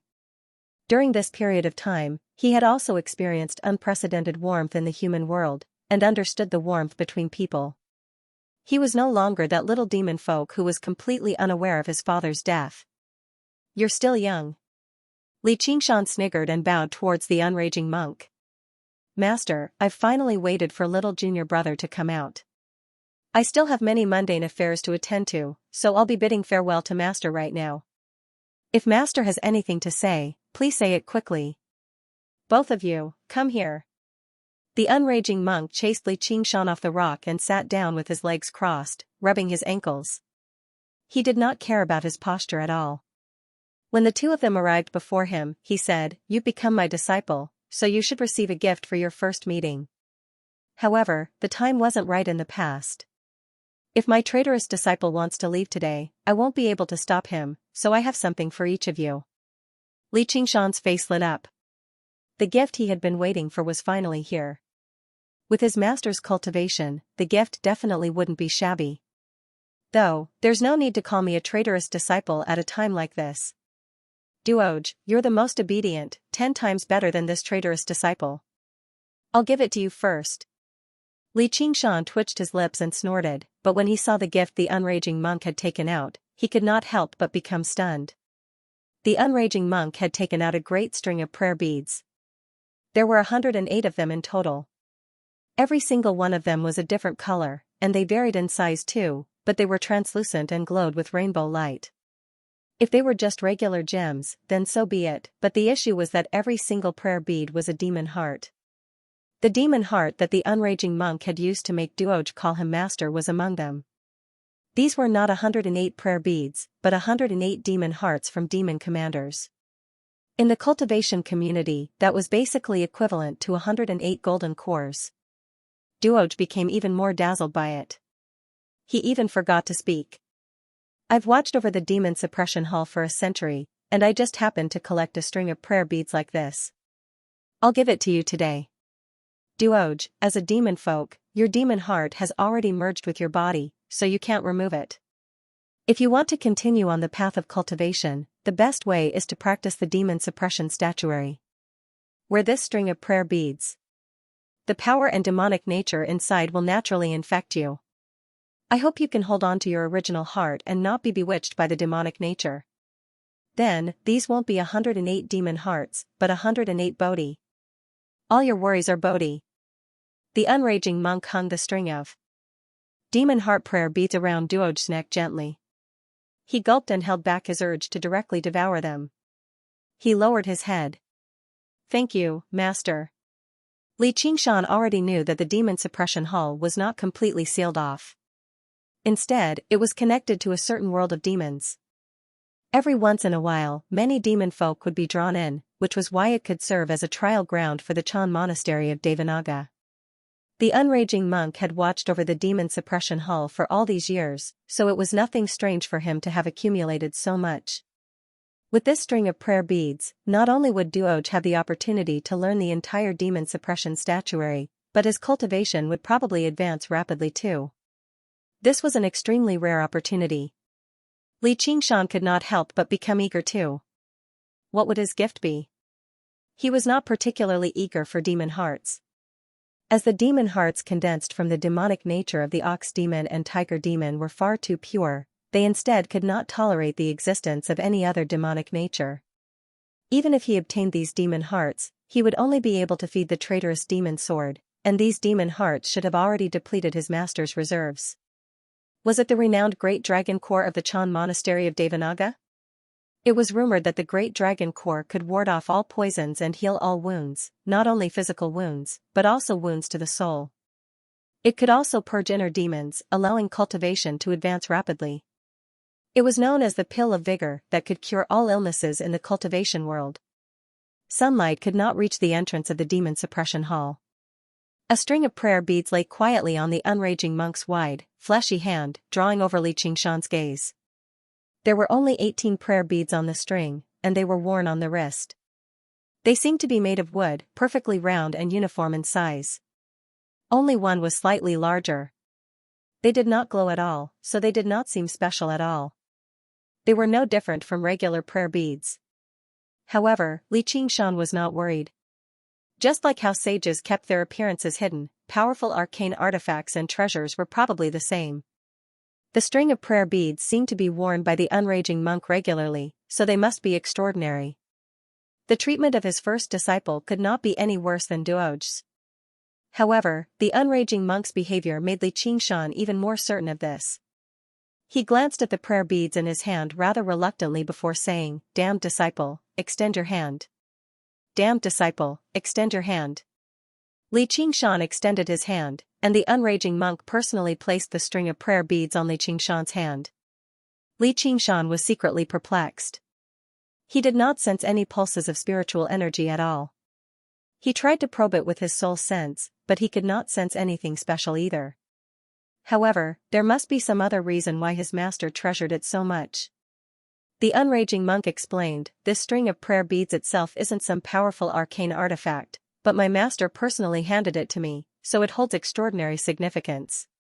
In particular, after it fell into my hands, I wore it constantly and stroked it day and night, soaking it with my blood and sweat. You must remember to keep it safe and not lose it." Isn't the difference in treatment far too great? Li Qingshan glanced at the demon heart prayer beads on Duo's neck again. He was tempted to remove the prayer beads and throw them viciously at the unraging monk's smiling, chubby face. Damned Baldy, are you looking down on me? Apart from blood and sweat, there's also lard, goat oil, and butter. I personally seen you drink and eat meat with this thing. Just like that, he viciously imagined it in his head. Obviously, he could not actually put it into practice. Li Qingshan clasped his hands casually. Thank you for your great gift, master. I'll be taking my leave now. The string of prayer beads on his wrist became more and more greasy. He was tempted to take it off immediately. If the unraging monk had only given Li Qingshan a string of prayer beads as a souvenir, the unraging monk would have given Li Qingshan a string of prayer beads. Li Qingshan didn't think there was anything wrong with it. However, he had given Duoj priceless demon heart prayer beads earlier, and now he had given him such an ordinary thing. He couldn't help but feel that it was unfair. He was also a disciple. Aren't you obviously looking down on me? The unraging monk did not seem to sense Li Qingshan's displeasure at all. Chuckling, he said, before you leave, go to the courtyard of secular affairs and collect a set of clothes for a layman disciple. Yes, Li Qingshan replied lazily. Once you're outside, you can't run amok under my name. If I find out, I'll never spare you. All right. Li Qingshan grew impatient. Am I the type of person who likes to borrow someone else's might? Before inner courtyard disciples leave the mountain, you can imbue a strand of the chant of Devanaga into your body. However, you're only a layman disciple, so you don't have the right to do that either. Li Qingshan shot a glance at him. Since I don't have the right, why did you have to mention it? He said, I got it. I'm leaving, before turning around and making his way out of the valley. However, he heard the unraging monk say from behind him. As a result, if you encounter any danger, just report my Dharma name. I think I'll give you some face. If it's useless, then crush the largest bead in the prayer beads. I'll rush over immediately and help you explain. Li Qingshan paused. Suddenly, he looked back, only to see the unraging monk still sitting there with a chuckle. With a wave of his sleeve, he said, Go, you damned disciple. The unraging monk did not just have some face. In the territory of the Green Province, even if Li Qingshan had offended the governor of the Green Province, the Dragon King of the Sea, the unraging monk would still have the right to give him some face. If it were someone slightly inferior, even they would have to show some respect to Li Qingshan when they heard his name. The string of prayer beads was basically a life-saving talisman. Li Qingshan glanced at the string of prayer beads on his wrist. His words and actions earlier had come off as too stingy. He sucked in a deep breath and turned around, bowing deeply. Yes, master. I'll be going right now. Li Qingshan made his way out of the valley and remembered the unraging monk's instructions. He climbed up Great Buddha Mountain again and arrived before the Chan Monastery of Devanaga. He saw a young novice monk sweeping the fallen leaves. He went up and asked, Little master, may I ask where the courtyard of secular affairs is? The young novice monk pointed at the foot of the mountain. There, it's all there. The main hall is on the other side of the mountain. Li Qingshan had noticed a long time ago that there was a great swathe of buildings at the foot of Great Buddha Mountain. They were row upon row, resplendent and like palaces. They basically circled around Great Buddha Mountain, like the hem of the Great Buddha's clothes that draped over the ground. Only special places like the Demon Suppression Hall just now were separated from them. As it turned out, these were all properties of the courtyard of secular affairs. However, in terms of size, none of the courtyards on Great Buddha Mountain could rival it. Not only was the courtyard of secular affairs the largest in the Chan Monastery of Devanaga, but it was also the courtyard with the most monks. It was responsible for many duties. One of them was receiving the worshippers who had traveled great distances, providing them with food and lodging. If there were not so many buildings, it would have been impossible to accommodate them all. Li Qingshan circled around the monastery, looking around as he walked. He became more and more amazed by the Chan Monastery of Devanaga's scale.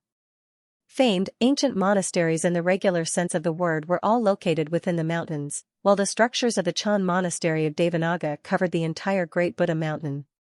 Even the scale of the structures in Clear River City struggled to match it. Finally, he arrived outside the main hall of the courtyard of secular affairs. The people in the surroundings gradually thinned out. Unlike the hustle and bustle of the other places in the courtyard of secular affairs, it seemed extremely quiet here. The ancient cypresses stood tall, and the cries of birds rang out. Li Qingshan walked in leisurely, and no one stopped him. He heard the voices of people in the distance. Crossing the secluded path, he arrived in front of the hall. All he saw was a man and a woman conversing softly. What gift did Senior Brother Wang bring for Senior Brother Eternal Faith this time? It might be an eye-opener for us, the female cultivator asked. She seemed to be in her 40s or 50s already. Coupled with the many methods cultivators could use to maintain their youthfulness, she definitely was not young. She was still at foundation establishment, and there was basically no hope for her to break through in this lifetime. It's just a small gift. It's not worth mentioning. Senior Brother Wang seemed a little older. His face was like loose skin, and he carried a sword on his back. Both of them were at foundation establishment. Their attire was similar to monks' robes, but it was slightly different from actual monks' robes. They both wore prayer beads on their wrists. Li Qingshan did not hide his aura. Before he had even approached them, the two of them turned around. "Fellow, where did you come from? Why have you come here?" Senior Brother Wang saw Li Qingshan's dignified appearance and composed expression. Moreover, he was young, yet his cultivation had already reached mid-foundation establishment. Not only did he neglect him, but he also asked politely. Li Qingshan strode over and clasped his hands. "I've come to sign up as a secular disciple." "Why have you come here?" "We're secular disciples of the Chan Monastery of Devanaga." "May I ask how old you are, fellow?" Senior Brother Wang asked rather curiously. "I've lived for over 20 years in vain. I'm not even 30 yet." "Fellow, you really are a genius. Even becoming an inner courtyard disciple would be no problem for you, so why have you come to become a secular disciple?" Senior Brother Wang was surprised. Originally, he thought Li Qingshan had only used some technique to maintain his youthful appearance, so he should be in his 40s or 50s in reality. He never thought he would actually be so young, reaching mid-foundation establishment in his 20s. He could definitely be regarded as a genius, but why had a genius like him come to become a secular disciple? There were many secular disciples in the Chan Monastery of Devanaga. Most of them lacked talent and comprehension, so they did not have the right to become inner courtyard disciples. However, they still spent some time to reach foundation establishment, so they signed up as secular disciples. It was basically a good way to enjoy the shade under a large tree. Even if they could not learn the greatest cultivation methods of the Chan Monastery of Devanaga, the cultivation methods on the next level would still surpass the core disciples of regular sections. There were countless foundation establishment cultivators in the world, but there were only a handful who could actually reach foundation establishment in their 20s or 30s. In particular, independent cultivators without the support of sects or clans. Most of them had only reached their current level through hard work. "The abbot originally wanted me to become a monk, but I'm not done with the secular world yet, so I refused. They won't let me go either, so I can only become a secular disciple," Li Qingshan said helplessly. "The abbot? Ah. Are you talking about the dauntless abbot?" The female cultivator cried out before suppressing her voice in a hurry. She looked at Li Qingshan in disbelief, surprised that he could mention the dauntless monk in such a disrespectful tone. "Yeah, who else could it be?" Li Qingshan said like it was a matter of course. Li Qingshan did not feel any pressure when he faced the dauntless monk, because his actual cultivation was basically enough for him to clash with any second heavenly tribulation cultivator.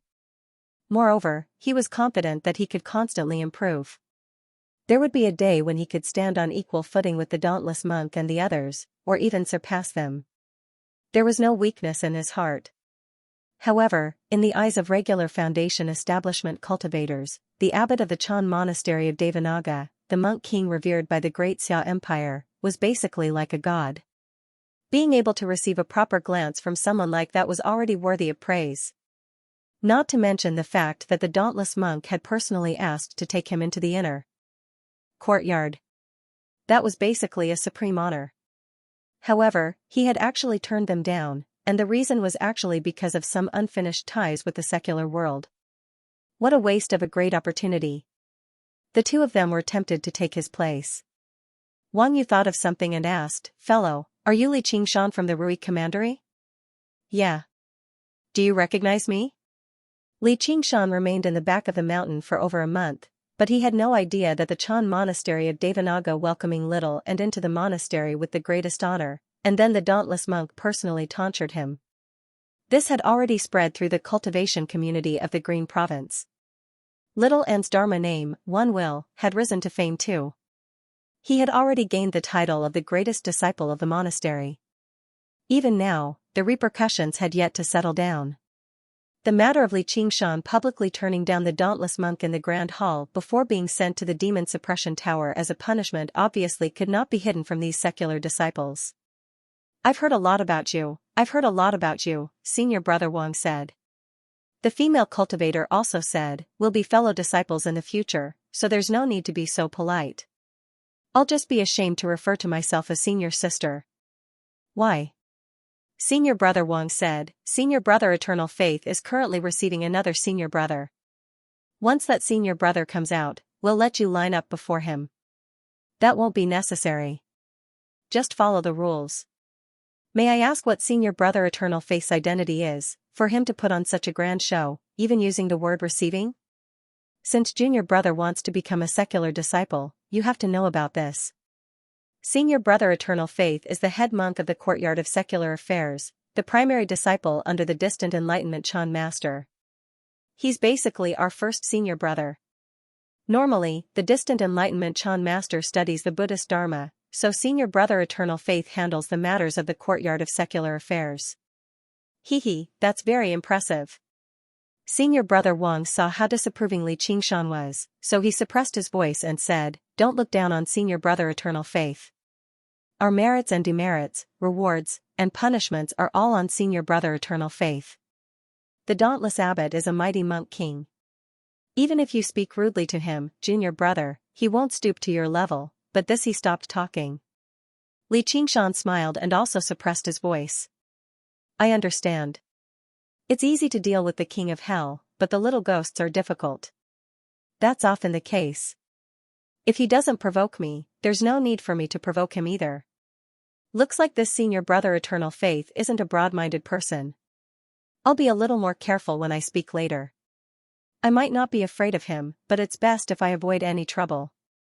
I still need to consider the influence I'll have on Great Buddha Mountain."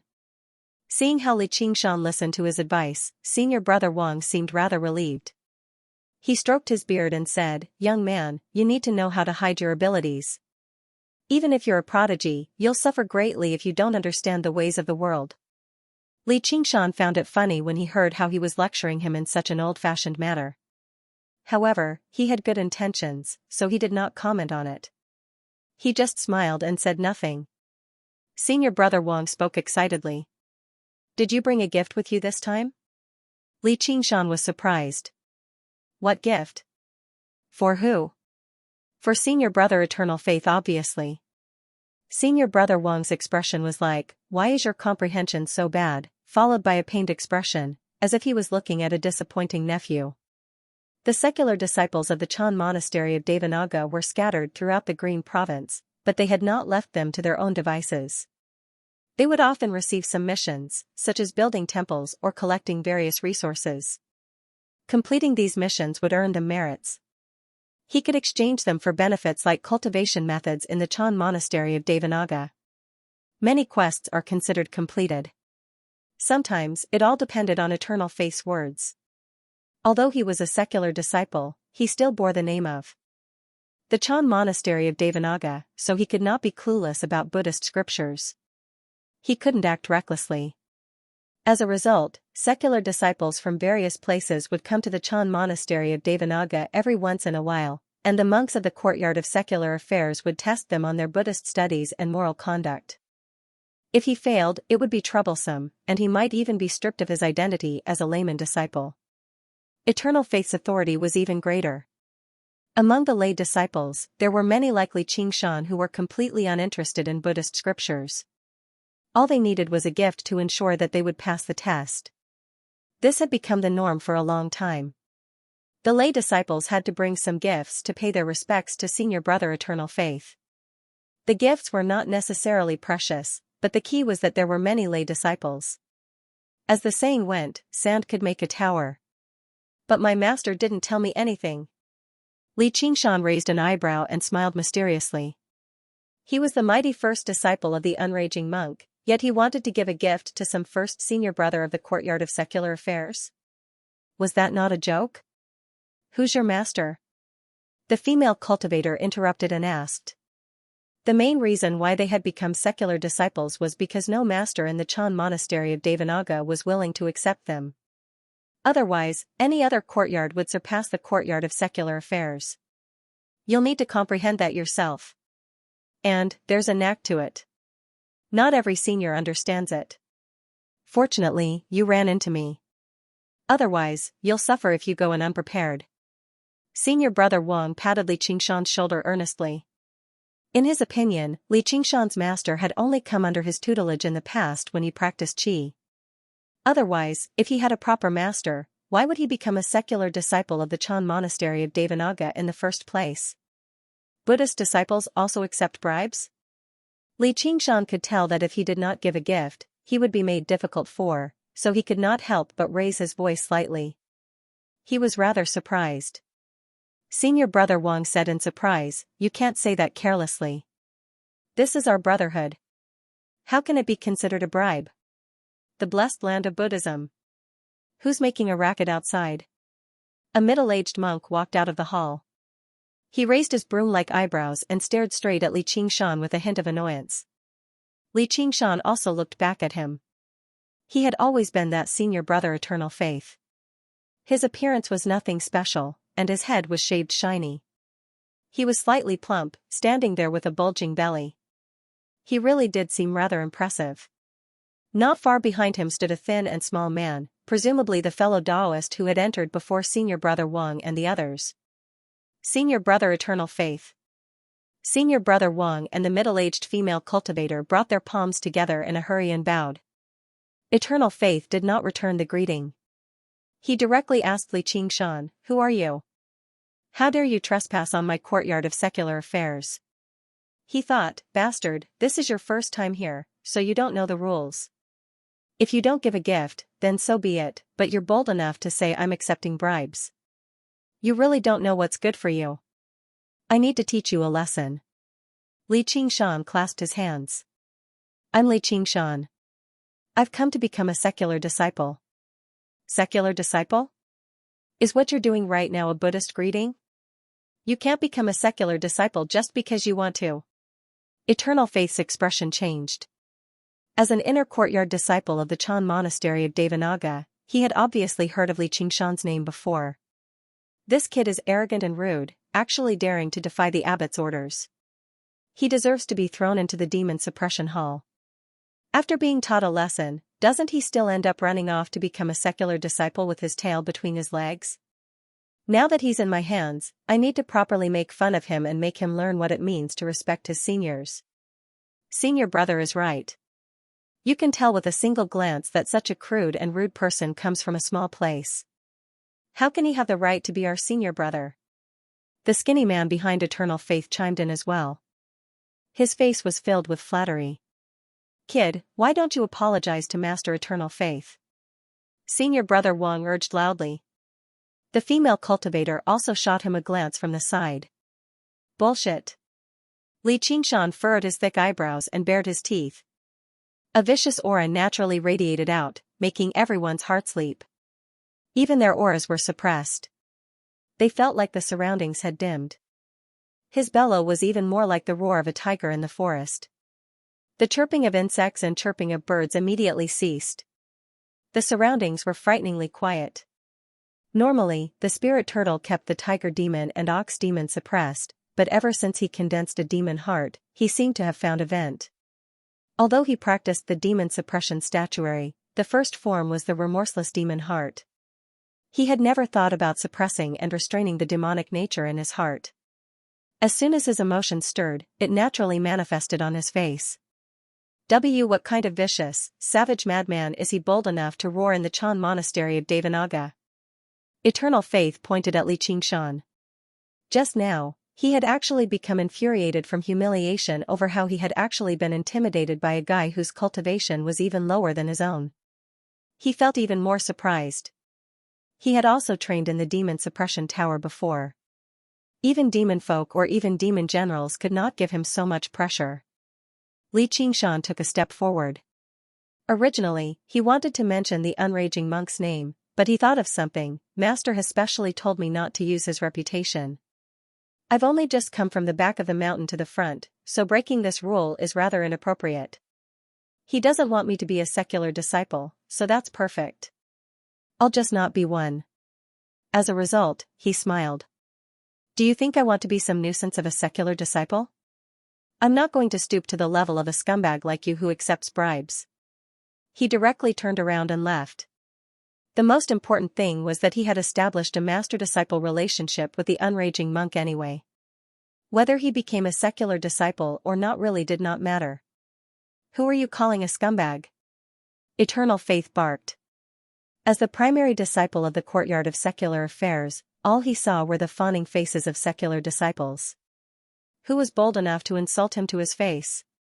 Originally, he wanted to properly make things difficult for Li Qingshan, but he never expected Li Qingshan to not care about the identity of a secular disciple at all, leaving just like that. He had nowhere to vent his anger. Li Qingshan could not be bothered with answering him.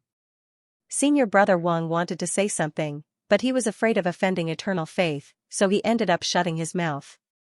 He thought, this kid is far too reckless. He's actually bold enough to offend Senior Brother Eternal Faith below Great Buddha Mountain. Does he think the Chan Monastery of Devanaga is a vegetarian? No, the Chan Monastery of Devanaga really is a vegetarian. Stop. Eternal Faith raised his sleeve, and a wooden fish flew out. It swelled in the wind, directly turning into the size of a carriage and whistling towards Li Qingshan. Sure enough, Li Qingshan stopped and turned around, gazing at the whistling wooden fish. He asked without changing his expression, "What else do you have to say?" He was about to be struck by the wooden fish. "Be careful," the female cultivator cried out. "It'll be bad if I smash him to death." With a thought from Eternal Faith, there was a great rumble, and the wooden fish landed beside Li Qingshan. Dirt flew in all directions, immediately producing a great crater in the ground. "Master, you've smashed a great crater into this tranquil land of Buddhism." Li Qingshan was fearless. He smiled scornfully. Eternal Faith's thoughts raced. If he wants to leave, I really have no excuse to make him stay. If I attack him forcefully, I probably won't be able to explain myself to Master. Oh right, I almost forgot why he was sent to the Demon Suppression Hall in the first place.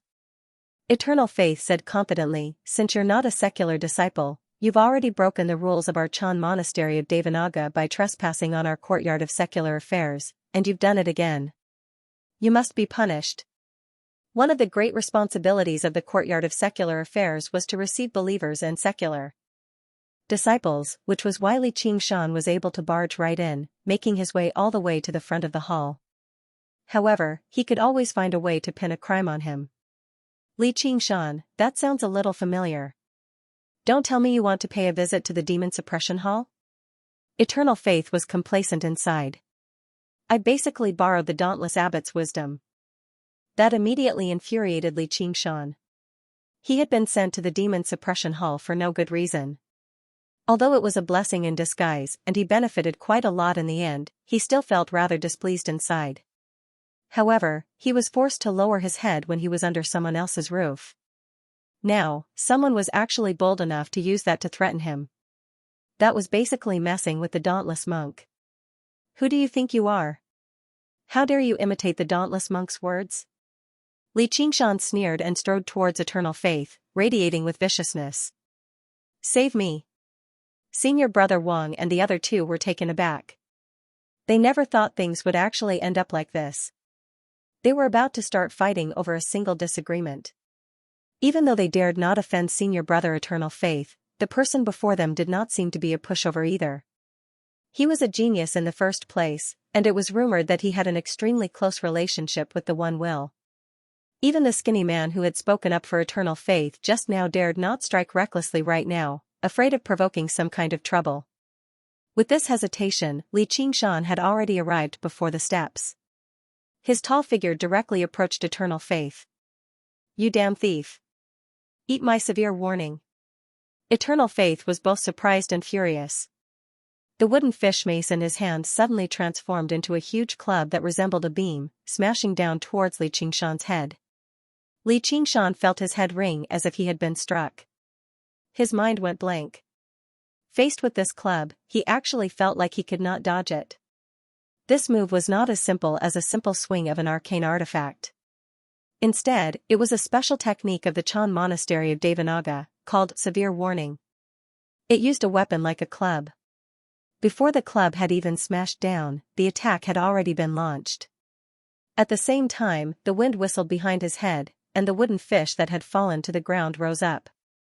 The crack in the middle of the wooden fish's head suddenly opened up, like a colossal beast opening its mouth to swallow Li Qingshan. It gave off a great suction force. The wooden fish mace and the wooden fish were both arcane artifacts. Assembled as a set, they possessed great power, which only demonstrated the Chan monastery of Devanaga's heritage and eternal faith's wealth. Basically, he could defeat regular Foundation establishment cultivators with a single strike.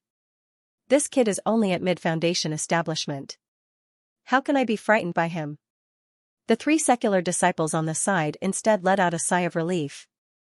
With how impressive senior brother Eternal Faith was, there was obviously no need for them to go out of their way to assist him. Senior brother Wang thought, this kid won't listen to the advice of the elders, and he'll suffer right before his eyes. Now that senior brother Eternal Faith has taught him a lesson, he deserves it. There was no way to dodge. Li Qingshan clasped his hands together and formed a seal. A thin screen of water rose up, water curtain of heavenly splendor. This brat can actually withstand my severe warning. Humph, the speed at which you cast the spell is quite fast. However, do you think that a mere defensive spell can withstand the might of a magic tool? Eternal Faith sneered. The wooden fish opened its mouth and fiercely sucked at the water curtain. The wooden fish hammer struck down fiercely, but the water curtain's flexibility was beyond imagination. No matter how hard it tried, it couldn't be torn apart. The wooden fish hammer created waves of ripples on the water curtain's surface, but the force it contained was all absorbed and dissolved by the water curtain. How can a spell be so powerful? Eternal Faith wasn't the only one who was shocked. The three monk disciples watching from the side also widened their eyes. Li Qingshan rarely used spells in battle. Now that he used it, the effects were extraordinarily good. Having cultivated to the peak of the fourth layer of the spirit turtle transformation, he seemed to possess the innate bloodline of the spirit turtle. Every water spell he cast seemed to be aided by the gods, and he had the enhancement of the water god seal. Blocking Eternal Faith's two arcane artifacts, Li Qingshan pushed forward with a simple palm strike. Faint blue water spiritual chi layered on top of one another, constantly accumulating like the waves of the ocean. In the end, it turned into a great tsunami. Ocean wielding? Tsunami style. His palm struck the wooden fish hammer. With a loud bang, the wooden fish hammer broke free from Eternal Faith's control. It smashed through the eaves of the hall and spun away. Just as the force of Li Qingshan's palm strike was about to run out, he circulated the arts of the boundless ocean. The spiritual chi in his body surged like the tides of the ocean, endlessly growing and multiplying. Before the first wave had even subsided, another wave rose up. He slammed his palm towards Eternal Faith. Eternal Faith retreated again and again. He actually used his bare hands to send the magic tools flying. Could he be a dual cultivator of chi and body? He vaguely felt like he had kicked a metal plate today. Sure enough, a madman bold enough to roar in the grand hall had some skill. However, he immediately gathered his courage. This was the Chan monastery of Devanaga on Great Buddha Mountain. How could they allow outsiders to act so impudently here? And, with his skill, that was not all. Clang! Li Qingshan struck Eternal Faith, and the sound that rang out was like a great bell. A huge, golden bell appeared on Eternal Faith's body. His hand entered it, but he was unable to smash through it. Just as he thought about how this monk truly was an inner courtyard disciple of the Chan monastery of Devanaga, He did have some skill. He shifted his gaze and looked at Eternal Faith's monk robes again. They shone with golden light, and a hand seal appeared on them as well. He came to a realization. As it turned out, the monk's robes were also an arcane artifact. Fortunately, I've always been cautious, wearing the protective robes of the Golden Bell. Eternal Faith rejoiced inside. Over the past few years, he had been handling the mundane matters of the courtyard of secular affairs. It had even been quite some time since he had gone to the Demon Suppression Hall, so he did not have the opportunity to fight anyone at all. Just now, Li Qingshan's sudden palm strike had almost caught him off guard. The courtyard of secular affairs held an extremely special position in the Chan monastery of Devanaga. Most of the time, only disciples with insufficient talent and insufficient passion for Buddhism would come to the courtyard of secular affairs. They were also tied down by many mundane matters, so their true strength was the weakest among the various courtyards. If it were other inner courtyard disciples, even if they did not possess so many arcane artifacts, they would not have been forced into such a horrible shape by just a few moves from Li Qingshan with their own cultivation.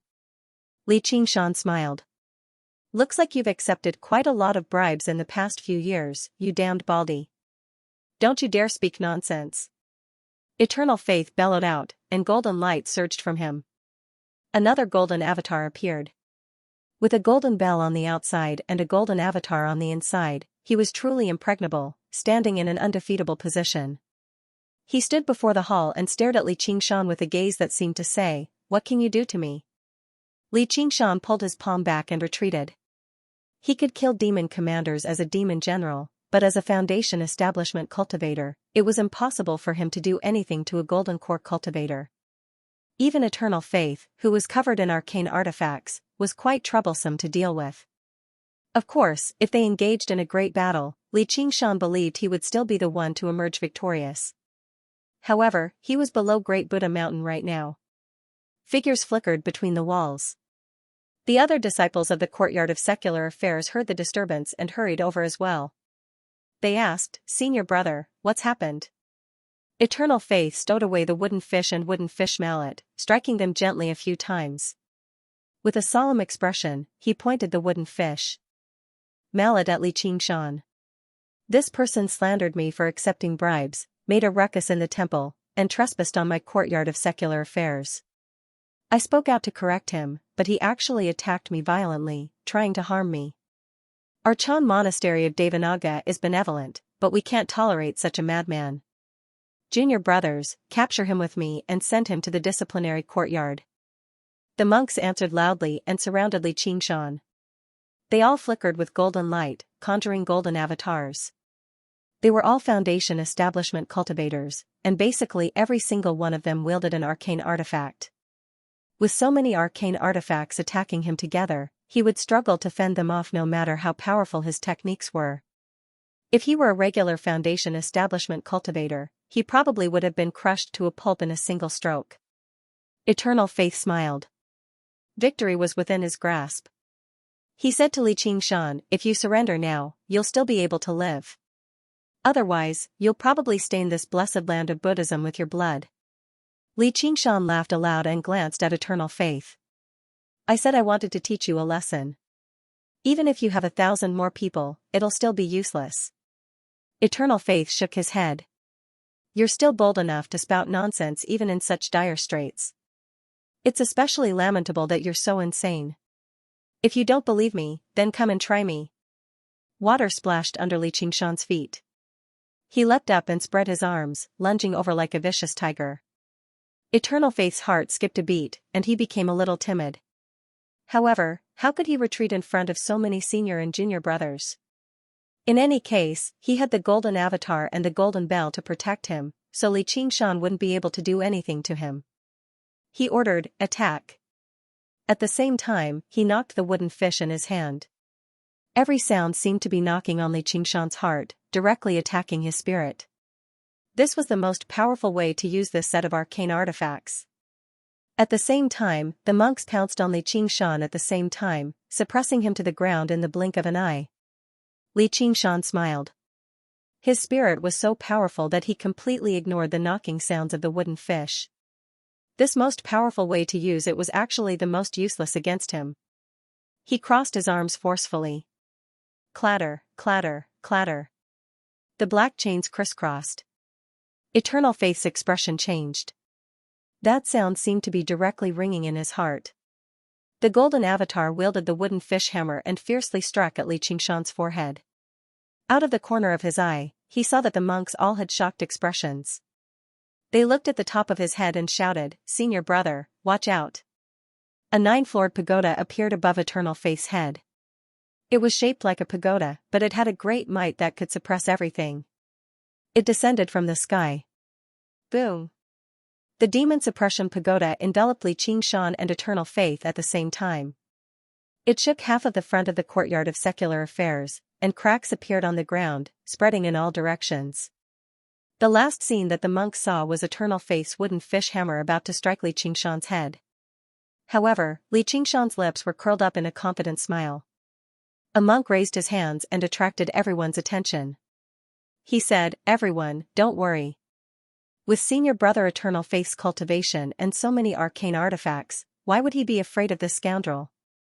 In just a moment, he'll capture that scoundrel. Save me." Ah! As soon as he finished speaking, Eternal Faith's terrified cries and screams came from within the demon suppression pagoda. The monk's expression changed, and he shouted, "Everyone, quickly save Senior Brother." A dozen or so arcane artifacts flew out at the same time, smashing ruthlessly onto the demon suppression pagoda. The monks were full of confidence. With such power, even a small mountain would be smashed, but the result was shocking. The demon suppression pagoda stood firmly on the ground, not moving at all. There wasn't even a scratch on its surface. What arcane artifact was this? It was actually so sturdy. Inside the demon suppression pagoda, Eternal Faith's screams rose and fell continuously. Someone else suggested, "Dig a path from below to the pagoda and save Senior Brother." The group of people immediately moved, and in the blink of an eye, they had dug a path. They came to the bottom of the pagoda, but what they encountered was a black base that was as sturdy as the pagoda itself. They were immediately helpless. "Quickly go and invite the chief over." Eternal Faith was suppressed under the demon suppression pagoda. He felt that the golden bell and golden body around him were still there, so he calmed his mind and shouted, "Li Qingshan, do you think this kind of sneaky trick will work? I have the golden bell and golden body protecting me, what can you do to me?" "Li Qingshan? You are..." Eternal Faith let out a surprised cry. Li Qingshan's body was surrounded by demonic qi, and his body expanded. Layers of cuticle covered his sturdy body, as if he was wearing a heavy armor. There seemed to be a helmet on his head, revealing a pair of eyes that emitted piercing red light. The eye of the sword Eternal Faith leaned against the icy cold wall of the tower. Although he was protected by the robes and the golden avatar, he did not feel safe at all as he watched Li Qingshan's vicious, red eyes rapidly approach him. He felt like he was immortal, yet he was locked in the same cage as a vicious tiger. There was a great thunk. Li Qingshan's punch was like a dragon, piercing through the air and landing on the golden bell. The golden bell twisted and distorted, sinking into a deep pit. Golden light shot out. "Arg!" Eternal Faith cried out. A fist mark appeared on his robes as well, lingering for a very long time. His protective robes of the golden bell was an arcane artifact. Although it was just an inferior arcane artifact, it should not have been so fragile, having been damaged to such a degree by a single punch. If it had directly landed on him, would he still be alive? Li Qingshan glanced at his fist. From the expression on his face, he seemed rather dissatisfied with the power of the punch. Although his strength had skyrocketed after demonifying, it was still nowhere close to the destructive power of the true ox demon and tiger demon. Otherwise, a casual punch from him would have been enough to crush Eternal Faith and his robes to smithereens. However, he was at the foot of Great Buddha Mountain. Even in the demon suppression tower, he dared not use his demon powers carelessly. Who knew whether the dauntless monk's senior and junior brother were watching over here or not? If he could not destroy Eternal Faith's defenses as soon as possible, the powerful figures of the monastery would probably come to his rescue, and he would not be able to teach him a vicious lesson. Suddenly, a gust of wind blew over. The wooden fish opened its mouth again, trying to swallow Li Qingshan. At the same time, the wooden fish mallet silently circled around behind him, flying towards the back of his head. It was only the same size as a regular wooden fish mallet. If he were careless, it would be extremely easy for him to fall for it. Li Qingshan leapt up and dodged the wooden fish's bite. He reached backwards without even looking back, and the wooden fish mallet landed in his hand. Then he swiftly descended, trampling on the wooden fish viciously. The two arcane artifacts trembled desperately, but they were unable to break free from his restraint. After demonifying, these two arcane artifacts could no longer pose any threat to him. Li Qingshan smiled and pulled out a strange-looking sword from his 100 treasures pouch. It was the traitorous demon sword. The eyeball on the hilt of the sword turned and stared at Eternal Faith. Eternal Faith felt a chill in his heart. He felt as if he had been completely seen through. In Li Qingshan's vision, he saw a different scene. He felt that his vision had passed through the golden bell, the golden body, and even the skin, flesh, and bones. He saw something even more fundamental. He saw the demonic nature in Eternal Faith's heart, a mass of black mist. Everyone had a demonic nature in their hearts. Although Eternal Faith was a Buddhist disciple, he was greedy and easily angered. His Buddhist nature was above that of ordinary people. Then he retracted his gaze and stopped at Eternal Faith's layer of golden bell. The strange eyeball on the traitorous demon sword's hilt trembled. Suddenly, Li Qingshan saw a faint black line on the golden bell. However, he could not see anything with his naked eye, nor could he detect anything with his divine sense. What's that? With a thought, Li Qingshan swung the traitorous demon sword and tried to slash down along the black line. There was a flash of light. Eternal Faith was just about to mock Li Qingshan's futile effort when he suddenly felt a chill on his body. His robe had been silently cut open, revealing his chest and belly and his white, fat flesh. There was a flash of light, and the golden bell disappeared. The robe had lost its protective ability. How is this possible? My golden bell has protective arcane energy. This must be a coincidence. Eternal Faith's eyes widened. He could not believe that a protective arcane artifact had been destroyed so silently. Li Qingshan gazed at the traitorous demon sword in his hand and praised, "Good sword." So the black line was where the gap in the robe was. He was rather surprised. After obtaining this sword, he had not studied it properly. He never thought that it would have such an ability. The traitorous demon sword's original name was the Evil Eye. Its most powerful aspect was not how sharp the blade was or how tough the blade was. Instead, it could use its eye to see many things that the naked eye could not, such as the flaws that existed in the object itself. Liatu had relied on this ability to kill a powerful demon general in a single strike and retrieve his demon heart. However, without a suitable demon heart as the pupil, he could not unleash the true power of this ability. Afterwards, Liatu merged with the sword and used his own demon heart to bestow the pupil, but he was delirious, and he was trapped in the demon suppression tower, engaging in close combat with the mad Duoge. He was unable to unleash the power of the sword at all. Afterwards, he died, and the traitorous demon sword ended up in Li Qingshan's hands. Originally, making the traitorous demon sword yield was anything but easy. If regular demon folk obtained the sword, they would have to rub and refine it day and night. It would take them several months at the very least before they could unleash its power. However, the demonic nature that Li Qingshan possessed was far too pure and powerful. He did not fear the traitorous demon sword's characteristics at all, which was why it was named the traitorous demon. As if the traitorous demon sword had met a master that understood it, it was willing to serve him. Before Li Qingshan could study it carefully, Pina volunteered her power. Just like how no one was perfect, Eternal Faith's protective robes of the Golden Bell were not actually as flawless as they seemed. Instead, they possessed flaws. In particular, after directly blocking Li Qingshan's punch and palm strike, these flaws became even more obvious. However, they were still not visible to the naked eye. However, with the traitorous demon sword in hand, Li Qingshan could see through the flaws. It was like a battle between two armies. They were facing a natural stronghold where one man could hold the pass against 10,000. If they launched a frontal assault, perhaps even an army of 100,000 would struggle to emerge victorious. However, as long as they found a suitable guide and found a narrow, winding path that no one knew about, they only needed to send out a group of elite soldiers, and they would be able to defeat the enemy. The traitorous demon sword took on the role of this guide. Li Qingshan, don't come over here. This is the Chan Monastery of Devanaga. You can't kill me. Eternal Faith put on a brave front. He urged his powers desperately, and his golden body shone even brighter.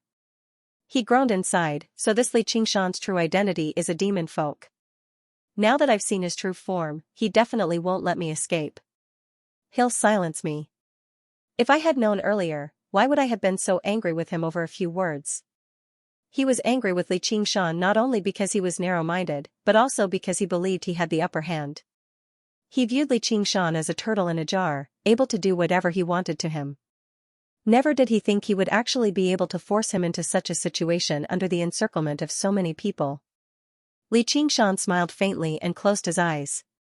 He sent his soul sense into the traitorous demon sword, and the evil eye on the hilt produced ripples of evil light. Afterwards, he saw that the golden light from Eternal Faith had dimmed. Black spots appeared on his golden body, which were all the weak points of the golden body. There were even a few black spots among them, which seemed extremely dark. An opening. Li Qingshan took a step out, and the traitorous demon sword advanced unstoppably, piercing through space and stabbing one of the black spots. Li Qingshan opened his eyes again, but all he saw was the golden body that shone with golden light. There were no black spots or black spots at all. However, where the tip of the sword reached, the golden body became riddled with cracks. Li Qingshan smiled and poured all of his strength and spiritual qi into the sword. The tip of the sword stabbed in. Clang! Like the sound of metal shattering, the indestructible Buddhist golden body shattered and scattered. Eternal Faith was like a crab that had lost its shell. His face was filled with disbelief, and he no longer had his domineering arrogance. As Eternal Faith pushed the wooden fish with all his might, he hurriedly reached for his 100 treasures pouch. He still had many powerful talismans hidden away, which were enough to turn defeat into victory. However, the moment his fingers touched the 100 treasures pouch, the cold edge of the sword pressed against his neck. He had never thought that Li Qingshan would be able to tear through his 2 layers of defense so quickly and easily. As a result, he was not mentally prepared at all and did not use many of his techniques. This was also a sign of inexperience in battle. If you move again, your head will be separated, Li Qingshan said. Eternal Faith felt pain on his neck, and warm liquid flowed down. He immediately did not dare to move again. Looking at those dark red eyes, his expression twitched. His expression looked like he wanted to cry and laugh at the same time. He was sure that Li Qingshan wanted to kill him to silence him, and wanted to say some flattering words to beg for his life. He often heard these kinds of words, but at this moment, he could not say a single word. Clatter, clatter. Chains of demon suppression fell down, binding Eternal Faith like a dumpling and suspending him in the demon suppression tower.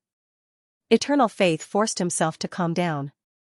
If you kill me, you won't be able to escape death yourself. If you don't want to provoke me into really killing you, then shut up. Eternal Faith immediately did not dare to say another word, but a glimmer of hope rose in his heart. He really did not dare to kill me. He thought viciously, when I get out, let's see how I'll deal with you. Humph, don't think that I don't know what you're thinking.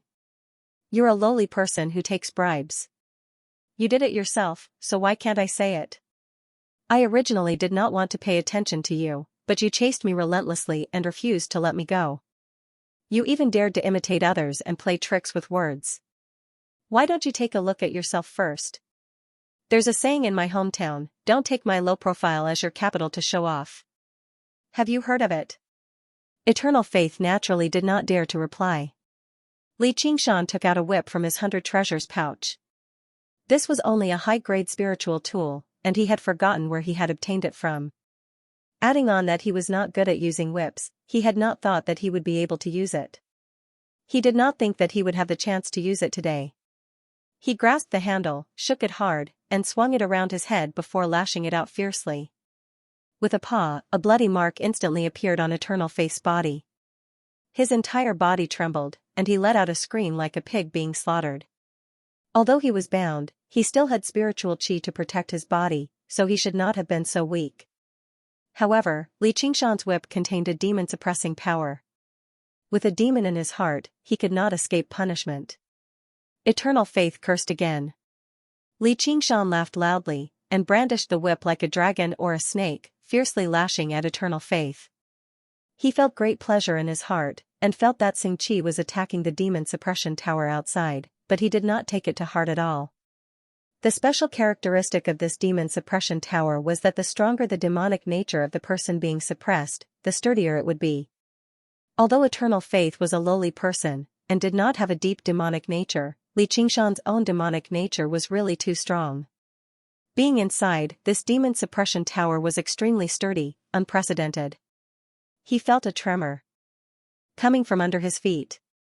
If the senior who created the demon suppression statuary didn't even have a foundation when he created the demon suppression pagoda, and could just casually dig in, then what kind of demon suppression was there to talk about? Bah, what's going on? FF37, FF18, XFF33. FF23, OMU85C0F, 8BF4, 66F4, 65B0, 6700, 5 February, 5C0F, 8BF4, 9605, 8BFB, 7F51, Masters here. Head monks here. The monks clamored. Some called out Master, while others called out Head monk. At the same time, they heard Eternal Faith's miserable cries in the demon suppression tower. It was a mess. Yuan furrowed his brows and released a formless pressure. The surroundings immediately became silent. Eternal Benevolence, what do you think is going on? A middle-aged monk with an honest appearance walked out. Master, I've just arrived too. It seems like Senior Brother Eternal Faith got into a dispute with someone called Li Qingshan, so he ordered us to capture him.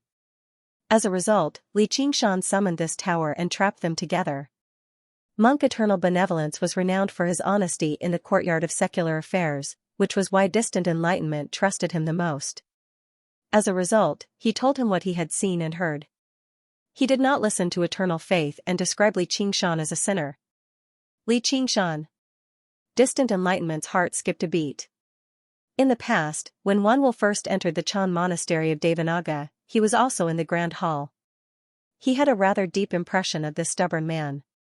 Afterwards, when Wanwell returned, the abbot personally performed the tonsure, but there was no sign of Li Qingshan. He even thought he was still locked up in the demon suppression hall, but as it turned out, he had already come out. For some reason, he's come to my courtyard of secular affairs and started fighting with Eternal Faith again. Hearing Eternal Faith's miserable cries, Distant Enlightenment became slightly angered. He actually dared to beat up his disciple right in front of him. Wasn't he looking down on him, the head monk of the courtyard of secular affairs, a little too much? With a wave of his monk's robes, he originally thought the tower would be sent flying, but to his surprise, the demon suppression tower did not budge at all. Distant Enlightenment was surprised as well. What technique was this? It was actually so tough. At first glance, he only felt like it was filled with demon chi. It seemed like a technique of the demons, but it also possessed a completely opposite solemnity of the Buddhist Dharma, awe-inspiring and inviolable. He had actually never heard of something like this before. He separated his hands and clenched his fists. His body shone with golden light, and he conjured a guardian king avatar that stood several meters tall, unfurling a pair of muscled arms.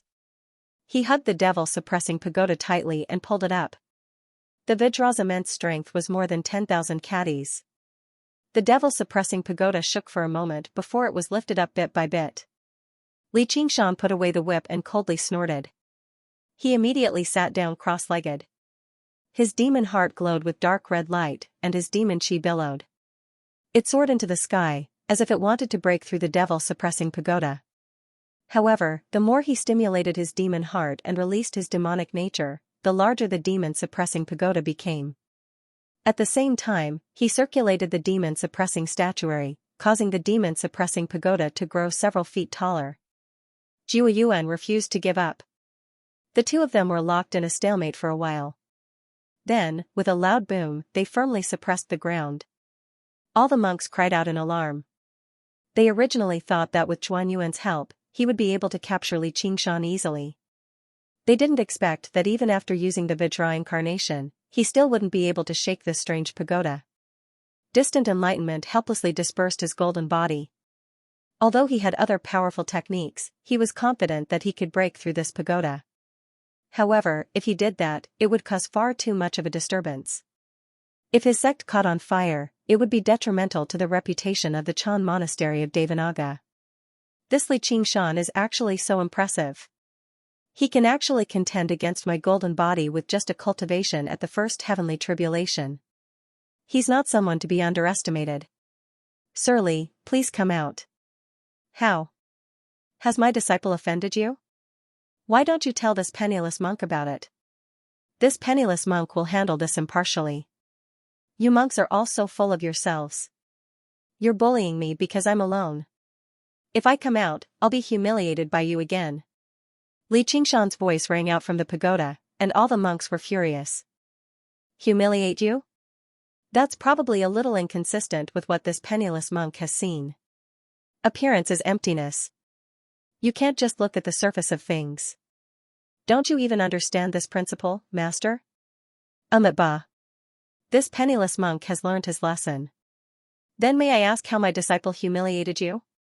If he really is in the wrong, this penniless monk is willing to apologize on your behalf. This master sure has quite the cultivation. He's much better than your lowly disciple. Whatever. Since you want to know, I'll tell you. Xianxia then told him how he came to be a secular disciple, how he heard that secular disciples needed to give gifts, and how he angered eternal faith by saying, Buddhist disciples also accept bribes. Afterward, he told him how eternal faith had deliberately made things difficult for him. He didn't exaggerate at all. When distant enlightenment heard his frank words, he began to believe him somewhat. He had long since heard about the matter of eternal faith accepting gifts, but as he was focused on cultivation, he didn't take such a small matter to heart. He never thought that such a thing would happen today, but in the end, he wasn't completely convinced. How can this penniless monk believe your one-sided story? One-sided story? Humph. It's not like we were the only ones present. You can ask that secular disciple Brother Wang and see if I'm lying. Ever since the monks rushed in, Senior Brother Wang and the other two secular disciples had retreated to one side to watch the show. When Senior Brother Wang heard Xianxia mention him, he was surprised. He secretly cursed Xianxia for biting the hand that fed him, dragging him into this mess. He made his way over reluctantly and bowed towards distant enlightenment. Greetings to the head monk. Feel free to tell me. There's no need to worry, nor is there any need to hide anything. The Chan monastery of Devanaga has plenty of ways to verify the truth. All Senior Brother Wang could do was say, just right now, it's not much different from what this Xianxia said. It's just that Senior Brother Eternal Faith and I are only interacting out of courtesy between fellow disciples. We're not accepting bribes. Xianxia spoke inappropriately first, which was why Senior Brother Eternal Faith became angry for no reason. Please understand, head monk. Although he was afraid of lying in front of distant enlightenment, he still sided with Eternal Faith. He was annoyed with Xianxia inside. Even if we really were bribing him, what does that have to do with you? Distant enlightenment's frown deepened. In other words, Eternal Faith really had gone too far. Sir Li, this penniless monk has already understood the whole story.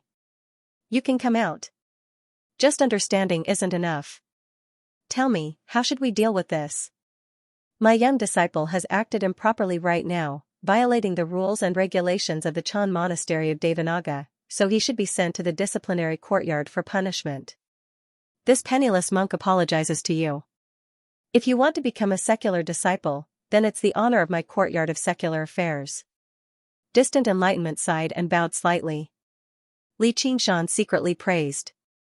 This old monk sure is magnanimous. He was not someone who would pester others endlessly. He immediately withdrew his demonic nature and returned to his human form before dispelling the demon suppression tower with a wave of his hand. Eternal Faith was already on the brink of death from the whipping. His body was a bloody mess. He did not even have the strength to scream anymore. With a thought, Xianxia dispelled the chains of demon suppression, and he collapsed heavily on the ground. Senior Brother Eternal Faith. The monks all cried out, glaring at Xianxia furiously. Although Eternal Faith was a standard villain in Li Qingshan's eyes, he was skilled in handling the affairs of the secular world. He had always been generous to his fellow disciples. He did not take all the gifts he received for himself either. Instead, he shared them with everyone, which was why he could command so many people. The disciples of the courtyard of secular affairs all admired him. Even though their cultivation surpassed him, they did not compete with him for the position of first senior brother. Distant enlightenment swept out his hand and swept Eternal Faith to his side. Golden light sprinkled down, and Eternal Faith's wounds immediately healed. He slowly opened his eyes and called out, "Master." "Sigh, Eternal Faith, you've always been clever and sharp, so why did you do something so foolish today?" "Sure enough, the master handles matters impartially. I admire you. As for being a secular disciple, it's fine if I don't do it." Li Qingshan clasped his hands before striding out of the courtyard of secular affairs. Eternal Faith stared at Li Qingshan's back. His eyes were filled with resentment. He had never suffered such great humiliation in his life, and it was right in front of so many seniors and juniors. He suddenly raised his voice and said rather shrilly, "You can't let him go. We can't let him go. He's a demon folk." "What? Eternal Faith, you can't speak carelessly." Distant enlightenment was alarmed. He immediately used his soul sense to examine Li Qingshan, but under the effects of the demon suppression statuary, Li Qingshan did not give off even the slightest bit of demon qi. Eternal Faith said with reddened eyes, "I personally witnessed him demonify. Otherwise, with his strength, how could he have gotten through my robes and golden avatar so easily? If I'm lying, I'm willing to sink into the unbreakable hell and suffer the agony of eternal calamity." Distant enlightenment's expression changed. If a Buddhist disciple dared to swear such a heavy oath, it basically could not be false. Demon folk were the enemies of the school of Buddhism. If Li Qingshan was a demon, then they would capture him regardless of whether he was right or wrong. They would either kill him on the spot or send him to the demon suppression hall. However, Li Qingshan turned a deaf ear to all of this and continued to stride forward. Distant enlightenment called out, "Please wait, Sir Li. Is there anything else you want to ask, Master?" Li Qingshan felt his wrist tighten, firmly gripped by distant enlightenment. If he did not bring up the name of the unraging monk today, he probably would not be able to break free. He sighed inside, "Master, oh Master, you can't blame me for this. There are some things you need to clarify. May I ask, Sir Li, which sect or sex technique is the pagoda you used just now from?" Li Qingshan said, "It's obviously the orthodox dharma of Buddhism. And it was the supreme dharma of the Chan monastery of Devanaga. I've been cultivating in Buddhism since I was young. It's already been over 300 years, so how can I not know that my school of Buddhism possesses such a powerful technique? Instead, I feel like it's filled with demonic qi, like the magic of demon folk." Li Qingshan smiled. "Master, you're going to listen to my side of the story again. I'm also willing to swear that if I were a demon folk, I'd be willing to sink into the unbreakable hell and suffer the agony of eternal calamity." Distant enlightenment hesitated. He glanced past Li Qingshan's wrist and suddenly paused. He asked, "How did you get this string of prayer beads?" The string of prayer beads seemed like nothing special, but distant enlightenment remembered it very clearly.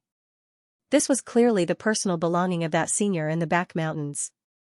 How did it end up in Li Qingshan's hands? Li Qingshan said, "Someone gave it to me." Impossible. Distant enlightenment understood just how significant this string of prayer beads was to that senior. It could basically be used as a legacy. He would never give it away so easily. If he didn't give it away, did he steal it? Distant enlightenment thought, that's even more impossible. Just how many people in the world can steal something from that senior? If that senior really did give it to this person willingly, then don't tell me. Li Qingshan said meaningfully, "Master, do you think I've come to the courtyard of secular affairs to be a secular disciple because I'm bored?" Distant enlightenment slowly let go of his hand and brought his palms together. "This poor monk understands. Please go, sir." Li Qingshan brought his palms together and bowed. "Thank you, Master." He strode off in the direction of Clear River City. "Master." Eternal Faith called out, filled with reluctance.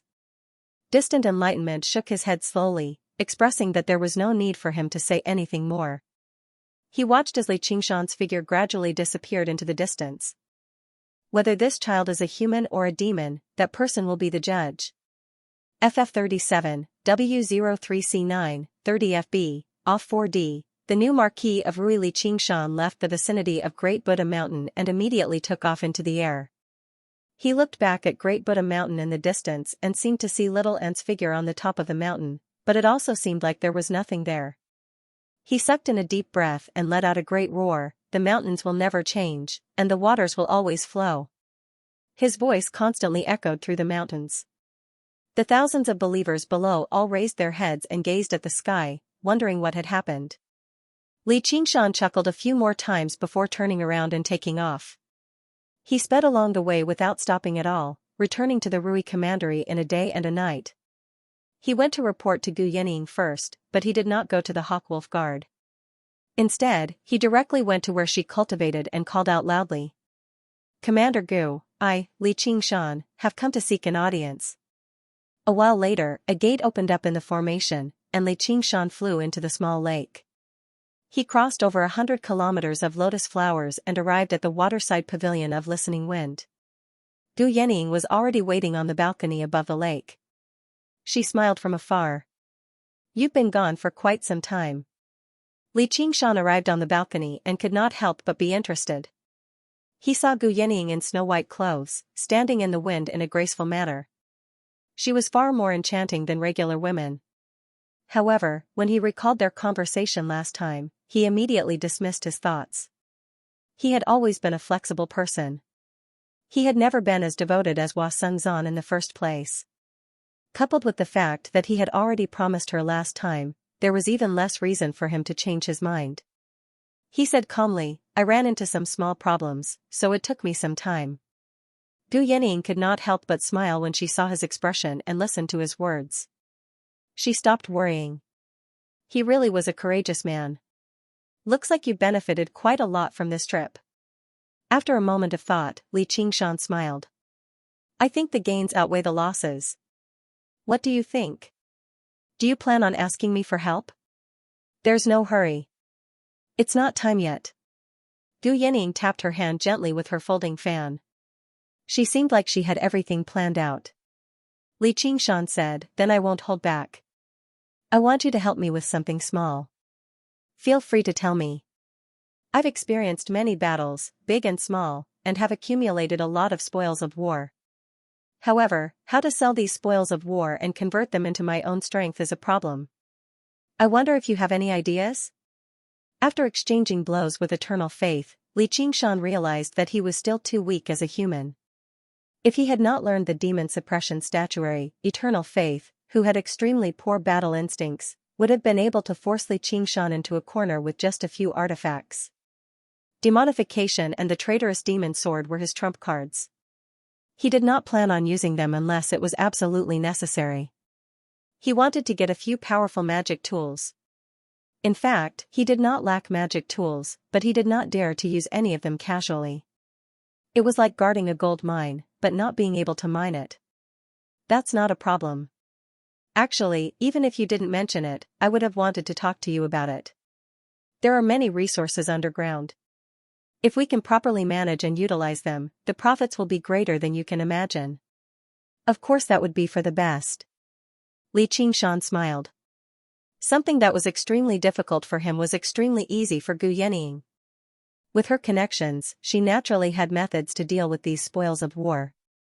However, this was the only way they could have a basis for cooperation.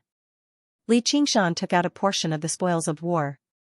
Among them, there were 5 arcane artifacts, all of which he had obtained from the 100 treasures pouches of the golden core cultivators in the battle at Burial Mound Mountain. There was no lack of weapons that those cultivators relied on to make a name for themselves. Once 1 or 2 of them were leaked, they would immediately be investigated. Apart from that, there were also many miscellaneous items like pills and cultivation methods.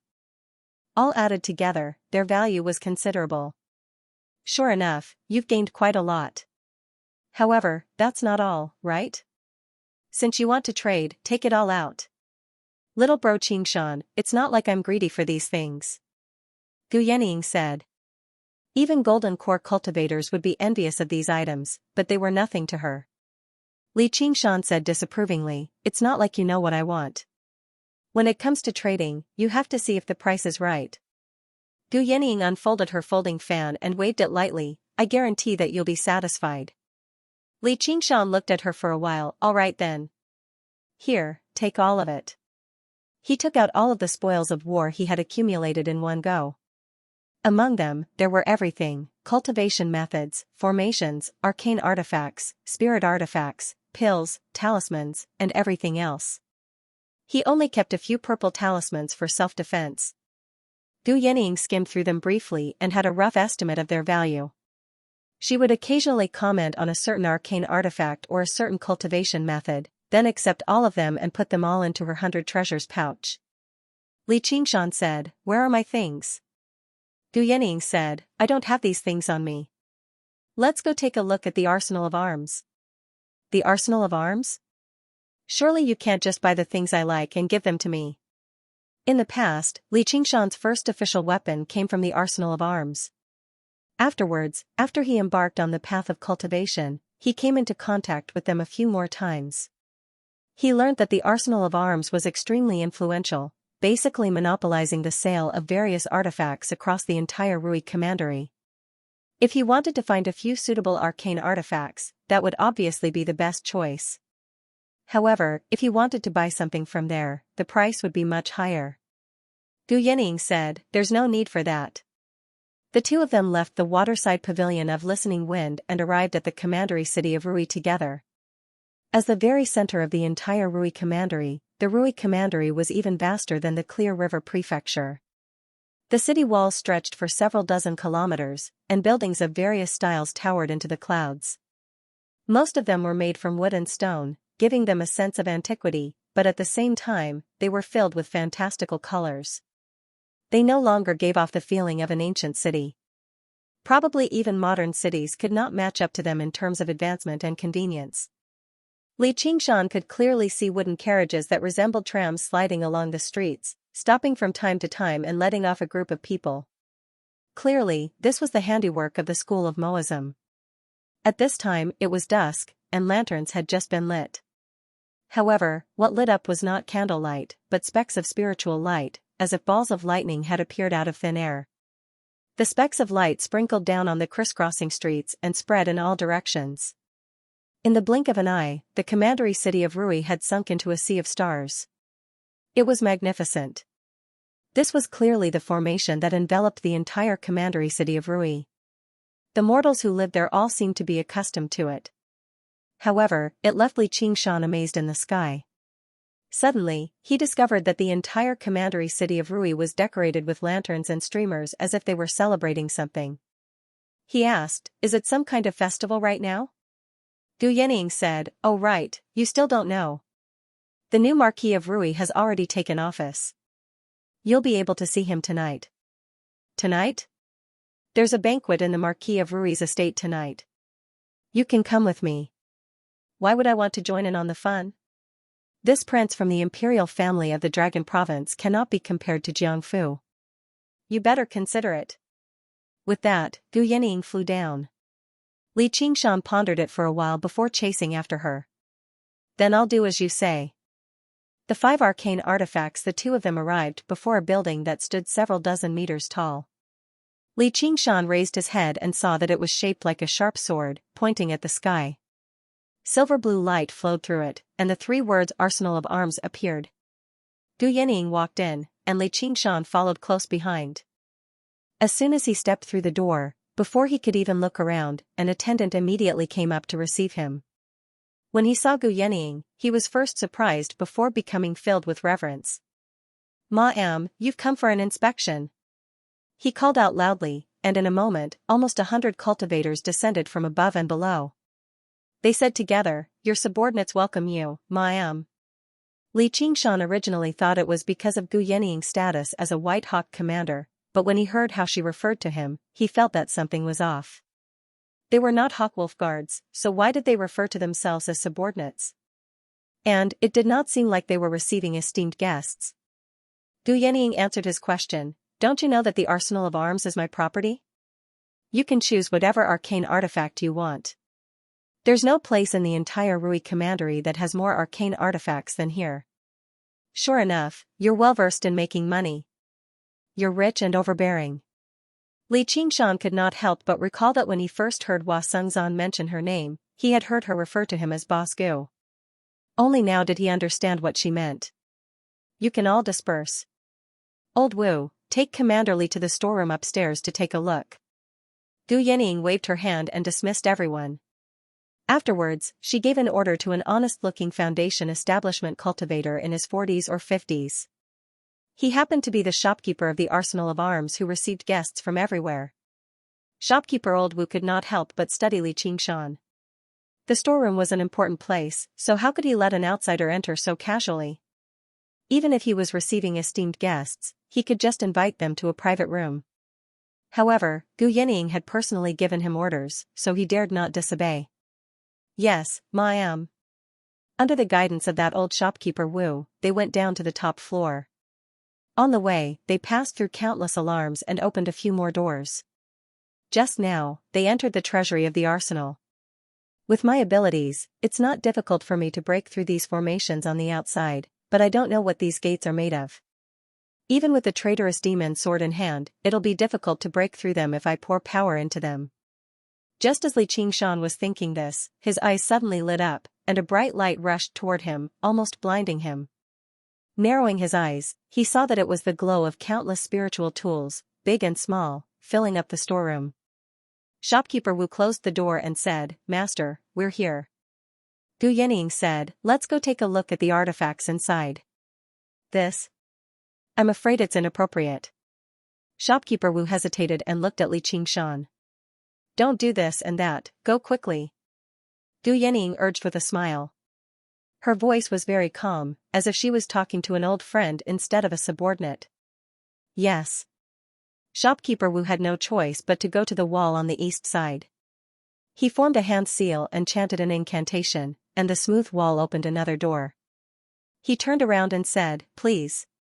Finally, Li Qingshan arrived at the true treasury of the arsenal. Looking around, he saw close to 100 different items placed in the windows. Among them, there were common swords and armors, but there were also all kinds of strange items. They were all covered by layers of light, and it was impossible to see their spiritual light. However, Li Qingshan knew that every single item here was an extremely rare arcane artifact, and they were probably worth much more than the countless spiritual artifacts outside combined. Old shopkeeper Wu handed over a jade scroll. Li Qingshan's mind entered it, and inside it was the information of the 100 artifacts. Thinking about it, normal customers could only use this jade scroll to decide if they wanted to buy or not. They couldn't directly enter the treasury and choose the real thing. Gu Yanning glanced around and made her way over to a window frame. She extended her hand inside, and her glistening, jade-white hand slowly passed through the film of light. When she pulled it out again, she was already holding a pair of gloves that were almost transparent. They shone with veil-like light. It was a low-grade arcane artifact. "Come, try this." "Sir, you have a good eye. This lightwave hand doesn't have anything special to introduce. It can only increase the speed and power of a water-type battle technique. It's perfect for this fellow Taoist." Shopkeeper Wu introduced the technique as if it was nothing. In a life-and-death battle, being a little bit faster could be the difference between life and death, let alone more. Li Qingshan put on the gloves, and the spiritual light immediately disappeared. He found that this pair of gloves was so light that it felt like there was nothing there. Even the fingerprints on the gloves could be clearly seen. It was like a blue lake, colorful from afar, but colorless in the hands. When he held his hands, even his sense of touch was not affected at all. Such a light object, how useful would it be? He once again separated his hands and silently circulated his spiritual energy. He had only just thought when a small water vortex was born. The entire process was smooth and unrestrained, as if the conditions were right. Li Qingshan was delighted in his heart. With this object in hand, he would surely be able to bring forth the might of ocean wielding. It was much more suitable for him to use than the heavy water sword. If he wore this pair of gloves when he fought with Eternal Faith, he was fairly confident that he would be able to destroy Eternal Faith's robe with a single punch. Shopkeeper Wu was also shocked in his heart. Although this water vortex was only the size of a thumb, the whistling sound it emitted was like a tornado, and the strength it contained was probably capable of piercing through mountains and breaking rocks. This was only an experiment. If he were to seriously execute the technique, then how powerful would it be? Alright, this counts as one, Li Qingshan said decisively. He simply wore it on his hand and didn't take it off anymore as he continued to choose. He exclaimed in admiration from time to time. He felt that every single artifact was so powerful and special. Moreover, the introduction of almost every artifact was very long, and it introduced all sorts of information about the artifact. He had always been someone who was good at fighting, so when he saw almost every artifact, a set of battle tactics that could bring out the greatest might of the artifact automatically appeared in his mind, and this consumed even more time. You're too slow. If you continue looking like this, you'll definitely miss the banquet. It's better to let me choose. Gu Yanning waited for a while, then closed her folding fan and stretched out her hand. Li Qingshan only felt a gust of cool breeze brush past, and the jade slip was in her hand.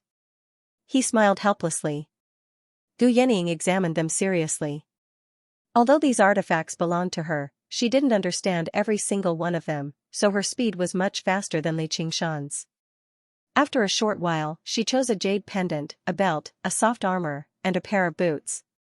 Every single one of them was naturally an artifact, and each of them had their own kind of strange might. Li Qingshan naturally didn't doubt her foresight and knowledge, so he could only accept it. Looking at her beautiful profile as she pondered seriously, he couldn't help but feel a little strange. It was as if he was being taken by his rich girlfriend to choose a fitting and expensive outfit for a luxurious banquet. Li Qingshan laughed to himself. She really didn't give up on her evil intentions, huh? He tossed this thought aside and put on all the items that Gu Yanning had chosen. His whole person looked brand new, and his heroic spirit flourished. Commander Li's attire is really cool. Old shopkeeper Wu had also found out about Li Qingshan's name and identity through their conversation. He hurriedly praised him, but in his heart, he thought, no matter who has 5 artifacts, they're all cool and extraordinary. However, whether or not they can bring out the full potential of the artifacts is quite questionable. That's about it, Gu Yanning studied Li Qingshan and said in thought. Li Qingshan smiled. He was extremely satisfied inside. As long as he refined all of these arcane artifacts, his strength would basically multiply. He would be able to make up for the shortcoming of being a human cultivator, which was too weak. Many situations where it was inconvenient for him to use his demonic powers would not be so awkward anymore. If he had to go to the demon suppression hall again now, he would even be bold enough to attempt the 7th floor. How many more can I choose? Gu Yanning smiled. There's no harm in giving you all of the arcane artifacts here, but wearing 5 arcane artifacts is basically the limit. If you have more, the arcane artifacts will clash with one another, which will be detrimental to your usage. If it were not for the fact that these arcane artifacts all belong to the water element and Li Qingshan's godlike talent in controlling water, wielding 3 arcane artifacts at the same time would basically be his limit. Eternal Faith had accepted bribes over the years, so he definitely had more than 3 arcane artifacts in his possession. However, when he faced off against his enemy, Li Qingshan, he only used 3. Shopkeeper Wu was dumbfounded. Although Gu Yanning had always been generous to others, he had never heard of her being so generous. Just what was so special about this child that she was so fond of him? Alright, I'll just treat it as keeping it with you. We'll talk about it when I think of what I need. Is this a pill cauldron? Li Qingshan glanced over and saw a pure white cauldron that seemed to be carved out of white jade on the top pane of the wall. That's right. This cauldron is called the Jade Melting Cauldron. It's only a mid-grade arcane artifact, but it's the most valuable one among all the arcane artifacts here, said Shopkeeper Wu. Originally, rare arcane artifacts and pill cauldrons like these were the easiest to sell, but due to their exorbitant prices, many cultivators could only give up on them regretfully after seeing them. I still want this jade melting cauldron. Li Qingshan's eyes brightened, and he immediately said. Ever since Ru Xian gave him the water god's seal, he had been looking for a suitable gift to return the favor. This jade melting cauldron was the perfect gift. Gu Yening said, "I didn't know you knew alchemy. I have a friend who's quite good at it." Gu Yening smiled and said, "She's a medical beauty called Ru Xian." "You're such a sentimental person. You already know the answer, but I only treat her as a friend and confidant," Li Qingshan said. With Gu Yening's identity, it would not be a problem for her to investigate 3 generations of his family, so it was not strange that she knew about Ru Xian. "From what you've said, are you going to give this to her?" Gu Yening leaped up lightly and took the jade melting cauldron in her hand. It was only the size of a fist and was supported by 3 long winding legs. Cloud patterns floated on its surface, making it look exquisite. "Yes. Do you know that this pill cauldron is much more expensive than the 5 arcane artifacts you have on you?" Li Qingshan said, "What does that have to do with anything? You better refine these arcane artifacts as soon as possible. There'll probably be a fierce battle tonight." Gu Yening casually tossed the jade melting cauldron to Li Qingshan and walked out of the storeroom. FF37, FF18, XFF33.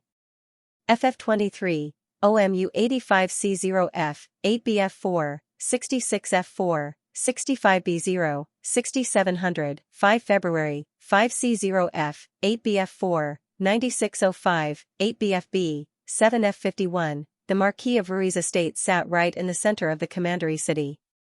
It was surrounded by high walls on all sides and battlements rose and fell continuously. Soldiers walked on them, vigilantly inspecting the surroundings. It naturally gave off a sense of authority. It was a city within a city. A slightly plump, middle-aged man who seemed to be a caretaker paced back and forth before the main entrance. He constantly gazed at the crescent moon in the sky, estimating the time. His face was filled with anxiety. Why hadn't Commander Gu arrived yet? Just as he was thinking, a figure in white clothes shot through the air and landed before the entrance of the estate. It was a woman of great beauty in clothes whiter than snow. She had a smile on her lips as she waved her jade folding fan gently. As if she had appeared out of thin air, she kicked up a gentle breeze that made her snow-white clothes ruffle gently. A tall man followed closely behind her. He had a bronze face, thick brows, and wide eyes. He stood silently behind the woman like a guard, but he did not give off a sense of inferiority at all. Instead, he gave off a natural sense of might. They were Gu Yening and Li Qingshan. This was the first time Li Qingshan had come to the Marquis of Rui's estate. In his past life, he had visited the Forbidden Palace as well. Compared to the Marquis estate, the lofty imperial palace that had lasted through the Ming and Qing dynasties was basically as simple and crude as a dwelling.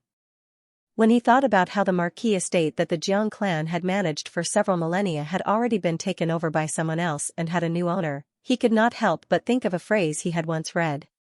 His lips moved slightly as he muttered to himself. Only Gu Yening heard what he said clearly. In the old days, Xianxia was like a swallow in front of a court, flying to the He family. She could not help but glance at him and feel slightly surprised. This kid gave off a boorish aura. She never thought he would have such literary talent. "Commander Gu, you've finally arrived.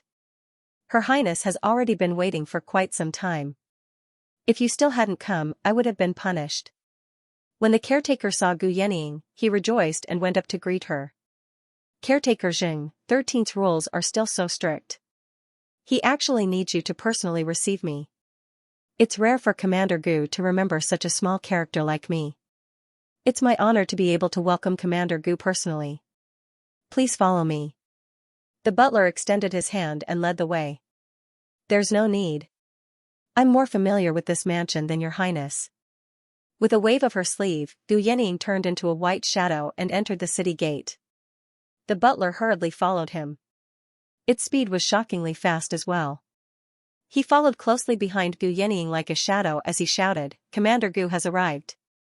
Of course, this was because Gu Yening was not using her full strength, but she could keep up with her usual speed. It was enough to show how extraordinary he was. Li Qingshan was shocked. Just now, he realized that this servant-looking steward Jing was actually a golden core cultivator. He had concealed his aura too well. Coupled with the fact that he was far too submissive, he did not possess the bearing of a golden core cultivator at all. As a result, even Li Qingshan had misjudged him. Just who was this new Marquis of Rui? It was easy for a golden core cultivator to become a friend or a guest, but making him a servant was basically an unimaginable luxury. Li Qingshan followed the two of them through the city gate after city gate, arriving at the center of the Marquis estate. He saw a vast and magnificent palace in the distance.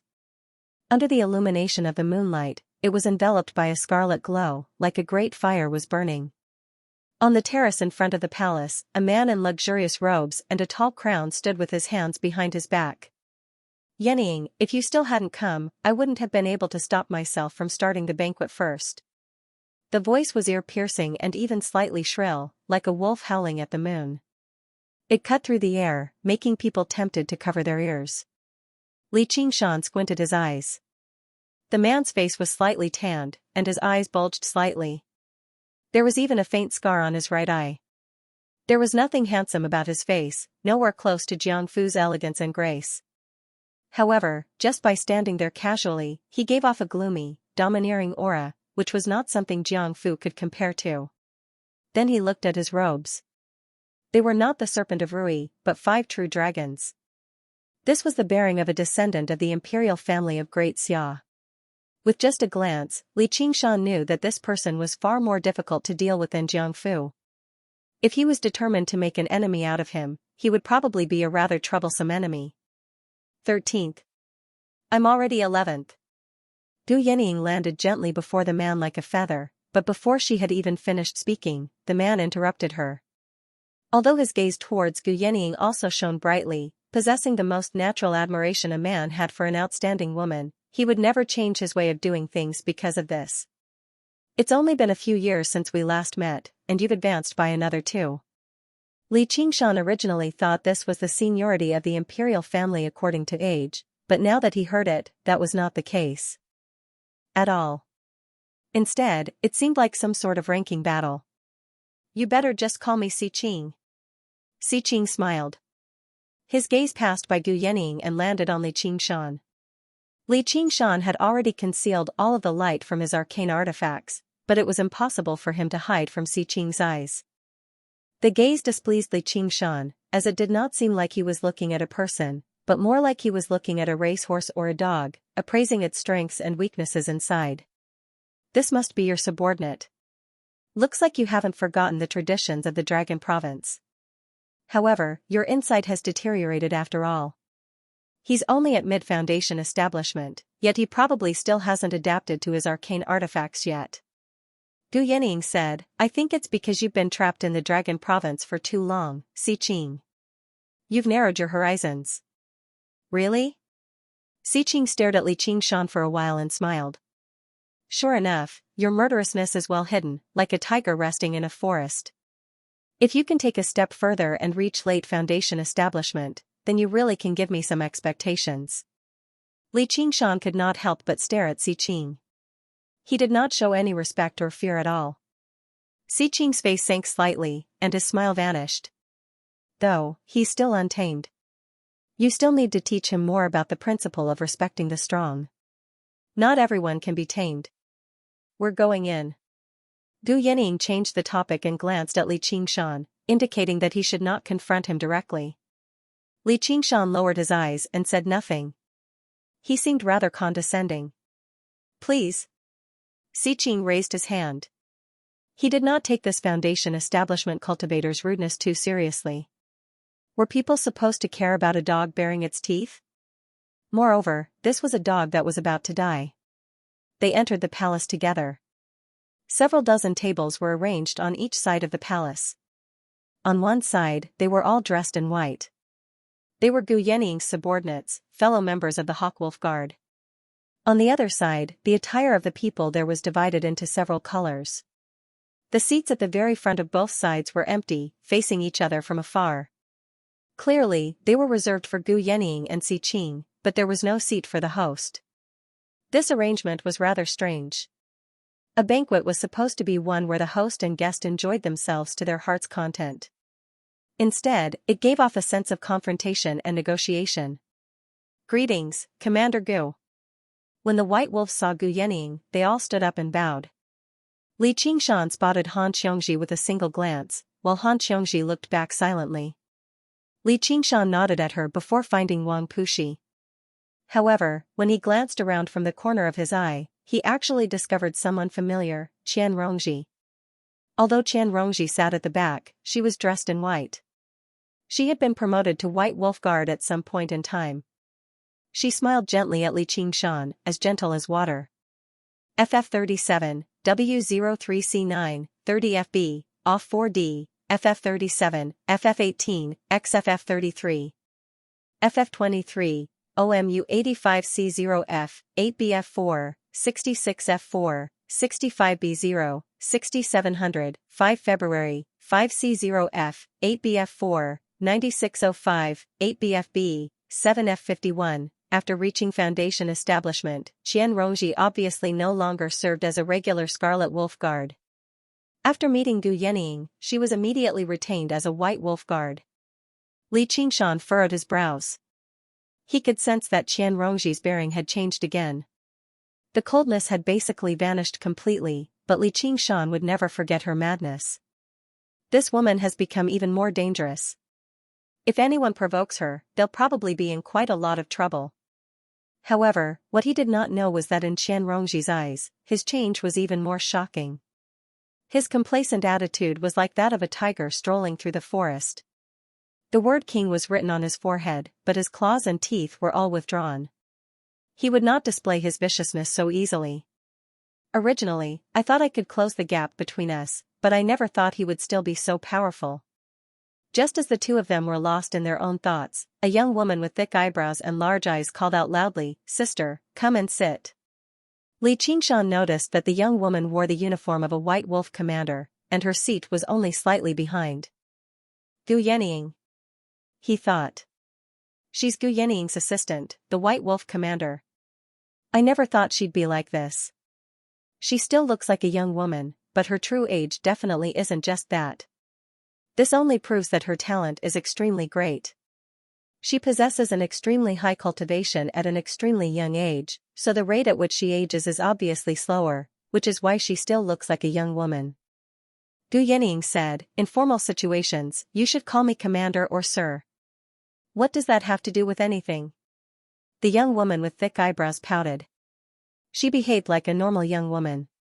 However, with what he had experienced just now at the entrance, Li Qingshan was afraid to underestimate her. He stared at her. Although she had completely concealed her presence, he was still able to probe a little with the senses of the spirit turtle. Sure enough, she was also a golden core cultivator. The girl with thick eyebrows suddenly glared at Li Qingshan and said fiercely, "What are you looking at?" Li Qingshan continued to lower his eyelids and lower his head. Si Qing said with a smile, "Sister Bao I've been impatient for a long time already. Today is a reunion of old friends, so there's no need to stick to these rules. Please take a seat." As soon as Gu Yenying sat down, the girl with thick eyebrows leaned on her and said, "I'll sit here too." Originally, it was supposed to be one table per person. Then, according to their identity and cultivation, she wanted to sit with Gu Yenying in the back row. Fortunately, the seat was very big, so the two of them didn't feel crowded. Si Qing frowned. A country bumpkin. It's fine if you don't know the etiquette, but Si Bao, don't break the rules. Humph, you're a prince, but I'm a princess. Why should I be a bit behind you? Si Qing, I'm only calling you brother because I'm giving you face. Believe it or not, I'll beat you up until you call me big sister. Si Bao suddenly stood up and snorted coldly in extreme disdain. Her thick eyebrows were raised high, and the aura she gave off was no less than Si Qing's. Moreover, it was rather similar to Si Qing's. I'll have a taste of it in the next Rising Dragon Assembly. I'm just afraid you won't dare to participate. Li Qingshan was very surprised. From their voices, the two of them should both be heirs of the imperial clan, reuniting after a long separation. Even if they weren't close, they should be able to get along on the surface. He never thought that just because of the issue of seating, they would clash so harshly with each other and become so hostile. They were basically like street thugs, able to get into a vicious fight with just a few words like "What are you looking at?" or "What's wrong with looking at you?" They did not have the self-restraint of the imperial clan or golden core cultivators at all. Alright, Bao you can sit here if you want to. Don't be like a fighting rooster. Gu Yanning pulled Sibao over, and Sibao leaned against her in passing. She whispered into her ear, I'll take him down a notch first and show him who's boss. Li Qingshan saw that there were 2 seats to Si Qing's left and right. They were only slightly towards the back, below Si Qing and above everyone else. Their statuses were basically equivalent to Sibao's. Just now, Si Qing and the others had entered the hall, but they were the only ones who did not stand up to receive them. One of them was a military general in armor. His beard was braided into a black and white braid that extended from his chin to his chest. He sat there in an awe-inspiring manner. His eyes were wide open as he glared angrily at Sibao. The other person was a pale-faced scholar. He supported his chin with one hand while he gently fanned a black feather fan with the other. He stared at Sibao with a pair of deep eyes in his sunken eye sockets. Please sit down, Your Highness. What's the point of bickering with women?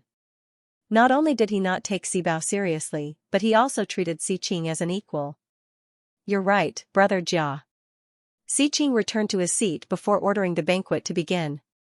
However, the atmosphere in the hall became more and more oppressive.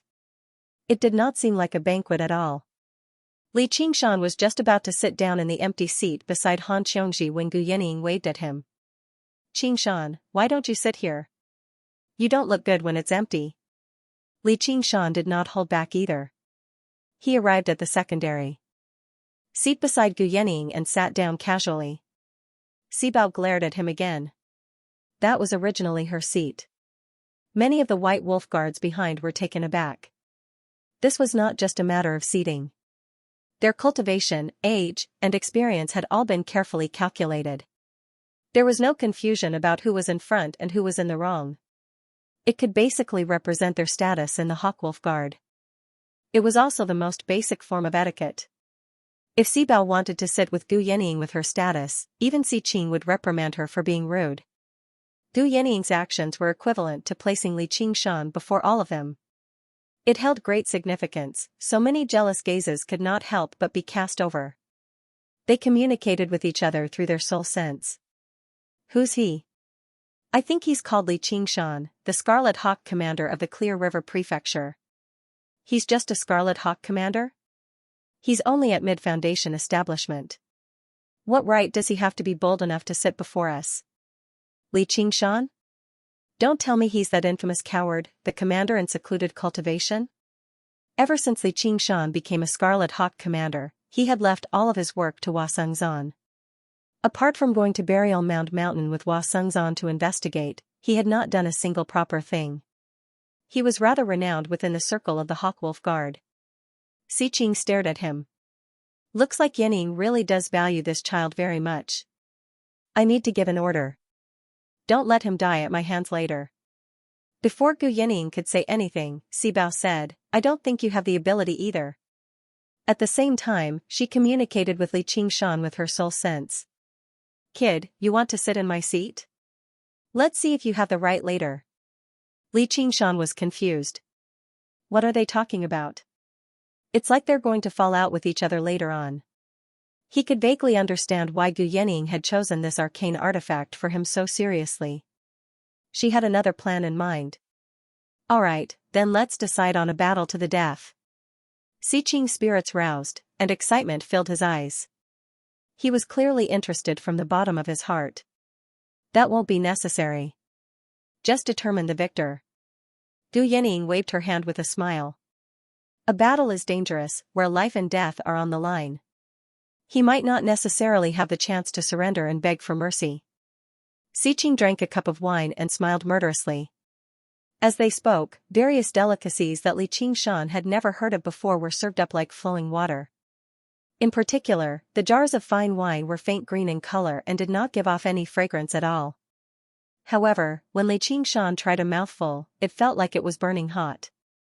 A heavy fragrance rushed into his head, and a scorching heat entered his lungs. It was indescribably refreshing. It's easy to get drunk on this wine, so don't drink too much. There's still something important to do later. Gu Yanning specially communicated with him secretly. Don't worry. The more I drink, the more spirited I become. Just what is it that's so serious? You'll know in a while. At this moment, the sound of stringed and woodwind instruments rang out faintly from behind the curtain. An extremely moving voice vibrated, singing with endless sorrow of parting. Even Li Qingshan could not help but be moved by it. He listened with rapt attention. The fragrance of flowers wafted over. Begonia petals scattered into the hall with the wind. They were pure white, faint pink, and bright red. Slender women in thin clothes drifted over like fairies of the 9 heavens. They arrived with the waves, dancing with the music. When they reached the center of the hall, they suddenly dispersed, producing rings of light that bloomed like bright red. A tall woman appeared in the center, but she wore a white mask, faintly drawing the outline of a begonia flower. The women in the surroundings were already so beautiful, so they could not help but imagine just how beautiful the woman in the center would be. Li Qingshan could vaguely sense that the woman's figure was rather familiar. The sound of the stringed and woodwind instruments gradually became hurried, and the dance gradually intensified as well. It constantly changed positions, dancing through the air in the spacious hall. It was dazzling and gave off an enchanting power. As they tasted the fine wine in their cups and watched the moving dance, everyone present became intoxicated. However, Li Qingshan noticed that Si Qing was indifferent and bored. Instead, the civil and martial figures to his left and right watched with rapt attention, without blinking at all. Gu Yanning raised her cup and congratulated him from afar. Si Qing, although this song and dance can't compare to Ganqi's war dance, it still has its own special flavor. Si Qing said, "It's no wonder the Marquis of Rui died an unnatural death when he's so indulgent in pleasure. I heard that he actually has improper thoughts about you too. He's basically asking for death. If you really agree to him, His Highness the Crown Prince will probably descend upon the Rui Commandery and personally kill this toad." Si Bao said, "Royal brother, don't tell me you're working so hard because you want to replace Big Brother Ming and become the Crown Prince yourself? Don't speak nonsense. How can I compare to Royal Brother Ming? I'm already fortunate enough to sit firmly in my position as the Marquis of Rui." Si Qing's expression changed before slowly recovering. In the end, he looked at Gu Yanning again. Whether he could sit firmly in his position as the Marquis of Rui all depended on her. After the Marquis of Rui, Jiangfu, and Great General Han Anhua died in battle, Gu Yanning was the only one left of the 3 heavyweights of the past. She had already become the person with the greatest authority in the entire Rui Commandery. Gu Yanning had stayed in the Rui Commandery for so long. She came from a powerful background, and she was generous and amiable to others. All the cultivators of the Rui Commandery, whether they belonged to the 100 schools of thought or the sects, had to show her some respect. She could even influence the demons and change the situation in the Rui Commandery. For example, the demon of the North Moon who possessed startling strength and had committed all sorts of evil seemed to have some affection for her. As a result, as soon as Si Qing arrived in the Rui Commandery, he invited no one but Gu Yanning first. He said it was to catch up on the past, but he was actually testing and competing with her to determine who was superior. Gu Yanning changed her posture and crossed her legs. She accepted the alcohol Si Bao offered and drank it all in a single gulp. She smiled. "That'll depend on what you're capable of." FF37, W03C9, 30 FB, OFF 4D, FF37, FF18, XFF33. FF23, OMU 85C0F, 8BF4, 66F4, 65B0, 6700, 5 February, 5C0F, 8BF4, 9605, 8BFB, 7F51. The brilliantly illuminated palace overlooked the entire prefectural city, as well as the entire Rui Commandery.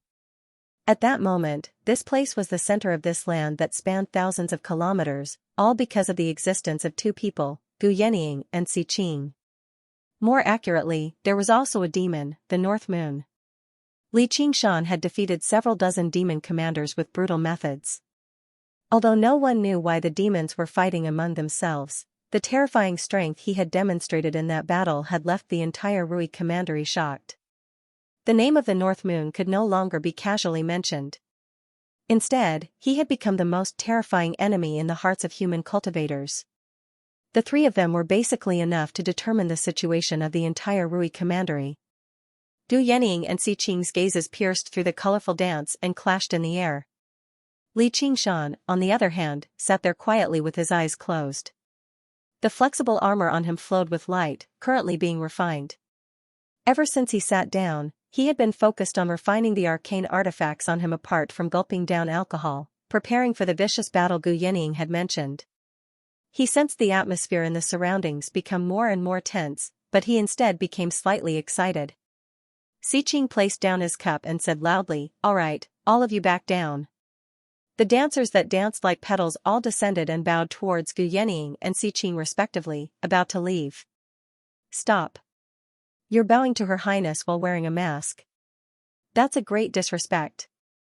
The burly general to Si Qing's right with his beard tied into a braid suddenly spoke up.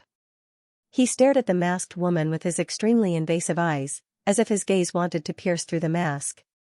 The woman bowed gracefully again. "May I ask for your name, sir?" Her voice was magnetic and pleasant to listen to. Li Qingshan was sure that this woman was Begonia the moment he heard it. He then carefully sized up her figure. Although it was shrouded in loose colorful clothes, it was still difficult to hide her proud figure. It was full of mature and seductive charm. He smiled inwardly. It's been a long time. How many people could have such a figure? But I don't know why she came here to present a gift. Edan, you have no right to ask for my name. Then why did you inform us, Lord Edan? Begonia asked, neither servile nor overbearing. But it depends on your appearance. If you are ugly and stain my eyes, I will punish you twice as severely. If you're born handsome, you'll also be heavily rewarded. Edan did not bother to hide the obscene smile on his face. He was like a crude beast, directly evaluating a woman's value based on her appearance. Even if she was a beauty that could topple cities, she would not be happy. That was the unbridled behavior of the strong towards the weak, demanding whatever they wanted. Si Qing, who placed great emphasis on etiquette, remained silent right now. He was slightly displeased with how Begonia bowed to Gu Yanning first. As a result, he allowed Edan to make trouble. If the weak sat a little closer to the front, or if they bowed in the wrong order, it would be rude, or even disrespectful. However, it seemed like it was only natural for the strong to take liberties with a woman in public. Begonia fell silent for a while before letting out a gloomy sigh from under her mask. All she could do was remove her mask gently. The dance this time was not of her own will, but she was no longer the sect master of the sect of clouds and rain anymore. She had to listen to the current sect master's orders.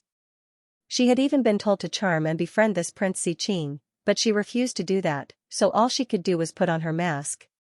The master of the sect of clouds and rain could tell that she was unwilling, but she did not want to force her too much either. She felt like wearing a mask would be even more mysterious and alluring. Perhaps the effects would be even better. Edan's eyes lit up. Her face was like a crabapple in spring sleep, white and rosy. It was dignified and gorgeous, yet enchanting. She was a rare peerless beauty, and with her figure, it was hard to come by. Coupled with her figure, she would definitely be an excellent gift in bed. You really do have some beauty. You will be heavily rewarded. Thank you, sir. Edan smiled. However, if you want to receive your reward, you'll have to return to the estate with me. If it were a woman who curried favor with those in power, she would probably agree immediately when she saw the opportunity to get on the good side of this important figure from the Dragon Province. Begonia said, I appreciate your kindness, sir, but there's no need for the expense. Edan's smile turned cold before slowly recovering. He asked, Are you a virgin? This question was already equivalent to humiliation. Begonia shut her mouth firmly and did not answer. She never thought this cultivator from the Dragon Province would actually be so rude. If you are, then I'll take you in as a concubine. Of course, I'll have to personally verify this in the future. If you're not, you'll be heavily punished. Ha ha ha ha. Edan seemed to find what he had said extremely amusing, so he began laughing aloud. The people of the Hawkwolf Guard were furious. Although most of them did not know Begonia, she had clearly been summoned by Gu Yanning. Humiliating her was equivalent to provoking Gu Yanning. And anyone would feel annoyed when an outsider insulted a beauty of the Rui commandery like this. However, when they saw how impressive Edan's cultivation was, they dared not say anything. Only Edan's laughter resounded in the entire hall. Sibao could not hold herself back anymore. Just when she was about to speak, she suddenly heard a sneer from behind. Bullshit. Li Qingshan raised his cup again and again. He was already slightly tipsy, so how could he hold himself back when he heard Edan say something like that? Kid, who are you talking about? Edan's laughter came to a halt. He stared at Li Qingshan with widened eyes as if he was in disbelief. A mere foundation establishment cultivator was actually bold enough to speak to him like that. Begonia also turned around and looked at Li Qingshan in surprise. Is there a second dog here? Sigh, if this dog were a purebred dog with pure fur, I'd spare his life. If it's a bullshit mongrel, I'd like to taste dog meat. Get your ass out here. Edan furrowed his brows and bellowed at Li Qingshan. With a bang, the cups, plates in front of Li Qingshan shattered together. The soup splattered everywhere. A layer of ice armor rose up on Li Qingshan's soft armor, but he was unscathed. He stood up slowly, even holding a flagon of alcohol. He raised his eyes and looked at Edan. You really are a mongrel dog. You talk like you're farting, and farting is like you're talking. You don't make any sense. This was no longer mockery or ridicule, but undisguised public humiliation. Si Qing's expression changed too, while Edan's face went from red to purple, then from purple to black. Sibao giggled. It was no wonder why my sister valued this person so much. Let alone everything else, just as courage alone was very rare. She said to Li Qingshan secretly, curse him all you want. I'll protect you. Edan took a step forward, and with a loud bang, the entire palace seemed to shake. His aura pressed down on Li Qingshan like a mountain or an ocean. Begonia felt suffocated just from this shockwave. What a powerful aura of brutality. Li Qingshan seemed to feel nothing at all. He casually tossed aside the flagon of alcohol and walked up to Edan. His black and white eyes stared straight at Edan, faintly shining with a red light. Edan's heart skipped a beat.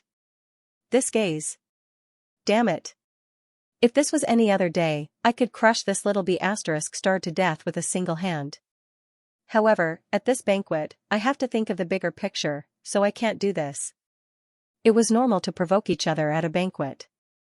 If Gu Yening and Si Qing got entangled with each other's subordinates, it would be beneath their dignity. However, if someone could not resist attacking first, then the situation would be different. Little B***starred, do you think you can stay under someone else's protection for the rest of your life? B***starred, come and try to kill me, FF37, W03C9, 30FB, OFF 4D, FF37, FF18, XFF33. FF23, OMU 85C0F, 8BF4, 66F4, 65B0, 6700, 5 February, 5C0F, 8BF4, 9605, 8BFB, 7F51, U. Edan grabbed Li Qingshan by the front of his clothes and threw a punch at his face. If the punch connected, he would definitely die on the spot from having his brain splattered. Bang! The fierce wind surged into the surroundings, ruffling everyone's clothes. Qingshan! Han Xiongji cried out. The punch stopped firmly in front of Li Qingshan, exploding the air. Li Qingshan showed no fear at all. Instead, his mockery grew heavier. Edan's fist trembled as veins bulged on his forehead. He seemed like he could smash down at any time. Edan. The scholar waving the black feather fan suddenly spoke up. This kid might have been a sacrificial lamb that Gu Yening had specially found. If he really was angered and beat a Hawkwolf guard to death in front of everyone, the situation would become extremely disadvantageous to them. Edan slowly let go of Li Qingshan's clothes and said viciously, Qingshan, that's your name. I'll remember it. Li Qingshan. Li Qingshan corrected him with a smile. He thought, if I don't kill a mongrel like you in the future, I'll write my surname upside down. The Hawkwolf guards looked at his proud figure. There was both admiration and pity in their eyes. They were no longer so displeased with him sitting in the secondary seat. Just like Yidan had said, no matter how powerful Gu Yenying was, she could not protect a single person forever. In particular, when a foundation establishment cultivator was involved in a clash between large organizations like this, the slightest carelessness could result in them being crushed to pieces. Provoking and insulting a powerful cultivator like this was very unwise. If Yidan found an opportunity in the future, he could kill him in a single strike. As long as he did not leave behind any evidence, no one could do anything to Yidan. Li Qingshan returned to his seat and sat down. He nodded at Han Xiongji, telling her not to worry. This time, it was not all for the sake of a moment of passion or to play the hero and save the damsel in distress. Gu Yenying had helped him whitewash his accumulated resources for free, so he obviously had to return the favor, support her, and demonstrate his worth. Xiqing said, "Let's cut to the chase and get back to business. Yenying, have you chosen your fighter? You may leave." Gu Yenying smiled and waved her hand. Begonia bowed and excused herself. Then, she took a deep look at Li Qingshan. She replied with her soul sense, "Thank you for saving me, Commander Li. Once I return to the Clear River Prefecture, I will definitely hold a banquet in the Parlor of Clouds and Rain to thank you." In the blink of an eye, the reckless boy from the countryside had become a man of indomitable spirit. But it was still the same as before. Firm and unyielding. Fearlessly challenging the strong. Li Qingshan nodded with a smile before looking at Xiqing again. He was curious about the fighter he spoke of. The vicious battle that Gu Yenying spoke of was about to begin. Of course. Gu Yenying clapped her hands gently with a smile. "Qian Rongji, Yan Xixin, come to the front." After a pause, she said, "Li Qingshan, please wait for a moment." Li Qingshan heard a sound from behind. A late Foundation establishment White Wolf Guard stood up and walked over. His cultivation was among the White Wolf Guards. He must be at the top. However, Qian Rongji emerged from the corner, which surprised everyone. Li Qingshan was still at mid-Foundation establishment after all, while she was only at early Foundation establishment. She did not possess any powerful background, so it was already very surprising that she could directly be promoted to a White Wolf Guard, yet she had actually been specially chosen by Gu Yenying. Li Qingshan also noticed that the two of them had at least 2 arcane artifacts on them. The White Wolf Guard named Yan Xixin aside, it was impossible for Qian Rongji to be so wealthy. Even if she did possess such wealth, she would never show it with her personality. This was probably what Gu Yenying had prepared for them to deal with the vicious battle tonight. On Xiqing's side, 3 people walked out as well. One was a white-haired old man in a long robe. One was a brawny, bare-chested man covered in scars, and the last one was as short as a monkey. All 3 of them were late Foundation establishment. Each of them was equipped with a set of Dharma artifacts, although they were silent. Li Qingshan sensed a faint murderous aura around them. He was extremely familiar with this feeling. He thought to himself, these 3 are probably veterans who have killed countless people. Only those who have experienced countless life and death battles can develop such an aura. Coupled with their arcane artifacts, their strength is definitely not something regular Foundation establishment cultivators can compare to. It's just that the world is at peace now, so how did they train themselves? The 3 of them are my fighters. It seems like they've taken too much advantage of you. Yenying, are you intentionally going easy on them? Xiqing smiled confidently. Gu Yenying said, "Cut the bullshit. Since you like talking so much, why don't you tell us the rules of this battle? Are we going to fight one after the other according to the old rules?" Xiqing seemed to be in extremely high spirits. Perhaps it was because of the alcohol, but his face was flushed red. It was the complete opposite of how bored he was when he was watching the performance just now. There was basically a hint of fanaticism. Most of you are from the Green Province, so you probably don't understand the traditions of our Dragon Province very well. Let me give you an introduction first. The people of the Dragon Province are warlike. Even when children play games, they use wooden swords to fight. When they grow up, they use real swords. Basically everyone practices martial arts, and as long as they have some talent, they will join the 100 schools of thought and work hard on cultivation. Li Qingshan had heard that cultivation methods were extremely common in the Dragon Province. Even regular people could easily come into contact with Qi practitioner cultivation methods, and there were far more cultivators here than in the other 8 provinces. Under these circumstances, it was obviously a place where powerful people rose up and powerful cultivators emerged. With the imperial family as the core, the civil and military officials were all powerful cultivators, while the 3 ducal ministers, the ministers of the 6 ministries, and the other high officials were all great cultivators who had undergone the 3rd heavenly tribulation. However, he had no idea what Xiqing was trying to say. Was he trying to show off the strength of the Great Xia Empire? Xiqing strode to the center of the hall and said loudly with a voice as shrill as a jackal's, "Do you know what the greatest hobby of a person from the Dragon Province is? To watch fighters fight and kill each other in arenas." Basically all the cities of various sizes in the Dragon Province had arenas for duels. Those who took part in the duels were known as fighters, ranging from mortal fighters wielding weapons to cultivators using arcane artifacts and spiritual artifacts in battle. The arenas were always a hubbub of voices. Under the cheers of everyone, there would always be dead souls returning to the heavens, and blood would splatter on the sand. Even a brothel like the Parlor of Clouds and Rain, a place of pleasure, could not compare to the popularity of arenas. Li Qingshan looked at the 3 of them and said secretly, "Commander Gu, so this is the vicious battle you were talking about." He felt rather displeased. Although he liked to fight, he did not want to be like a fighting cock or a fighting dog, a toy for the amusement of the higher class. "Do you know how the princes and princesses of the imperial family of Great Xia came to be?" Gu Yanning smiled. "They're obviously born from the emperor and his concubines." "No. Most of the current princes and princesses haven't even been seen by the emperor until the day they become princes and princesses." "What's going on?" "In the Great Xia Empire, any child with the imperial family's bloodline has the right to become a prince or princess."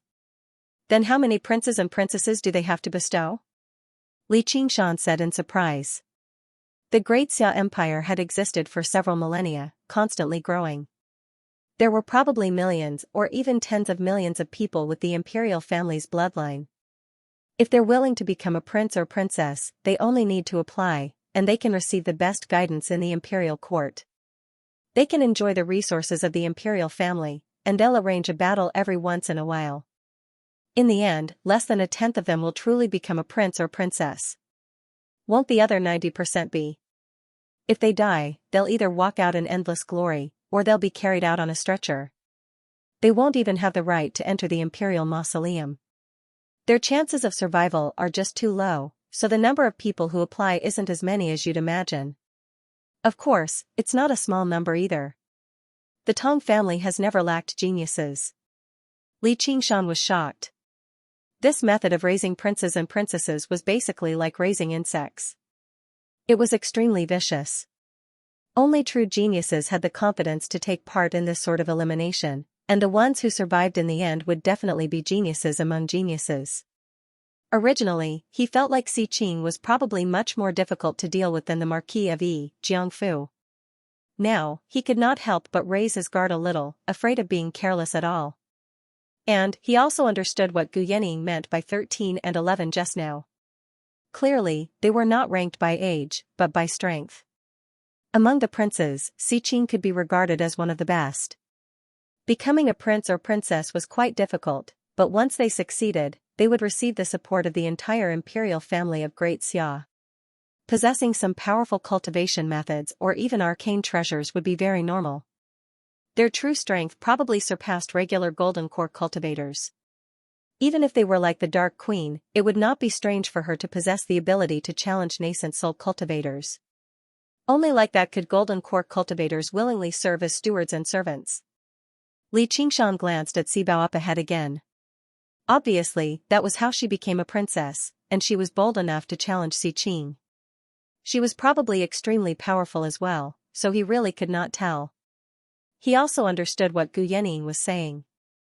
Duels were not just bloody games for people to entertain themselves. Even the emperor of Great Xia had fought who knew how many duels before he became the emperor. Gu Yanning said, "In the Dragon Province, duels are a relatively sacred matter. Some of the iron rules of duels are even greater than the law. Even the emperor can't casually change them. Pay attention. Once you break them, it'll be very difficult for me to help you. Li Qingshan nodded slightly and listened to Xiqing quietly. In this cultivation world, duels were not low-level entertainment for numb citizens or comfortable nobles in pursuit of blood and excitement. Fighters were not slaves or a specific lowly group of people who used their lives to satisfy the twisted pleasures of the upper class. In the Dragon Province, basically every cultivator had the experience of fighting someone as a fighter. In many places, especially large clans, the coming-of-age ceremony of a child would often be a duel. They would invite friends and family to bear witness. The child had to personally kill powerful wild beasts or even demonic beasts to prove their right to adulthood. If they failed the challenge, they would not be considered an adult until they succeeded or died in battle. Xiqing explained some of the traditions and rules of duels vividly. The Hawkwolf guards were all shocked by what he described. They were speechless. Sibao's gaze drifted away. She thought of the gust of wind and fangs that assaulted her face many years ago. She subconsciously rubbed her right arm. It was a demonic beast many times larger than her. Its fur was smooth and soft. It stared at her with its deep eyes as it chewed on her arm. Blood flowed from the corner of its mouth, landing on the white snow. FF37, W03C9, 30FB, off 4D, snowflakes drifted through the air. Figures flickered in the surroundings, cheering her on loudly, but not a single person came up to help her. This was one of the rules of the arena. If the fighter did not personally admit defeat, no one could interfere with the battle. She widened her eyes as if she was stunned from fright, or perhaps she could not let down those expectations. She refused to give up on her dignity as a genius. The demonic beast swallowed the arm and leapt up, lunging over. Even now, she could not forget its graceful and vicious posture. Death rushed towards her. A white figure charged out, and blood splattered. The demonic beast collapsed on the ground. The battle had been interrupted, and she fainted as well. She knew that although the person's status was very great, he had broken the sacred rules of duels, so he was severely punished. Bao, what's wrong? Gu Yanning noticed Sibao's abnormality and turned her head to ask. What duel? How boring. This isn't the Dragon Province. Let's drink, let's drink. Sibao poured 2 cups of alcohol and shoved one into Gu Yanning's hands. She took one for herself, clinked it gently, and drank it all in one gulp. Gu Yanning smiled. I almost forgot. I have a dragon fighter sitting beside me. Dragon fighter was the greatest honor for fighters. It was conferred by the great Xia Empire, and it possessed great honor. I don't care. Sibao said in disgust. Afterwards, she reattached her arm and she never lost a single duel again. However, she never understood Xiqing, no, basically everyone around him, their fanatical love for duels. When she was almost devoured by the demonic beast, she subconsciously looked at her mother, but all she saw was a twisted face roaring out, Bao, kill it. Kill it. Just as the cultivation community of the Green Province became peaceful with the world's peace, the Dragon Province had always been submerged in this fervent atmosphere for several millennia.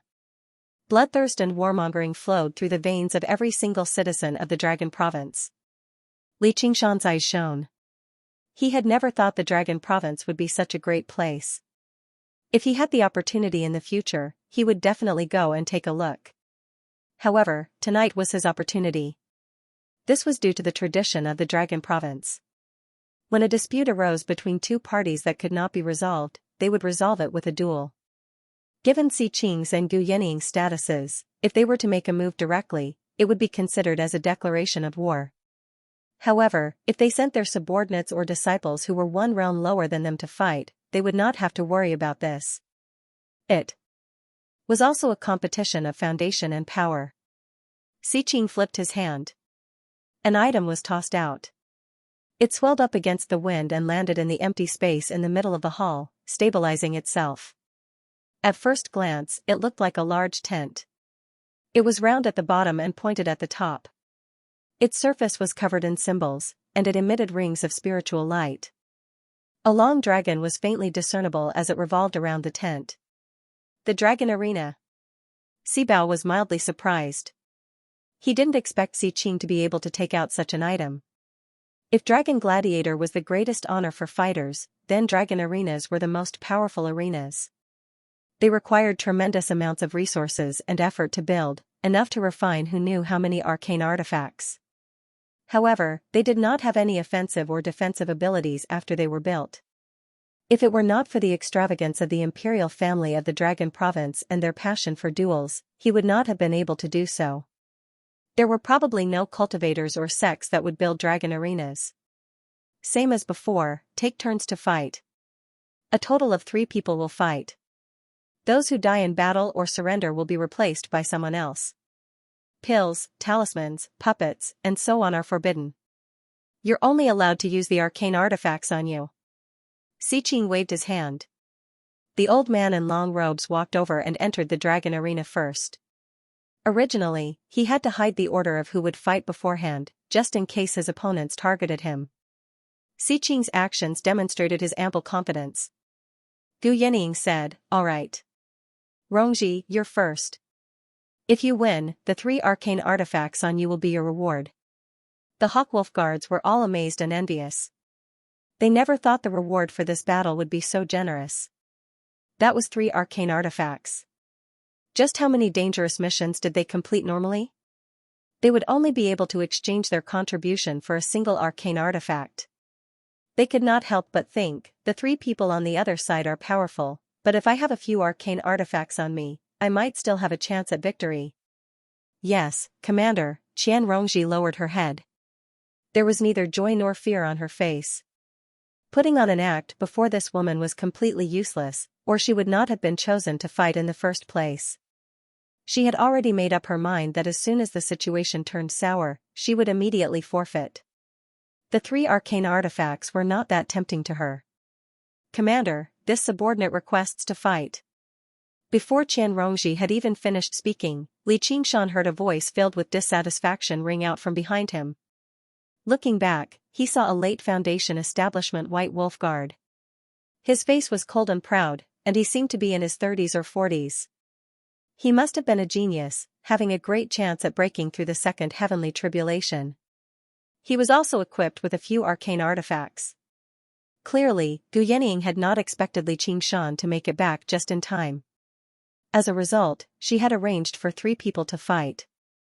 This man happened to be one of them. He was already displeased about being swapped out, and now that he heard there was such a great reward, he could not sit still anymore. Gu Yenying said, "Wei Ku, you're not suited for this kind of battle." This subordinate insists. Wei Ku refused to accept this. "Commander, you're underestimating me far too much. With my strength, am I supposed to be weaker than a woman who has just established a foundation?" Hua Sengzan had once possessed the glorious title of greatest genius in the Clear River Prefecture, while Wei Ku also possessed the same title in the Leping Prefecture. However, unlike Hua Sengzan, who had suffered so many setbacks and sunk into depravity, Wei Ku had maintained this title until now. Having reached his current realm of cultivation smoothly, he had always been highly trusted by Gu Yenying, so he obviously had some self-confidence. Qian Rongji said, "I'm willing to give up on this opportunity and give it to Senior Wei Ku." Gu Yenying originally frowned, but when she heard Qian Rongji's words, she could not help but smile. "Don't worry, you won't be able to escape. If you don't do your best later, I won't spare you." Qian Rongji said nothing more. She only lowered her head even further. The hell? Snake slithered rapidly on her body, as if it wanted to eat her. Sibao berated, "Wei Ku, the commander has already chosen a candidate. Why don't you back down quickly?" "Hee, that's simple. We just need to add one more person." "Your Highness, didn't you get a pretty good fighter recently?" The pale-faced scholar waved his black feather fan and said with a chuckle. Xiqing said, "But Brother Jia, that bastard's wild nature has yet to be tamed. He's tried to run away several times. Only wild beasts can fend off wild beasts. I think if we don't send him out, it'll probably be very difficult to kill this little brother surnamed Li here." Jiazhen glanced at Li Qingshan from the corner of his eye. His eyes were deep and sunken. Li Qingshan smiled resplendently, revealing his teeth. Gu Yenying nodded at Wei Ku and said, "Be careful." "Thank you, Commander." Weiku was overjoyed. He strode into the dragon arena with his head held high, and the scenery before him changed. An extremely vast, empty space constantly extended into the distance. In the extreme distance, there was a tiny, black speck. It was the old man in long robes who had entered first. As Li Qingshan walked, the tent gradually became transparent. From above, he could see Wei Ke and the old man in long robes facing each other on a vast expanse of land that spanned several dozen kilometers. This feeling was like he was watching a cricket fight, while the dragon arena was the cricket jar, and the two of them were the tiny crickets. Xiqing said, "Yening, you can choose the location first." Wei Ke was about to rush up and fight the old man in long robes when the surrounding scenery suddenly twisted. Returning to his senses, he discovered that the ground beneath his feet had already turned into fine, yellow sand. The flat ground had also turned into undulating sand dunes, blocking the old man in long robes. In the beginning, he even doubted it to be an illusion, but when he grabbed a handful of sand in his hand, he discovered that it was real. The surroundings were even permeated with denser spiritual qi. He beamed inside. With this, his chances of victory had increased slightly. He cultivated the earth element, so in an environment like this, he could obviously unleash 120% of his power. Li Qingshan was surprised too. As it turned out, this was the so-called choice of location. The dragon arena was not as simple as expanding a space for duels. There were also many layers of space layered on top of each other. Each layer had a different environment, such as deserts, swamps, mountains, and rivers, to increase the interest and variety of the duel. By choosing a suitable environment and gaining the geographical advantage, one could seize the initiative and change the outcome of the duel. When Gu Yining chose this desert as the location of the duel, she had considered many things. In such an open desert, no matter how experienced the old man in long robes was in battle, it would be difficult for him to make use of the environment. All he could do was clash head-on and even out the difference between them a little. In the desert, Wei Ke used a technique. Rumble. The ground beneath his feet trembled, and the sand gathered into 8 tall towers. 8 large, earthen puppets emerged, shaking off the sand on their bodies. Wei Ke glanced at the earthen ring on his finger and became even more confident. This earthen puppet ring really is an arcane artifact after all. Its power is startling. Combined with my own techniques, it's even more powerful. Every single one of these 8 earthen puppets can defeat that Qian Rongji. Victory is mine for sure. A streak of golden light whistled over from afar, dragging a golden streak of light behind it as it flew past the sand dunes. Wei Ke controlled the puppets in a hurry, standing guard in front of him. The golden light approached him, and only then did he see that it was a golden awl. It was covered in strange inscriptions and spun rapidly, easily stabbing a puppet towards Wei Ke's chest. Wei Ke summoned a green flying dagger, which collided with the golden awl. There was a sharp clang, and the golden awl was sent flying. Fortunately, his flying dagger was a high-grade arcane artifact, while his opponent's golden awl was only an inferior arcane artifact. Wei Ke let out a sigh of relief. Right when he was about to launch a large-scale counterattack, he suddenly heard the sound of whistling through the air. It was densely packed and shrill. Wei Ke's eyes widened, reflecting specks of golden light. Several dozen streaks of golden light formed a formation, passing over the sand dunes and rushing over. A complete set of arcane artifacts. The number of spiritual artifacts and arcane artifacts that cultivators could wield was limited, but if it was a complete set, this limit could be broken. However, even spiritual artifacts like that were extremely rare, let alone arcane artifacts. Gu Yining furrowed her brows, and Xiqing smiled. There are a total of 36 heart-piercing awls of the heavenly spirit. Although every single one of them is inferior, their combined power is passable. A while later, Wei Ke was sent out of the dragon arena. His face was filled with fear and reluctance, lying on the ground without moving at all. A bloody hole had appeared in his head. Originally, he had the opportunity to reach Golden Core, but now, everything was over. A dead genius was not a genius. To be continued, under the attacks from the heart-piercing spikes of the heavenly spirit, Wei Ke was unable to fight back at all. He had not even seen his opponent's face the entire time. All he could do was constantly use defensive techniques, using a protective arcane artifact on him to block the attacks. Just when he had basically run out of spiritual chi and was about to give out, when he wanted to survive, his opponent suddenly unleashed a strange move. The 36 heart-piercing spikes of the heavenly spirit merged into one and struck out with everything he had, piercing through his protective arcane artifact in a single stroke and killing him on the spot. As a bystander, Li Qingshan saw everything extremely clearly. The old man was actually hiding in a sand dune. Although the heart-piercing spikes of the heavenly spirit came as a set, they could not be used from several dozen kilometers away, and when they were used, they were basically defenseless. As a matter of fact, they did not even have the strength to use the protective arcane artifact. If Wei Ke had calmed down right from the beginning and found the old man definitely would not have been able to maintain such a fierce attack. The outcome would have been uncertain. However, he had been far too flustered. The missions of the Hawkwolf Guard were mostly about bullying the weak and outnumbering the few when they had an absolute advantage in information. It was only slightly more dangerous when they faced the White Lotus sect back then, but they probably had Gu Yenying and Sibao commanding them, so they would not be at an absolute disadvantage. Faced with such a crushing disadvantage, he immediately lost his composure. Wang Puxi, who had gone through several years of bloody war between humans and demons in the Clear River Prefecture, definitely would not be so useless. As he thought, Li Qingshan refined another arcane artifact on him, leaving only one behind.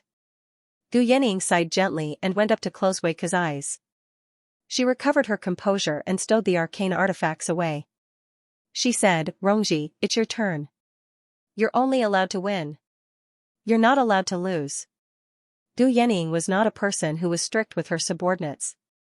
Just now, Wei Ke had gone up, and she even specially warned him to be careful. He even specially warned her to be careful. Now that they faced the same opponent, Qian Rongji, who was an early Foundation establishment cultivator, had declared victory for sure. Not only were the Hawkwolf Guards confused, but even Si Qing glanced at Qian Rongji. Qian Rongji only answered obediently, yes, before making her way towards the dragon arena with her head lowered. Gu Yenying asked, "Do you want to change the venue?" Every time a person died in battle, they could change the battlefield once. Not only would the people left in the battlefield consume a lot of spiritual energy, but they would also lose a lot of spiritual energy. His fighting style had also been seen through. It would be very difficult to achieve consecutive victories without losing. Qian Rongji shook her head. She was so docile that Li Qingshan suspected that she had been replaced. Qian Rongji's heart is full of resentment. After the success of Zhuji phase, she has broken through the biggest bottleneck of the lack of physical talent. The cultivator's will, the power of understanding, and the toughness of the spirit. It began to occupy a more important position. Her comprehension ability was not bad in the first place, and her willpower was inhumanly strong. After being tempered by the hell snake time and time again, her divine soul was pure and powerful. He far surpassed ordinary cultivators, and he had the heaven-climbing vine to absorb the spiritual energy of the other world. It could be said that he had turned a mediocre person into a genius. He thought he could finally breathe a sigh of relief and slowly develop himself, but he was promoted to a White Wolf Guard, constantly under Gu Yenying's gaze. He basically felt like there was a blade on his back, as if she could see through all of his thoughts. Everything he possessed, including his life, could be snatched away at any time. It was even more painful than living in the 100 schools of thought as a measly chi practitioner.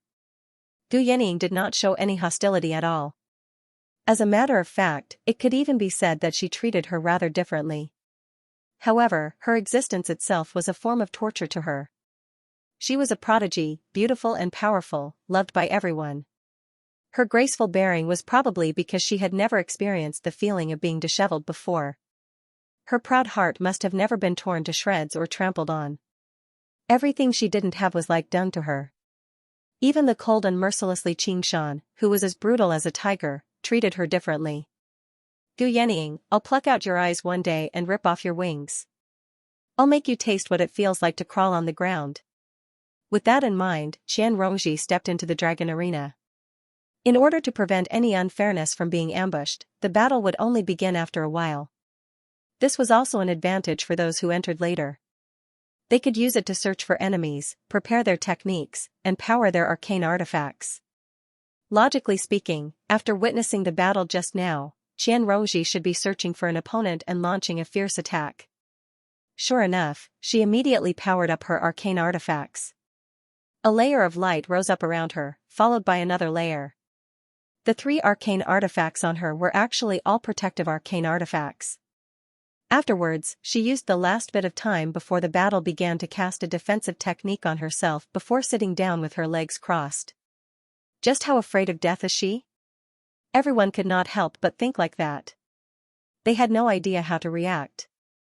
The old man in long robes was taken aback too. Originally, he thought she would launch a fierce attack. As someone who had gone through hundreds of battles, he obviously had a way to deal with it, but he never expected her to be so passive, without any intention of attacking at all. Li Qingshan was in thought. That's not a bad step. The power of the arcane artifacts is also related to the cultivator's cultivation. Her cultivation is nowhere near Wei Ke's. If she only uses a single protective arcane artifact, it's extremely likely for her to be destroyed in a single move, and she'll die on the spot. Moreover, with his early foundation establishment cultivation, activating 2 magic tools at the same time is already his limit. Only by concentrating on defense without moving can he activate 3 magic tools. But doesn't this mean that he will lose without a doubt? As the saying goes, a prolonged defense is bound to lead to a loss. Among the 5 elements, the attack of the metal element was the most powerful, and her spiritual aura was far inferior to her opponent's. Although this move was a helpless move, it also ruined her chance of winning. Li Qingshan believed that he was good at fighting, but he also could not understand what Qian Rongji was trying to do. Could it be a protest against Gu Yenying? But she was not such a senseless person.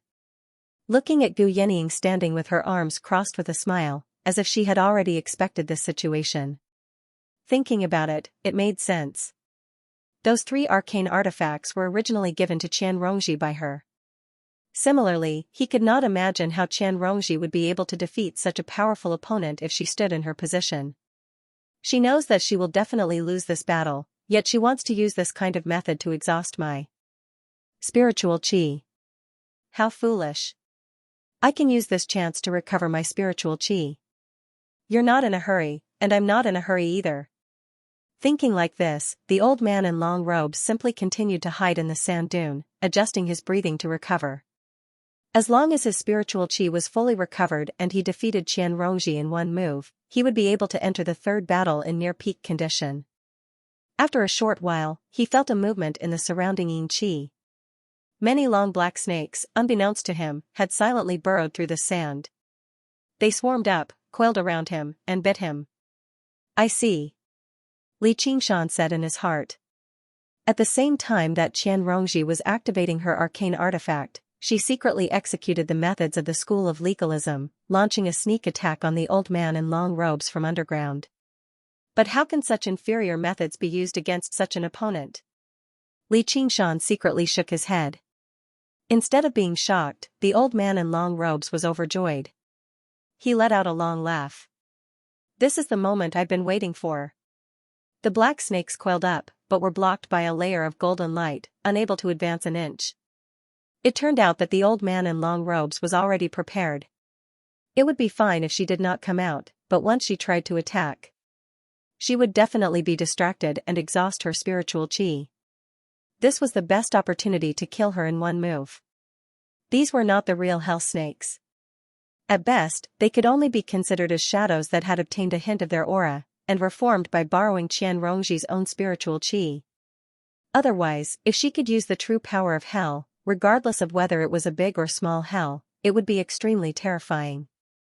On the sand dune where Qian Rongji was, 36 rays of golden light pierced through the sand dune, tearing through the air and forming a shining golden Tiangang heart piercing all in midair.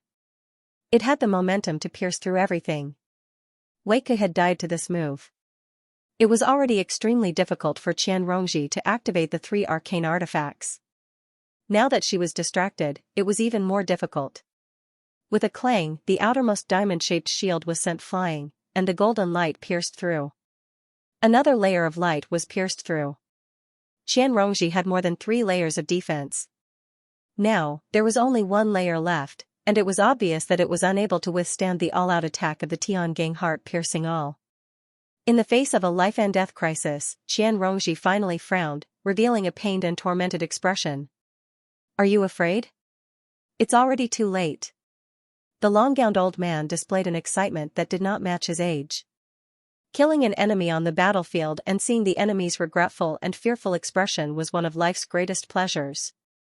Just as he was thinking this, a sense of danger suddenly rose in his heart.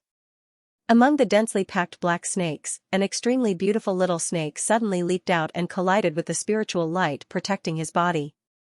He did not know how it had fused and penetrated through, but it ruthlessly bit his neck. He had already placed all his attention on that all-out attack and was actually unable to dodge in time. In an instant, an extremely painful feeling filled his entire body. He was a veteran of hundreds of battles and had suffered innumerable injuries and pain. Even if his arm was chopped off, he would not even frown. However, this kind of pain was something that no one could endure. Otherwise, what was the use of hell? Even if Li Qingshan's heart was as firm as iron, he would rather endure the pain of having his bones scraped by 1,000 cuts again than let this little snake stick to his body again. He thought to himself, I didn't expect that she could already control this snake to leave her body. Looking at Qian Rongji again, although her expression was very painful, there was not the slightest hint of remorse or fear. Instead, there was a hint of faint mockery.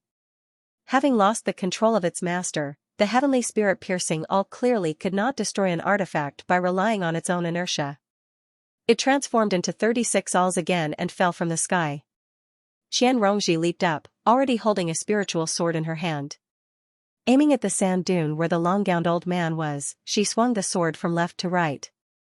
With a flash of sword light, a section of the sand dune was shaved off, along with an old man's head, flying through the air amidst the yellow sand. He was entangled by the hell's venomous snake, and even his thoughts were cut off by the pain.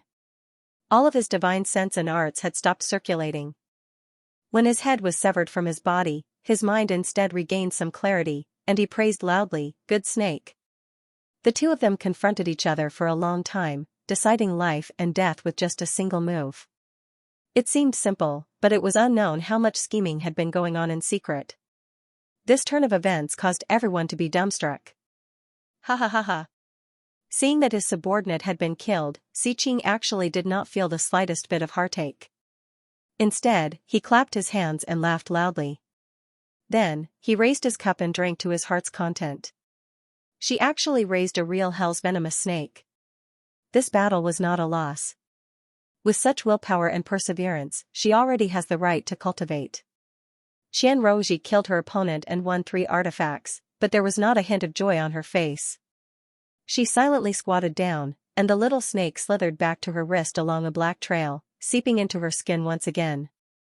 This hell snake was her greatest secret, and it could bring about a miraculous effect of turning defeat into victory at crucial moments. Now that she had been forced by Gu Yenying, she had to expose it in public. FF37, FF18, XFF33. FF23, OMU85C0F, 8BF4, 66F4, 65B0, 6700, 5 February, 5C0F, 8BF4, 9605, 8BFB, 7F51. After laughing, Xiqing's expression turned cold again. He tilted his head slightly.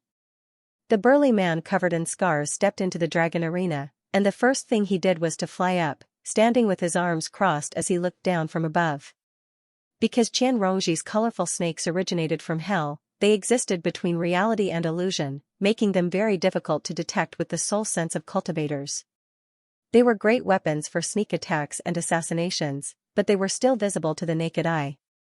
As long as the opponent was a certain distance away, they would not be as useful. At this moment, the surroundings twisted and changed, going from an undulating desert to a boundless desert. Brownish-yellow hills stood in the desert, dyed red by the setting sun.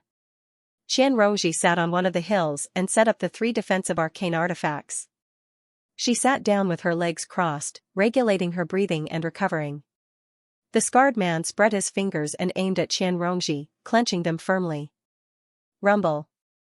The hills below Qian Rongji began to tremble, collapsing loudly. Qian Rongji hovered in the air. Suddenly, a huge, earthing yellow hand reached towards her from below. It came from the collapsed hills. Xianxia was unfazed. She watched as the 5 fingers closed and clenched tightly. The small, rhombus-shaped shields on the outermost layer shone with resplendent light, but the screen of light constantly twisted under the pressure of the huge, earthen beast. She was like a firefly in the hand of a child, shining futilely and about to be extinguished at any time.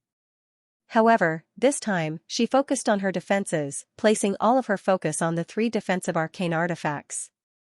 Although there was a difference of 2 cultivation realms between them, defensive arcane artifacts could not be destroyed so easily with just a single technique. The scarred man gave a hideous grin and took out an octagonal hammer with a long handle. Gu Yanning said, "A high-grade magic tool. With your subordinate's cultivation, it would be difficult for him to activate a high-grade magic tool. As a Foundation establishment cultivator, controlling a mid-grade magic artifact was already the limit. Even if one were to forcibly refine high-grade and supreme-grade artifacts, one would not be able to unleash their true power. It would be like a child wielding a broadsword. Forcefully using it would damage one's spiritual sense." Xiqing smiled. "If he wants to wield this earth-shattering hammer of the 8 directions, he won't be relying entirely on his soul sense. Yanning, you'll understand when you keep watching." Gu Yanning smiled, but she didn't say anything. She thought to herself, sure enough, it's just as Sibao expected. His personality is still like this. Even without Qing Shan, it wouldn't be difficult for me to win 3 rounds against him. The outcome of the duel. Even though it depended on the cultivator's own strength, choosing a suitable environment, arcane artifacts, and battle tactics was also very important. Xiqing was vicious, so the arcane artifacts he gave to his warriors were all powerful. He pursued a sure kill with a single strike. The scarred man raised the earth-shattering hammer of the 8 directions high above his head and began to swing it. With each swing, the handle of the hammer would grow longer and the head of the hammer would grow larger. With the swish of the wind, an earthing yellow tornado rushed into the air, kicking up sand and dust into the air. Even the setting sun became a dim yellow. As it turned out, not only was the scarred man's cultivation extraordinary, but he was also a powerful practitioner of the body. Using his brute force and spiritual sense, he could wield the earth-shattering hammer of the 8 directions with both of them, which allowed him to unleash startling power. In the tornado, the scarred man's figure blurred and vanished. The earth-shattering hammer of the 8 directions suddenly stopped spinning, but the tornado continued to whistle. A huge, octagonal hammer extended out, smashing towards Xianxia. It seemed like the world was collapsing. It was terrifying. Taking advantage of Xianxia's immobility, he pushed the power of the move to the limit. If he wanted to break through her 3 layers of defense in one go, he would definitely smash her into minced meat. Xianxia's expression did not change. She was not surprised or afraid, and she said 3 words indifferently. Boom. With a loud boom, the earth shook violently. A shock wave raised 100 feet of smoke and dust, spreading into the distance. At the same time, cracks spread in all directions. After a long time, the smoke and dust just now subsided. The scarred man's face was unnaturally flushed. His expression was distorted, and he looked even more ferocious. His chest rose and fell as he panted heavily. However, it was not because of the consumption of this move. He stared at the unscathed Xianxia. At the last moment, that earth-shattering hammer smashed into a place several feet away from her. The aftermath alone was not enough to break through her protective magic tools. Xianxia simply put away her 3 protective magic tools, leaving her in a completely unprotected state. As long as the scarred man casually used a spell, he would be able to heavily injure her. However, he could only watch as she turned around and left. Xianxia said 3 words, "I admit defeat." Although the duel was bloody and cruel, it was not always a life-and-death battle. Otherwise, no matter how many geniuses there were, they would not be able to withstand this kind of consumption. Often, as long as one side admitted defeat, the duel would be considered over. However, the other side absolutely could not kill. Otherwise, it would be violating the iron rules of the duel, and they would face extremely severe punishment. It was not uncommon for them to pay with their lives. If the scarred man had already used this move, in a state where he was unable to control it, it would be too late for Xianxia to admit defeat. She could only lose her life in vain. However, she just happened to stop at the moment when he had accumulated his power to the limit and was about to use it. The scarred man had struggled to control this move in the first place. If he had used it as an extension, it would have been fine, but he had forcefully changed his move at the last moment. His arms burned with pain, and his chest felt suffocated. He had already suffered internal injuries. His unstoppable presence had decreased drastically as well. Although Li Qingshan had always looked down on her as a person, he could not help but cheer for her inside at this moment. Although these actions seemed simple, they required a meticulous control over the rules and the mind, as well as the ability to remain unfazed no matter what happened. If Wei Ke had even half of her willpower, he would not have died here. Qian Rongji made her way out of the dragon arena and bowed towards Gu Yenying. Fortunately, I did not fail. Gu Yenying smiled. Very good. Sibao also felt even more admiration towards Gu Yenying's ability to see through people. Yenying, this subordinate sure is extraordinary. She only used a single move from beginning to end, yet one of my two experts died and the other was injured, while she herself was completely unscathed, leaving calmly. I wonder if she already has a master. I do want to take her on as a disciple, so I wonder if Yenying is willing to part with her. Xiqing was not particularly interested in women. Instead, he was particularly fond of powerful warriors who were skilled in battle. He was rather interested in Qian Rongji. Although Qian Rongji had exposed her great secret, she had also demonstrated willpower that far exceeded ordinary people, gaining everyone's recognition. There were gains and losses. Gu Yenying nodded slightly at the White Wolf Guard, Yan Xixin. Yan Xixin immediately entered the dragon arena under orders to take on the scarred man, not giving him any time to catch his breath. Only afterwards did she focus on Xiqing's suggestion. Don't even think about it. She'll be taking me on as her master. Before Gu Yenying had even said anything, Sibao cut Xiqing off. Not only did she want to make him lose face, but after just now, she had gained a whole new level of respect for Qian Rongji as well. There had always been far fewer female cultivators in the world than male cultivators. Even if they had some talent, they were limited by their nature. Their courage and willpower would often be lacking as well, so it was even rarer for them to reach Qian Rongji's level, so she also wanted to take on a disciple to play around with. Qian Rongji immediately dropped to her knees and kowtowed to Sibao. Thank you for your kindness, Commander. I've always wanted to take you as my master. At the same time, she calculated inside, I was planning on finding a suitable master in the first place, so it'll be much easier for me on the path of cultivation, and I'll be able to make use of even more resources. Right now is a perfect opportunity. As long as I can establish a connection with her, Gu Yenying won't be able to target me too much, and I'll have another layer of protection for my safety. And, Sibao will be much easier to deal with than Gu Yenying. Not only will I gain a lot of benefits for free, but I'll be able to get closer to Gu Yenying as well. Hehe, I've never taken in a disciple before. Since you're so thoughtful, Rongji, then come and be my first disciple. Qian Rongji's face stiffened and her hair stood on end, as the person who said that was not Sibao, but Gu Yenying. Sibao was stuck to Gu Yenying, while Qian Rongji had referred to her as commander. Gu Yenying's words seemed very logical, as if Qian Rongji had always wanted to take her as her master. Gu Yenying smiled as she looked at Qian Rongji who was kowtowing before her. She teased, "What's wrong, my good disciple? Why don't you get up? I disciple is just too happy. Master, you've taken me under your wing, so disciple definitely won't disappoint you." Qian Rongji slowly raised her head and looked at Gu Yenying's smiling face. She revealed an extremely sincere expression, but her face was rather pale. Gu Yenying laughed involuntarily. That was not because she was moved, but because she found it extremely novel and interesting.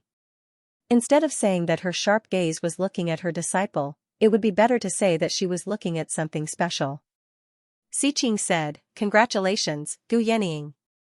You've accepted such a good disciple. With some nurturing, she'll definitely become an outstanding figure in the future." That won't be wrong. Gu Yenying stared straight at Qian Rongji and smiled. The Hawkwolf guards all congratulated Qian Rongji enviously. Who knew how many young, talented men and women in the Rui Commandery had once wanted to take Gu Yenying as their master, but she had turned them all down firmly. Qian Rongji's master was basically a free lunch that had fallen from the heavens. Qian Rongji was left dizzy by this free lunch. She wanted to get closer to her and wait for an opportunity for revenge, but she never thought she would have to get close to her to such an extent. To the current her, this was far too dangerous.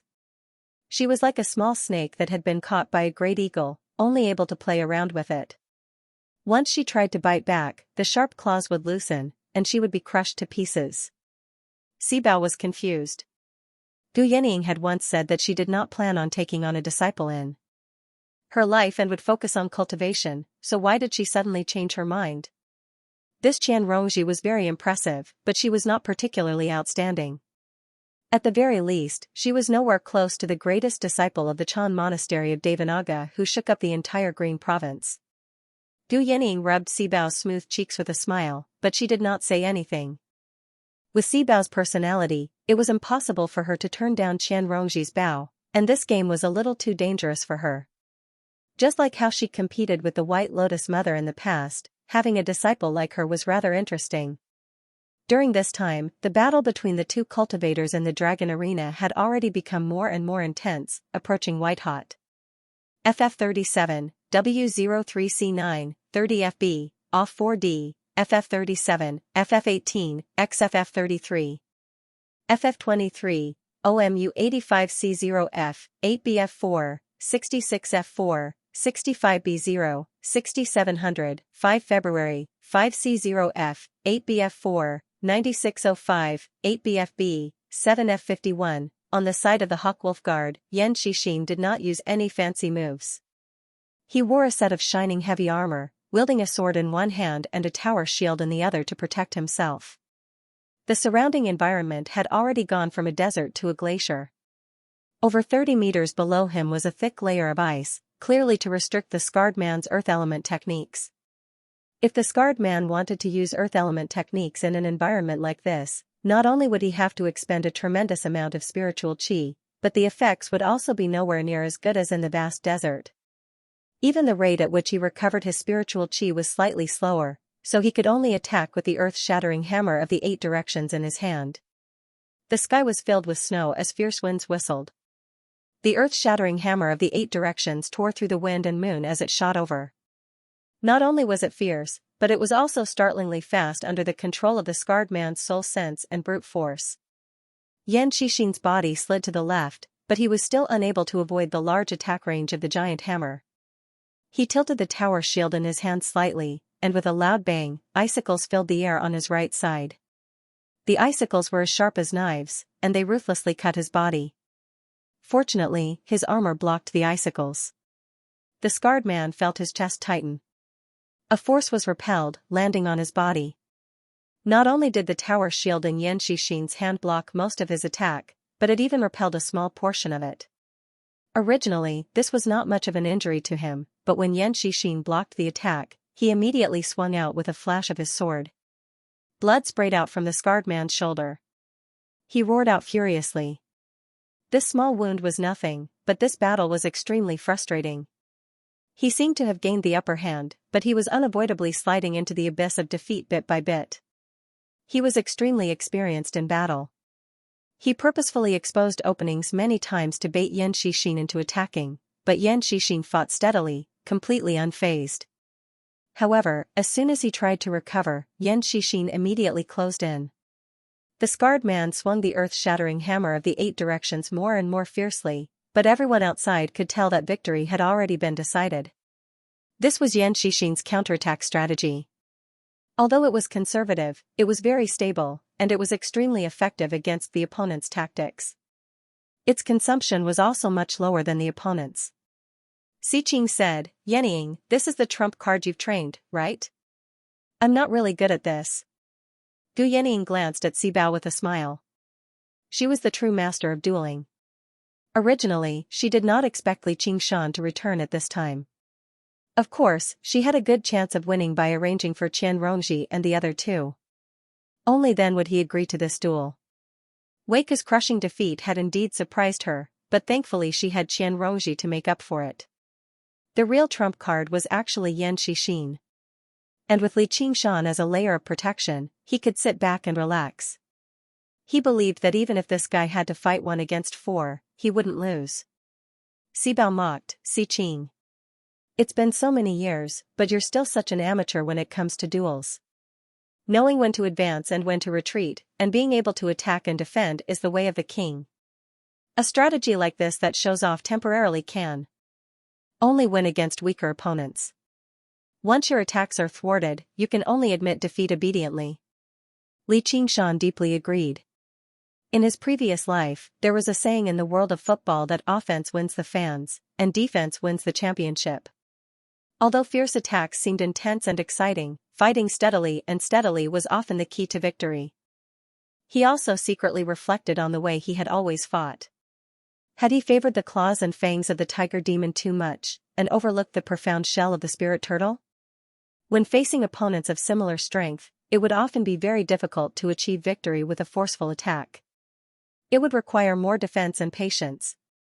Xiqing sneered, blindly pursuing victory has already deviated from the true way of duels. I've never taken your title as a dragon gladiator seriously. And, don't boast right now. The true victor hasn't been decided yet. However, before long, Yan Xixin won the battle, but with his method of fighting. It was obviously impossible for him to take the enemy's life. Just this alone made Xiqing dislike it. When Qian Rongji killed one of his capable subordinates, he instead praised her with great joy, but now that the scarred man had emerged alive, he showed no joy at all. He disapproved of Yan Xixin even more. Li Qingshan snickered inside, I couldn't tell, but this guy is so hot-blooded in this aspect. He even dares to speak about the way of duels. Unbeknownst to him, many people in the Dragon Province were actually like that. Duels had already gained a sense of sacredness. There were actually not a lot of people who were as unscrupulous as Sibao in seeking victory. The venue for the third battle had already been changed to an extremely gloomy, dense forest. Tall trees rose into the air one by one, like skyscrapers. They were unbelievably tall and thick. Their dark green, broad leaves blotted out the sun. The ground was completely covered by roots. Aerial roots drooped down from above.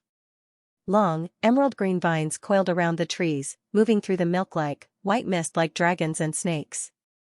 And, if one paid close attention, they would discover that they were actually wriggling. Li Qingshan had witnessed the luxuriance of tropical rainforests in his past life, but compared to this dense forest, it was basically the difference between a child and a giant. Under the cover of the mist and shadows, the skinny dwarf cultivator moved through the forest like the wind. Not only did he conceal his aura, but he had also completely merged with his surroundings. If it were not for the fact that he was watching from the sidelines and had his gaze locked onto the fighter the entire time, he probably would have lost sight of him from a moment of carelessness.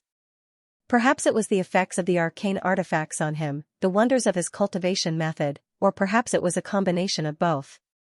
Without a doubt, an environment like this was heaven right now, and this dwarf was the strongest assassin. I specially gathered this rainforest from the Mist Province. It contains a portion of the Banyan Tree King's roots, Xiqing said proudly. The value of the Dragon Arena did not lie in itself. Instead, it lay in the collection of special battlegrounds. It was like a stamp collector, collecting precious stamps one by one. It was endless fun. The Banyan Tree King. Li Qingshan was shocked. He had heard of the name of the greatest demon king of the Mist Province, one of the 10 demon kings, for a very long time now. Xiqing had actually gathered its roots with just him. Sibao said, "You're just taking advantage of the Tree King's peaceful nature. Since you've come to the Green Province now, are you bold enough to touch a single scale of the Dragon King?" Gu Yanning took a sip of wine and smiled as well. The roots of the Tree King stretch for thousands of kilometers. Who knows how many creatures reside in them, so it's nothing strange for them to be able to collect 1 or 2 roots. However, since there's a spiritual item like that, this arena won't be a normal arena. That's right. If you can find the Banyan Tree King's roots and absorb its sap, you'll be able to rapidly recover your spiritual chi, and you'll be in high spirits as if you've just stepped into the battleground. Conversations outside could not be transmitted into the Dragon Arena, but Xiqing's words echoed clearly through the rainforest, letting the 2 fighters know and ensuring the fairness of the battle. Li Qingshan was even more shocked. Although banyan trees had the beautiful reputation of a single tree that formed a forest, just how large was this banyan tree king that stretched for thousands of kilometers? He frowned. Isn't that unfair? The forest is so dense, so your people will obviously be extremely familiar with the banyan tree king's roots, but how are we supposed to distinguish them? As long as you have eyes, you won't be able to miss them. Xianxia laughed aloud. With a wave of his hand, the scene broke away from the two fighters and rose into the air, overlooking the entire rainforest of the Mist Province. A colossal tree leapt out from the boundless sea of trees. It was actually much taller than those huge trees that resembled skyscrapers. Its crown was like a cloud, blotting out the sun. It was because of it that the rainforest seemed so gloomy. Edan sneered. Country bumpkin. Xianxia could not be bothered to bicker with him. He stared at the colossal tree with widened eyes and thought, if this thing is called a root, then what's the main body? He found it even more difficult to imagine just how majestic the banyan tree king's figure was. The key to the outcome of this duel was clearly to see who could obtain the most sap from this root. Xianxia flew out of the sea of trees as quickly as possible, determining his direction and hurrying towards the colossal tree in the center of the sea of trees. The dwarf moved through the dense forest, moving even faster. He arrived near the colossal tree, but he did not approach it. Instead, he hid in the path that Xianxia had to pass through, preparing to launch a sneak attack. Xianxia continued, although the banyan tree king's roots are peaceful, unable to retaliate even if they're damaged, the sun vines on him aren't that easy to deal with. Xianxia shivered inside. Sure enough, he saw withered, yellow vines coiling around the colossal tree. Apart from being extremely thick, they were not particularly eye-catching. However, in the rainforest of the Mist Province that stretched for hundreds of thousands of kilometers, there was no lack of vicious carnivorous plants, but the sun vines were the most notorious. If a cultivator was entangled by one, their entire body would be paralyzed. In the blink of an eye, all of their cultivation would be gone, followed by all of their essence blood. It was rumored that in the end, even their souls would be unable to escape, forever bound to the sun vines. These sun vines only grew on the roots of the banyan tree king, and only the banyan tree king could be parasitized by them for extended periods of time. Any other tree that was entangled by them would wither and die very quickly. Just as Xianxia pondered, a black figure shot out from the sea of trees, moving as quickly as lightning. He had been secretly vigilant the entire time, so he immediately blocked with his huge shield. With a clang, the two of them brushed past each other, and a mark appeared on the tower shield. Alarmed, he thought, this dwarf is too fast. I actually can't predict his attack in time, so I can't redirect his attack and repel it. The two of them clashed in the air. The dwarf's attacks were sharp, but Xianxia maintained a stable defense, so he would not be defeated so easily. He thought, he'll always be a little more draining than me to maintain this kind of speed and attack. However, after a moment, the dwarf suddenly turned around and shot towards the towering tree. The withered yellow vines suddenly came to life and crazily extended towards the dwarf. In an instant, it was as if dragons and snakes were dancing chaotically. The dwarf used his startling speed to weave through the crazed sun vines. He was almost caught many times, so he would suddenly shrink back. Just now, he dodged. His body had always been different from normal people, so when he shrank back like that, he was like a ball, catapulting onto the colossal tree. There was a flash in his hand, and the thick bark was ripped open. A stream of green sap splashed out, landing in his mouth. He immediately roused with vigor, and his spiritual chi recovered. He catapulted out again, distancing himself from the colossal tree to fight with Xianxia. From beginning to end, he did not stop for a single moment. FF37, W03C9, 30 FB, OFF 4D, FF37, FF18, XFF33. FF23, OMU 85C0F, 8BF4, 66F4, 65B0, 6700, 5 February, 5C0F, 8BF4, 9605, 8BFB, 7F51. Xianxia did not possess the speed to dodge the sun vines, nor did he possess such a powerful attack that could pierce through the tree bark in a single strike. He could only rely on his own recovery, but he would run out of energy before long, while his opponent could replenish him endlessly. Under these circumstances, even 10 yen shishins would be exhausted to death. The situation was extremely disadvantageous. Sibao thought, this is bad. Originally, I still had a 60% chance of winning this round, but now that it's been reduced, I'm afraid I won't even have a 30% chance. Gu Yenying indicated for her to not worry and glanced backwards. Li Qingshan had already refined 5 arcane artifacts. As he drank, he stared at the battle in the dragon arena. His expression was rather similar to Si Qing's. Now, he agreed with what Si Qing had said very much. This battle really was much more interesting than dancing. Of course, if Sect Master Qiu did not wear any clothes, then it would be a different story. Sibao directly glanced at Li Qingshan. If he loses this round, then they still have 2 fighters, and they're both in perfect condition. Sister trusts him so much. Is this guy really that powerful? Li Qingshan grinned back at her. Sibao was displeased to see him like that. What are you smiling for? You've drunk so much, yet you've already come up with an idea? Not right now, but once we go in, I'll obviously have one, said Li Qingshan. There was no need for him to decipher the environment of the rainforest. If Yan Xixin lost, they would obviously move to another location. Sibao saw that Li Qingshan's eyes were not drunk at all. Instead, they blazed with fighting spirit, becoming brighter and brighter. A while later, only 40% of Yan Xixin's spiritual qi remained. The dwarf was completely unscathed, shooting towards the huge tree again. Not only did he have to win this round, but he also had to maintain his strength and win the next round. In order to prevent Yan Xixin from surrendering when his spiritual qi was mostly depleted, he would no longer be able to use the advantage of the environment. Yan Xixin's eyes suddenly lit up. Now! He put away the tower shield and cast a spell. A large cloud of yellow sand rose from the sea of trees. It roared as it swallowed the gnome.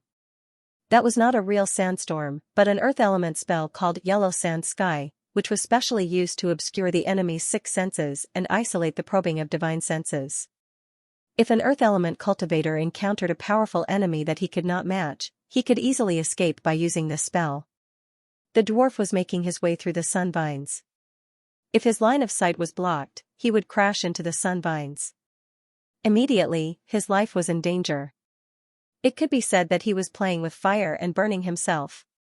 The dwarf smiled coldly. There was no fear on his face at all. He watched the yellow sand sweep over, but before it could even approach him, the sun vines all extended and glowed faintly. While Yan Xixin was casting the spell, he suddenly felt that his spiritual power was rapidly being consumed. If he were to forcefully maintain this spell, it wouldn't take long for his spiritual power to be depleted. Si Qing smiled and said, Yenying, your subordinate's move isn't too great. Even if it's a spiritual or arcane artifact, it'll lose all of its spiritual nature before long once it's entangled by the sun vines. It'll be even more difficult for techniques to be of any use. Qian Rongji took a look. The sun vines were rather similar to the heaven-climbing vine in her possession, which was not strange at all. Many vines were parasitic plants, so absorbing spiritual qi could be regarded as an instinct. Wondrous plants like the sun vines and the heaven-climbing vine only amplified this instinct countless times over, while the heaven-climbing vine had the ability to pierce through dimensions. It was much more powerful than the sun vines, but it was just far too difficult to nurture. After reaching foundation establishment, she had basically spent all the resources she had accumulated over the years to buy spiritual water to nourish the heaven-climbing vine, but it had only grown by less than a foot. Although the rate at which it absorbed spiritual qi had become slightly faster, she did not take any from it at all. She let the heaven-climbing vine nourish itself. This required extremely great willpower. The spiritual qi that the heaven-climbing vine absorbed was so pure that it was extremely tempting to cultivators. It was basically like a drug in her past life, where they would become addicted after just a single try. Chu Tian understood the principle of accumulating spiritual qi, but he was unable to resist the temptation of the pure spiritual qi. Coupled with the fact that he wanted to maintain his title as a genius, he was even more eager for instant success. Every bit of restraint and accumulation he had now would mean more benefits in the future. If the heaven-climbing vine could grow to the level of the sun vines one day, who in the world would be her opponent? this thought flashed through her mind. The dwarf swung his sword again and drank a mouthful of tree sap. The yellow sand, which had been drained of spiritual power, rushed towards him. Yan Xixin was still diligently casting spells, but a simple sandstorm, for a cultivator like him, was not an interference at all. The dwarf shot back. As soon as he emerged from the range of the sun vines, he felt the sand suddenly thicken, shooting towards him like hidden weapons. However, this move was not an offensive technique that pursued damage in the first place, so it obviously could not pierce through his protective light.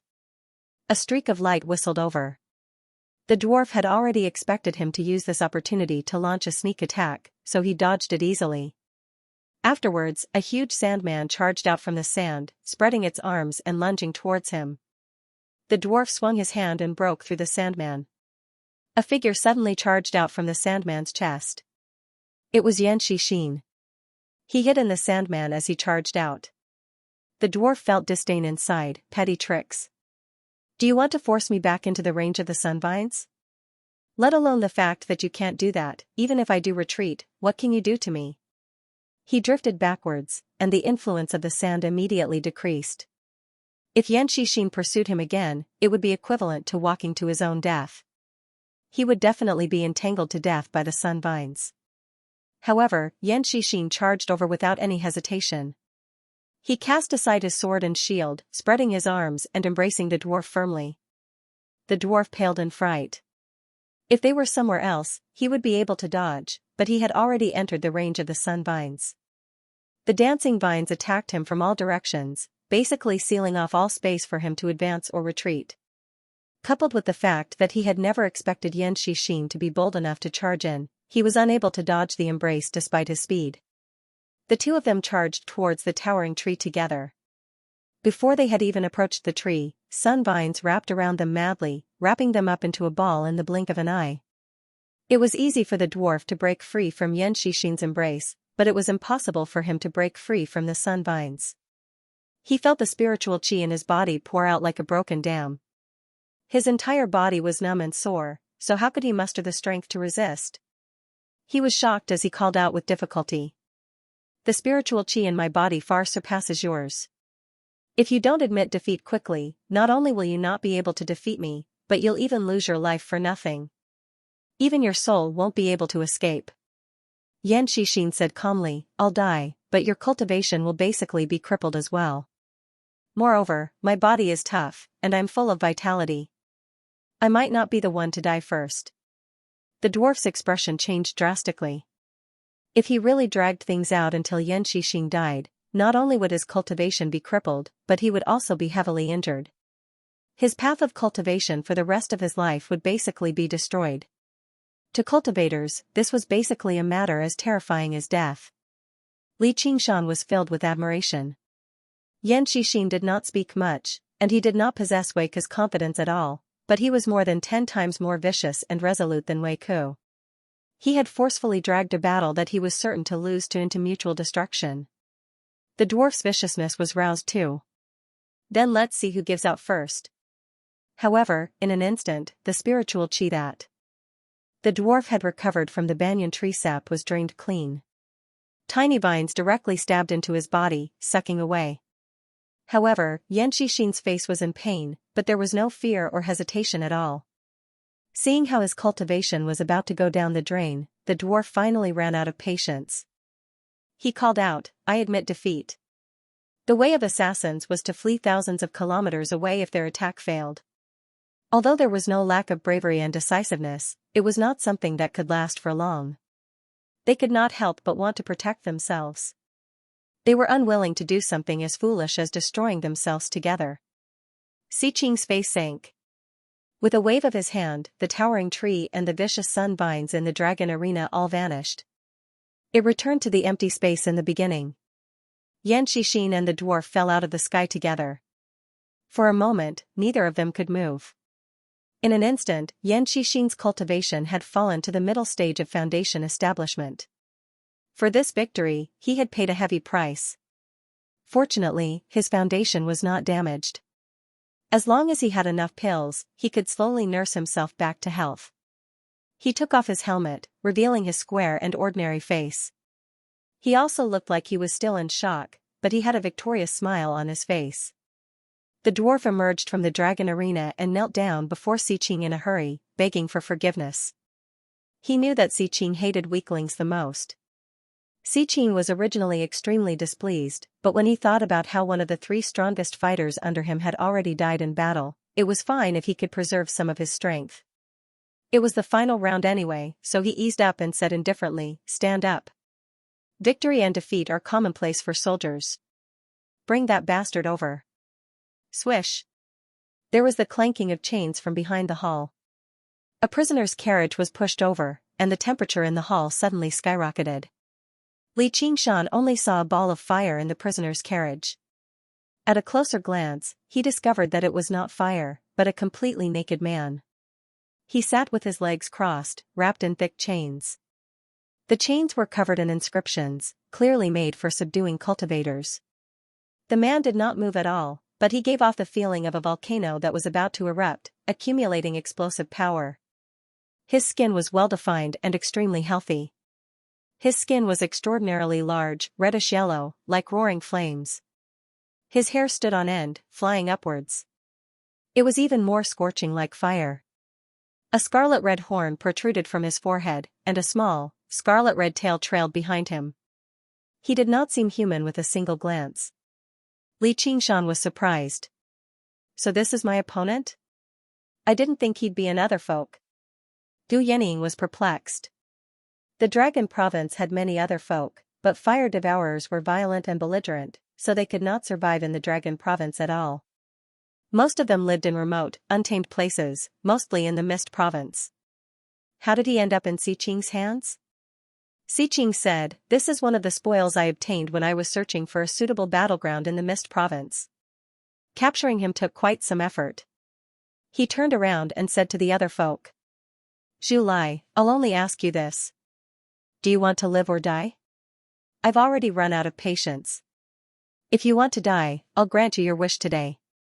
If you want to live, pick up your weapon and fight." FF37, W03C9, 30FB, OFF 4D. Ever since Xiqing captured Zhu Lai in the Mist Province, he had been very impressed with his battle prowess. He was basically a natural-born fighter, so he wanted to take him in as a servant. However, Zhu Lai was like a trapped beast, constantly wanting to escape. Xiqing had to go through various punishments to grind away his wildness. At the same time, he gave him exquisite food or even enchanting beauties that the Mist Province lacked to soften his resolve. Today, all of this effort had finally come to fruition. Under Xiqing's stern and eager gaze, Zhu Lai opened and closed his mouth. Just now, he spat out 2 words, "I want to live." Xiqing laughed aloud, utterly delighted. He swung his sleeve. There were a few clicks, clatters, and clangs. The shackles on Zhu Lai were unlocked, and he fell to the ground with a clang. The door to the cage opened too. With a whoosh, Zhu Lai transformed into a ball of raging fire, rushing out of the cage. Waves of heat swept out in all directions. The flames rushed straight towards Xiqing, and the hot wind caused his robes to flutter loudly. Xiqing did not move at all. He met Zhu Lai's scorching eyes and revealed unshakable determination. "If you try to escape again this time or suffer a backlash, then only death awaits you." Faced with this determination, Zhu Lai finally lowered his head. "Where are my weapons and armor? This person sure is a tough opponent. If I didn't have the demon suppression statuary and only had the arts of the boundless ocean to defeat him," Li Qingshan thought. Other folks' talent had always surpassed that of regular people, and fire devourers were renowned for their belligerence among other folk too. It was almost impossible for someone in the middle stage of the Foundation Establishment realm to defeat a mutant who was equivalent to the peak of the Foundation Establishment realm. Gu Yanning said without even looking back, "Li Qingshan, if you lose this round, I'll never spare you." The corner of Li Qingshan's lips curled. Victory and defeat are commonplace for soldiers. "Commander, may I ask if there's any reward for winning this final round?" Gu Yanning smiled. "Kid, you sure have quite the appetite. You're still not satisfied with these arcane artifacts?" I'm very satisfied." As Li Qingshan spoke, he used his spiritual will to transmit his voice. "So, did I exchange for these Dharma artifacts, or did I win them?" That's up to you. A man shouldn't be so calculative. The duel has begun. Get ready to attack. Li Qingshan cast his gaze at the dragon arena and thought, there are a few arcane artifacts after all. He should be able to explain his origins and not be suspected. If you lack anything in the future, just ask this woman for it. The dragon arena immediately became a sea of fire. Golden yellow, fiery red magma flowed slowly on the ground, while the sky was obscured by dust and ash. Yan Xixin took advantage of Xiqing and Zhu Lai's conversation. Panting for a moment, he recovered a bit of his spiritual energy. He didn't know what was happening outside. Looking up at the sky, he secretly guessed, looks like the last opponent will be a cultivator who specializes in the fire element. He wasn't in a hurry to admit defeat. At the very least, he wanted to clearly see his opponent's background and methods. He wanted to give his last comrade, which was Li Qingshan. He wanted to increase his chances of victory as much as possible. A black cloud suddenly shone, and a huge fireball suddenly pierced through it like a meteor, hurtling over from the horizon with a long tail of flames. It was still 5 kilometers away, but it was already unstoppable. Yan Xixin's expression changed. He said firmly, I admit defeat. The moment he spat out those 3 words, the meteor had already approached within 5 kilometers of him. Waves of heat surged over. It illuminated Yan Xixin's face bright red, but he had no intentions of stopping. Xiqing said, Zhu Lai. Don't forget the iron rules of the arena. With a great boom, the meteor exploded loudly, scattering with countless sparks. Zhu Lai leapt out, raising a fiery red trident high up and stabbing it down towards Yan Xixin's head. He completely ignored Xiqing's orders. Making him agree to submit was already his limit. His chest was filled with anger and killing intent that needed to be vented. How could he let any enemy go? Yan Xixin didn't have any room to resist. It looked like he was about to die on the spot. The trident stopped in front of him. The tip of the trident was only an inch away from his eyes. It contained a strong aura of fire. If it exploded even slightly, it would be able to turn Yan Xixin's head into ashes. A slender white hand reached out and grabbed the scorching handle of the trident. Xiqing looked in shock and anger at the beautiful white-clothed woman in front of him. He put all of his strength into the trident in his hand, but he couldn't move an inch forward. Gu Yanning gently waved her left hand, and Zhu Lai's body, which was covered in flames, flew backwards at a speed even faster than when he had come. He tumbled out of the arena and fell into a river of lava. She brought Yan Xixin back out of the arena. Let's continue with the next match. Although Zhu Lai had ignored the iron rules of the duel and wanted to kill him, it had not become a reality. If she allowed Zhu Lai to kill Yan Xixin, not only would Zhu Lai have to pay with his life, but she would also be able to directly win the duel. However, she did not want to sacrifice Yan Xixin. Yanning's bearing is still extraordinary. I admire you. Xiqing squeezed out a smile. He was in the wrong here. He secretly made up his mind to properly deal with Zhu Lai once he won the duel. Zhu Lai leapt out of the lava. His face was twisted, and he became more and more furious inside. His killing intent burned like fire. At this moment, Li Qingshan stood up and stepped into the dragon arena. Immediately, the sound of waves rose up, and the entire arena turned from a boundless sea of fire to a vast, jade-blue lake. Li Qingshan could not help but smile, but he also seemed rather disappointed. He understood what Gu Yanning was trying to say. Indeed, he could only win this duel. If he could not win even with such an advantage, then he might as well hang himself. The first 3 victories had basically fulfilled Gu Yanning's original plan. The final match was basically a free win, but it was exactly because it was far too easy that Li Qingshan felt rather disappointed. However, Zhu Lai was not worried at all. Instead, it was like he had grown accustomed to it. His trident lit up with roaring flames, and he swung it backwards. Damned water. Evaporate it all. Xiqing said, don't tell me Yanning thinks she can defeat Zhu Lai just because she has some geographical advantage. Using water to subdue fire is just common sense, but in the southern Mist province, the fire devourers have been waging war against the merfolk of the South Sea for many years, so they also understand the principle of using fire to subdue water. Don't tell me your subordinate's talent for controlling water is even greater than the merfolk's? Gu Yanning said, "You'll only know if you try."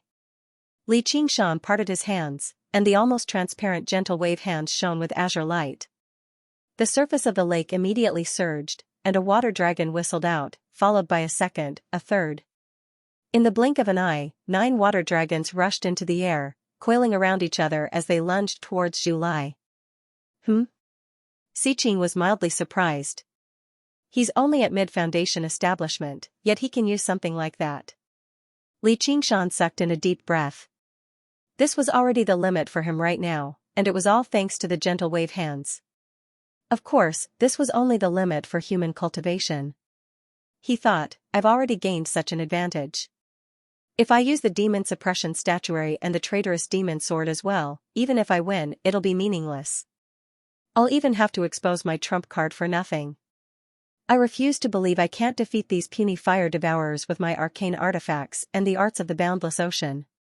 Zhu Lai opened his mouth and spat out roaring fire.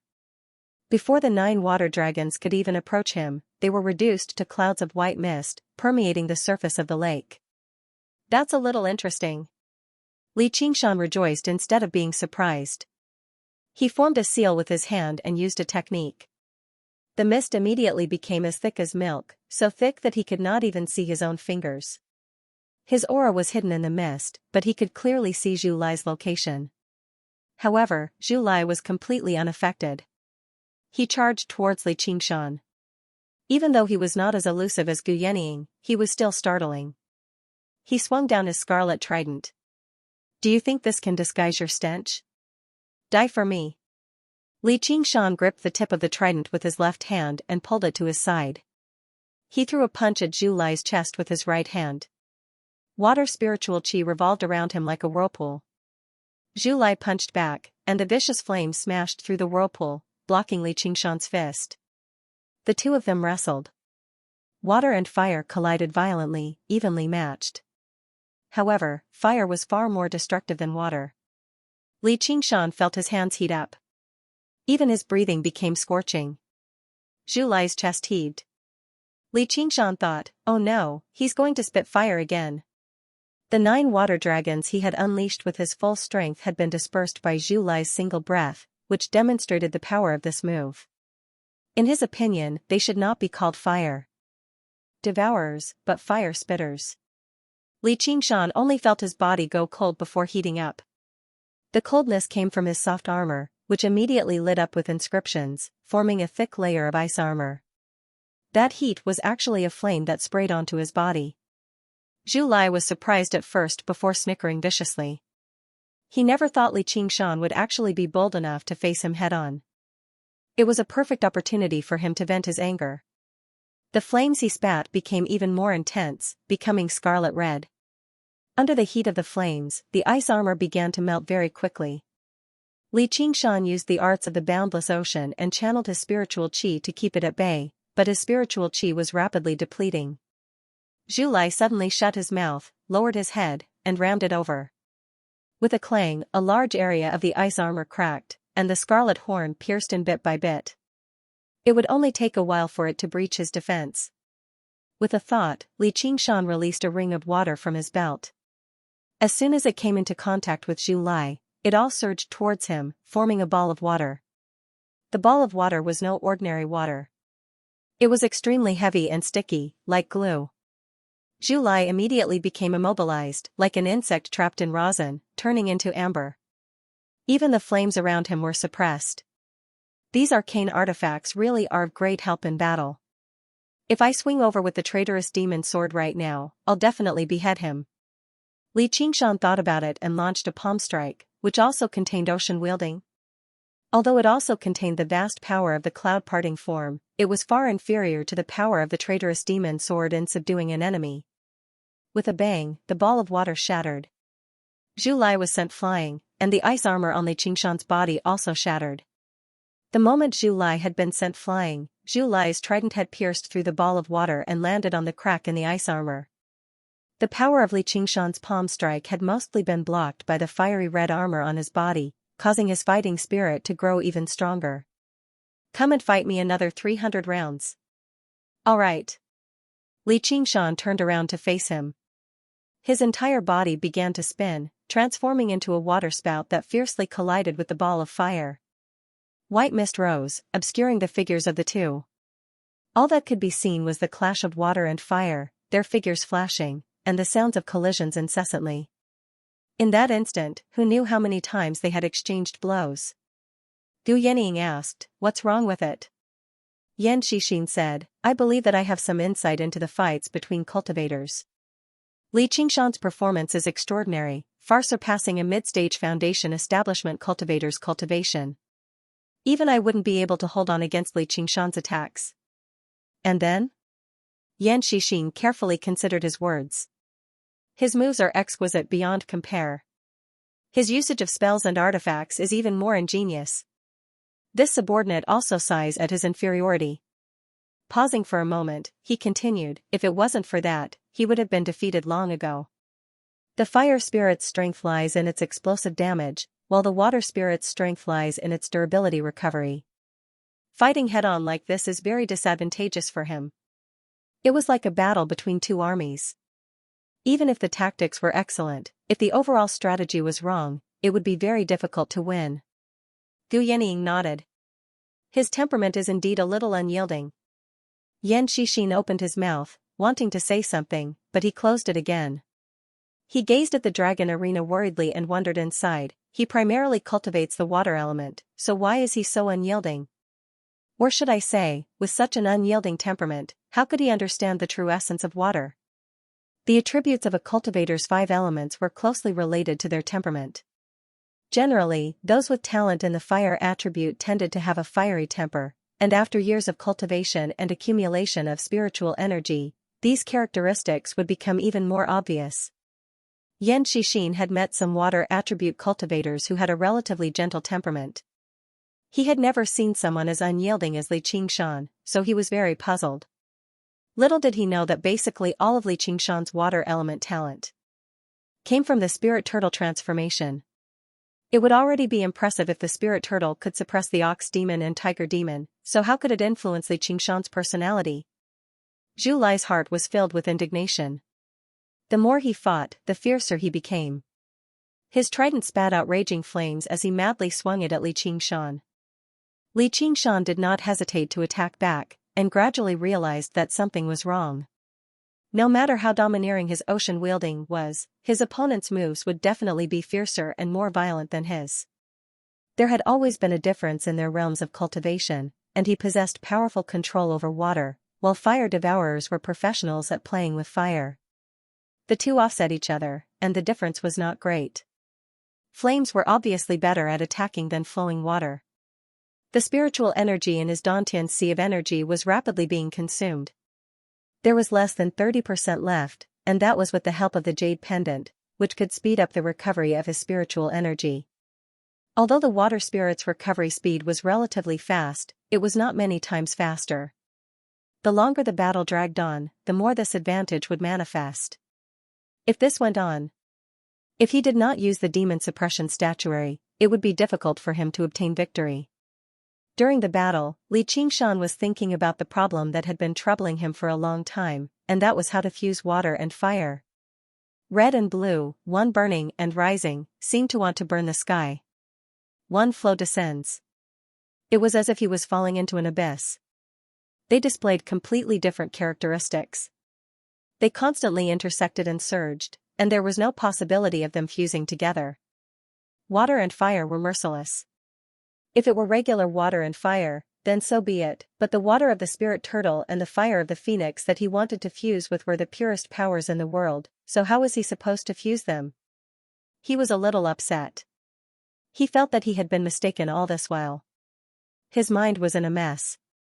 His movement slowed down. Zhu Lai grasped the opportunity and swung down with his trident. Li Qingshan was only able to raise his arm to block before falling down, landing in the lake. With a thump, he kicked up a pillar of water and sank straight to the bottom of the lake. Right now, his entire body was filled with spiritual energy. Only 10% remained. Sibao raised her cup. Yenying, looks like the outcome has been decided. Anxiety appeared on Han Xiongji's face. Yan Shixin was even more nervous. He had risked his life to create such a great situation. If he lost, then all his efforts would be for naught. This Li Qingshan had some talent, but he was not necessarily worth Commander Gu's attention. Sibao looked at Gu Yenying as if she was saying, "Look at the person you've chosen. He's not as powerful as you say he is." However, she also understood extremely well that any Foundation establishment cultivator from the Rui Commandery would probably lose if they faced the violent and vicious Zhu Lai. Gu Yenying lowered her head and fiddled around with her cup. If he wants to win, how can he lose? It was just a simple sentence, but it showed his absolute trust. Han Qiongji's body trembled as she thought to herself, can I trust him this much? Her trust towards Li Qingshan stemmed from feelings, but true trust came from understanding. Gu Yenying's understanding of Li Qingshan completely surpassed Han Qiongji's. The strongest water demon of the Rui Commandery, the North Moon, would lose to an other folk who had not even undergone the second heavenly tribulation. What a joke! Even if he could not win with his human cultivation, he only needed to use his demon abilities slightly, and he could immediately turn the tables. Zhu Lai followed closely behind Li Qingshan, diving straight down. The firelight illuminated the surface of the lake, and waves of heat rushed over rapidly. The trident parted the lake water, directly striking towards Li Qingshan's chest. Li Qingshan shook his head and tossed all the distracting thoughts out of his head. No matter what, let's win this battle first. If I lose to a minor figure like him, that'll be far too embarrassing. He exhaled gently and held back his urge to strike. Suddenly, 2 streams of water shot out from his shoes, and he charged forwards. Don't you even think about escaping. Zhu Lai bellowed out furiously and sprayed out. A streak of fire pierced the lake water, burning towards Li Qingshan. Waves surged beneath Li Qingshan's feet as he used the wave-treading form. He suddenly accelerated and leapt to one side. The fire brushed past him, but it was not enough to burn through his protective spiritual qi. And, in the water, its power would still be slightly affected at the end of the day. Huge waves rose up on the surface of the lake. The 2 of them chased and fled at the bottom of the lake. Li Qingshan used the wave-treading form to constantly change directions. Zhu Lai was vicious, but he was unable to do anything to him immediately. He cursed aloud in anger. You human coward! I saw that you still had some courage just now, but I didn't think that you'd become a coward so quickly. If I were to use my true strength, I'd be able to blast you into pieces with a single punch. Li Qingshan thought to himself. Although he was displeased to hear this, he did not plan on breaking the rules he had set at the very beginning and using the demon suppression statuary and the traitorous demon sword. If he wanted to win, he could only use the terrain to stall for time and recover his spiritual qi. The more intense the battle, the clearer his thoughts became. As he fled, he flicked his 10 fingers randomly and shot out water arrows. Zhu Lai became even more furious and pursued him relentlessly. As Li Qingshan swam around, the jade pendant at his waist flashed with spiritual light. The spiritual qi in his body was slowly but steadily recovering. All this time, although he had used water spiritual qi as his foundation to cultivate, he had mostly relied on the claws and teeth of the tiger demon and the divine abilities of the ox demon to defeat his enemies. Even as a human, he had relied on his powerful physique to use ocean wielding and the heavy water sword to forcefully defeat his enemies. This was the first time he had used purely water spiritual qi to fight. At first, he felt extremely aggrieved. This was not his preferred style of battle.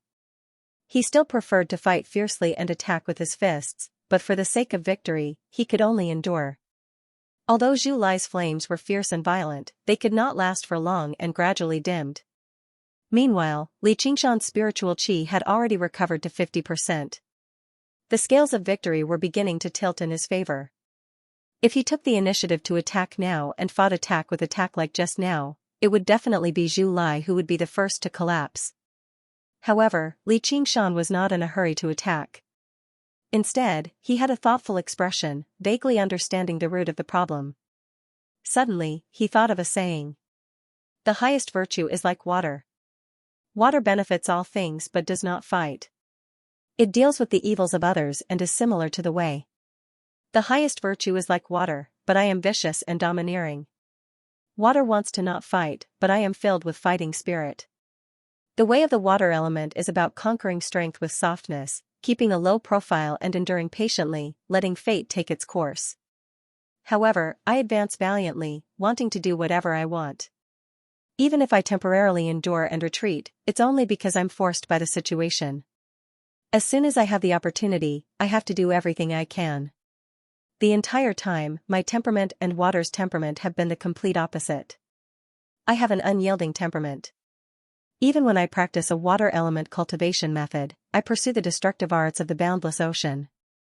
Although I possess the godlike talent of the spirit turtle, and I control large swathes of water in the Rui commandery, I've never truly mastered the way of the utmost softness of water.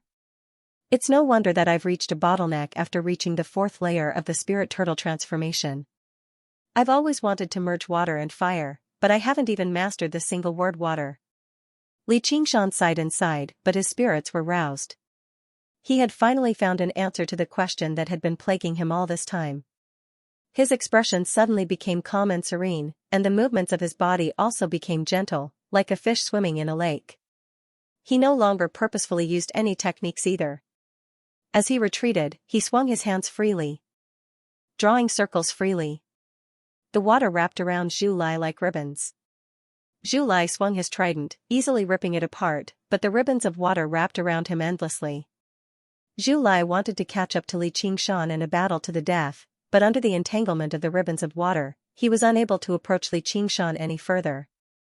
The flames on him grew even weaker, and even his roars became rather hoarse. Gu Yanning struck her palm gently with her jade folding fan and smiled. The outcome has been determined. Si Qing frowned. Losing this battle had completely exceeded his expectations.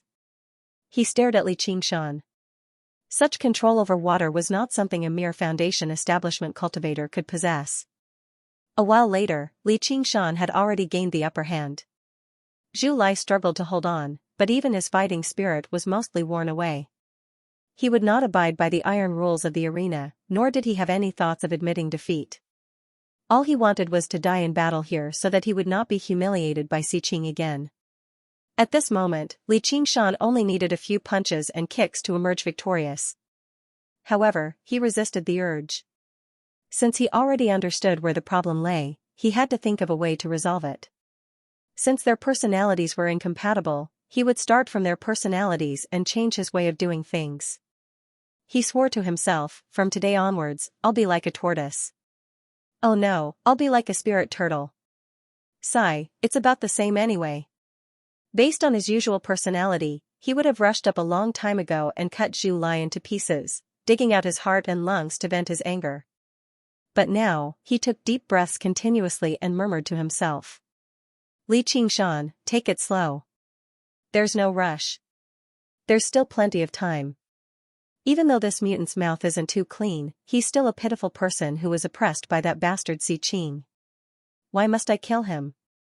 Take a closer look. Isn't he rather handsome as well? Zhu Lai's face was ferocious. If you want to kill me, then kill me. Don't you dare humiliate me. Li Qingshan raised his eyebrows and was about to say, if you want to die, I'll grant your wish. But when the words reached his mouth, they became, if you want me to kill you, I won't. He muttered to himself, handsome, handsome. Zhu Lai shouted angrily and rushed forward. This time, Li Qingshan did not dodge. Seeing the trident sweeping towards his waist, he straightened his right hand and the flexible water stopped the trident. The water coiled along the trident and wrapped around Zhu Lai's body, trapping him in the water. Surrender now and I'll spare your worthless life. Zhu Lai cursed. His voice passed through the water and became unclear. Li Qingshan made a helpless expression. His rough and powerful hand instantly plunged into the water and strangled Zhu Lai's throat.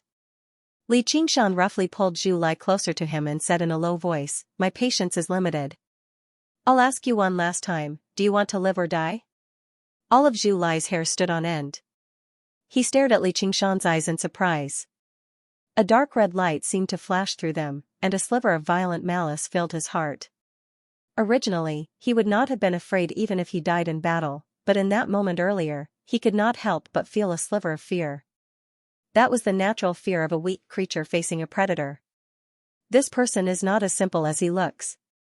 Li Qingshan threw all kindness like water and the path of extreme gentleness to the back of his mind. As long as Zhu Lai dared to say the words want to die, he would immediately twist his head off and kick it like a ball. If a tiger doesn't show its power, do you really think I'm a vegetarian? Finally, Zhu Lai's survival instinct prevailed. He said in a low voice, I want to live. Li Qingshan said, and then? I surrender. Zhu Lai said unwillingly. That's right.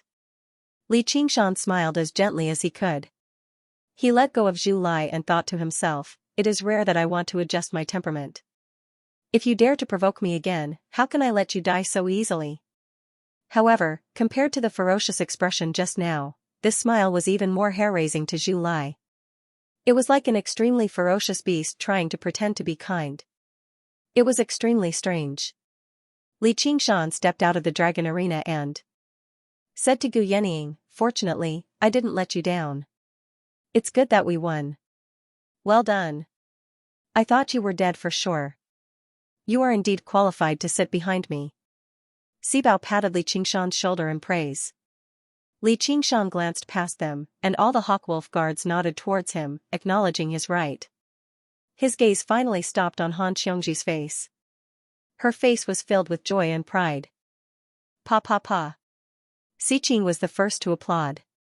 He said with a smile, Yenying, your subordinates really are full of hidden talents. I concede defeat. Yidan and Jiazhen's faces were both sunken. This meant that they had suffered a setback in their first battle in the Rui Commandery. They had gained tremendous benefits that regular cultivators could not even imagine. It would also go down the drain with the outcome of this battle. Gu Yenying smiled. That's no problem. Even a powerful dragon cannot crush a snake in its own territory, so you don't need to take it to heart. Xiqing, when do you plan on holding the enthronement ceremony? Let me do my part as the host and help you with it. Xiqing stowed the dragon arena away and purposely said in a magnanimous manner, the outcome is nothing. What matters is that I've witnessed the heroes of the Rui Commandery and witnessed a few fascinating battles. However, I'm still rather unsatisfied. Oh. Why's that? The Rui Commandery stretches across tens of thousands of kilometers. Who knows how many geniuses there are? You probably won't even be able to witness 100th of them through this battle alone. I've heard that the Rui Commandery has always had the tradition of the exhibition matches of the 9 prefectures, but because of the invasion of the Clear River Prefecture demons, it had to be stopped. Since I've inherited the position of Marquis of Rui, I'll reconvene the exhibition matches of the 9 prefectures. Summon the heroes of the 9 prefectures and demonstrate the strength of the Rui Commandery to deter the demons. As Xiqing said that, he exchanged glances with Yidan and Jiazhen. The three of them smiled slightly. Clearly, they had planned this speech for a very long time. This was the Marquis of Rui's authority. There was no reason for Gu Yenying to stop him. However, she understood that the exhibition matches of the 9 prefectures this time would probably not be as simple as before. She sighed and sighed. Xiqing is vicious and bloodthirsty. Him becoming the Marquis of Rui probably isn't a blessing for the Rui Commandery. After the banquet ended and bidding farewell to Xiqing, Li Qingshan made his way towards Han Xiongji. Yidan suddenly said sternly, little bastard, you better be careful when you walk at night in the future. Li Qingshan frowned. Right when he was about to curse back, he was stopped by Han Xiongji, who shook her head gently at him. Her face was filled with worry.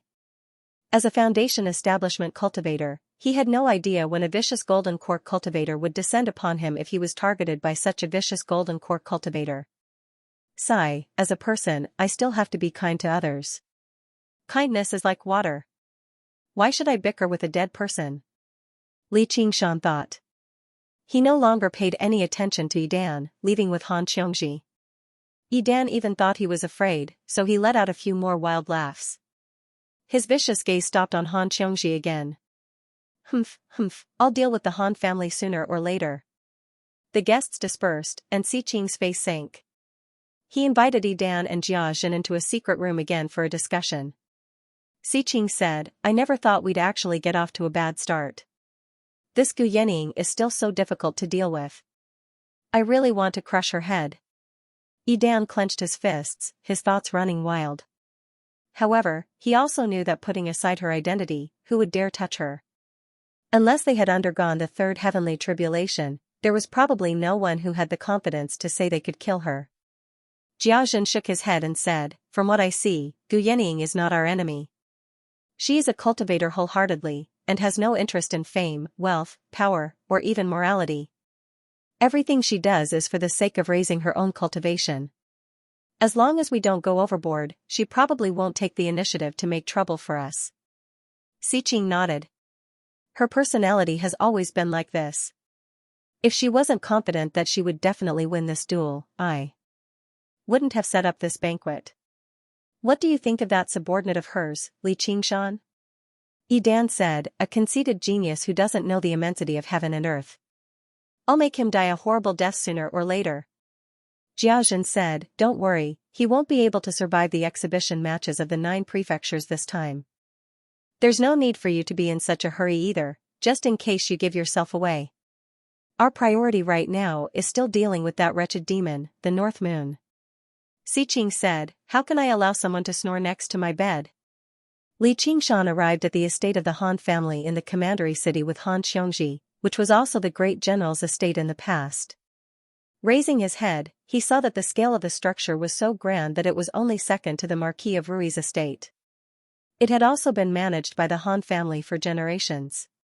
Passing through the pavilions and buildings, he arrived in the depths of the estate and paid his respects to his future father-in-law, Han Anjuan. The crystal lantern shone brightly. Han Anjuan's face remained as cold as before, standing there sternly like a man of steel. After listening to Han Xiongji's explanation of what had happened at the banquet, he said, you have a great future ahead of you, so you shouldn't have openly opposed Dan. Only a man can endure humiliation, or it's just the bravery of a man. Li Qingshan said, don't worry, General. With Commander Gu looking after him, I don't think he's bold enough to run amok. Han Anjuan fell silent for a while. Perhaps before long, he'll be the great general of the Rui Commandery. What? Li Qingshan was mildly surprised, but upon further thought, it made sense. The position of great general was not hereditary. After Han Anhua died in battle, someone obviously had to take his place.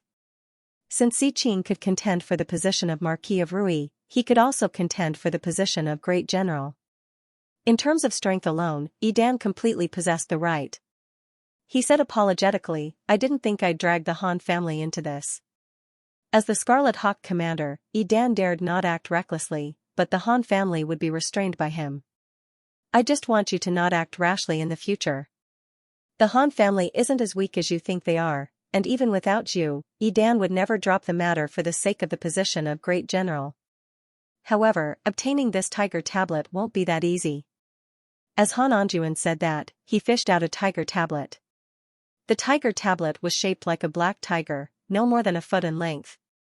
The engraving was not particularly detailed, making it seem rather random, but its viciousness leapt out.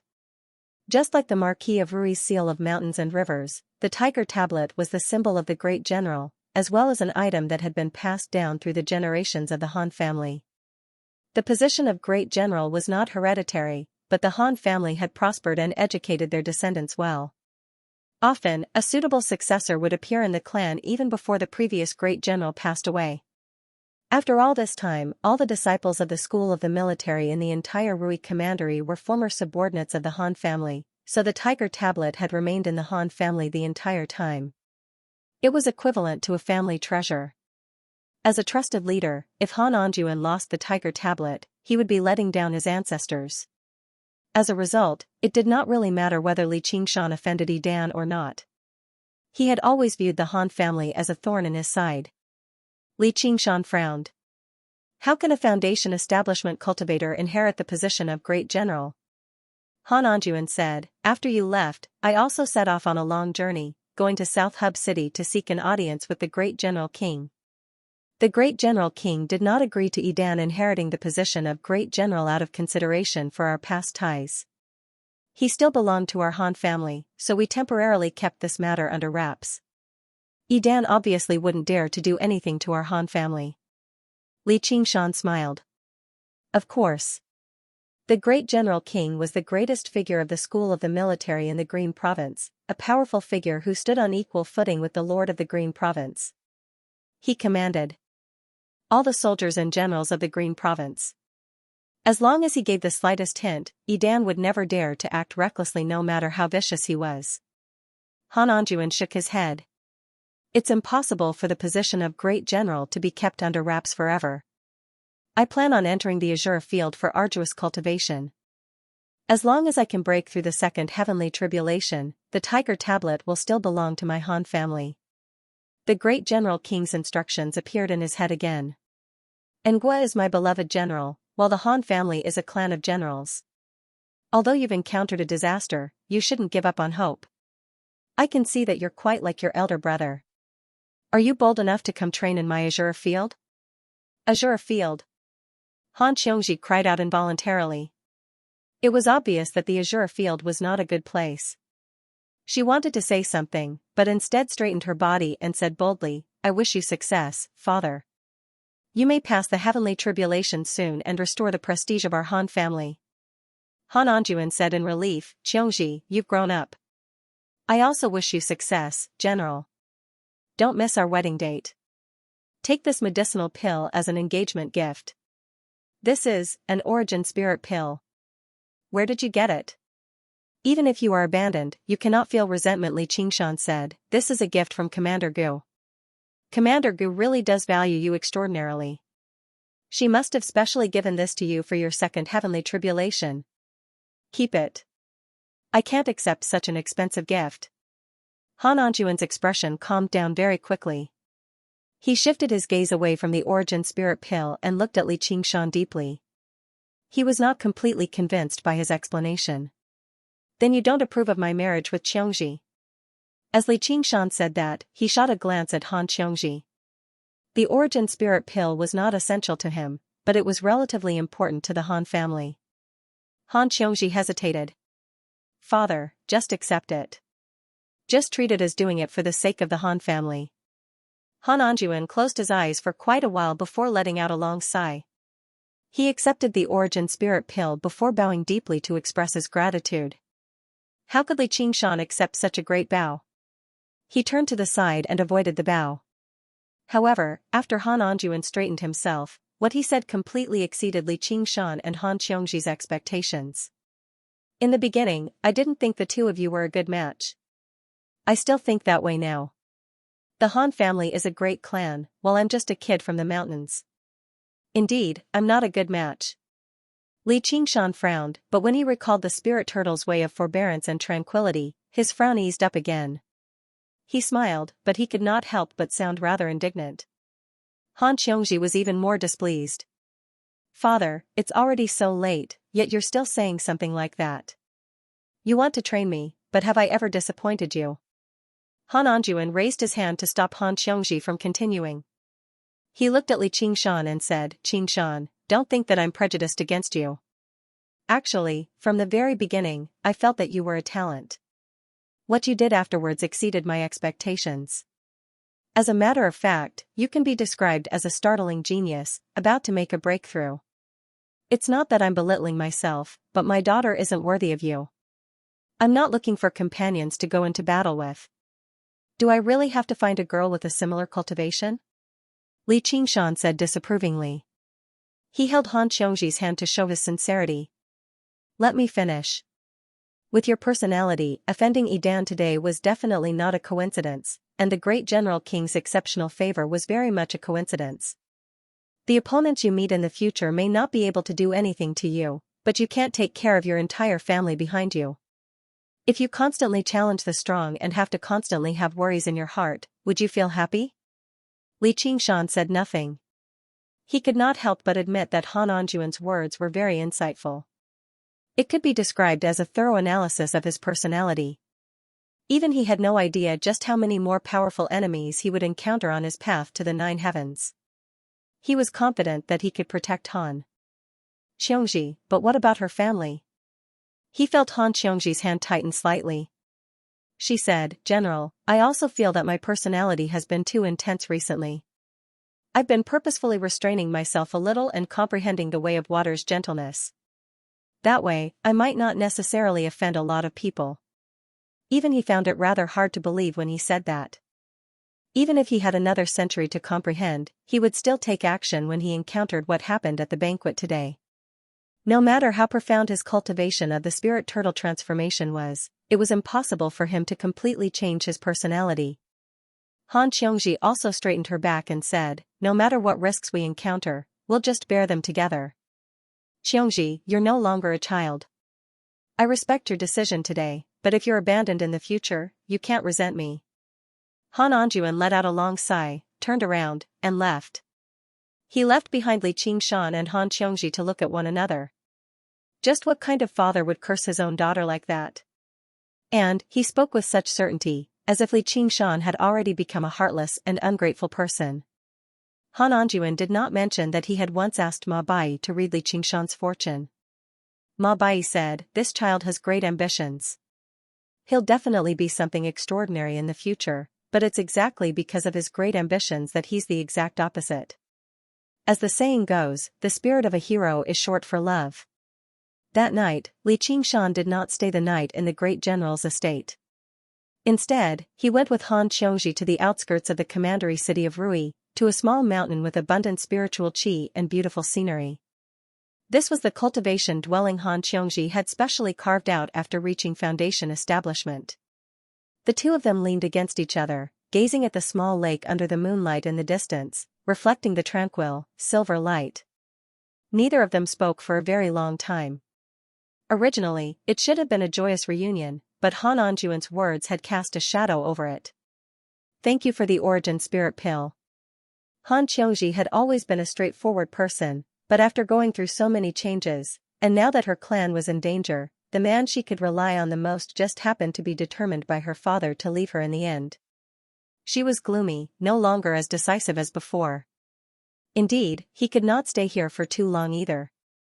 He would return to the Clear River Prefecture very soon and continue his duties as the Scarlet Hawk commander. "There's no need for thanks between us. If you really want to thank me, you shouldn't be thanking me like this." Li Qingshan pulled her into his arms with a smile, lowering his head and kissing her red lips. His hand climbed up her waist in a naughty manner, purposefully using this method to break the silent atmosphere. However, as the exquisite figure entered his arms, the lust that had been suppressed for so long could not help but rise again. Han Xianxia's reaction was unexpectedly intense. She wrapped her arms around his waist firmly and said softly, "Love me." Li Qingshan picked her up and cast aside the moonlight on the mountain peak, turning towards the dwelling. The warmth of the red silk tent was unavoidable, until Han Xianxia ran out of strength and begged for mercy from exhaustion. Just now, they let it go and fell asleep in each other's arms. Just now, the tiny unhappiness seemed to have been washed away completely, but Han Xianxia repeated that sentence in a complicated manner inside. Even when she fell asleep, it still lingered around her. "If you've been abandoned, you can't resent me." Li Qingshan had completely cast this matter to the back of his mind. After Han Xianxia fell asleep, he still felt full of energy. He did not feel sleepy at all, so he continued to focus on the path of water. In the waterside pavilion of Listening Wind, Gu Yenying studied her new disciple with great interest. "My good disciple. Should I call you Qian Rongji or Shangguan Rongji?" "Obviously Qian Rongji." Qian Rongji shuddered. This was the secret that she did not want anyone to know the most. It was not because she felt ashamed. Even in the world of cultivation, people would bear a deep grudge against a person who had killed all of their family and loved ones. If Chu Tian knew about her past, he probably would not have fallen for it so easily. "Looks like you really detest the word Shangguan." Ancient Wind City was destroyed by the White Lotus sect, but Shangguan town was burned to the ground for no reason at all. Not even a dog managed to escape. "Don't you know why?" "I don't know.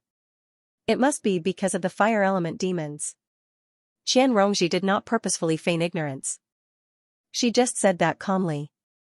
In order to completely destroy everything, she had taken advantage of the war between humans and demons to return to Shangguan town again. Gu Yenying stared at Qian Rongji for a very long time before smiling in the end. She changed the topic. "That hell snake. You must be a gift from the White Lotus Mother, right?" Qian Rongji fell silent for a very long time before replying, yes. She hates me for betraying her, which is why she placed such a vicious curse on me, making me suffer pain and torture day and night. Gu Yanning said, do you need me to find a way to remove it for you? The venomous snake is firmly attached to my soul. Blades and swords struggle to injure it, so it'll probably be very difficult to remove. Some painful disciple still if I can endure it, there's no need for master to worry. Qian Rongji's heart trembled, and the gorgeous little snake also moved restlessly on her body. In the beginning, she was always there. He wanted to throw the little snake out. But now, this hell-venomous snake had become one of her most important trump cards, especially since she was currently cultivating the legalism technique. It was even more indispensable. If he was really killed by Gu Yanning, it would be a great loss. However, he immediately calmed himself down. This little snake came from the Naraka realm, and it possessed a unique essence that was different from anything in this world. Although it was visible to the naked eye, it existed on a completely different level. Not to mention ordinary swords, even powerful magic tools and spells would not be able to harm it at all. No matter how capable Gu Yanning was, she might not be able to do anything to it. Gu Yanning stretched out her hand. Qian Rongji looked at that perfect and slender hand, not knowing what it meant. I haven't had a taste of the venomous snake hell yet. Gu Yanning had a curious look on her face. This disciple dares not, Qian Rongji said with her head lowered. Hold my hand. I know you want to do this. Yes, master. Qian Rongji said inwardly. You're asking for it, so don't blame me. As pampered as you are, have a taste of my pain. She gently held Gu Yanning's hand.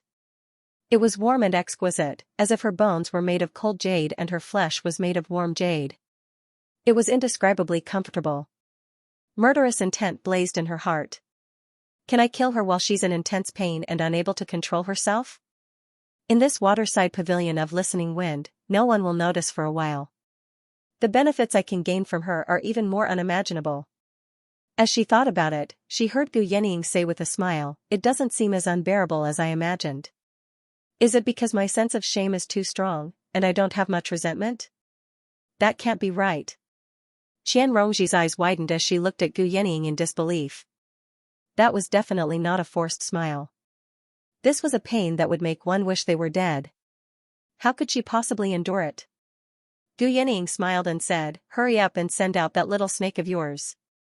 Qian Rongji felt an indescribable fury. She felt that Gu Yanning was mocking her for everything she had endured. She steeled her heart, and the gorgeous little snake slithered up her arm, coiling around Gu Yanning's thumb and index finger.